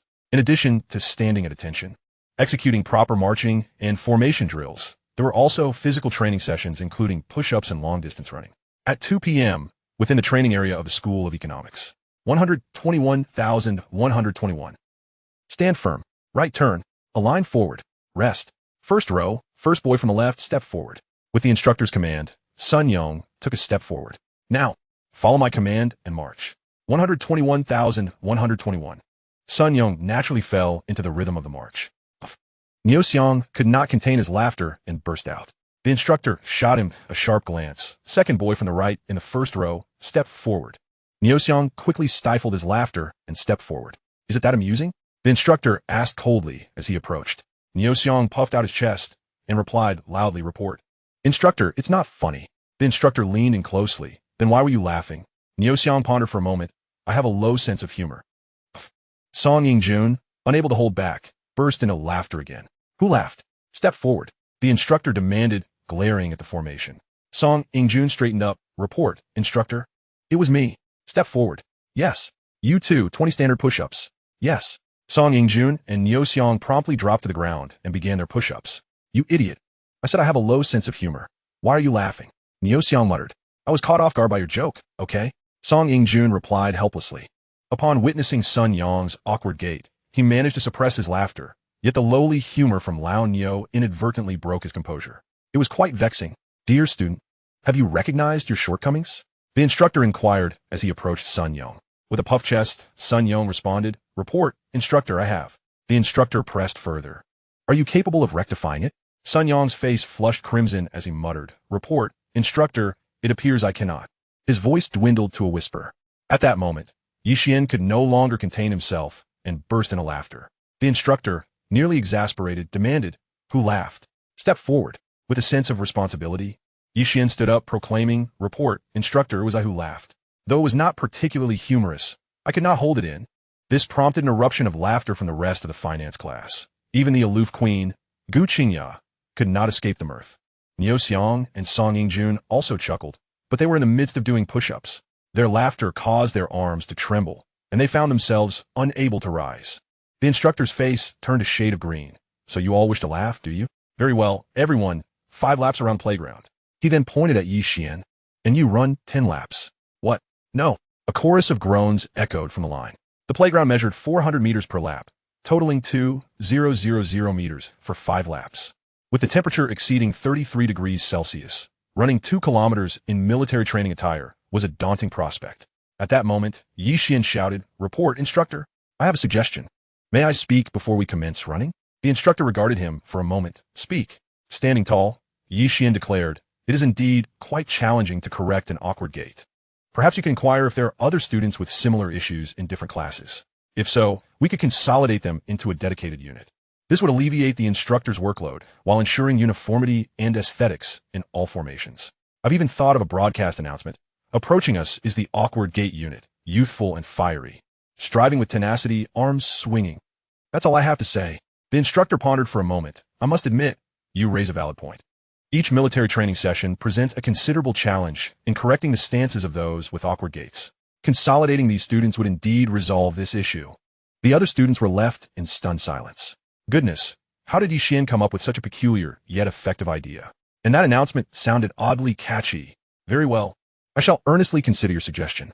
Now everyone, let's get moving." With the instructor's orders, the students of Finance Class 1 began their laps around the playground. I suppose we can consider this a blessing in disguise, muttered Song Ingjun, still laboring through his push-ups. Ye Xuan chuckled. Indeed, as the ancients have said, in misfortune lies fortune. However, it wasn't long before the instructor made them aware of their premature jubilation. Have you two completed your push-ups? Report, instructor, we have. Then why are you not running laps? The sight of Finance Class 1 sprinting around the playground drew the attention of students from other classes. As you can see, this is the consequence of not adhering to the discipline of formation. Other instructors seized the opportunity to use this as a cautionary tale for their respective classes. Gu Qingya, watching Ye Xuan run ahead, felt a surge of competitive spirit ignite within her. Her upbringing had instilled a fierce determination in her. She believed that whatever a man could achieve, she could not only match but surpass. Throughout middle and high school, she had indeed outperformed her male peers in academics and athletics. She assumed university would be no different, yet she found herself repeatedly bested by Ye Xuan. Since that day, she had been seeking an opportunity to reclaim her pride, and now that chance had arrived. Initially, the group maintained a relatively cohesive formation, but as the distance increased, disparities began to emerge. Ye Xuan and two other boys sprinted ahead, forming the leading group, while the remaining boys fell into the middle group, and the girls trailed behind, forming the last group. At that moment, Gu Qingya, who had been lingering among the girls, began to accelerate. She quickly caught up to the middle group, and, to the astonishment of the boys, effortlessly overtook the leading group. Ye Xuan, running a leisurely pace, noticed Gu Qingya silently matching his stride beside him. Raising an eyebrow, he teased, "Well done, little Gu, you managed to keep up with my pace." "Umph," Gu Qingya scoffed, then gradually quickened her pace to take the lead. Ye Xuan was taken aback. What does that scoff mean? A challenge? I'm gonna show her just how formidable a person with 108 points of stamina can be when they run. Chapter 166. The unbelievably impressive Gu Qingya, running with remarkable speed. Surged to the front. From the rear, Ye Xuan remarked in awe, "Wow, Gu Qingya is really fast." Song Ingjun added, "To put it bluntly, in terms of running, even the instructors might not stand a chance against her." Is that true? Ye Xuan expressed skepticism, having heard that military training often involved daily 5-kilometer runs, and the instructors responsible for training at Peking University were reputed to be elite. Is it really possible for these individuals to be outpaced by an 18-year-old female college student? Absolutely, she's simply extraordinary. Just as he was about to elaborate, Song Ingjun quickly covered his mouth, nervously insisting, "I haven't said anything." Ye Xuan chuckled. "Why are you so frightened, girl?" Song Ingjun retorted, "You have no idea how terrifying she is. Just wait and see. If Ye Xuan dares to compete with her, he will be left in the dust." Really? With his friend's serious demeanor, Ye Xuan began to feel apprehensive. "How many laps has Gu Qingya completed?" 3 laps. "I knew you were keeping an eye on her." Ye Xuan exclaimed, "Are you testing me?" "What of it? There are plenty of people who fancy Gu Qingya. You're not alone. But let's be honest. The boys in Finance Class 1 are underperforming if a girl is leading the pack. Indeed, only Ye Xuan can keep pace with her. But just keeping up won't suffice. We have to fall behind. Wait, Ye Xuan is picking up speed? What? He really is accelerating." The beauty of Gu Qingya and Ye Xuan's newfound prominence made them the talk of the campus, rivaling Yu Youwei's fame. Many were secretly observing their every move. Originally, Gu Qingya had maintained a 10-meter lead over Ye Xuan. However, by the 4th lap, Ye Xuan suddenly surged ahead. Gasps of astonishment rippled through the crowd. Is it all he's got? I thought he was someone worth exerting my full effort against. After leading by nearly 2 laps, Gu Qingya began to feel disappointed in Ye Xuan. But just then, a figure sped past her with astonishing rapidity. It was Ye Xuan. Had he been concealing his true capabilities? Gu Qingya's eyes flashed with realization, and she coldly retorted, "Well, it seems I haven't shown my full strength either." With that thought, she too began to accelerate. Yet, Ye Xuan seemed to possess an uncanny awareness, increasing his pace yet again shortly after her own surge. What? Gu Qingya's pupils widened in disbelief. Her best time for 5,000 meters was 15 minutes and 45 seconds, already qualifying her as an athletic elite. The national record for women's 5,000 meters stood at 14 minutes and 28.9 seconds. In the military, completing a run in under 21 minutes is deemed exceptional. Yet, despite exerting all her capabilities, her speed is noticeably inferior to that of Ye Xuan. What could be the reason for this? Perhaps he lacks an understanding of how to manage his stamina? This thought did not linger in Gu Qingya's mind for long, as she observed Ye Xuan's speed remarkably increase after completing the 5th lap. He maintained this pace as he finished the 6th, 7th, and 8th laps. By the time he completed the 9th lap, Gu Qingya was only just finishing her 8th lap, trailing behind him by a full 400 meters. As Ye Xuan passed by her, he mimicked her previous tone and let out a scoff. Gu Qingya. Was she not the one being mocked? A surge of anger filled her heart. Yet, almost immediately, a sense of helplessness washed over her. In competitive sports, mediocrity is a cardinal sin. Given Ye Xuan's prowess, he indeed had the right to mock her, while she possessed no capacity for retort. This fellow, capable of drinking, fighting, and running, what an extraordinary anomaly he is. Realizing victory was beyond her grasp, Gu Qingya chose to halt her efforts and silently murmured as she watched Ye Xuan's figure fade into the distance. Nearby, the classmates from Financial Class 1, who had completed their 5 laps, exchanged bewildered glances. Goodness, is Ye Xuan some sort of bioengineered being? While others slow down, he astonishingly accelerates in the latter half. Furthermore, Gu Qingya was also quite remarkable. As a female, she outpaced many of the boys significantly. What extraordinary luck they had to share a class with 2 such freaks. Hey, Yingjun, what did you just say? I can't quite recall. Ye Xuan looked at Song Yingjun with a strange expression. Song Yingjun grimaced, gritting his teeth. I said Ye Xuan is a freak beyond even Gu Qingya. Truly, Ye Xuan lives up to his reputation. In the ranks of Class 1 of Economics, Yu Wei, who had been secretly observing Ye Xuan, blushed slightly and murmured to herself. Damn it, he has stealing the spotlight again. Wang Xingyu clenched his fists, his face a mask of indignation. However, he quickly adjusted his demeanor, muttering, just hold on. The talent show tonight is my stage. In the distance, the instructor of Financial Class 1 felt somewhat overwhelmed. With 2 individuals in his class who could outrun him, he felt the pressure mounting. Thank goodness he hadn't boasted about his physical prowess in front of them, he thought to himself. That evening, after dinner, the students gathered again on the playground. Following several rounds of formation training, the instructors brought their respective groups together and commenced the enjoyable singing competition. Team 7. Let us go. The east wind blows, the war drums beat. Let us sing. Who's afraid of whom? 1, 2, 3, 4, 5, we've waited so long. Various chants echoed throughout the training base. Once the singing competition concluded, they entered a period of free activity. Some brought guitars, sitting cross-legged on the grass to sing. Others took out clappers, performing rhythmic songs. A few rolled up their pant legs and sleeves, dancing to folk music amidst the boys' cheers. The students were exuberantly expressing their youthful spirit. In Financial Class 1, the girls were urging the boys to perform. Just then, a few boys from other departments approached. The leader of the group began strumming a guitar directed at Gu Qingya. The girl across is looking. Gu Qingya was momentarily taken aback. Then turned to Song Yingjun, saying, May I borrow your water bottle? After which, she seized the plastic water bottle beside Song Yingjun and walked towards the singing boy. Song Yingjun felt a chill run down his spine. Oh no, Queen Qingya is about to explode. As Gu Qingya approached, the boy sang even more fervently, Don't be scared by my appearance. Actually, I am quite. Have you ever seen a fist the size of a cauldron? Gu Qingya stood 2 meters in front of him and asked, Huh? The boy was momentarily stunned, halting his strumming. As others also fell into a stupor, Gu Qingya tossed the water bottle into the air. In the instant it fell, she unleashed a powerful punch. Bang!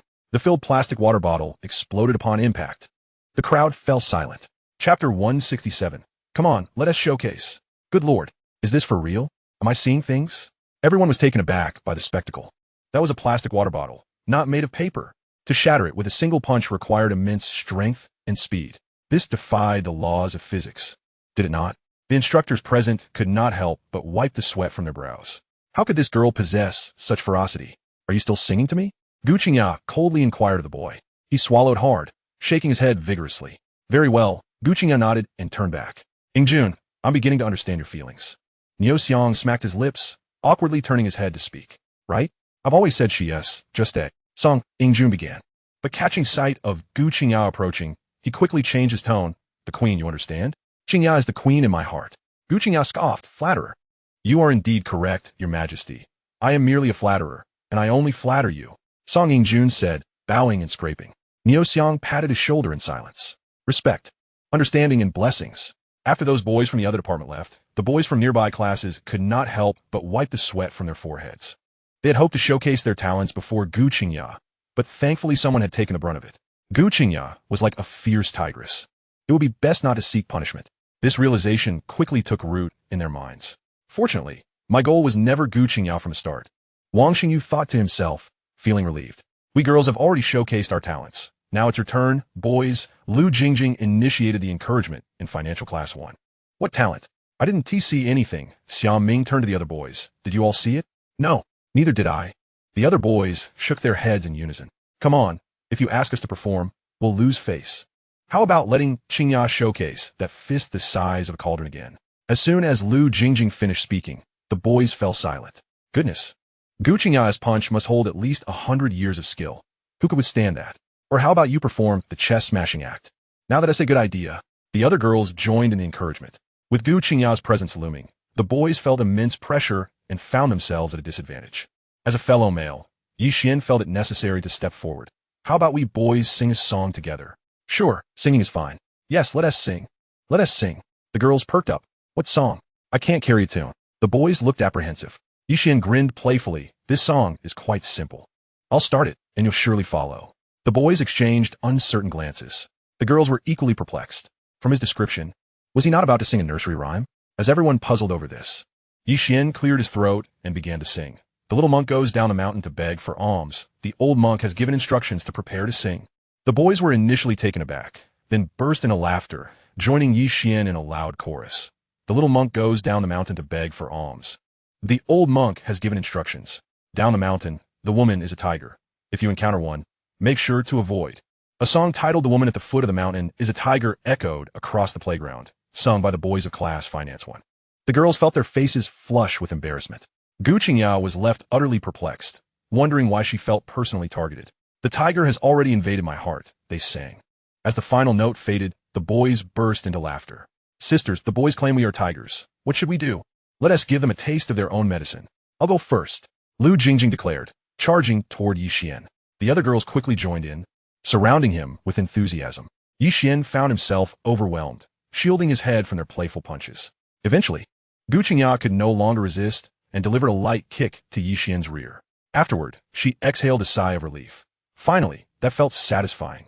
Meanwhile, in the adjacent class Economics 1, Wang Xingyu scoffed, what era are we in to still sing such an outdated song? It lacks taste.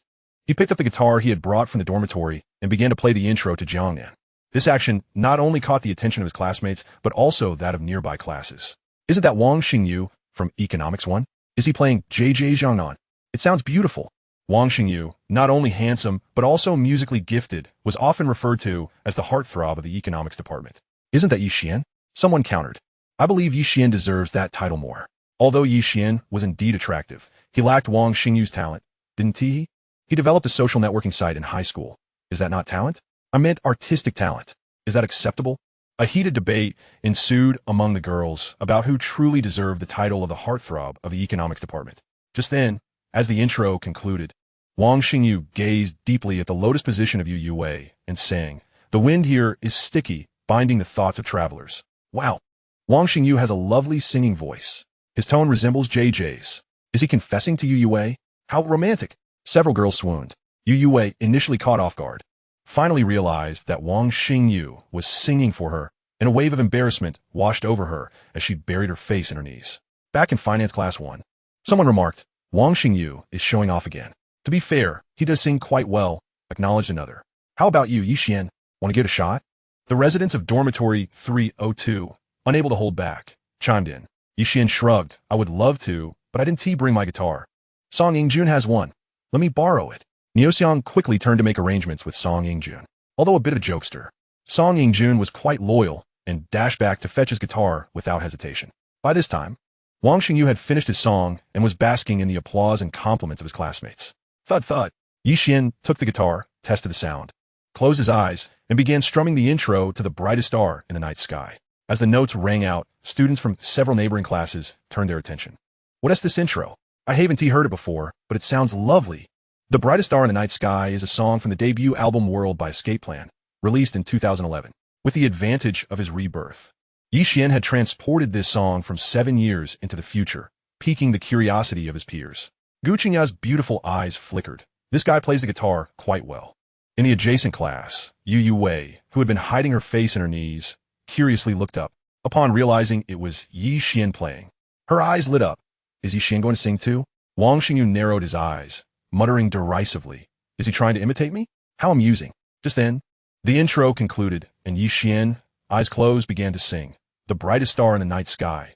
Can you hear the loneliness and sigh of the one gazing up?" Before singing, he spent 10,000 points of causality to purchase 100 books on popular vocal techniques. After utilizing all of them, his pop singing skill reached level 1 professional. The increase in charm also enhanced his voice. With professional singing skills, a magnetic tone, and a beautiful melody, many classmates quickly fell into a state of rapt listening. "I pray for a transparent heart and tearful eyes." As Ye Xuan sang this line, many students felt a shiver run down their spines, a surge of electricity spreading throughout their bodies. However, Ye Xuan did not allow much time for reflection. His voice continued, "Give me the courage to believe again, oh, to embrace you beyond the lies." With every word he sang, many students could no longer contain their excitement and began cheering loudly. At this moment, Ye Xuan, seated and playing, opened his eyes, stood up, and under the shimmering stars, he gazed skyward while strumming and singing. The applauding classmates instinctively fell silent, sitting cross-legged on the ground, swaying in rhythm with his song. As the final note lingered, the vast playground fell into a silence so profound that a pin drop could be heard. Moments later, someone began to clap, followed by a second, then a third. Within seconds, the applause erupted like thunder, resonating throughout the entire playground. "My heavens, this song is magnificent. God, I have goosebumps all over. Miju, Miju. Why have I never heard this song before? Give me 3 minutes. I want all the details about this song." Students clapped enthusiastically, gazing at Ye Xuan with fervor. In that moment, Ye Xuan shone like a music superstar, radiating brilliance. Even the aloof Queen Gu Qingya stared at him, a strange glimmer of admiration gracing her usually cold features. Seeing this, Song Ingjun couldn't help but smirk. "Damn it, he is showing off again. Had I known, I would have lent him my guitar." Within Class Economics 1, Yu Yue gazed at Ye Xuan with infatuation. The admiration in her eyes made Wang Xingyu's face turn an envious shade of green. "Damn it, why is Ye Xuan not only handsome, but also such a good singer? I was the brightest star here until now." In that moment, Wang Xingyu felt a pang of existential reflection. Once the applause subsided, a girl raised her hand and asked, "Ye Xuan, could you tell us the name of this song? I just searched for it on my phone, but couldn't find it. Did I input the wrong lyrics?" The other students looked at him with eager anticipation. The song was so captivating that they were desperate to know its title and download it to play on repeat all night. Ye Xuan smiled, "Of course. This song is called The Brightest Star in the Night Sky. The Brightest Star in the Night Sky." The girl quickly grabbed her phone, typed in the song title, and searched. The result still yielded nothing. Confused, she looked up and asked, "Are you sure you didn't mix up the song title? I wrote this song. How could I possibly be mistaken?" Ye Xuan replied, his demeanor calm and unapologetic. "Ding! Congratulations, host. You have successfully altered the course of your life, earning a reward of 21,000 points of causality." The sudden chime of the system notification startled Ye Xuan momentarily, his expression shifting to one of peculiarity. It appeared that he must first shamelessly claim another song as his own to activate the system rewards. Just like last time at the bar when he sang "Peeking Through the Window," he had boldly proclaimed it as his original work. Everyone was left in a state of bewilderment. Did they hear correctly? Ye Xuan claimed that he composed this song? He can write songs too. After the initial shock, exclamations erupted in succession. No wonder it was untraceable online. Ye Xuan was truly remarkable. He could program, write songs, and was handsome. Goodness. How could such an exceptional young man exist in this world? Alas, it seemed as though I have fallen for Ye Xuan, yet I feel unworthy. The girls gazed at him with admiration and affection. The boys, however, experienced a more complex mix of emotions: envy, jealousy, respect, and concern. They hope to experience a sweet romance in college too. After you've showcased all your talents, what is left for us to display? At least leave us a lifeline. The one most impacted by this revelation was Wang Xingyu. Damn it, not only does he sing better than me, but he is also an original artist. Is he really determined to slap me in the face from all angles? I seem to have found a man who could conquer me. Watching Ye Xuan from a distance, Gu Qingyang murmured to herself. Unbeknownst to her, as she looked at Ye Xuan, Yu Yue was secretly observing her. If Gu Qingyang also harbors feelings for Ye Xuan, it seems my chances are dwindling. With this thought, the brightness in Yu Yue's expression began to dim. At this moment, the astonished classmates regained their composure. Ye Xuan, do you have any other original songs? I want to ask too. Ye Xuan nodded. Yes. Would you like to hear them? We want to hear. We absolutely do. All right, hear us another rendition of Peeking Through the Window. I hope you all enjoy it. As Ye Xuan's voice fell, he began to strum and sing once more. When he reached the dramatic portion of the song, The students once again felt a shiver run down their spines. By the time the performance concluded, thunderous applause erupted. Just as Ye Xuan was about to bow in gratitude, the students protested. One more song. Yes, we haven't had enough, another one. Ye Xuan chuckled. I don't have any more originals right now. After 2004, he knew many classic songs, but each one sung would diminish his repertoire. One mustn't reveal everything at once. One ought to leave something for future endeavors. Then let us sing an old song. I want to hear Norwegian Wood. Ye Xuan's eyes brightened. A masterpiece by the maestro Wu Bai? That certainly called for a sing-along. All right, I'll start, and let us all sing together, shall we? As Ye Xuan's words resonated, a fervent response from his classmates followed. Let me take your heart and try to melt it slowly. The harmonious voices of the students soared across the playground. The spirit of youth radiated from every face. Years later, those who experienced this moment would surely reminisce about the scene. Youth, never to be dismissed. Chapter 169. The transformation of Gu Qingya on September 16th at noon, the military training inspection ceremony concluded successfully. The freshmen of the 2004 cohort at Peking University boarded the bus back to campus. Finally, it's over. No more standing at attention under the sun. I actually made it through. I'm simply incredible. Inside the bus, the students were elated, akin to prisoners released from confinement. A closer look would reveal that most students had noticeably tanned several shades darker. If an uninformed person were to board, they might think they had arrived in Africa. Only two individuals maintained a calm demeanor, Gu Qingya and Ye Xuan. Such training might have been grueling for others, but for them, it was merely a piece of cake. Notably, after 14 days of interaction, Gu Qingya occasionally initiated conversations with Ye Xuan, as she did now. Ye Xuan, she suddenly turned to him. Ye Xuan, busy texting. Glanced up, what is up? I'll add you as a friend when we get back. QQ? That works too. Ye Xuan felt perplexed. What did she mean by that works? Were there other apps that required adding friends? Oh, right. Gu Qingya shrugged. I registered for Second Life. The experience is quite good. Oh, I haven't registered yet. With that, Ye Xuan resumed texting. Shido, my military training has ended. When you're free, I'll come find you at Jingdian. After visiting Shaonanji that day, he had also gone to Jingdian, enjoying dinner with the first sweetheart, holding her hand as they strolled around the playground. Since then, it had been nearly half a month since he last saw her. He missed her dearly. You're the founder, yet you haven't registered? Are you fooling around? Song Ingjun, sitting beside Gu Qingya, turned back with a look of disdain. Gu Qingya shot him a blank stare. Song Ingjun's mouth twitched as he forced a smile. I didn't mean you're a fool. I meant. Shut up. All right. Once Song Ingjun turned away, Gu Qingya glanced back at Ye Xuan, her expression seemingly demanding an explanation. Ye Xuan chuckled. Even if you keep looking at me, I still haven't registered. You can check. Gu Qingya furrowed her brows slightly. Why not? Because I don't need to explain myself to you, Ye Xuan retorted, returning to his texting. Nanji, my military training is finished. When you're free, I'll come find you at Rinda. Just then, Lin Shidong replied to his message. I've also finished my military training, so you can come find me whenever you want. Ye Xuan couldn't help but feel a surge of affection. As expected of my thoughtful little sweetheart, she truly understands. Goodness. Ye Xuan actually dares to speak to the Queen Gu Qingya in such a tone? Is he courting death? At that moment, Song Ingjun braced himself to mourn for Ye Xuan. Then don't explain. I never insisted you do, Gu Qingya said in a gentle tone. Song Ingjun gaped at her, astonished. What? The Queen Gu Qingya didn't explode in anger? This defies logic. Just as he was about to reach out to test Gu Qingya's temperature, she coldly warned, if you dare touch me, I assure you, I will throw you out. Song Ingjun quickly withdrew his hand, feeling quite conflicted. Although pursuing Gu Qingya was a mutual decision, after years of camaraderie, he had come to regard her as a brother. Suddenly discovering that his good brother seemed to have developed feelings for another man was an oddly exhilarating feeling. I'll tell Uncle Gu about this when we get back to make him happy, Song Ingjun secretly resolved. Ye Xuan also noticed that Gu Qingya's tone while speaking to him felt different than before, and he couldn't help but look at her in surprise. Let me know when you've registered. With that, Gu Qingya turned back to face forward. Ye Xuan wore a look of skepticism. Did the icy queen just blush? No way. I must be imagining things. Hey, Ye Xuan, how many registered users does Second Life have now? Song Ingjun turned back, curious. Ye Xuan glanced at him. Just surpassed 30,000 last night. What is up? During his military training, Liu Huizong and Wang Du, leading part-time students from various universities, had distributed flyers throughout the campus.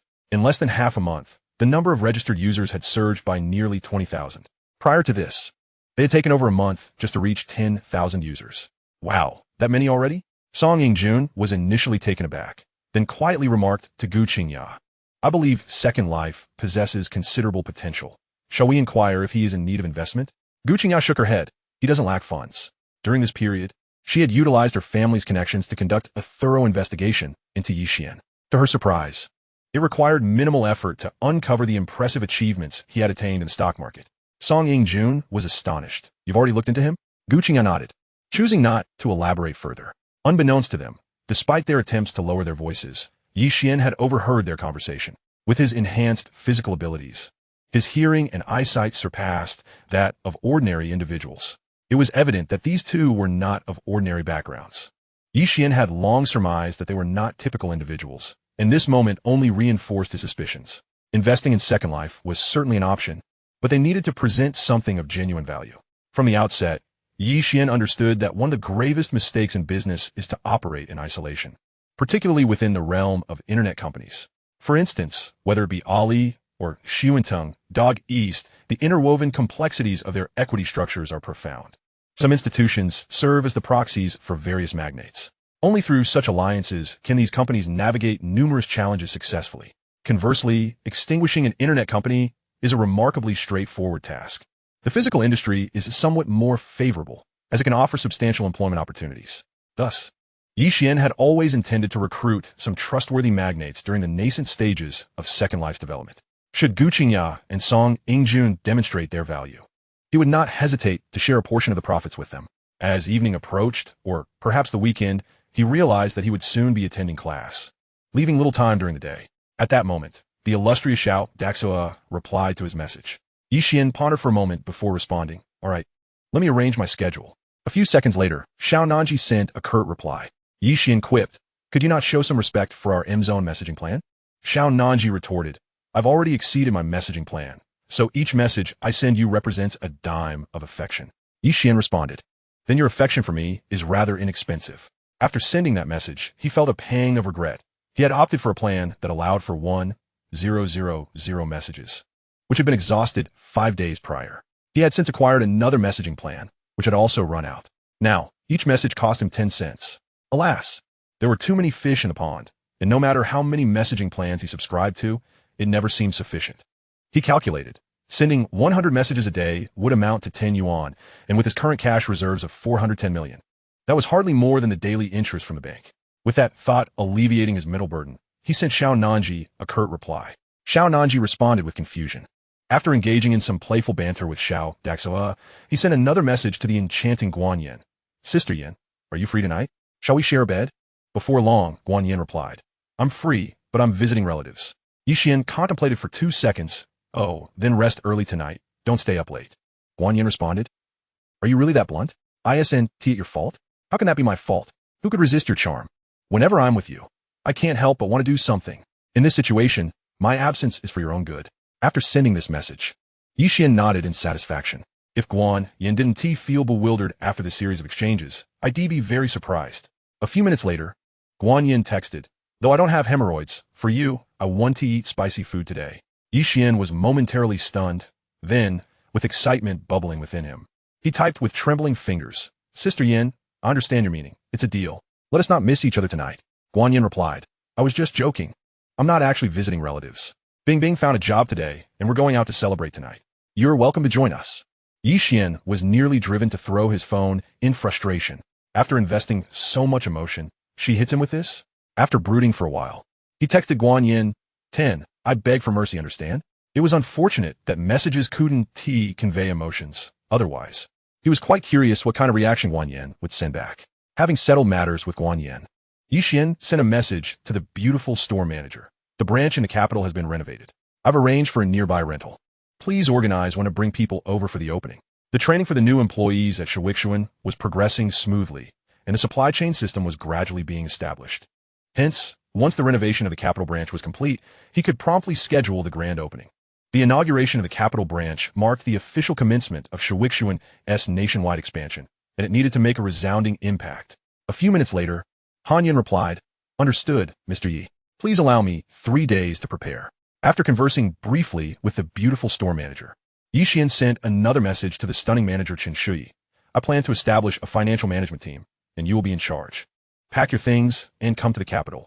I've already arranged housing for you. His current cash reserves had reached an impressive 410 million, with 65 pieces of unutilized stock market information still at his disposal. As his causal values increased, more stock market information would undoubtedly become available.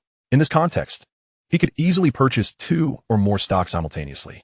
Thus, it was essential to form a dedicated financial management team to assist him. The beautiful manager replied promptly, "All right, Mr. Ye, I will book a flight immediately." Once these professional matters were arranged, the bus arrived at Jingda. After disembarking, Ye Xuan pulled out his phone and called Chunming. "Hey there, young man." There was a pause on the other end before Chunming replied, "Hello. What did you say? My signal is poor." Ye Xuan felt a twitch at the corner of his mouth, thinking to himself that Chunming was being rather insufferable. After a brief moment of complaint, Ye Xuan cheerfully said, "Mr. Chun." Chunming responded, "All right, the signal is back." Ye Xuan continued, "Chunming, my lifelong rival and commander of the Internet Army, a new mission is about to be dispatched. Are you prepared?" Chunming's breathing quickened. "Tell me what to do." "I'm already fired up." Though Ye Xuan wanted to laugh, he maintained a serious tone to bestow a fierce buff upon Chun. "Tonight at 8 p.m., the online promotional plan for Second Life will officially commence. Just as one must achieve certain results when creating a viral product, it is crucial to write promotional materials based on those results to garner positive feedback online. Thus, for the past half-month, Ye Xuan had instructed the Internet Army to remain inactive. Now, with the registered users for Second Life surpassing 30,000 and top-tier university students from Jingda, Shumu, and Renmin paving the way, the stage was set for a breakout moment.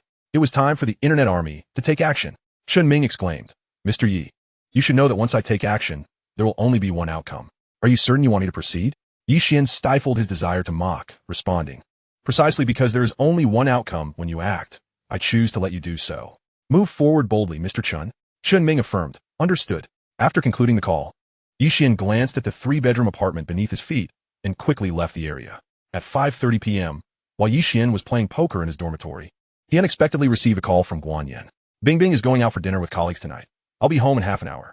Do you want to come?" "Absolutely, I'm on my way." After hanging up the phone, Ye Xuan handed the cards to his companions behind him. "A girl is looking for me. I must take my leave. I suspect I want to return to the dormitory tonight, so don't wait for me." "Oomph." "As if you're telling the truth," his friends mocked. "We're all brothers here. No need to put on a show." Ye Xuan and the others chimed in with their jests. Ye Xuan pondered for a moment before responding. "There's an urgent matter at the company that requires my attention." "Now that's more like it. If you had said that earlier, we wouldn't have had to tease you." They urged him on. "Let us continue our game." Ye Xuan and the others shot Ye Xuan a rude gesture before returning to their card game. Chapter 171. The distress call at 6:30 in the evening. Ye Xuan knocked on Guanyan's door. The sound of high heels clicking on the floor echoed from within. The door swung open, revealing Guanyan, dressed in a fuchsia professional ensemble, who had not even removed her black stockings and high heels in anticipation of Ye Xuan's arrival. "Why did you take so long?" Guanyin feigned reproach, though the delight in her eyes at their reunion was undeniable. "Surprise. Were you expecting me?" Ye Xuan revealed a bouquet of red roses he had hidden behind his back.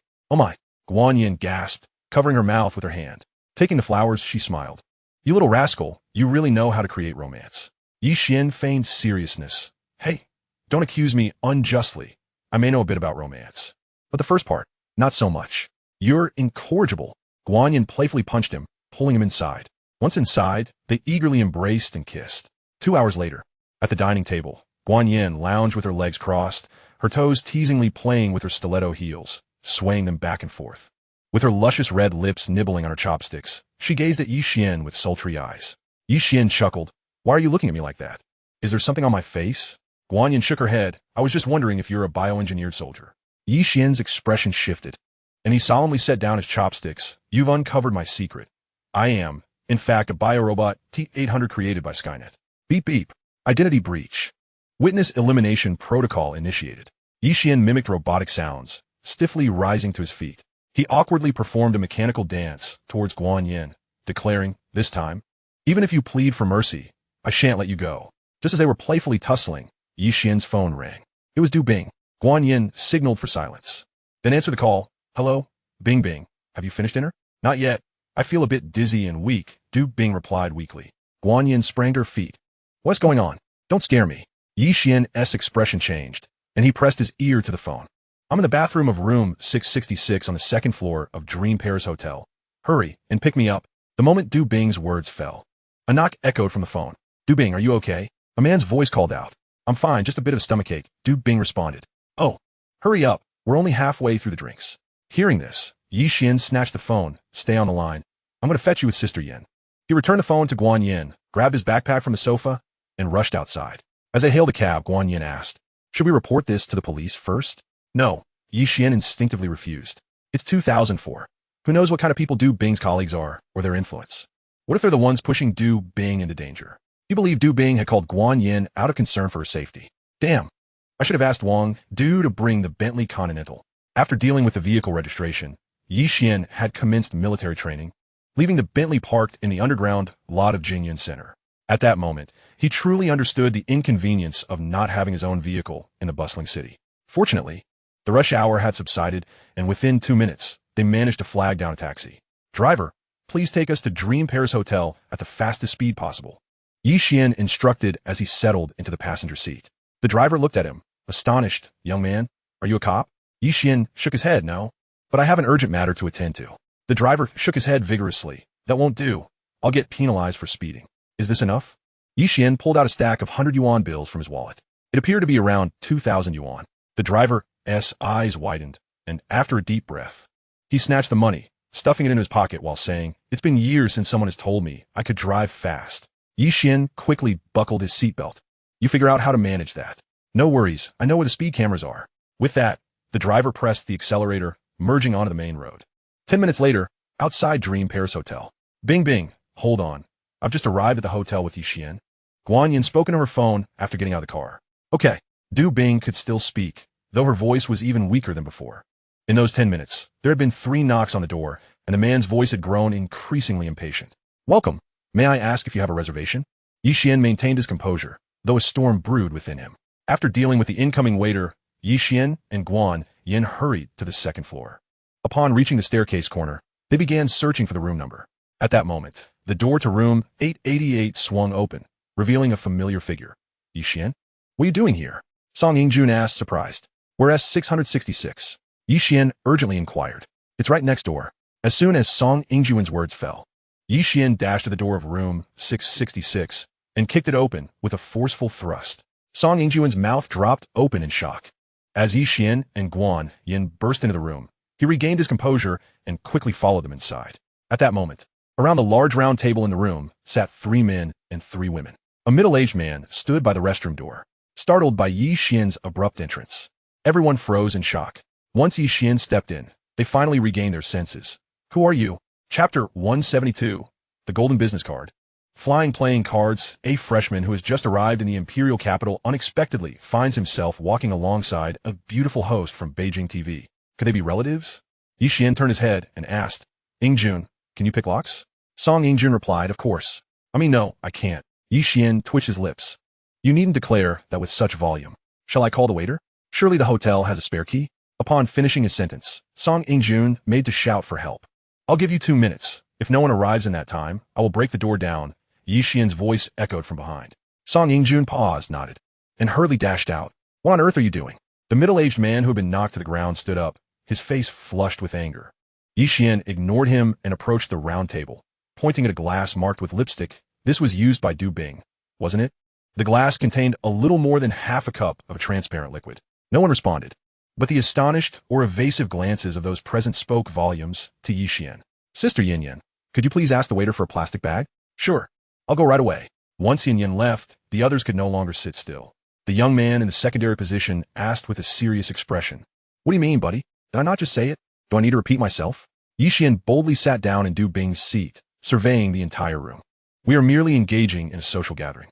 If you continue to stir trouble, I will have no choice but to call the police. The middle-aged man who had been pushed down shouted as he stood up. Ye Xuan shrugged. Suit yourself. You seem quite young. Are you a college student? The man at the main seat adjusted his gold-rimmed glasses and asked with a smile. Seating arrangements at drinking venues in Long Country are quite meticulous, particularly during social engagements. Who occupies the main seat and who sits in secondary positions is of utmost importance. Thus, it is evident that the man in the primary position holds the highest status among the 7 present. He appeared to be around 30 years old, dressed impeccably in a blue suit, with a face of above-average attractiveness. However, his slightly narrow eyes and thin lips lent him an air of coldness. The gold-rimmed glasses he wore somewhat tempered this chill, ultimately presenting a refined demeanor. After a brief appraisal, Ye Xuan shrugged. You have a keen eye. Indeed. I'm a college student and a freshman at that. The bespectacled man smiled warmly. Which school, may I ask? Ye Xuan raised an eyebrow. Are you planning to retaliate? The man chuckled. Oh, young brother, you jest. We are all law-abiding businessmen, incapable of engaging in illegal activities. Besides, we harbor no grievances against one another. So why discuss retaliation? Allow me to introduce myself. My name is Ye Xuan, chairman of Lifeng Real Estate. Here is my business card. As he spoke, he retrieved a card holder from his bag, extracted a gold-embossed business card, and placed it on the revolving table. The man in the secondary position quickly spun the table until the card came to rest in front of Ye Xuan. Ye Xuan picked up the card, glanced at it, and flicked it with surprise. Gold-plated? Ye Xuan nodded. Young brother, you have sharp eyes. Each of my business cards contains 5 grams of gold. If you find yourself in need, feel free to sell it. Mr. Ye's business card are not something just anyone can obtain. I had to plead with him for quite some time to get one, chimed in another person. The 3 women, seated in alternating positions, gazed at Ye Xuan with admiration. Their intentions unmistakably clear. Ye Xuan smirked, toying with the card. Such a card would make for quite the impressive throwing knife, wouldn't it? Laughter erupted among the crowd. The idea of using a gold-plated business card as a throwing knife sounded as ludicrous as removing a woman's underwear to use the elastic as a slingshot. Just then, Ye Xuan suddenly pinched the card between his fingers, aimed at the bathroom door, and flicked it. With a thud, the gold card embedded itself firmly into the wooden door. Gasps of astonishment filled the air. See? I told you it would be effective. Ye Xuan beamed with satisfaction, then glanced at his watch, muttering, This guy Song Yingjun is taking far too long. As he spoke, he stood and approached the bathroom door, preparing to break it down. Meanwhile, Ye Xuan exchanged a meaningful glance. The woman seated next to Du Bing understood and attempted to retrieve the glass. At that moment, Ye Xuan pulled the playing card from the door and spun around, throwing it. The woman recoiled as if struck by electricity, staring at Ye Xuan in horror. A fresh, red gash appeared on her delicate arm. The other's pupils dilated in shock as they turned to Ye Xuan. That glass is evidence. Without my permission, no one is allowed to touch it. Otherwise, next time, it won't just be a mere scratch on the arm. Ye Xuan scanned the room with a cold gaze. In his previous life, having attained financial freedom, he had learned many intriguing skills. The magic tricks and card throwing he had mastered during that time had improved significantly due to his enhanced physical abilities. Who are you trying to intimidate? You only have one business card, and it's already been used. The secondary man retorted, though his bravado faltered. Ye Xuan's lips curled into a mocking smile. Then guess what? Do I have playing cards on me? The moment those words escaped his lips, all 4 men and 3 women ceased to move. If he could embed a gold card into a solid wooden door, he could just as easily drive an ordinary playing card into a vulnerable throat. Though they doubted this young man would dare to go that far, they were equally unwilling to take the risk. As the atmosphere thickened with tension, Song Yingjun burst in. Leading a waiter, Here, that's the key. Ye Xuan sighed. If he had arrived just 1 second later, I would have kicked the door down. I was running as fast as I could. Song Yingjun rolled his eyes, then addressed the waiter. Please open that door. Of course, sir. The waiter nodded. Retrieve a ring of keys, and approached the bathroom door, selecting one to unlock it. Inside, Du Bing, dressed in a cream-colored professional outfit, was slumped against the closed toilet seat, looking as if she had fallen asleep. Upon hearing the door open, she struggled to lift her head. The moment she saw Ye Xuan, a flicker of surprise ignited in her otherwise vacant eyes, quickly transforming into a deep apology. I'm so sorry, Ye Xuan, for worrying you again. Ye Xuan shook his head. Yingjun, did you see that glass? Keep an eye on it. Don't let anyone touch it. At this moment, Song Yingjun had a rough idea of what was happening and nodded. Got it. Leave it to me. You go save the damsel in distress. Once he stood in front of the glass, Ye Xuan turned to Du Bing, smiling gently. The world can be a treacherous place. This is not your fault. As long as you are safe. He moved closer to Du Bing, crouching beside her, apart from feeling dizzy and weak. Do you have any other symptoms? His concern was whether Ye Xuan had spiked Du Bing's drink. If so, Ye Xuan would be gravely mistaken. Du Bing shook her head with effort. No? Ye Xuan breathed a slight sigh of relief. Can you stand on your own? No, I'm too weak, she replied. It might be some kind of sedative. Ye Xuan's gaze sharpened. Let me help you up. As he spoke, he slipped his arms beneath her and placed his hands on her lower abdomen, lifting her with strength. However, the silk blouse she wore was too slippery, causing his hands to slide upward unexpectedly, landing directly on her chest before being intercepted by her D-cup strength. Du Bing could not help but exclaim, casting a playful glare at him. Ye Xuan's face flushed crimson. I truly did not mean to. Du Bing lightly bit her rosy lip and nodded. I understand. Clearing his throat, he inquired, am I perhaps arriving at an inopportune moment? At that moment, Guan Yin returned from requesting a plastic bag and chanced upon the scene. Du Bing's cheeks grew even warmer. Ye Xuan coughed lightly. No, your timing is perfect. Come over and lend a hand. Guan Yin, recognizing the gravity of the situation, hurried over to assist Ye Xuan in helping Du Bing to her feet. I'll leave Ice in your care, he remarked before taking the plastic bag from Guan Yin's hands and stepping out of the restroom. To his surprise, He Chong and others remained seated, unfazed.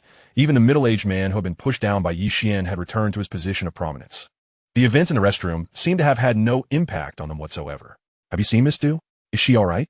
He Chong inquired with concern. She merely drank too much. What could possibly be the issue? Scoffed the middle-aged man disdainfully. Ye Xuan shot him a piercing glance. How come I heard her say she hadn't been drinking?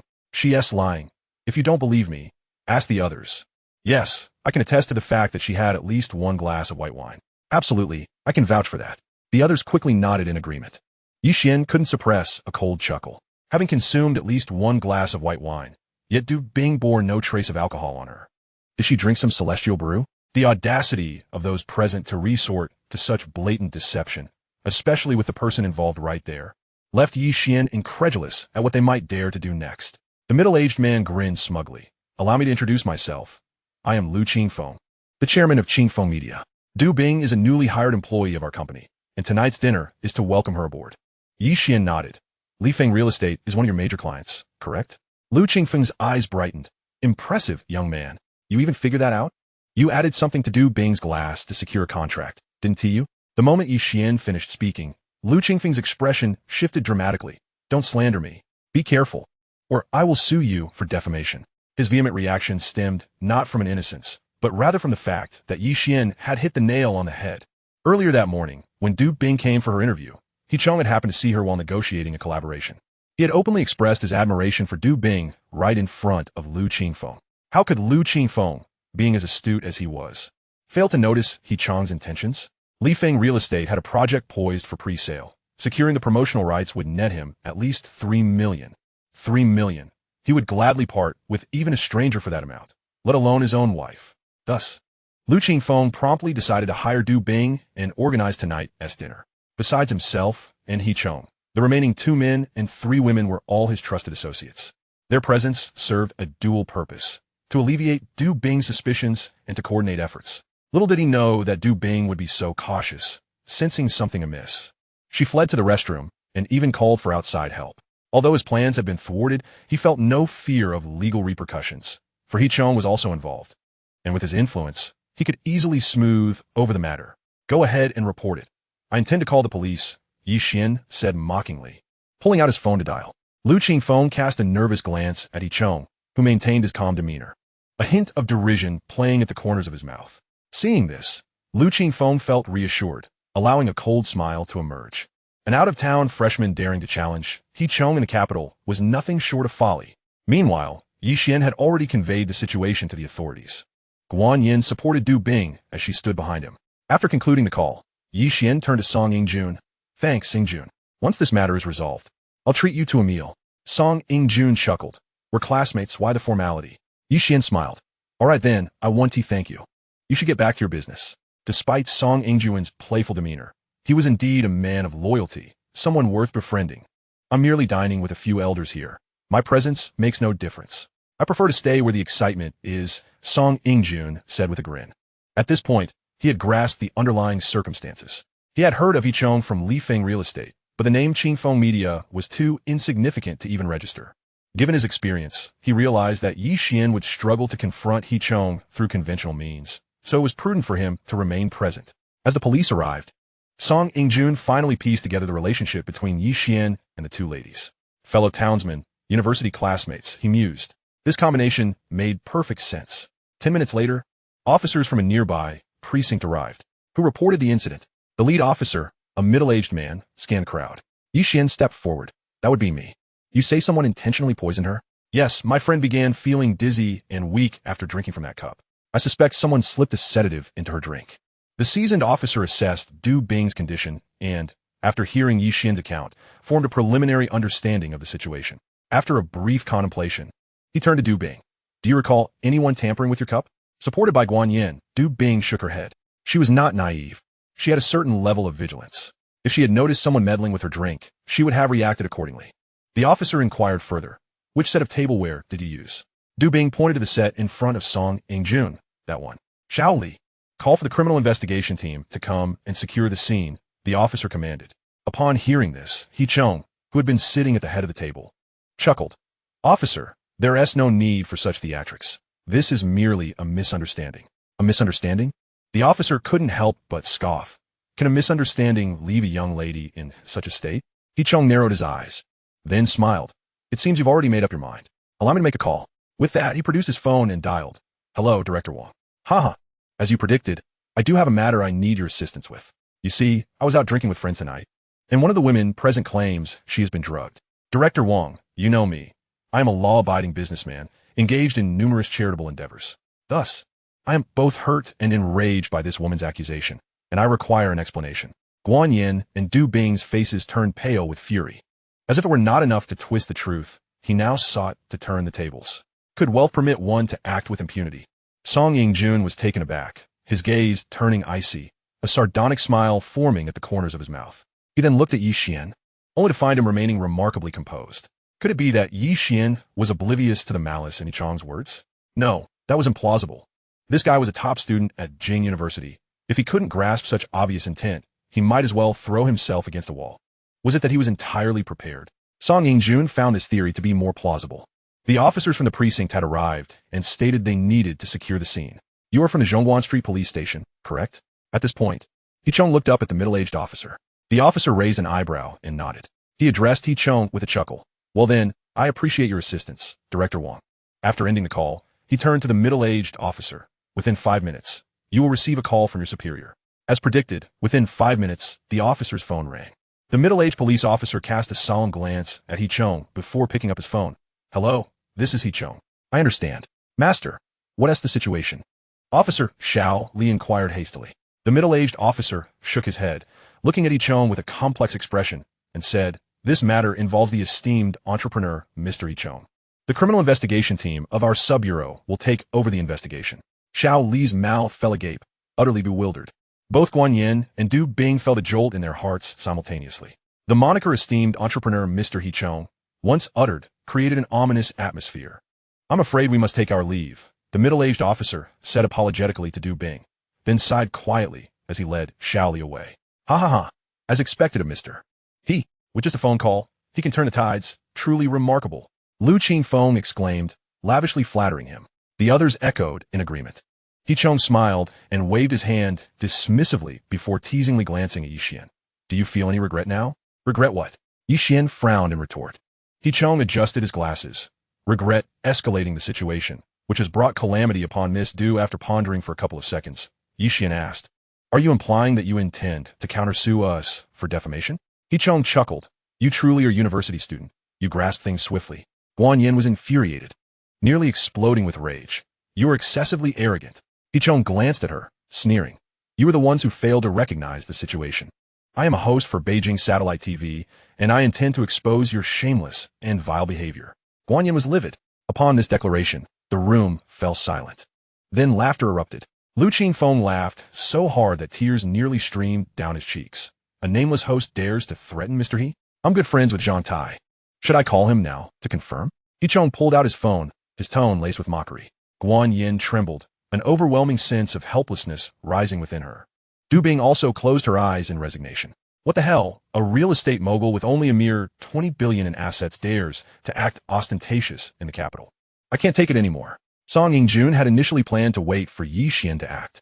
However, Ye Chang's repulsive behavior compelled him to swiftly crush this fool. Ye Chang was momentarily taken aback before mockingly replying, And who might you be? Lu Qingfeng and the others burst into laughter. What kind of lunatic is this? Who do you think you are to challenge, Mr. He? Both Du Bing and Guan Yin looked at Song Yingjun in astonishment, bewildered by his audacity. Song Yingjun of the Song family in the capital. As soon as Song Yingjun's name fell from his lips, Ye Xuan froze, a look of shock washing over him. Meanwhile, Lu Qingfeng and the others continued to laugh heartily.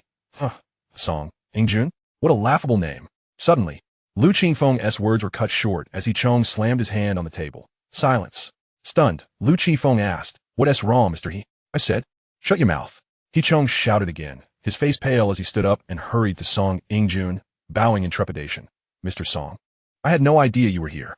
I should die, I truly should. At this, he began to slap himself across the face. Lu Qingfeng and the others were utterly dumbfounded. Merely a name had frightened Mr. He into such a state. Who exactly was this Song Ingjun? The Song family in the capital. Suddenly, Lu Qingfeng recalled a chilling possibility, his complexion paling as if his soul had fled. If he was correct, the patriarch of the Song family in the capital had once been a superpower in the central government. Only with such a lineage could He Chung be reduced to this state of fear. In the next moment, Guan Yin and Du Bing stared in disbelief at Song Ingjun, their astonishment palpable. The previously arrogant He Chung had been reduced to slapping himself in fear at the mention of Ye Xuan's classmate. Just who was Song Ingjun? Ye Xuan had long suspected that Song Ingjun came from an extraordinary background, but he hadn't anticipated it to be to such an extent. The Song family in the capital, bearing the surname Song. Ye Xuan mentally reviewed the prominent figures he knew with the surname Song, and a guess surfaced in his mind. If he was correct, Gu Qingya's lineage could not be far off. Coincidentally, there had been a notable figure with the surname Gu in the central government as well. With this thought, Ye Xuan couldn't help but smirk. Ingjun, Qingya, if I were to say that you resemble my long-lost siblings of a different surname, would you believe me? You're quite the big shot. Keep being impressive, he said. Song Ingjun was genuinely incensed by He Chung. He was not the kind to bully others simply because of his privileged background. In fact, his strict upbringing had instilled in him an approachable demeanor. Otherwise, he wouldn't have earned the favorable opinion of classmates like Ye Xuan and Ye Xuan. However, faced with someone like He Chung, who, despite an average background and a bit of money, thought he could trample upon ordinary people, he had no qualms about exercising his influence. Mr. Song, you jest. How could I dare to act tough in your presence? At that moment, He Chung was filled with regret, wishing he could turn back time. At merely 30 years of age, he had risen to become a billionaire real estate mogul, and naturally, his family had connections. Yet, those connections seemed as flimsy as paper in front of Song Ingjun, easily pierced. No, you truly are impressive. You drug someone and then turn the tables. Even Newton pales in comparison. Song Ingjun praised sarcastically. Ye Xuan nodded. General MacArthur once said, when a person believes they are greater than Newton, that person is not far from ruin. Ah, Song Ingjun looked at him in confusion. Did MacArthur really say that? I was aware. The others nodded in agreement. Ye Xuan pondered for a moment. MacArthur had many famous quotes, so it's not surprising you haven't heard this one. He continued, that being said, your focus now should be on how to bring down the He family, shouldn't it? As Churchill once remarked, when faced with numerous challenges, we must first address the most critical one. Song Ingjun chewed on his words. Why did Ye Xuan keep spouting quotes he had never heard before? Was this guy's knowledge reservoir so vast? Truly, he was a man capable of impressing even the Queen of Qingya. All right, let me make a call, he said, pulling out his phone and dialing. Hello, Uncle Chun, are you busy? A friend of mine is out dining and has been drugged. Yes, a woman, a beauty. No, Uncle Chun, shouldn't your focus be on how to combat evil? Just like Churchill said, when faced with numerous challenges, we must first address the most critical one. Ye Xuan. Goodness, this guy is picking up quickly. He feared that one day Song Ingjun might discover that Churchill never actually said that, which would be quite awkward. Well, at least it wouldn't be embarrassing for him. Now, the situation is as follows. At that moment, Song Ingjun summoned He Chung to the criminal investigation team and recounted the incident regarding the counteraccusation. I trust you completely. All right, I will wait here. After hanging up, He Chung was trembling uncontrollably. Mr. Song, I apologize. I sincerely apologize. Please, do not trouble Director Chun. The only person who could make Song Ingjun refer to Chun as uncle and reach directly to the sub-bureau was undoubtedly the figure at the municipal level. All right. You even deduced that I was calling Director Chun. Song Ingjun remarked approvingly, then mockingly asked, now, can you guess who I will call next? He Chung trembled again, his face paling further. With the 4 departments of housing construction, taxation, fire safety, and banking supervision, it seems your Lihong real estate is destined for ruin, isn't it?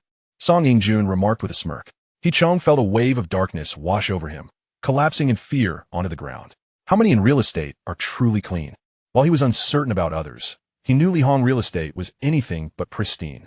With substandard inspections, misappropriation of pre-sale funds, tax evasion, and projects halted due to fire safety violations, the financial chain was severed. This lethal combination would undoubtedly spell the end for Lihong real estate. Song Ingjun snorted, promptly dialing each of the 4 departments in succession. Just as he hung up the final call, A notification chimed in Ye Xuan's mind. Ding. Congratulations, host. You have successfully altered the course of your life and earned a reward of 58,000 points of karmic value. Ye Xuan was taken aback. The reward was extraordinarily generous. Had his intervention caused the downfall of Li Hong real estate? Reflecting on it, he realized that despite being online for over a month, he had yet to activate any system rewards. Did this imply that there remained a glimmer of hope within the school? Soon, personnel from the sub-bureau arrived, adhering to the law as they took He Chong, Lu Qingfeng, and others away for investigation. As for Du Bing and Ye Xuan, they were merely asked to provide a written statement on the spot. Once the sub-bureau officials departed, Ye Xuan expressed, "Ingjun, I truly appreciate your help this time. Are you going to keep this up?" He added, "I've told you time and again that we are classmates. If you continue to act so distant, I might just lose my temper. Moreover, it was clear to him that you had everything under control, right? Even if I didn't intervene, you would have a way to handle him, wouldn't you?" With curiosity, Song Ingjun inquired, "Hey, tell me, what was your initial plan for dealing with He Chong?" Guan Yin and Du Bing also looked at Ye Xuan with intrigue. Ye Xuan pondered for 2 seconds before making a gesture across his neck. Song Ingjun leaned back in disbelief. "Seriously? You're going that far?" "Without a ruthless approach, one cannot stand firm," Ye Xuan advised earnestly. Song Ingjun, however, was skeptical. "You're just teasing me." Ye Xuan chuckled, opting not to elaborate further.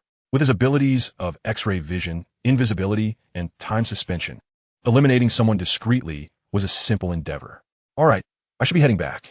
By the way, if I accidentally provoke Qingya, remember to lend a hand on my behalf. Given today as circumstances. After all, among our class, you're the only one capable of dealing with her." Song Ingjun patted Ye Xuan on the shoulder, exchanged greetings with the 2 beautiful women, and turned to leave the private room. Ye Xuan thought to himself, "Are you seriously mentioning Gu Qingya in front of Guan Yin and Du Bing, deliberately putting me in a tight spot?"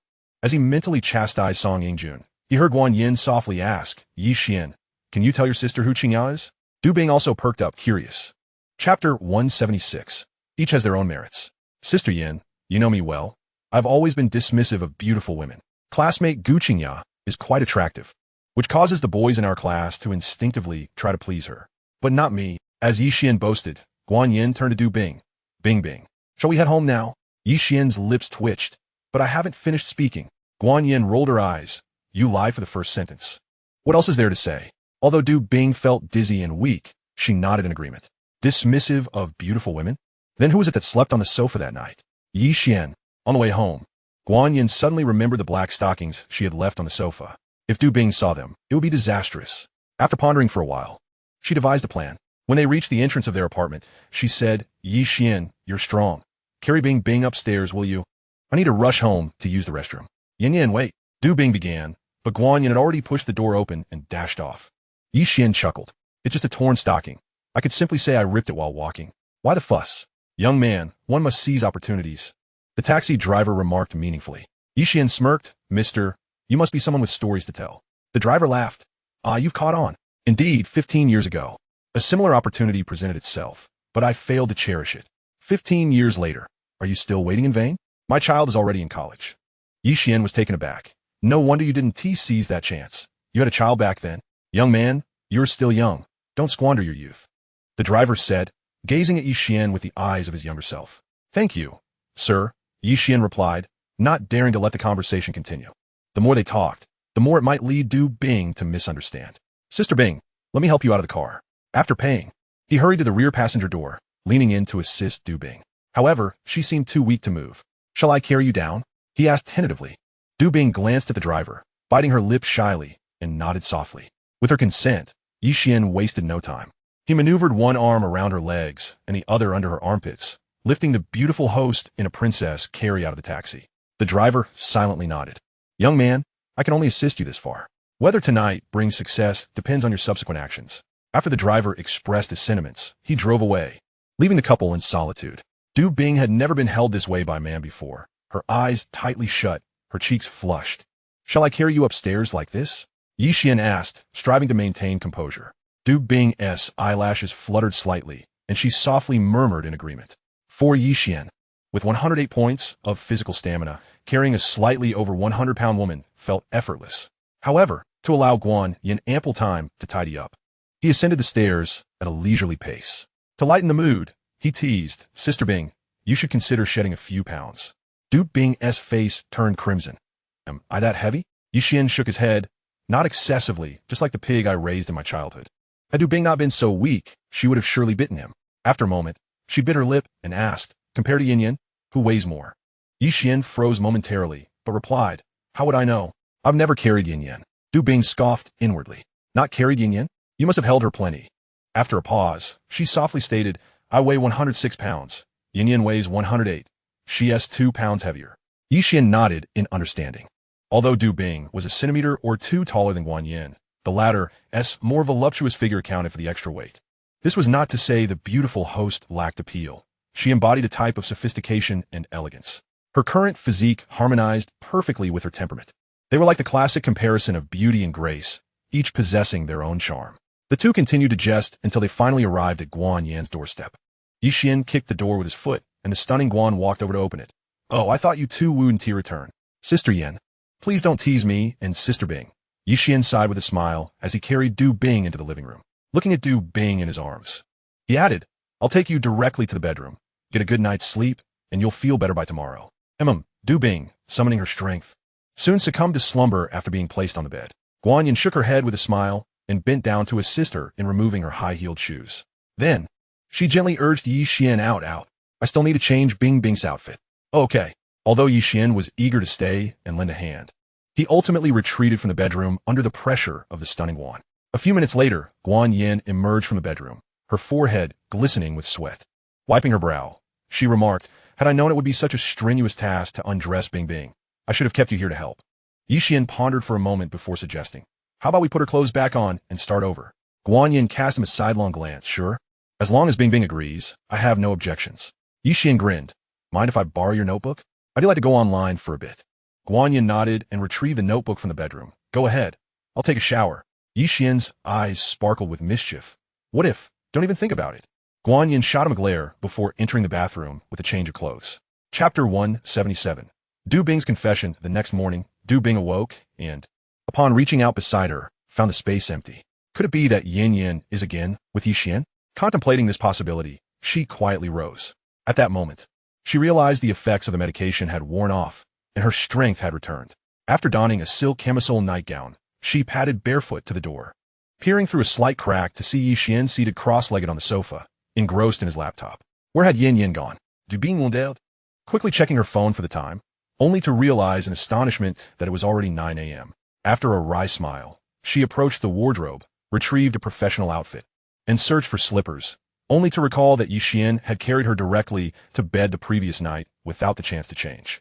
With a chuckle, she slipped into the cream-colored high heels by the bedside and exited the bedroom. Bing, you're up. Are you feeling any discomfort? Ye Xuan inquired as he lifted his gaze upon hearing her movements. Du Bing shook her head, just a little dizziness. Everything else is fine. Then you should wash up. Yin Yin has gone to work. I'll heat up some food for you. Ye Xuan set aside his laptop and headed into the kitchen. Before long, he returned with a steaming meal placed on the dining table, just as Du Bing emerged from the bathroom, freshly washed. Don't you have class this morning? She asked curiously as she sat down at the table. Ye Xuan shrugged. I do, but I was worried about you, so I volunteered to stay behind. Skipping class on the first day? The teacher must be furious. He glanced at Du Bing, who suddenly trembled, her eyes glistening with unshed tears, on the verge of crying. Ye Xuan was taken aback. He had indeed hoped to touch her heart, but not to this extent. Actually, I had already spoken with our dean, and it's fine to skip class, so don't take it to heart. He quickly attempted to reassure her. However, his words had the opposite effect, and Du Bing began to weep, her tears cascading down like pearls from a broken string. Ye Xuan panicked. Bing, why are you crying? I just feel so useless, she said, wiping her tears, her voice trembling. I thought I could achieve something in the capital with my abilities. After searching for half a month, I finally found a job that suited me. Only to... She faltered, her sorrow deepening. Ye Xuan hastily produced a tissue. Bing, do you want to hear the truth? Du Bing accepted the tissue, nodding vigorously. At just 26, you've taken the initiative to step out of your comfort zone and embrace new challenges. That alone surpasses most individuals. Your shortcoming lies in your lack of a clear vision for your future. In other words, you have yet to determine what you truly want. As Ye Xuan finished speaking, Du Bing immediately countered, I want to realize my value. And what value do you believe you possess? What actions are you willing to take to manifest that value? Ye Xuan questioned. Du Bing found herself momentarily speechless. Ye Xuan chuckled. Would you like me to analyze it from an outsider's perspective? Du Bing nodded. Yes. Then first, dry your tears. Okay. Once Du Bing had composed herself, Ye Xuan took a seat across from her and began, your dream has always been to be an outstanding host. Yet you lack a suitable platform to showcase your talents. Consequently, you settled for working at a media company, am I right? Du Bing opened her mouth, surprised by his insight into her. Ye Xuan continued, success hinges on 3 factors: effort, choice, and adapting to the flow of the times. Sometimes, the third factor outweighs the first 2. Therefore, my advice is to leverage the internet and cultivate yourself into a popular host. Du Bing was taken aback for a few seconds. A popular host? Indeed, the number of internet users in Longhua has reached 94 million. Following the current trajectory, within 5 years, Longhua will surpass the United States, becoming the nation with the highest number of internet users globally. If you can capture the interest of just 1% of those users, your viewership could soar to 2 or 3 million. As a reborn individual, Ye Xuan possessed an abundance of successful internet and television programs in his mind. He could easily create a hit with any one of them. Of course, both infrastructure and communication were far from the levels they would achieve in the future, and the user base was still quite small. However, he could strategically position himself in advance. Du Bing contemplated this and recognized it as a potential path forward. But this requires substantial financial investment, right? She asked. Ye Xuan nodded. Indeed, and merely having capital is insufficient. Connections are also crucial. While I have the funds, I lack the network. Therefore, we can start small, gradually accumulating experience. Once I establish my connections, we can fully unleash our potential. Du Bing paused. I plan to establish an online media company. And if you're willing, you could be my first employee. Should you perform well, I will offer you equity incentives. What do you think? Ye Xuan said with a smile. Du Bing's eyes brightened. Really? Ye Xuan pointed to his face. Do I look like I'm joking? Du Bing's eyes glistened once more. Ye Xuan. Ye Xuan was startled. You're not going to cry again, are you? Du Bing nodded, then shook her head. This left Ye Xuan utterly bewildered. Could you come over here? Du Bing said. Although confused, Ye Xuan approached her side. I'm here now, what? Du Bing stood up, her cheeks flushed. Close your eyes. Though perplexed, Ye Xuan complied and shut his eyes. With a light bite of her red lips, Du Bing rose on her tiptoes and gently pressed her lips against his. Ye Xuan's body jolted, and he opened his eyes just in time to meet the shy gaze of the beautiful host. Stunned, he stammered, Bing Bing, Ye Xuan. I like you, and I find myself unable to be without you. Du Bing confessed softly, struggling against her shyness. From their very first meeting, this sunny young man had left a profound impression on her. The subsequent encounters allowed her to further appreciate Ye Xuan's talent and humor. And by the time he rescued her from Huang Kai, she was already prepared to confess her feelings to him. Little did she know, Ye Xuan had unexpectedly laid his cards on the table, leaving her flustered. Until last night, Ye Xuan once again pulled her out from the abyss, and she realized that she had become utterly dependent on him, even though Ye Xuan was already involved with Guan Yan. Chapter 178. I know you are greedy. Ye Xuan sensed that the moment was approaching, yet he was taken aback by Du Bing's sudden confession. After a brief moment of astonishment, he spoke with a complex tone. Sister Bing Bing, are you serious? Du Bing nodded. Since I have voiced it, I am indeed sincere. However, I must confess that I am somewhat greedy. Ye Xuan bore a conflicted expression, as if to convey, I am a scoundrel. I do not wish to hurt you. Yet, internally he shouted, quick, say it's all right. I adore your greedy nature. Perhaps due to the overwhelming tension, time felt as though it had come to a standstill, flowing at a sluggish pace. He could even hear the rapid thumping of his heart. To speak shamelessly, given that he had been reborn and had gained an advantage with over 400 million in cash, how could he not indulge a little? To do otherwise would be to squander this remarkable fortune. He was no longer an 18-year-old youth. The soul inhabiting this body had endured countless trials, having witnessed myriad joys and sorrows. A refined and elegant beauty dawned in a white bodycon dress, flesh-toned stockings, and white high heels. Blushingly took the initiative to confess her feelings, and he found himself quite fond of her. If he were to refuse her, he might as well achieve sainthood on the spot. As Ye Xuan's thoughts raced, Du Bing blushed and said, I know about you and Yin Yan. Ye Xuan's mouth dropped into an O shape. Yet, in truth, he was not surprised at all, for he had sensed that the night Du Bing had opened the bedroom door. With his augmented perception, if he had failed to notice that, he might as well have banged his head against the wall. How bold of you both, knowing I was in a bedroom, and yet you. At this point, Du Bing's cheeks flushed even deeper. I just remembered I have class this morning. I must take my leave. With that, Ye Xuan pretended to turn away. But Du Bing was not about to let him go, reaching out to grasp him.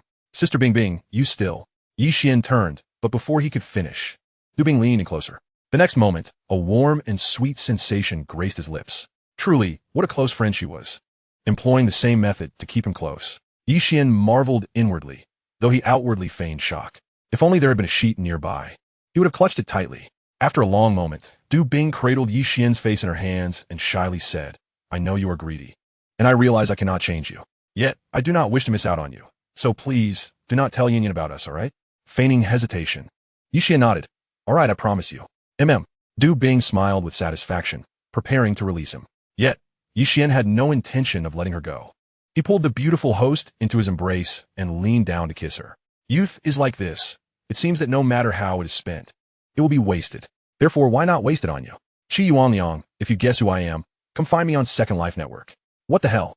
Is this girl pursuing a boy? How exhilarating. What is the Second Life Network? Upon checking, it seems to be a new social networking site created by a freshman at Peking University, which has already swept through major universities in the capital, with registration surpassing 30,000. Goodness, have the new students become this impressive? I can't believe I just learned about this site. I must hurry to register. Let's observe, and observe quickly. If I had the chance again, I would still choose to fall in love with you. However, if given another chance, let me leave first. A line I saw on Second Life Network resonates deeply with me. Why does this line make me feel like crying? Me too, it's so bittersweet, so heart-wrenching. Am I the only one curious about what Second Life Network is? I'm curious too. Chapter 179, The Counselor's Invitation. Are there any alumni for Blue Island number 2? Let us connect on Second Life Network. Wow, Second Life Network is amazing. I actually found a long-lost elementary school classmate here. Thanks to Second Life Network, I reunited with her from middle school online. At Guanyan's home, Ye Xuan leaned against the headboard, browsing various university forums on his laptop. At that moment, Du Bing entered, wrapped in a white bath towel. As she dried her hair, she curiously approached Ye Xuan and inquired, "What are you so engrossed in?" "Monitoring." Ye Xuan replied with a smile, wrapping his arm around the beautiful host's slender waist. As he did so, his hand inadvertently slipped from the towel's grasp. Du Bing bit her lip playfully and shot him a mock glare, then leaned down to glance at the computer screen. Is browsing forums considered monitoring? Ye Xuan chuckled. You wouldn't understand. The forum is our company's primary platform for online promotion. Let me share a statistic with you. After launching Second Life Network, we surpassed 10,000 registered users in the first month, and after another half month of offline flyers, the total user count reached 30,000. Last night at 8, I kicked off online promotions and, as of now, he glanced at the time. It was precisely 11 o'clock. In 17 hours, guess how many new users we've gained? Du Bing pondered for a moment and suggested a number. 5,000? Ye Xuan laughed. You missed a zero. Du Bing's eyes widened in disbelief. 50,000? How is that possible? It took a month and a half to increase by 30,000 users. And now you're saying we gained 50,000 in less than a day? That sounds absurd. Ye Xuan shrugged. I'm surprised too. But that's what has genuinely transpired. At this growth rate, by 8 o'clock tonight, the total user count will surpass 100,000. In my previous life, it took 3 months for the campus platform to reach 60,000 users, and I've surpassed that in just a month and a half. Ye Xuan believed 2 primary factors contributed to this phenomenon. First, he had the financial means to launch extensive offline promotions. Second, the online momentum generated by internet hosts. These 2 aspects were things the Huang Xian team lacked back then. However, the limitations of the campus platform led to its rapid decline, and Ye Xuan was determined to adapt swiftly. Ye Xuan, you truly are remarkable. As she gazed at the confident young man, Du Bing's eyes brimmed with affection and admiration. At 2 in the afternoon, Ye Xuan returned to Peking University.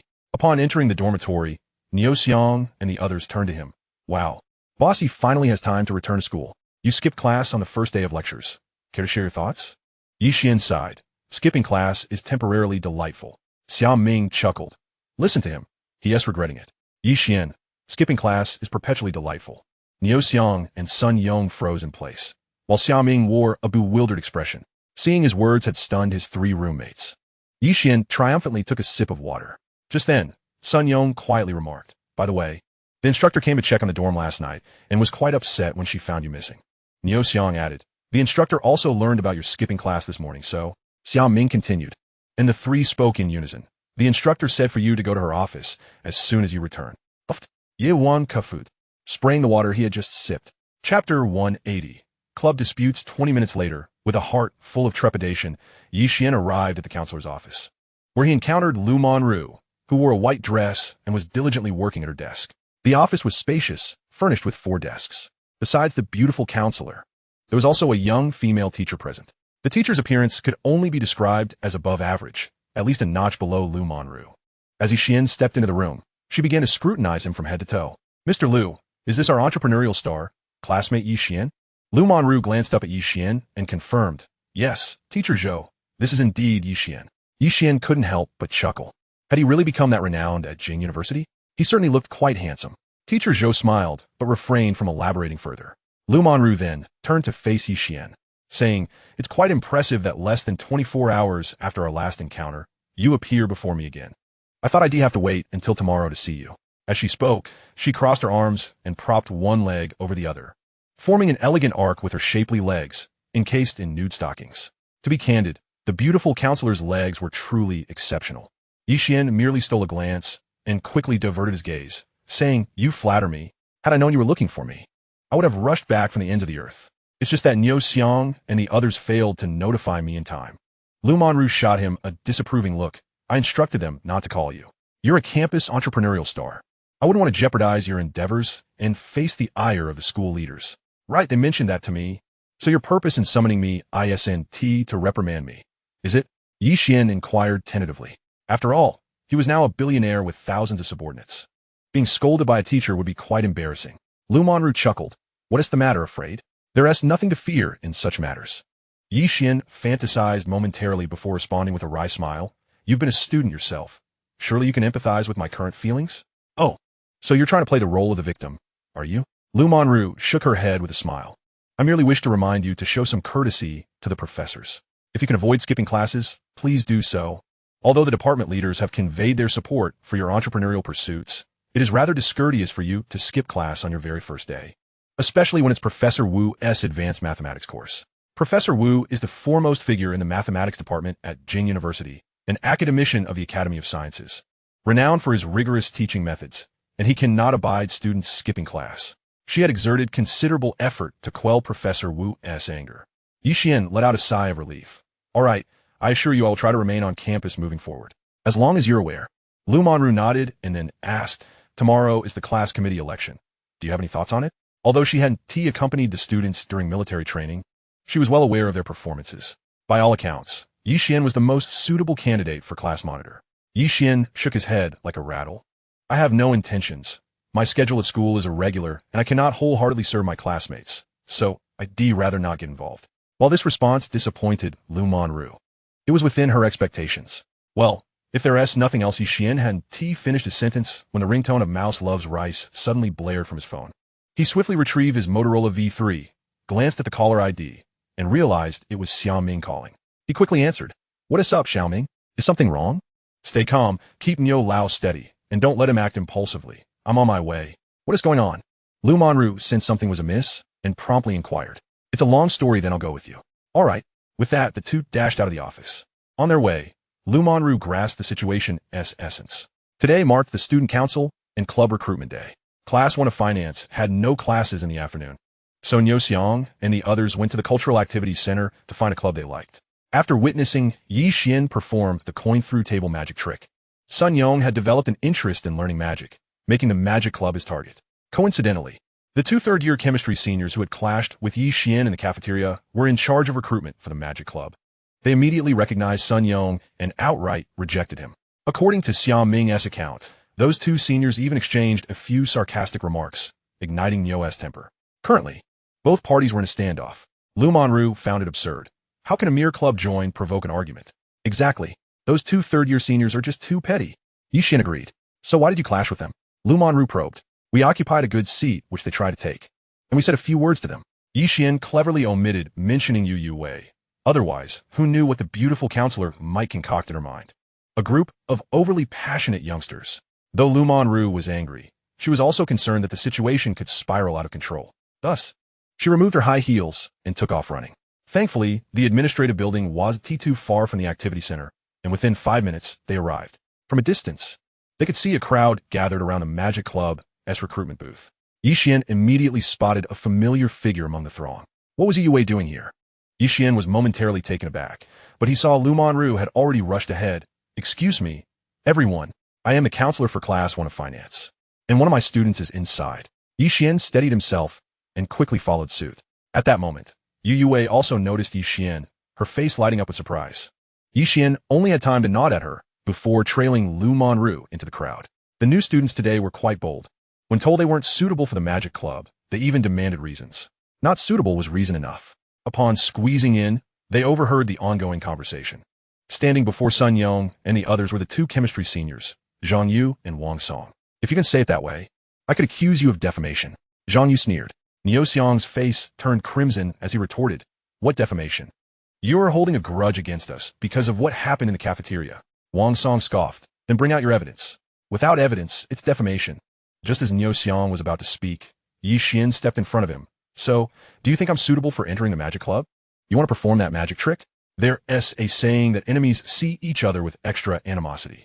Zhang Yu and Wang Song were taking their ire towards Ye Xuan out on Sun Yong, deliberately preventing him from joining the magic club. Unexpectedly, Ye Xuan's fiery temper ignited, and he immediately began to argue with them. As Lu Monru had assessed, what boy at this age was and brimming with youthful vigor. The third-year seniors were publicly chastised by a freshman, and with an audience watching, they were certainly embarrassed. Thus, their argument escalated, becoming increasingly heated. Upon seeing the main party appear, the two were initially taken aback, but then they sneered, "You're even less suitable." "Indeed, you're even less suitable." Ye Xuan smiled. "Could you enlighten me as to why?" Zhang Yu and Wang Song were momentarily speechless. Their reasoning, of course, was that Ye Xuan didn't respect his seniors, making it difficult for them to save face. After enduring for 2 years, one had become the vice president of the magic club, and the other a member. If they didn't even have the right to reject someone they deemed unsatisfactory from joining the club, wouldn't that render their years of effort pointless? However, stating such a reason in front of so many classmates was simply untenable. After a long pause, Wang Song's eyes brightened, and he coldly declared, "The magic club values talent in recruitment. Looking at you, it's clear you lack the aptitude to learn magic, so not accepting you is to be responsible for you." Zhang Yu discreetly gave his companion a thumbs up, echoing exactly. Ye Xuan and the others found this amusing. A person who could perform the coin-through-table trick had no talent for magic? Do these two seniors even realize what they are saying? They are truly impressive, able to discern whether someone possesses an innate talent for magic without the need for an interview. Remarkable, indeed. Ye Xuan raised his thumb, his face brimming with admiration as he spoke. Zhang Yu and Wang Song understood that he was mocking them, and they were aware that their reasoning was untenable. They had acted impulsively. However, now that the situation had escalated, how could they show weakness and retain their dignity? Thus they defiantly replied, "Exactly, we can see it." Often, conflicts arise in such a manner. In the pursuit of pride, neither party concedes, leading to an escalating situation that ultimately results in the loss of rationality, with one side resorting to physical confrontation. Fortunately, Ye Xuan was far more mature than everyone else present, and there were no deep-seated grievances between the parties involved. As long as the other students understood that these two seniors were deliberately targeting their junior peers, justice would prevail in the hearts of the onlookers. Consequently, Ye Xuan refrained from further words and turned to lead Sun Yong and the others away. Lu Monru nodded discreetly, recognizing the wisdom in withdrawing at the right moment to prevent the situation from spiraling into an uncontrollable abyss and resulting in more severe consequences. This young man was indeed extraordinary, yet some failed to grasp this principle. As Ye Xuan prepared to leave, Zhang Yu mistakenly believed he was backing down and couldn't help but sneer, "I thought you were going to perform a magic trick to prove yourself to everyone. What a waste of worry." Lu Monru's heart sank, realizing the gravity of the situation. Indeed, just as Ye Xuan was about to exit, he suddenly halted, turned back, and with a playful tone asked, "What did you just say?" Zhang Yu was taken aback, never expecting him to stop again, and felt a twinge of regret for speaking out. However, this regret was fleeting. Compelled by pride, he stubbornly replied, "I said I thought you were going to perform a magic trick to prove yourself." This idea sounded rather appealing. Ye Xuan nodded and then looked at Ye Xuan and the others. "Shall I perform a magic trick right here?" The trio perked up immediately. "Yes, you must perform. Do the coin-through-table trick. Yes, let them see what true talent looks like." Zhang Yu and Wang Song exchanged glances. Did they imply that Ye Xuan could actually perform magic? What a coincidence. That trick was rather basic. If they were going to play, they might as well go big. Ye Xuan smiled knowingly and turned to Lu Monru. The beautiful instructor was momentarily taken aback, but when she realized his gaze was assessing her lovely legs, her eyes sparkled. "You don't mean you want to perform that trick, do you?" Ye Xuan nodded. "Would you like to see it?" "Absolutely, I would love to." Lu Monru had been anticipating this moment. The others, however, were left in confusion. What trick were they referring to? "Does anyone have a deck of cards that I could borrow for my performance?" Ye Xuan scanned the room and asked. I do. I have one. A short, bespectacled boy squeezed through the crowd, producing a box of cards. Ye Xuan smiled as he accepted it, expressing his gratitude. Thank you, my friend. After I tear one of these cards, I promise to replace it with a new deck once the performance is over. The bespectacled boy waved his hand dismissively. No need. I'm also a fan of magic. As long as your performance is splendid, you can tear up the entire deck. Ye Xuan nodded and then surveyed the crowd again. Does anyone have a clear cup I could borrow? Lu Monru was taken aback. Wasn't the trick about a card going through silk stockings? Why would a cup be needed as a prop? I have one. At that moment, Yu Yue blushed as she pushed through the crowd and handed over her Fuguang water cup. This cup had a capacity of 800 milliliters, half filled with water, and was connected to the lid by a plastic strap. While the cup was clean, it had a fine crack on it. Ye Xuan accepted it with a simple thank you. What magic trick do you intend to perform? Zhang Yu asked, his tone laced with uncertainty. Ye Xuan smiled and placed the cup on the table in front of Zhang Yu, explaining, it's quite simple. You will randomly select a card from this deck, tear off a corner, and then shuffle the cards. After that, I will flick this deck, and the card you selected will magically land inside the tightly sealed cup. Lu Monru's lips parted slightly. Wasn't the trick supposed to be about the card appearing in the stockings? Why had it changed to appearing in a cup? Zhang Yu and Wang Song stared in disbelief, their mouths agape, mirroring the expressions of the other students. This is impossible. This defies the laws of physics. Are you joking? How could such a trick possibly work? A chorus of skepticism erupted from the onlookers. The students at the back, now agitated, began to push forward. Stop shoving. You're all in the way. I'm talking about bag milk here. Why are you pushing? There's barely any space. If you squeeze in, we'll just be pushed out. I can barely touch the ground. Don't push. The scene descended into chaos. Lu Monru felt a cold sweat break out on her forehead. In such a cramped space with so many people, if this escalated into a stampede, it could become disastrous. Yet, as everyone was eager to witness Ye Xuan's magic, she wasn't in a position to intervene as she wasn't a school authority. Stepping in now would be futile. Just then, she recalled that there was a stage for performances deep within the activity center. With this thought, the beautiful instructor called out, "Everyone, please stop pushing. If you want to see this magic trick, why don't we have Ye Xuan perform on the stage inside? That way, everyone will be able to see." Her suggestion immediately resonated with the students present. Ye Xuan couldn't help but wince. Was it necessary to escalate things to this extent just because he wanted to show off a little? Chapter 182. Next comes the moment of witnessing a miracle. On the other side of the activity center, Song Ingjun, holding a DV camera, was accompanying Gu Qingya as they strolled past various club booths. Upon noticing the crowd rushing inside, he exclaimed in surprise, "Qingya, something seems to be happening over there." Gu Qingya turned her head to glance. "Oh." Song Ingjun smirked. "Aren't you even a little bit curious?" Gu Qingya scoffed lightly. "What could possibly pique my curiosity at school?" Song Ingjun nodded in agreement. "True. We've experienced everything they have. What they haven't done, we've already done, so it's hardly intriguing. The clubs here are quite conventional. There's no need to join." At that moment, a nearby student suddenly received a phone call. "Hello? Ye Xuan is going to perform magic? Which Ye Xuan? Oh, that campus entrepreneurship star? Let him perform, then. Seriously? You're not pulling my leg, are you? Fine, I'm heading over now." After hanging up, the student dashed inside. If I'm not mistaken." Song Ingjun began, but before he could finish, he saw Gu Qingya turning to walk in. He was momentarily stunned. "Where are you going?" "Just to take a look inside," Gu Qingya replied, her expression unreadable. "To see Xuan, huh?" Song Ingjun teased. Gu Qingya paused, turning to glance at him. "What would possibly pique my curiosity?" Hey, don't get physical." As Song Ingjun attempted to mimic Gu Qingya's tone, she swiftly approached and pinched his ear. "Have you lost your mind? Or am I incapable of wielding a knife? I haven't forgotten to settle the score with you for telling my father about Ye Xuan." Gu Qingya's face was stern, her voice laced with anger. "I'm just looking out for you. All right. I admit I was wrong. Is that enough?" With students all around, he pleaded for some semblance of dignity. "It doesn't matter if you don't give me face. If we don't hurry, we'll miss the best spots to watch Ye Xuan." This was where Song Ingjun's cleverness shone. Realizing none of his previous excuses worked, he quickly brought up Ye Xuan to sway her. "We'll sort this out later." Gu Qingya shot him a glare, released his ear, and strode into the interior with her long legs. "Damn, where's the humanity in this?" Song Ingjun rubbed his ear, muttering a few complaints before pursuing her with a DV camera in hand. Moments later, the stage at the far end of the activity center was already crowded with people. "Where's Ye Xuan? Wasn't he supposed to perform magic? Where's he? Damn, are we being played for fools? Students in front, make way. I can't get through. We fought hard to secure these spots. Why should we yield?" "Exactly, why should we yield? I am Ye Xuan. Do you still want to see me perform magic? Great, The audience has blocked the performer outside. Who do we complain to about this? With the students graciously parting ways, Ye Xuan finally reached the stage. Riding on his coattails, Lu Monru, Yu Yaowei, Ye Xuan, Zhang Yu, and others also made their way to the front row. Zhang Yu and Wang Song even brought the recruitment table onto the stage. Goodness, why are there so many people? Ye Xuan gazed at the sea of students below, feeling not nervous but rather exhilarated. Perhaps I am indeed a man born for grand occasions. Ye Xuan silently gave himself a thumbs up, then picked up the playing cards and the cup.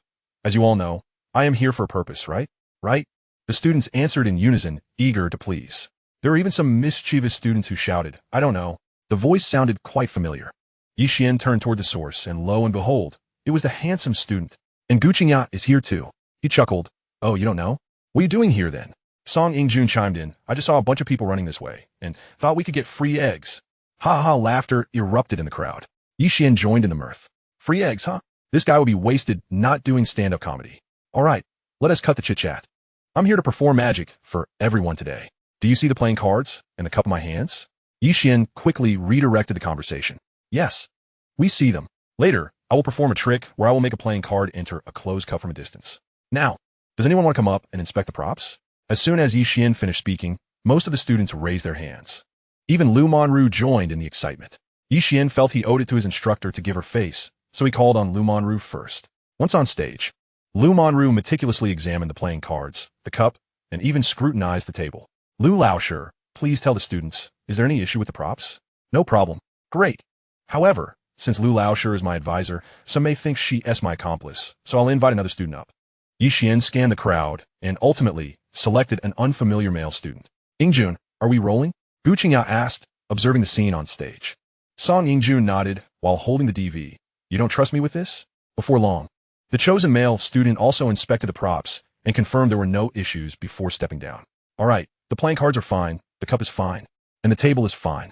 Now, let us officially begin the performance. Ye Xuan positioned himself behind the table, facing the audience. Now, I would like to invite another student to come up and select a card from this deck. I'll do it. Zhang Yu eagerly raised his hand. All right, please come up, senior. Ye Xuan handed the deck to him. After Zhang Yu selected a card, Ye Xuan said, show it to everyone. Zhang Yu complied, revealing a 3 of hearts. Everyone remember this card. Now, I would like this senior to tear off a corner of this card. As soon as Ye Xuan finished speaking, Zhang Yu tore off a corner of the 3 of hearts. Does anyone have a pen? Ye Xuan inquired. Many students raised their hands. He randomly selected one, inviting them to the stage to write their name on the torn 3 of hearts. Ye Xuan then took the card back, stating, I now declare this is a one-of-a-kind 3 of hearts, no doubt about it, right? Absolutely. The students replied in unison. Now, I will place this card back into the deck and shuffle it. Ye Xuan shuffled the deck several times before handing it back to Zhang Yu for him to shuffle as well. After completing this, Ye Xuan returned to a spot 1 meter behind the table. Next, I will flick this deck toward the cup, and that 3 of hearts will penetrate the cup's wall and enter inside. No one spoke, but every expression revealed a single thought. Impossible. Absolutely impossible. Don't blink. The moment of witnessing a miracle is about to arrive. Ye Xuan assumed his stance under the watchful eyes of the students holding their breath, inhaled deeply, and began to count down. 3, 2, 1, crash. The deck was propelled from his hand, cascading like a shower of petals into the transparent cup. At the moment the playing cards landed in the cup, the time-stopping capsule activated. The entire world seemed to freeze, as if the creator pressed the pause button, plunging everything into a state of suspension. Chapter 183, is this magic? This is clearly sorcery. Is this the effect of the time-stopping capsule? Observing the students, seemingly enchanted and frozen in place, alongside the scattered playing cards suspended in midair, Ye Xuan couldn't help but feel a surge of exhilaration. Unlike the time he utilized the time-reversing capsule, he now possessed 6 time-stopping capsules.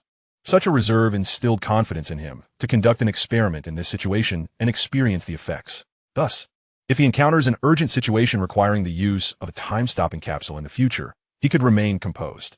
Just like now, all sound around him had vanished. Under normal circumstances, he would hear his heartbeat and even the sound of blood flowing through his veins. Yet, these sounds had disappeared, as if the transmission of sound had been severed. If one were to suddenly find themselves in such an environment, it would be quite disorienting. With this experience, he would be able to quickly adapt the next time he employed the time-stopping capsule. First, he needed to focus on the task at hand. Ye Xuan silently counted the time in his mind while committing his current posture to memory. then approached the playing cards and retrieved the 3 of hearts with a corner missing, holding it in his hand. Next, he walked to the opposite side of the table, unscrewed the cup's lid, placed the 3 of hearts inside, and then tightened the lid again. By the time he completed these actions, 20 seconds had elapsed. What else can I do with 35 seconds remaining? Ye Xuan pondered for a moment, then jumped off the stage, approached Lu Monru, and stood beside her, raising his hand to give her a playful slap on the backside. You were quite the authority in the office earlier. How about another reprimand now? As he spoke, he playfully slapped her twice more. Firm, soft, and springy. The sensation is quite pleasant. After finishing, he hurried back to the stage, resuming his position according to memory. 5, 4, 3, 2, 1 whoosh. As Ye Xuan counted down to 0, the time-stopping capsule S effect came to an end, and time resumed its flow. Sounds and vitality returned to the scene.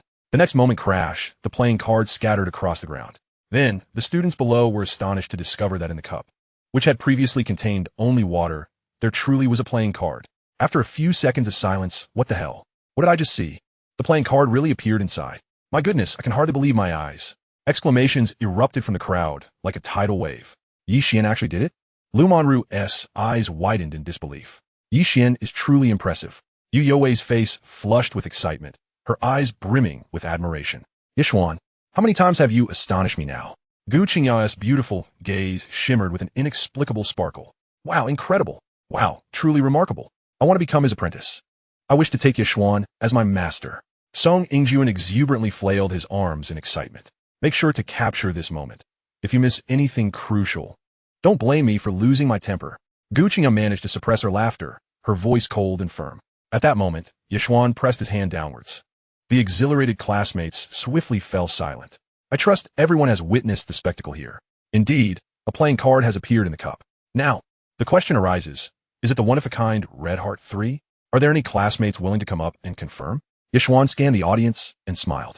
In unison, everyone raised their hands, including Gu Qingyao. To prevent any possibility of cheating, I shall call upon several classmates to assist. With that, Ye Xuan selected 10 students from the crowd, including Zhang Yue and the one who had written their name on the card. Unexpectedly, Gu Qingyao also ascended the stage uninvited, with Song Ingjuan following closely behind, DV camera in hand. I don't recall calling the two of you, Ye Xuan remarked with a hint of exasperation. Gu Qingyao's cheeks flushed slightly, yet she maintained her composed demeanor, stating, Isn't it permissible to indulge my curiosity? As a camerawoman, it is entirely reasonable for me to capture this up close. Song Ingjuan confidently added, Yes, indeed. Ye Xuan nodded. All right, after all, we are long-lost siblings. So I suppose your words hold weight. Song Ingjuan blinked in surprise. Siblings? Gu Qingyao, equally perplexed, quickly replied, We'll discuss that later. I need to inspect. With that, she joined the other students in closely examining the cup. It is indeed the Red Heart 3. A corner is missing. I recognize my handwriting. As they leaned in closer, the classmates couldn't help but gasp in astonishment. At this moment, Ye Xuan smiled. You may take a look. Allow me. Before the others could react, Gu Qingyao seized the cup, twisted off the lid, and deftly pinched the card with her slender fingers. To be fair, aside from her, none of the other students could easily retrieve the card, as the cup's opening was too narrow to accommodate an entire hand. Gu Qingyao, with her delicate and elongated fingers, was uniquely equipped for the task. Once she extracted the card, she extended her other hand toward Zhang Yue. Pass me that corner. All right. Zhang Yue hurriedly produced the carefully preserved fragment. Under the watchful lens of Song Ingjuan's DV camera, Gu Qingyao aligned the card with the missing piece. Perfectly seamless. Confirmed. This is the Red Heart 3 that Zhang Yue selected. Gu Qingyao gasped, turning to gaze deeply at Ye Xuan, then raised the card high, declaring to the audience, This is the Red Heart 3. Cheers erupted from the audience, even though they had anticipated this outcome. Wow. Incredible, truly astonishing. A miracle. Is this magic? This is clearly sorcery. Ye Xuan, did you graduate from Hogwarts? Hogwarts? He clearly hails from Longhushan. Observing the reactions of his classmates, Ye Xuan knew he had successfully impressed them. From this day forth, his extraordinary legend would echo throughout Peking University. As he reveled in the admiration of his peers, he suddenly felt someone tugging at his sleeve. Turning around, he met Gu Qingyao's intense gaze. Can you enlighten me on how you accomplished that? Song Ingjuan, Zhang Yue, and the other students on stage all perked up, their ears keenly attuned to the inquiry. Curiosity is inherent in human nature. Having witnessed such a wondrous feat, no one could resist the urge to uncover the truth. Without a moment's hesitation, Ye Xuan shook his head resolutely. Absolutely not. This is a closely guarded secret of the Ye family, meant to be passed down to my son. Disappointment flickered across the faces of Song Ingjuan and the others. Gu Qingya furrowed her brow slightly, then pondered aloud. So, if I were to bear you a son, I would be privy to the knowledge, correct? Ye Xuan. The others? Chapter 184. The Gu family's son-in-law, failing to score above 60 repeatedly. Qingya, maintain your composure. Song Ingjuan could hardly bear to witness the unfolding scene and quickly interjected. I believe Gu is merely inquiring about a hypothetical scenario akin to discussing problem-solving strategies in mathematics. Without ulterior motives. Please, let's not misinterpret her intentions. Ye Xuan hastily concurred. Come now, if Gu Qingya were to truly be the descendant of the esteemed Gu patriarch, wouldn't he having a child with her mean I'd become the Gu family's son-in-law? Unless I achieve monumental success in the realm of high technology, rivaling or surpassing those venerable scientists of the past, I ought to keep my distance from Gu Qingya for the sake of the fish in the pond. Song Ingjuan chuckled. Hey, why do I sense a hint of nervousness from you? Gu Qingya nodded. I noticed it too. The other students exchanged glances. Goodness. If a stunning beauty with long legs and a slender waist were to propose bearing my child, I would be over the moon. Yet Ye Xuan's first instinct was to defend himself. Was he dismissive of Gu Qingya? I'm merely looking out for Gu's reputation, Ye Xuan asserted with righteous indignation. Then swiftly changed the subject. This magic trick truly cannot be shared. I implore you all not to press me on this matter. He then pulled Zhang Yue aside and quietly stated, Senior, I've proven my worth. Let us leave our affairs here. After all, we are alumni, and it wouldn't be wise to prolong this. Zhang Yue had expected Ye Xuan to take a jab at him regarding Wang Song, but instead, he unexpectedly brought closure to the matter. Gratitude and guilt for being overly sensitive washed over Zhang Yue. At that moment, the audience began to chant. We didn't see it clearly earlier. Let us see it again. Yes, once more. Soon a chorus of once more reverberated throughout the venue. Ye Xuan knew he could not perform again, as the 5 time-stopping capsules needed to be reserved for a critical moment. After a brief contemplation, he raised his hand and pressed down. Once the noise subsided, he addressed the crowd. That last performance has emptied my blue bar. I need some time to recuperate. This concludes the show. Thank you all for watching. With a bow to the audience, he hurriedly exited the stage. What is a blue bar? Liu Manru inquired, looking at Ye Xuan and the others with confusion. It's a term from online gaming, Xiaoming explained succinctly. This fellow is still a gaming enthusiast? Liu Manru shook her head with a smile, then murmured with a furrowed brow. Why do I suddenly feel a bit uncomfortable? Have I gained weight again? After an accidental bump or cut, people often take a while to feel the pain. The beautiful counselor was experiencing a similar sensation, suddenly aware of a dull ache. However, she couldn't recall what had come into contact with her, so she assumed it was simply her underwear pinching her. I guess it's time to lose some weight. Liu Manru resolved silently. At this moment, Ye Xuan approached Ye Wei, who was surrounded by admirers. Ye Wei, do you have class this afternoon? As the center of attention, Ye Wei was indeed a paragon of beauty. Standing together, they instantly drew the gaze of their classmates. Naturally shy, Ye Wei's cheeks flushed as she lowered her head. In no class. In that case, wait for me at the entrance of the activity center, and I will come find you shortly. Ye Xuan was not particularly keen on his flirtatious behavior being observed by such a multitude. All right, Ye Wei nodded, subsequently squeezing her way out of the crowd alongside her roommate, Eileen. Qingya, could it be that this lad Ye Xuan is pursuing Ye Wei? On stage, Song Ingjuan, who had witnessed the entire scene, could not help but comment. Gu Qingya cast him a glance. And then, just last night, this fellow rescued a fellow villager, who was also a beauty. By the way, that villager's university classmate is none other than Guanyin, the emerging host of a new variety show, who was present at the time. A man's intuition tells me that the relationship between this lad and Guanyin is rather intricate, Song Ingjuan expressed with a hint of concern. Although he yearned for Ye Xuan to extricate him from his plight, he felt it was imperative to maintain transparency regarding his childhood friend's happiness. So what? Gu Qingya inquired, her expression unyielding. Thus, if you harbor any feelings for that lad, I offer you a couple of pieces of advice. First, ascertain the nature of his relationships with these women. If he is juggling multiple affairs, then abandon all hope. Second, if he is merely in an ambiguous phase with those women, make your move swiftly, lest he be snatched away by another. Song Ingjuan laid his cards on the table. As the young master of the Song family, he could have been mingling with numerous charming young ladies at this vibrant age. Yet, due to the matchmaking attempts between their families, he remained a bachelor until now. In the entirety of the 4-9 city, no second or third generation could rival his plight. Therefore, Queen Qingya, do make haste to be with Ye Xuan, so I may soar freely. My affairs are none of your concern. Guqinya shot him a cold glare before leaping off the stage and weaving through the throng. Hey, is it wrong to offer you counsel? Song Yingjun shook his head in exasperation, preparing to depart as well. To his surprise, Lu Monru waved him over. Director, are you looking for me? Song Yingjun hurried over. Lu Monru glanced at the DV camera in his hand. Did you record the process of Ye Xuan performing magic? He nodded affirmatively. Yes. If you wish, I can provide you with a copy later. Don't wait. Come to my office with me right now. Lu Monru, brimming with curiosity, was eager to review the footage and analyze how Ye Xuan executed the trick. An hour later, in Lu Monru's office, several elderly professors stood behind her, fixated on the computer screen. Stop. Rewind a bit. Ah, good, right there. Hey, at this point, there are no playing cards in the cup. In the next second, how did he pull that off? They were utterly baffled. Ye Xuan's magic was so astonishing that it swiftly spread throughout the entire Jing University.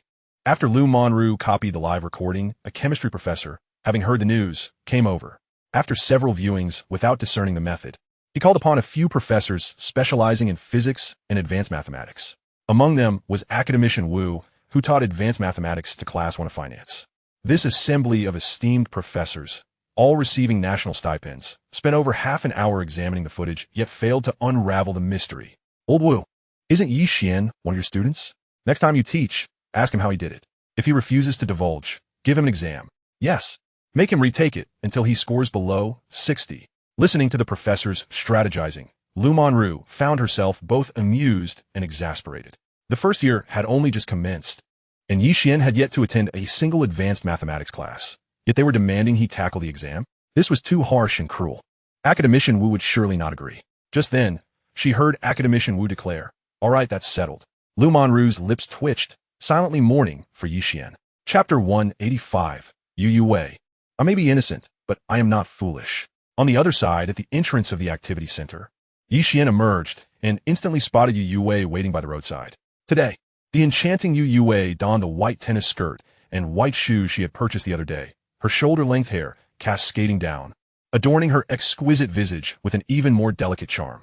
The fitted silhouette of the tennis skirt perfectly accentuated her graceful curves, rendering her utterly captivating. Beneath the hem, her long, fair legs shimmered under the sunlight. The white ankle socks barely embraced her ankles. Perhaps due to excessive washing, the ends had lost their elasticity, sagging slightly under gravity, inadvertently forming a lovely curve that complemented her delicate ankles. Standing there with her arms crossed elegantly before her, she became the most resplendent sight on campus, attracting the glances of many passing students. In that moment, a poem surfaced in Ye Xuan's mind. In the south, there dwells a beauty. With a glance, she captivates the city. With another, she enchants the nation. Had he been waiting long? Ye Xuan approached, holding a Fuguang cup. Yu Wei shook her head, extending her hand to take the cup.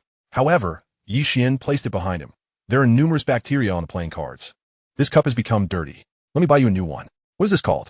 This is what it means to offer you a lifetime. Yu Wei quickly waved her hands. No need. I can just rinse it with hot water. Some bacteria can survive at temperatures reaching 100 degrees Celsius. Rinsing won't suffice. Besides, this cup is part of a miraculous event. I intend to keep it as a memento. All right, that's settled. Let's head to the supermarket. As he spoke, Ye Xuan turned and strode ahead. Yu Wei, knowing she couldn't argue with him, blushed and followed suit. Then let us get the same style. Ye Xuan chuckled, of course. We must get the same style. Otherwise, I would be at a disadvantage. By the way, do you still plan to take on a part-time job? The offline promotion for the Second Life network at major universities in the capital had concluded, so Yu Wei had not been distributing flyers for him these past few days. Yu Wei nodded. Yes, I plan to look for tutoring jobs. Tutoring doesn't really teach you much. What profession do you intend to pursue in the future? Ye Xuan asked. Accounting. Oh, why do you want to be an accountant? Yu Wei replied bashfully. My parents heard that accountants become more valuable as they age. Ye Xuan couldn't help but smile. In this era, many children from families were unsure about which major suited them best. As for future career planning, that was even more elusive. After all, not every parent could lay out future plans during their child's high school years. This is precisely why teacher Xiefeng would have such a formidable influence in the future. Is this choice rather poor? Yu Wei timidly inquired. Not at all. It's quite good. Since you aspire to be an accountant, aim to become the chief financial officer of a renowned enterprise and strive diligently. Coincidentally, my company is in need of professional financial personnel. Once you have honed your skills, I shall invite you to assist me, Ye Xuan stated earnestly. Yu Wei nodded seriously. Ye Xuan had assisted her greatly. and if she had the capability, she would certainly do her utmost to repay him. Hold off on seeking tutoring jobs for now. In a few days, I have a hot pot restaurant opening, and I need to distribute flyers at various universities. It's still 50 yuan per hour, if you're interested. I'll reserve a spot for you. Sound great? All right, then it's settled. The two continued their conversation as they walked towards the supermarket. Unbeknownst to Ye Xuan, Gu Qingyao had arrived at the entrance of the activity center at some point, observing them intently. Upon reaching the supermarket and searching for cups, Ye Xuan noticed Yu Wei glancing repeatedly at the shelf stocked with sanitary napkins. Could it be that her time of the month was approaching? Contemplating this, Ye Xuan inquired, "If there are other items you wish to purchase, you may go ahead. There is no need for you to accompany me." He presumed that Yumarin felt embarrassed to buy sanitary pads in his presence, hence his suggestion. "What? I don't." Yu Wei quickly retorted, her cheeks flushed. She had merely been examining the price tags. The sanitary pads here were exorbitantly priced, and she hesitated to make the purchase. Just then, a young man approached the shelf laden with sanitary pads, phone in hand. Always ultra, right? There are so many varieties here. Which one to choose? Day use, night use. I see, understood. After ending the call, he meticulously selected a few packages of sanitary pads and proceeded to the checkout. Yu Wei was utterly stunned. A boy, so openly and without a care in the world, was buying sanitary pads at the supermarket? This was something she had never dared to envision. Clearly, he was buying them for his girlfriend, which was perfectly normal. Ye Xuan noticed her astonishment and chuckled. Is it not quite normal for a boy to buy sanitary pads for a girl? Is that really normal? Yu Wei gazed at him with wide, innocent eyes. Indeed, it is quite normal.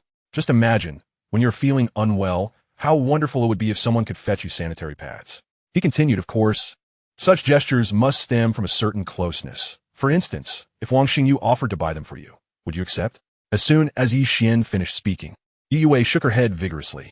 Though Wang Xingyu had been repeatedly overshadowed by Ye Xuan, he remained undeterred in his pursuit of Yu Wei, which left her unsure of how to decline his advances, quite troubled. Besides, the thought of asking Wang Xingyu for sanitary pads was unfathomable. So, according to the principle of double standards, if I offer to buy them for you, you'll be fine with it, correct? Ye Xuan stated earnestly.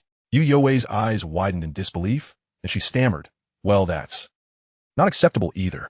Ye Xuan felt momentarily stumped and retorted, "You can't go back on your word about having double standards for Wang Xingyu and me." Yu Wei shrank her neck and murmured, "Last time, you were trying to change the subject." She may have been innocent, but she was not foolish.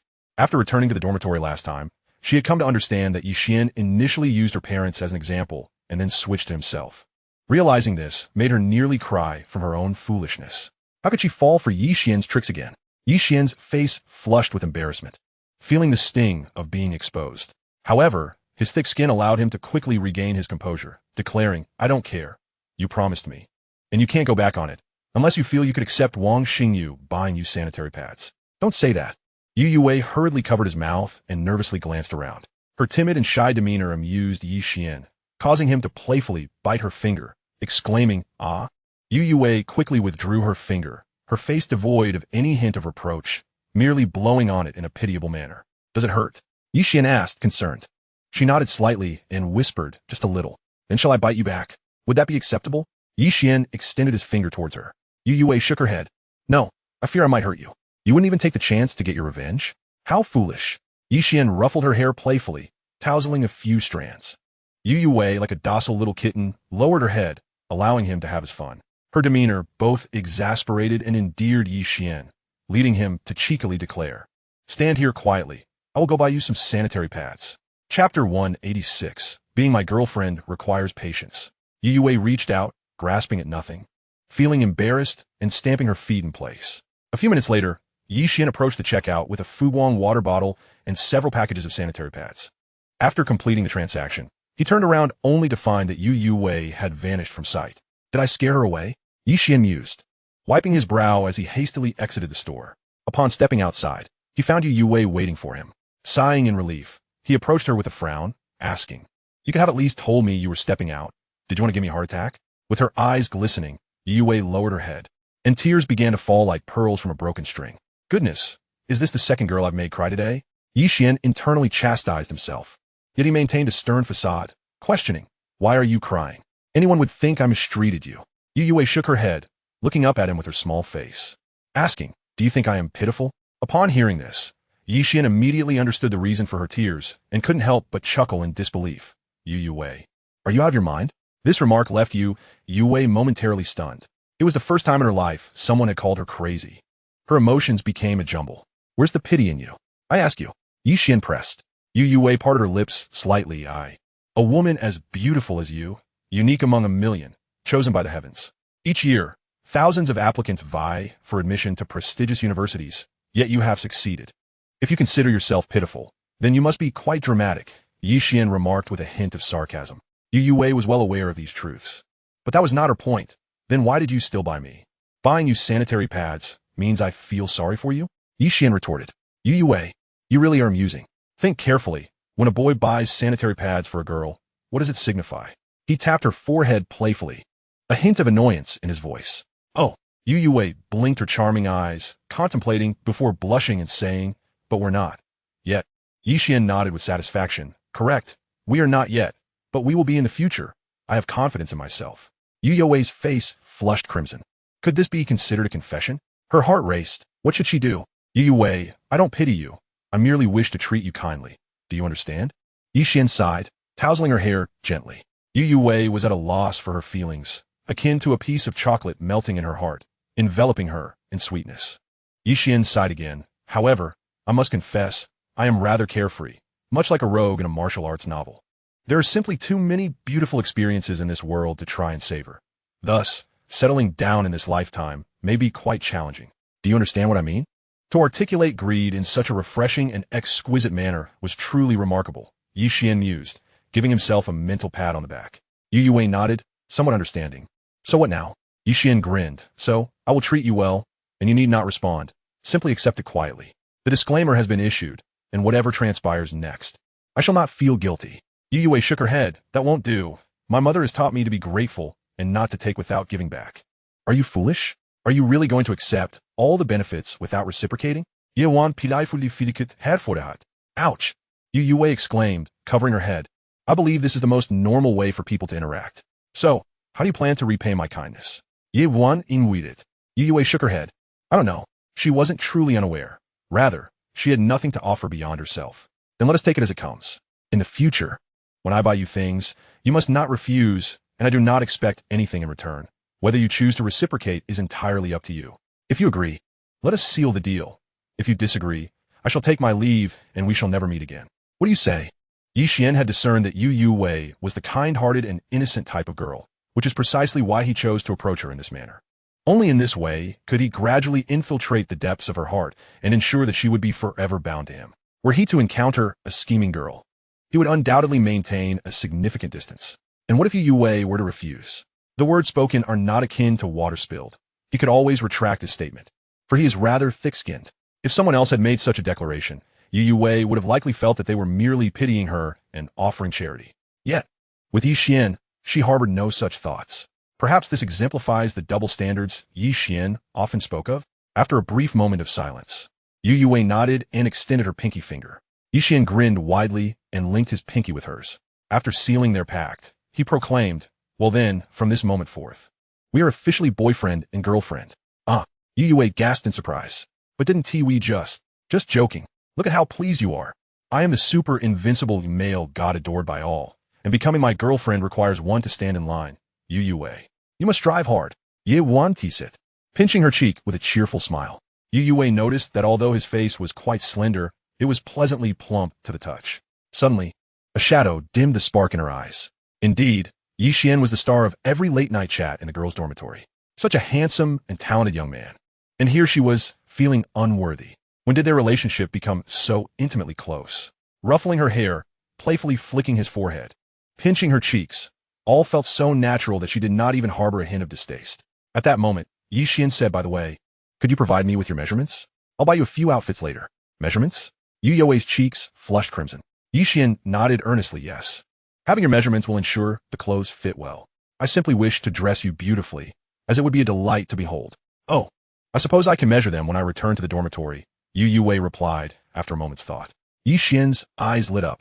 Then let me walk you back to your dormitory? Ye Xuan was taken aback. In the distance, Gu Qingya, who had witnessed their entire interaction, muttered to herself with a complex expression. So, he is fond of this type of girl? Does that mean I need to change for him? After escorting Ye Xuan back to the dormitory, Ye Xuan made a phone call to Lu Zhengrong. Hello, Senior Lu. Are you free this evening? Yes. I have something to discuss. Please contact everyone. Those available at 8 p.m. should come to the company. After ending the call, Ye Xuan dialed Chunming. Hey, if you mention that the signal is poor once more, do you believe I might become irate? On the other end, Chunming paused. I suddenly have a bit of tinnitus. Give me a moment. Ye Xuan couldn't help but chuckle inwardly before turning serious. Manager Chun, our online team has been performing admirably. I'll be transferring 100,000 to you shortly. Please distribute some bonuses to the team. Chunming paused again. They're already being compensated for their work. Is it necessary to provide extra bonuses? Ye Xuan smirked. If in the future you begin working with a monthly salary of 5,000 and your boss unexpectedly grants you an additional 500 bonus mid-month, wouldn't you feel pleasantly surprised? Following that, wouldn't you be even more motivated to work in hopes of receiving more rewards? After contemplating for a few seconds, Chunming inhaled deeply. I see your point. You truly are my lifelong rival. Your ability to comprehend these matters is impressive. Ye Xuan then offered a motivational pep talk to Qindabin. After concluding the call, he shouldered his backpack and made his way to the Longwood Bank branch near the school. At 8 p.m. at the Jingyan Center, the renovation was nearly complete, and aside from its spaciousness, it resembled an established corporate office. In the first conference room on the 23rd floor, Lu Huizong, Wang Du, Lu Zhengrong, and other part-time students were all present. Just 5 minutes earlier, the registered user count for Second Life Network had surpassed 100,000. The website had only been live for less than 2 months and had been officially operational for barely half a month, achieving such remarkable results thanks to everyone's efforts. Therefore, I have decided to grant a bonus to each member present. As soon as he finished speaking, Ye Xuan opened his backpack, tilted it over the table, and a cascade of 100 yuan bills spilled forth. The visual impact caused Lu Huizong and the others to widen their eyes in astonishment. Lu Huizong, your bonus is 10,000. Ye Xuan declared, retrieving a bundle of cash. Lu Huizong took a deep breath and stepped forward to receive the cash with both hands. Thank you, President Yi. This is what you deserve. Ye Xuan patted his shoulder and then picked up another bundle. Wang Du, your bonus is 10,000. Lu Zhengrong, 5,000. Chun Liang, 2,000. For the other part-time students, the bonus was uniformly set at 2,000. The expressions of some senior students began to shift. Yet, Ye Xuan remained unfazed as he continued distributing bonuses. Once all bonuses were allocated, Ye Xuan surveyed the room and inquired. I'm sure you're all curious as to why Lu Zhengrong receives 5,000, while others only get 2,000, correct? Lu Zhengrong shifted uncomfortably in his seat. President Ye Xuan raised a hand and smiled. I believe everyone is aware of what Senior Lu has accomplished during this period. His coordination and organization have ensured that while fulfilling academic responsibilities, everyone has managed to maintain their part-time jobs seamlessly. My principle in managing the company is simple. The more effort you put in, the more you earn. Less effort means less reward. But what if one does not work? A senior student raised their hand to ask. Ye Xuan chuckled. Those who do not work will be directly dismissed. Our company has no room for those who take a paycheck without performing.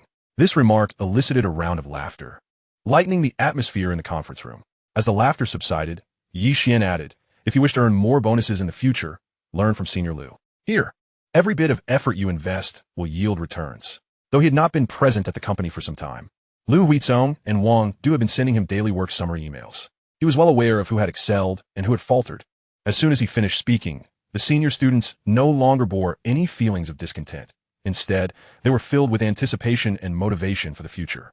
After the meeting concluded, Lu Huizong and Wang Du eagerly returned to their workstations. Lu Zhengrong, initially taken aback, also returned to his position, observing that these three, who were undoubtedly more capable than themselves, were working diligently. The others decided to stay as well and return to their tasks. Goodness, has the competitive spirit begun to ignite? Did I perhaps overmotivate everyone? Ye Xuan thought with a slight smile, clapping his hands. Just to clarify, our company does not endorse overtime. Once your work is completed, you're free to go home. President Yi, the website is currently experiencing rapid growth, and our workload is substantial every day. I have a full day of classes tomorrow, so it's best to finish everything tonight. Listening to the enthusiastic responses from his peers, Ye Xuan felt a sense of satisfaction. All right, once this busy period concludes, I'll treat everyone to a grand feast. Deal. Amidst the lively atmosphere, Lu Huizong suddenly called out, President Yi, come take a look. What is it? Ye Xuan inquired as he approached. I just entered Second Life and checked the Baidu bidding rankings. I found a website that has reached the top position. Lu Huizong pointed at the computer monitor and said, Campus Network, start your Second Life? Upon reading the content above, Ye Xuan could not help but display a slight change in expression. Let us see what website this is. Lu Huizong promptly clicked on the link, and the page transitioned. This website also catered to college student social interactions. Moreover, its layout and functionalities bore a striking resemblance to our own.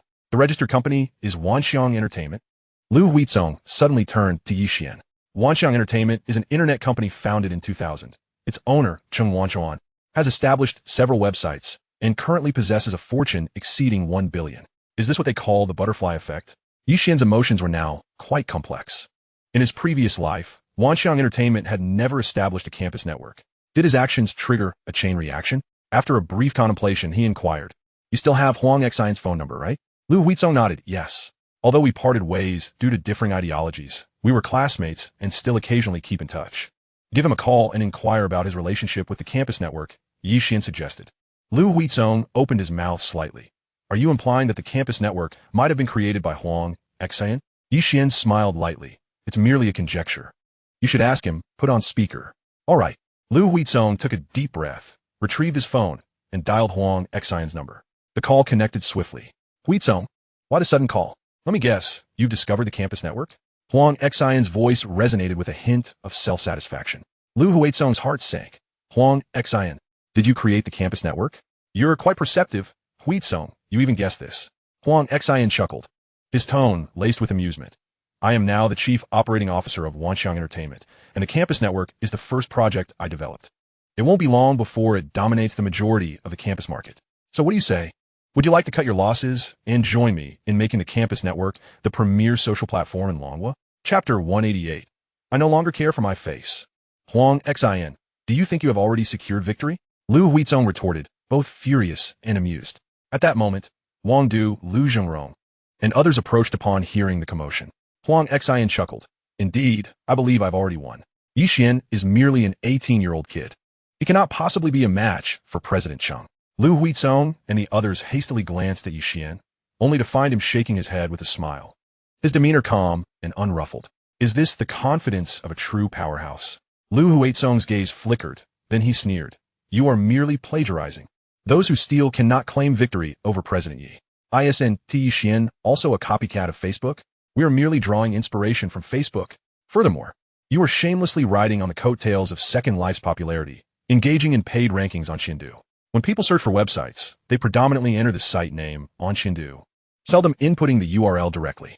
After this period of online and offline promotion, Second Life's network has gained significant traction. The campus network has intentionally set its keywords to Second Life and, through paid rankings, ensures that the campus network appears at the top of search results when users look for Second Life. Unsuspecting users will undoubtedly assume that the campus network is the trending Second Life site.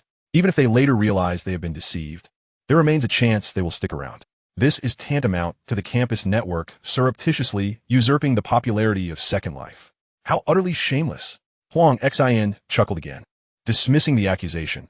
In business, there is only winning or losing. Didn't Ye Xuan teach you this principle? Lu Huizong was about to retort, but Ye Xuan interjected. Mr.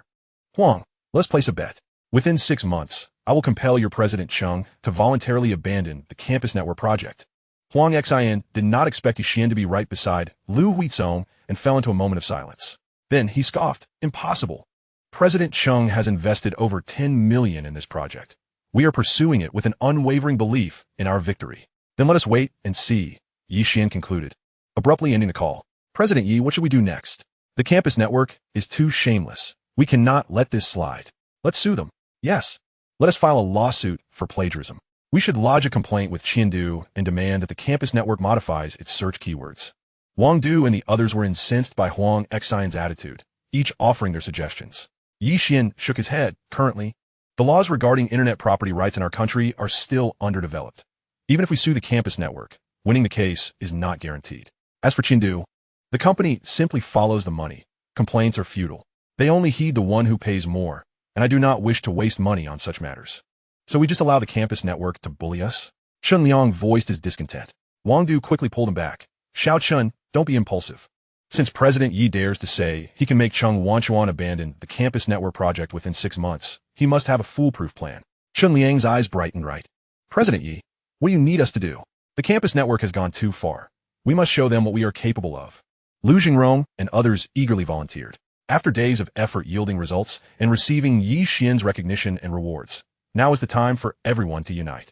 The sudden emergence of the campus network sparked a sense of shared animosity among them. Ye Xuan smiled. Let me ask you a question. When you typically download movies online, have you ever encountered issues with incompatible formats that prevent playback? This question caused Lu Jingrong and the other boys to flush with embarrassment. It wasn't a matter of whether it happened, but rather that it occurred frequently.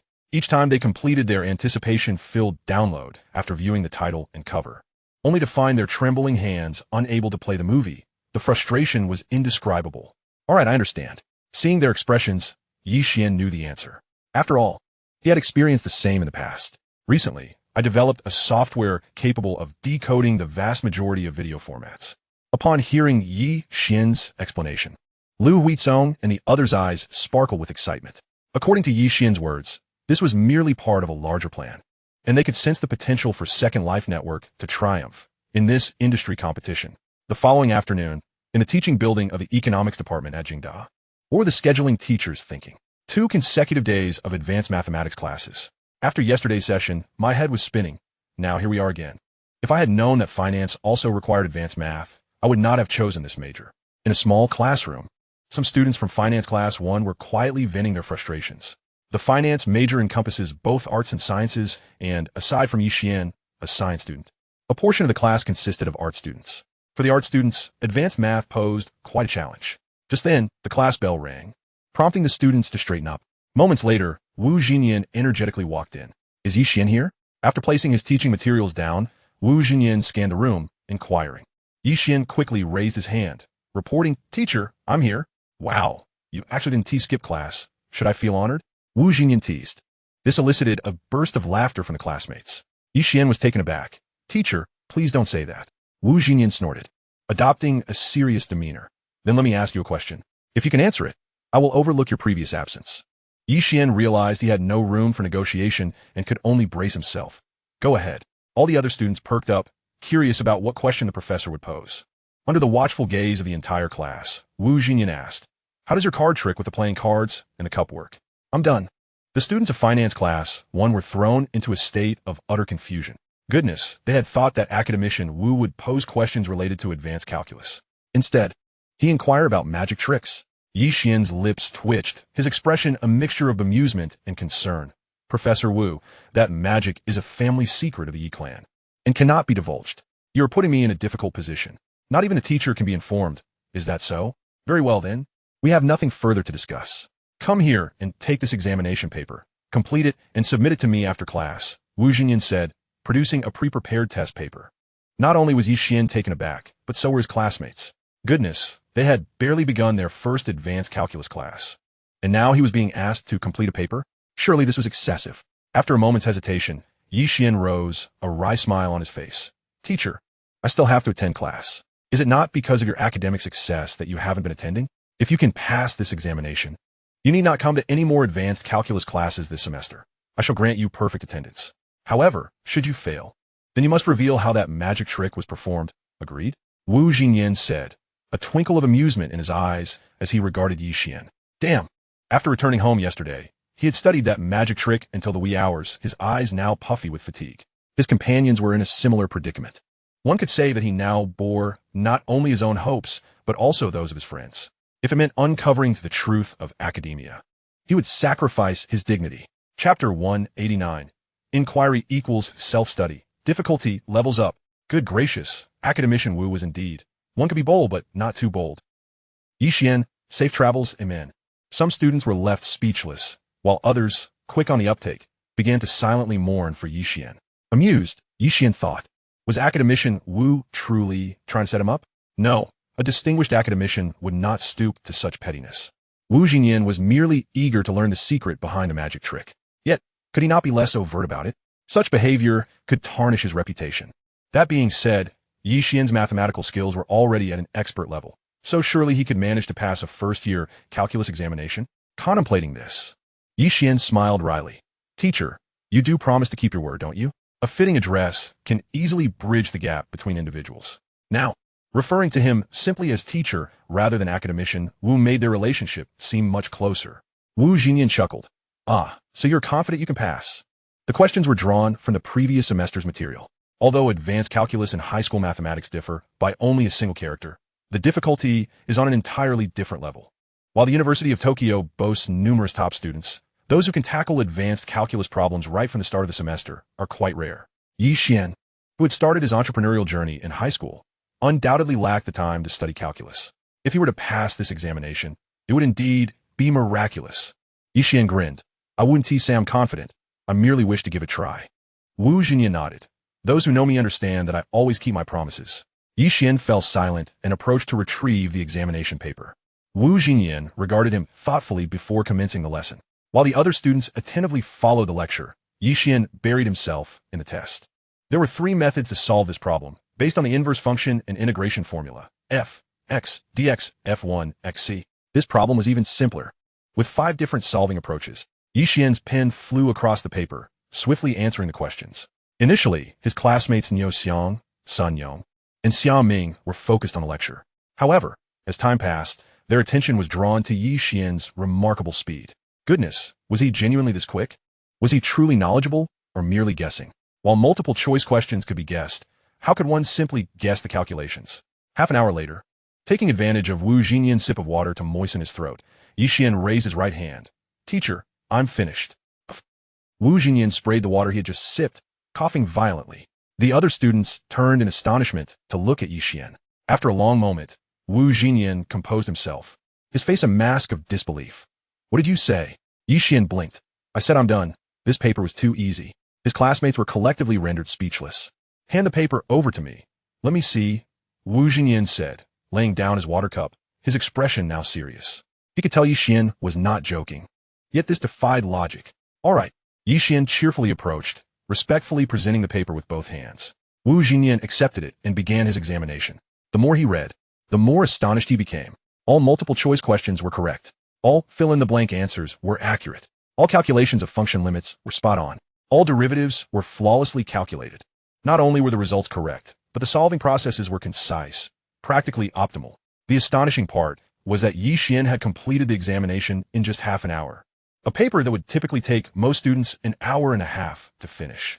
This was utterly unbelievable. Wu Xinyan set down the paper, gazing at Ye Xuan with uncertainty. Have you studied advanced calculus before? Ye Xuan nodded. Yes, I self-studied for a while during the summer vacation. Wu Xinyan's jaw dropped, pressing further. Just a brief period during the summer? What more could Ye Xuan say? He had put on a facade, and now he had to maintain it. Even if it meant suppressing his tears, he could only nod.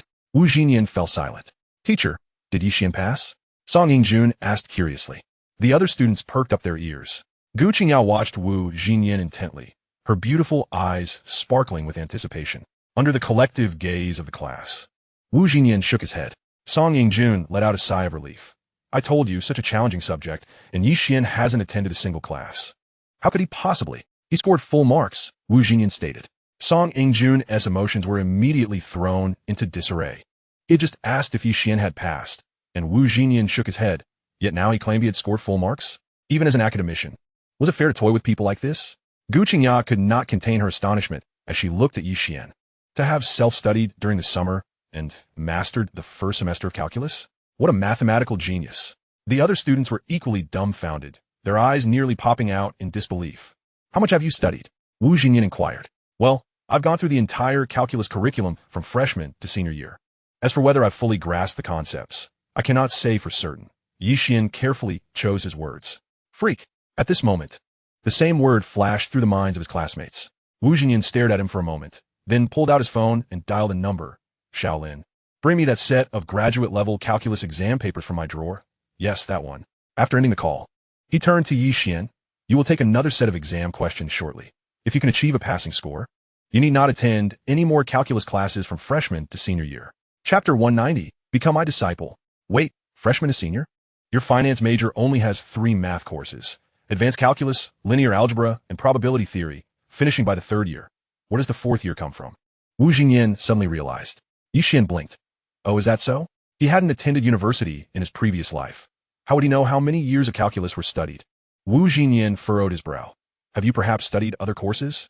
Ye Xuan pondered for 2 seconds. Complex functions, real analysis, functional analysis, ordinary differential equations, partial differential equations. That sort of thing? After consuming those reference books, the knowledge had been etched into his mind. He was simply sharing a portion of what pertained to mathematics. Wu Xinyan blurted out, impossible. These courses were typically reserved for mathematics majors, and it would take 4 years to master them. Ye Xuan managed to acquire such an abundance of knowledge over a single summer. Even a genius from the mathematics department would find this implausible. He scratched the back of his head and remained silent. For an ordinary individual, this would indeed be impossible. However, the crux of the matter is that he possesses an extraordinary advantage. After all, this knowledge resides in his mind, and there is no room for disbelief from others. In the midst of this silence, hurried footsteps echoed from outside. Shortly after, a bespectacled boy appeared at the doorway, peering inside. Upon spotting Wu Xinyan at the lectern, he sighed in relief and hurriedly entered, saying, "Teacher, I have brought the papers you requested." Wu Xinyan nodded, gesturing toward Ye Xuan. "Give it to him." The boy paused.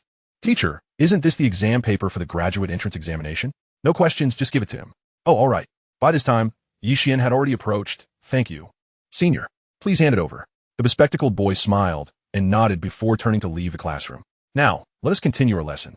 Wu Xinyan refocused his thoughts and picked up his teaching tools once more. Meanwhile, after returning to his seat, Ye Xuan immersed himself in solving problems. 10 minutes later, the bell for the end of class rang. The other students, no longer restrained, flocked to Ye Xuan's side to observe him. Wu Xinyan also remained in the classroom, quietly watching from the lectern. Despite the attention of so many onlookers, Ye Xuan entered a state of oblivion, his pen dancing swiftly across the paper. Within the expansive classroom, the only sound was the soft scratching of the pen gliding over the exam sheet. When the bell rang to signify the end of class, the students reluctantly returned to their seats, while Wu Xinyan took a sip of water and continued his lecture. 40 minutes later, Ye Xuan declared, "Teacher, I have finished." As he set down his pen and raised his right hand, Wu Xinyan paused momentarily, a look of astonishment crossing his features once again. The graduate entrance examination for advanced mathematics is supposed to last 3 hours. Yet, Ye Xuan completed this paper in merely 1 hour? Speed alone is inconsequential. Correctness is paramount. With this thought in mind, Wu Xinyan instructed, "Bring it here." "Sure thing." Ye Xuan promptly walked over with the exam paper. Upon receiving it, Wu Xinyan began to review it. This paper was originally a practice test he had assigned to students aspiring for the graduate examination, so the answers were naturally etched in his mind. Thus, his grading proceeded swiftly. Gradually, his expression transformed from skepticism to gravity, and then from gravity to sheer astonishment. Finally, he abruptly lifted his gaze, staring intently at Ye Xuan. Observing this, the other students grew restless.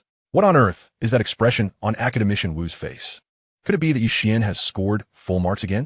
Feeling the scrutiny, Ye Xuan could barely contain his composure. "Teacher, did I pass?" Wu Xinyan shook his head. "Not only did you pass, you scored full marks." "What? You must be joking."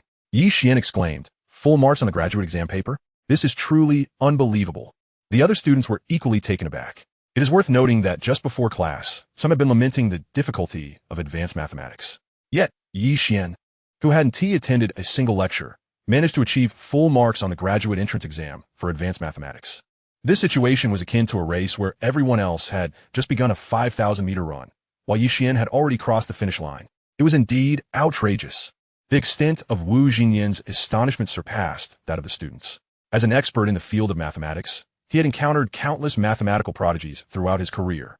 Yet, none possessed the extraordinary brilliance of Ye Xuan. While it was not unheard of for an 18-year-old to achieve full marks on such a paper, those prodigies had typically entered university early to study advanced mathematics. In contrast, Ye Xuan had merely self-studied over the summer while also engaging in entrepreneurial endeavors. If he were to dedicate himself to research, what accomplishments might he achieve in the realm of mathematics? Could he potentially rival or even surpass the world-renowned mathematicians? Contemplating this potential, Wu Xinyan felt a surge of excitement. "Would you be interested in joining the mathematics department?" The other students were taken aback once more. Goodness. Academician Wu has developed an admiration for talent. To gain the recognition of an esteemed academician is a dream cherished by many. Ye Xuan was momentarily stunned before he responded with a wry smile. "Teacher, I believe the coursework in finance is already quite demanding." Wu Xinyan chuckled. "You rascal. Still thinking about your entrepreneurial pursuits, are you?" A person who can master so much advanced mathematics in a single summer would not genuinely find the finance curriculum burdensome. It's simply hard to believe. Ye Xuan scratched the back of his head, smiling without speaking. He truly wished to pursue his entrepreneurial ambitions. After all, how could he provide a warm home for the woman he cherished without establishing a career? However, if he could maintain a good relationship with academician Wu without having to join the mathematics department, that would be ideal. Would you like to become my student? I have numerous national-level research projects in hand, and you could assist me in the research. Wu Xinyan contemplated for a long moment before speaking. Gasp! The other students collectively inhaled sharply. Is academician Wu truly considering taking Ye Xuan as his protege? Typically, prominent figures like Wu Xinyan mentor doctoral students, who serve as their entry-level disciples. The undergraduate students he teaches are akin to external disciples in novels. Wu Xinyan's public declaration to take Ye Xuan as a student likely indicates a relationship even closer than that of a mere entry-level disciple, perhaps akin to a direct disciple. The influence of an academician is formidable. The resources they can mobilize far exceed the imaginations of ordinary individuals. Naturally, becoming his disciple would offer significant advantages. After a brief contemplation, Ye Xuan nodded in agreement. To become your student is a coveted opportunity for many. I would certainly be willing. However, Wu Xinyan smiled. What conditions do you have? Ye Xuan quickly waved his hands. Not so much conditions, rather my greatest interest currently lies in pursuing my career. I might not be able to dedicate much time to research. Would you be able to accept that? While there are numerous benefits to being an academician student, if the price is that he must commit entirely to research, it would be somewhat counterproductive. He is not the type to sit still, and thus he holds even greater admiration for those researchers who remain anonymous for the sake of national advancement. Wu Xinyan was momentarily at a loss for words, then asked with feigned annoyance, is there anything else? Ye Xuan thought for a moment and nodded.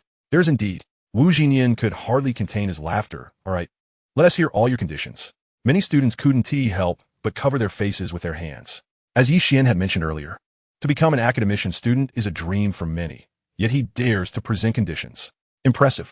However, if you truly take me on as a student, I cannot disclose the secrets of the magic trick. That is a family heirloom and cannot be revealed. Ye Xuan chuckled as he scratched the back of his head. Hey, you rascal. Wu Xinyan playfully tapped him, then took a deep breath. Very well, I genuinely like you, and I accept your conditions. The other students were left speechless.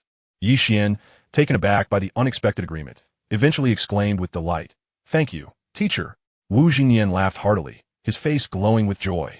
Just then, the bell for the end of class rang. All right, I won't hold you up any longer. Class is dismissed. In high spirits, Wu Xinyan waved his hand and began to gather his belongings. Ye Xuan eagerly rushed to the lectern to assist, accompanying him as he exited the classroom. Song Yingjun spat in disdain. Pa, what a sycophant. Gu Qingyao shot him a glance. Are you jealous? Song Yingjun looked bewildered, but you gave him that nickname. Gu Qingyao pondered for a couple of seconds. You must be mistaken. I could never forget. Many people heard it at the time. Ye Xuan. During our gathering at the street stall, did Gu Qingyao ever mention that Ye Xuan is a sycophant? Song Yingjun began to seek external support. Ye Xuan, being honest and contemplative, nodded and replied, it seems she did say something along those lines. Just then, with a crunching sound, Gu Qingyao counted on her fingers while casting a cold glare at Song Yingjun. Song Yingjun's lips twitched as he declared earnestly, you must be mistaken. I was right beside Gu Qingyao at the time, and she never uttered such words. Ye Xuan exclaimed in disbelief, what the hell, Song Yingjun? Are you trying to deceive me? Outside Wu Xinyan's office, 4 elderly professors were eagerly awaiting. At that moment, Wu Xinyan sauntered around the corner, hands clasped behind his back. Old Wu is back, and he has brought Ye Xuan with him. What a delightful surprise. This bodes well. Upon seeing Ye Xuan trailing behind Wu Xinyan, the 4 professors were all aflutter with excitement. Why are you all here? Are you that idol? Wu Xinyan chuckled upon encountering these old acquaintances. You're asking me this on purpose, aren't you? Quickly, tell me, did you get any results? No need to ask old Wu. The main subject is right here. Let us directly inquire with Ye Xuan. Faced with the eager gazes of the 4 professors, Ye Xuan felt a slight tremor of apprehension. Fortunately, Wu Xinyan intervened, just in time, shielding him. All right, no more questions. That magic trick is a family heirloom of Ye Xuan's and cannot be disclosed. What? So you didn't manage to find out anything? Then why did you bring Ye Xuan back? Old Wu, are you trying to hoard everything for yourself? The 4 professors were beginning to feel anxious. Am I capable of deceiving you? Wu Xinyan shot a glare and then smoothly shifted the topic. Although I have disappointed your expectations, I have not returned empty-handed. The old colleagues collectively paused in confusion. What do you mean by that? Wu Xinyan grinned. I've discovered a mathematical prodigy and have taken him as my student. Who is it? Where is he? The four professors perked up with interest. Wu Xinyan replied with a knowing smile. Far away, yet close at hand. The old friends first blinked in surprise, then turned in astonishment towards Ye Xuan. Could it be this lad? Indeed, you are correct. It is this lad. Wu Xinyan chuckled and opened the office door. Come in. Let us chat while we sip some tea. Ye Xuan, there's tea in the second drawer on the left side of my desk. Please brew some. Certainly. While Ye Xuan prepared the tea, Wu Xinyan animatedly recounted the situation. No wonder you're so cheerful. It turns out you found a beloved disciple. In just one summer, he has mastered numerous advanced mathematics courses. This kind of mathematical talent is truly rare. Why is it that old Wu can encounter such a genius while I cannot? I refuse to accept this. Just then, as Ye Xuan was serving tea to the old professor, he casually asked, Professor, what do you teach? The old professor glanced at him. Physics, why do you ask? This is academician Zhang Qingye, the director of our university's high-energy physics research center, Wu Xinyan introduced with a smile. Another academician. Ye Xuan's eyes lit up, and he quickly said, in high school, I self-studied mechanics, thermodynamics, optics, electromagnetism, and atomic physics. The old professor's jaws dropped in disbelief. Wait, you've completed university-level physics and chemistry courses during high school? Is that for real? Chapter 192. Is it possible for me to study simultaneously? Ye Xuan, you must not jest about such matters. Wu Xinyan's expression turned serious. I am quite earnest, Ye Xuan replied, equally solemn. Since he had been accepted as a student by academician Wu, he had no qualms about seeking guidance from multiple academicians. He recalled having read an article in his past life stating that fewer than 1,000 academicians were alive in the Dragon Kingdom, yet they mobilized research resources exceeding trillions. Mathematics, physics, and chemistry are foundational sciences, and research in various fields is nearly inseparable from these three disciplines. If he could convince Ye Xuan and Zhang Qingye to take him as a student, he could offer valuable insights during critical moments, thus aiding the development of certain industries. When one is impoverished, one should cultivate oneself. When wealthy, one should benefit the world. As a young man nurtured under the red flag and the spring breeze, he wished to contribute to the nation's strength.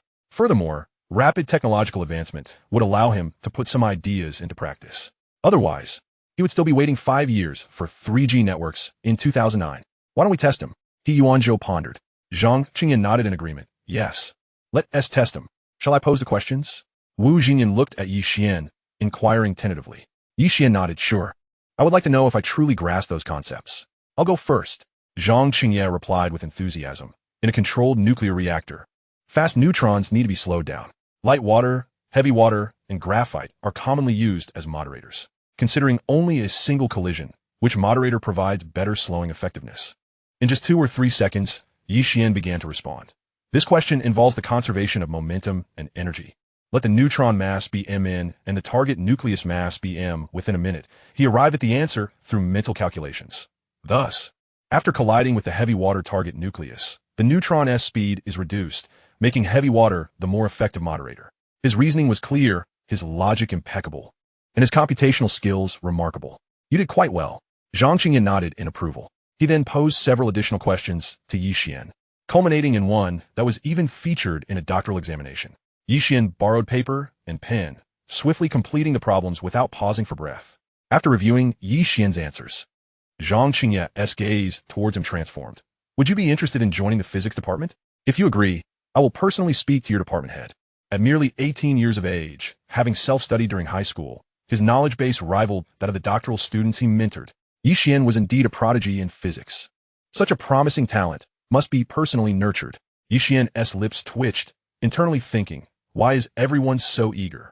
Before he could respond, Wu Xinyan interjected, Old Zhang, don't get ahead of yourself. This lad is busy with entrepreneurship. He won't even consider joining the mathematics department. Zhang Qingye first blinked in confusion, then realized. No wonder you wish to take him as your disciple. I must also take him under my wing. Such a brilliant physics talent cannot be wasted. Wu Xinyan immediately objected. You can't pull that trick. Mathematics is the discipline he should dedicate his life to. Zhang Qingye stood his ground. At that moment, Ye Xuan, with an envious glint in his eyes, remarked, why not let him study chemistry with me? He had already discerned that Ye Xuan was a genius among geniuses. Although he had not formally tested Ye Xuan, he was over 90 certain that this lad truly had self-studied university-level chemistry courses during high school. When encountering such talent, how could any teacher remain indifferent? Hey, old He, what is it to you? Yes, what is it to you? Wu Jingyan and Zhang Qingye chimed in unison. Was it Ye Xuan who asked if there were any chemistry teachers? That indicates he has the inclination to delve deeper into the field of chemistry. Am I right, little Yi? He Yuanzhou asked warmly, gazing at Ye Xuan. No, he has already accepted me as his mentor. You two should abandon this idea. I dissent. Learning advanced mathematics from you would squander my talents in physics. You two should cease your quarrel and instead follow my lead in studying chemistry. The three old companions argued vehemently, their faces flushed and unyielding. At that moment, Ye Xuan timidly suggested, esteemed teachers, might it be possible for me to study mathematics, physics, and chemistry concurrently? A sudden silence enveloped the room. The three academicians, who had been bickering so passionately, were momentarily taken aback. Indeed, this young man had managed to self-study all three subjects during high school. Thus, learning from all three of them simultaneously was not beyond the realm of possibility. After a brief pause, one of them proposed, why don't we all take him on as a student? I believe that is a splendid idea. Let us settle on this. Wu Jingyan and the others reached consensus, rekindling their camaraderie. At that juncture, the previously silent academician rubbed his hands and remarked, Student Ye Xuan, I am Zhao Siki, an academician specializing in electronic information engineering. Did you self-study electronic information during high school? Old Zhao, what are you up to? Young Yi only needs to master mathematics, physics, and chemistry. There is no need for him to delve into electronic information. Indeed, one cannot bite off more than one can chew. Kindly refrain from meddling. The trio swiftly discerned his intentions and promptly intervened. Zhao Siki, displeased, retorted, I am conversing with young Yi. What business is it of yours? Ye Xuan scratched his head, feeling somewhat embarrassed, and replied, Teacher Zhao, to be honest, I have not studied electronic information. The three breathed a sigh of relief, but disappointment flickered across Zhao Siki's face. At that moment, Ye Xuan added, however, I could attempt to learn it. Wu Jingyan and the others were taken aback. Zhao Siki, overjoyed, was elated. Chapter 193. Ye Xuan, how many good sisters do you have? An hour later, Ye Xuan exited Wu Jingyan's office. From this moment forth, he had become the student of the four academicians. Every Monday, Tuesday, Wednesday, and Thursday, he was to dedicate 2 hours to learning from these esteemed teachers. Although he sacrificed some time, he gained invaluable connections. Perhaps I shall try my luck again tonight and see if I can win a book on electronic information. Ye Xuan cheerfully resolved, then hurried towards his dormitory with a spring in his step. On his way back, he noticed several students donning shirts emblazoned with the Campus Network logo, distributing flyers on the street. Have they already commenced offline promotions? Ye Xuan's eyes glinted as he approached and requested a flyer. Campus Network, unleash your B-side life? Even the tagline is plagiarized. Ye Xuan scoffed lightly, crumpled the flyer, and discarded it into the trash bin. Upon returning to the dormitory, he discovered that Song Yingjun was also present. He was seated on the edge of Niu Xiang's bed, hands clasped, and with a wretched expression stated, Old Niu, you know me. I would never betray a brother unless absolutely necessary. Niu Xiang chuckled derisively. Song Yingjun's lips twitched. It's not that Gu Qingya is terrifying. If I hadn't said that back then, I would have been beaten to a pulp by now. Ye Xuan also chuckled. Song Yingjun was momentarily taken aback, then abruptly turned his head, seething with anger as he exclaimed, Yuhei, your sister? If it weren't for you, would I betrayed old Niu? Ye Xuan felt he was an innocent bystander. What does this have to do with me? It has everything to do with you. I merely called you a sycophant. And Gu Qingya began targeting me. I find it perplexing. You two haven't even begun to date, yet she is already turning her elbow outward. Have you cast a spell on her? Song Yingjun grumbled. Although he regarded Gu Qingya as a brother, familial pressures compelled him to pursue her seriously for a time. The outcome, however, was met with violence and disregard. In contrast, Ye Xuan maintained a respectful distance from Gu Qingya. Yet the Queen of Qingya had taken a liking to him. Who does one turn to for justice in such a situation? Ye Xuan sighed. Perhaps my charm is simply too great. I, too, am troubled by it. Song Yingjun, I feel like hitting someone. Niu Xiang and the others nodded in agreement. So do I. What are we waiting for? Let's go all out. As Song Yingjun's words fell, he charged towards Ye Xuan. Niu Xiang and the others, unwilling to be left behind, followed suit. Hold his arms, his legs, pin him down. Old Niu, where are the stinky socks you took off last night? Bring them here. As they restrained Ye Xuan, they prepared to inflict their playful torture. Upon hearing this, Ye Xuan panicked. While playful banter was one thing, resorting to biological weapons was crossing the line. This could be fatal. He immediately began to retaliate with full force, swiftly overpowering the four. To lose so miserably in a 4-on-1 match left Song Yingjun and his companions exclaiming that Ye Xuan was a freak. By the way, I received a flyer on my way back to the dormitory. Ye Xuan retrieved a flyer from his desk and handed it to Ye Xuan. Here, take a look. Ye Xuan smiled. I've already seen it. I checked it on Xiao Ming's computer. This website is a plagiarized version of Second Life. Isn't it? Song Yingjun inquired. Ye Xuan nodded. They even set up a bidding ranking system, using Second Life as a keyword. Good grief, this website is utterly shameless. Song Yingjun cursed. Then with a mischievous grin asked, Are you interested in seeking external assistance? Ye Xuan disowned his intention and shook his head with a smile. Not for now. Currently, Second Life has too many alternatives and lacks significant valuation. Bringing Song Yingjun on board at this stage would yield minimal returns and would not attract the attention of the Song family. All right, if you need help, just let me know. Song Yingjun clapped Ye Xuan on the shoulder and then took his leave. After he departed, Ye Xuan picked up the landline and called Yu Wei's dormitory. Hello, this is Ye Xuan. May I speak with Ye Wei? Ye Xuan and the others exchanged glances. Is Ye Xuan about to actively pursue Ye Wei? Moments later, Ye Wei's gentle voice came through the phone. Hello. Ye Xuan couldn't help but smile. Did you accomplish what I asked you to do last time? I did, Ye Wei replied, her voice barely above a whisper. Ye Xuan could easily imagine her blushing as she spoke. Ye Xuan's smile broadened. How much? Do I have to say? Of course. You promised me. Then, all right, mine is 866,086. Upon hearing this figure, Ye Xuan's eyes lit up. If his memory served him correctly, supermodel Miranda Kerr's measurements were identical. The figure of you, the beauty, was quite impressive. With this thought, he exclaimed, Excellent, keep it up. Oh, maintain this measurement? Yes. Is there anything else you wish to tell me? I registered for Second Life, but I couldn't find you. At this, Ye Xuan felt a headache coming on. To date, Xiao Nanji, Lin Shitong, and Gu Qingya had all mentioned wanting to add him as a friend in Second Life. Now, with Ye Wei joining the fray, delaying any further was no longer viable. Should he just go all in? After all, he had yet to establish a definite relationship with any of them. They were merely classmates and friends. Ye Xuan pondered for a moment before nodding. I've been quite busy lately. I'll register shortly and add you as a friend. By the way, can you access the internet in your dormitory? Eileen has a laptop. Ye Wei replied softly. All right, we can chat online later. Ye Xuan hung up the phone, took out his laptop, powered it on, and entered the Second Life website to register an account. Subsequently, he sent friend requests to Xiao Nanji, Lin Shitong, Ye Wei, and Gu Qingya. Second Life currently required real name registration, making it easy to locate desired accounts using names, high schools, and universities. Among them, Ye Wei had chosen an orange cat as her avatar, while Gu Qingya opted for a photo of her back. Lin Shitong and Xiao Nanji both used cartoon characters. Indeed, the vigilance of these four lovely ladies is commendable. After sending a friend request, Ye Xuan posted a status. Dear siblings, I have arrived.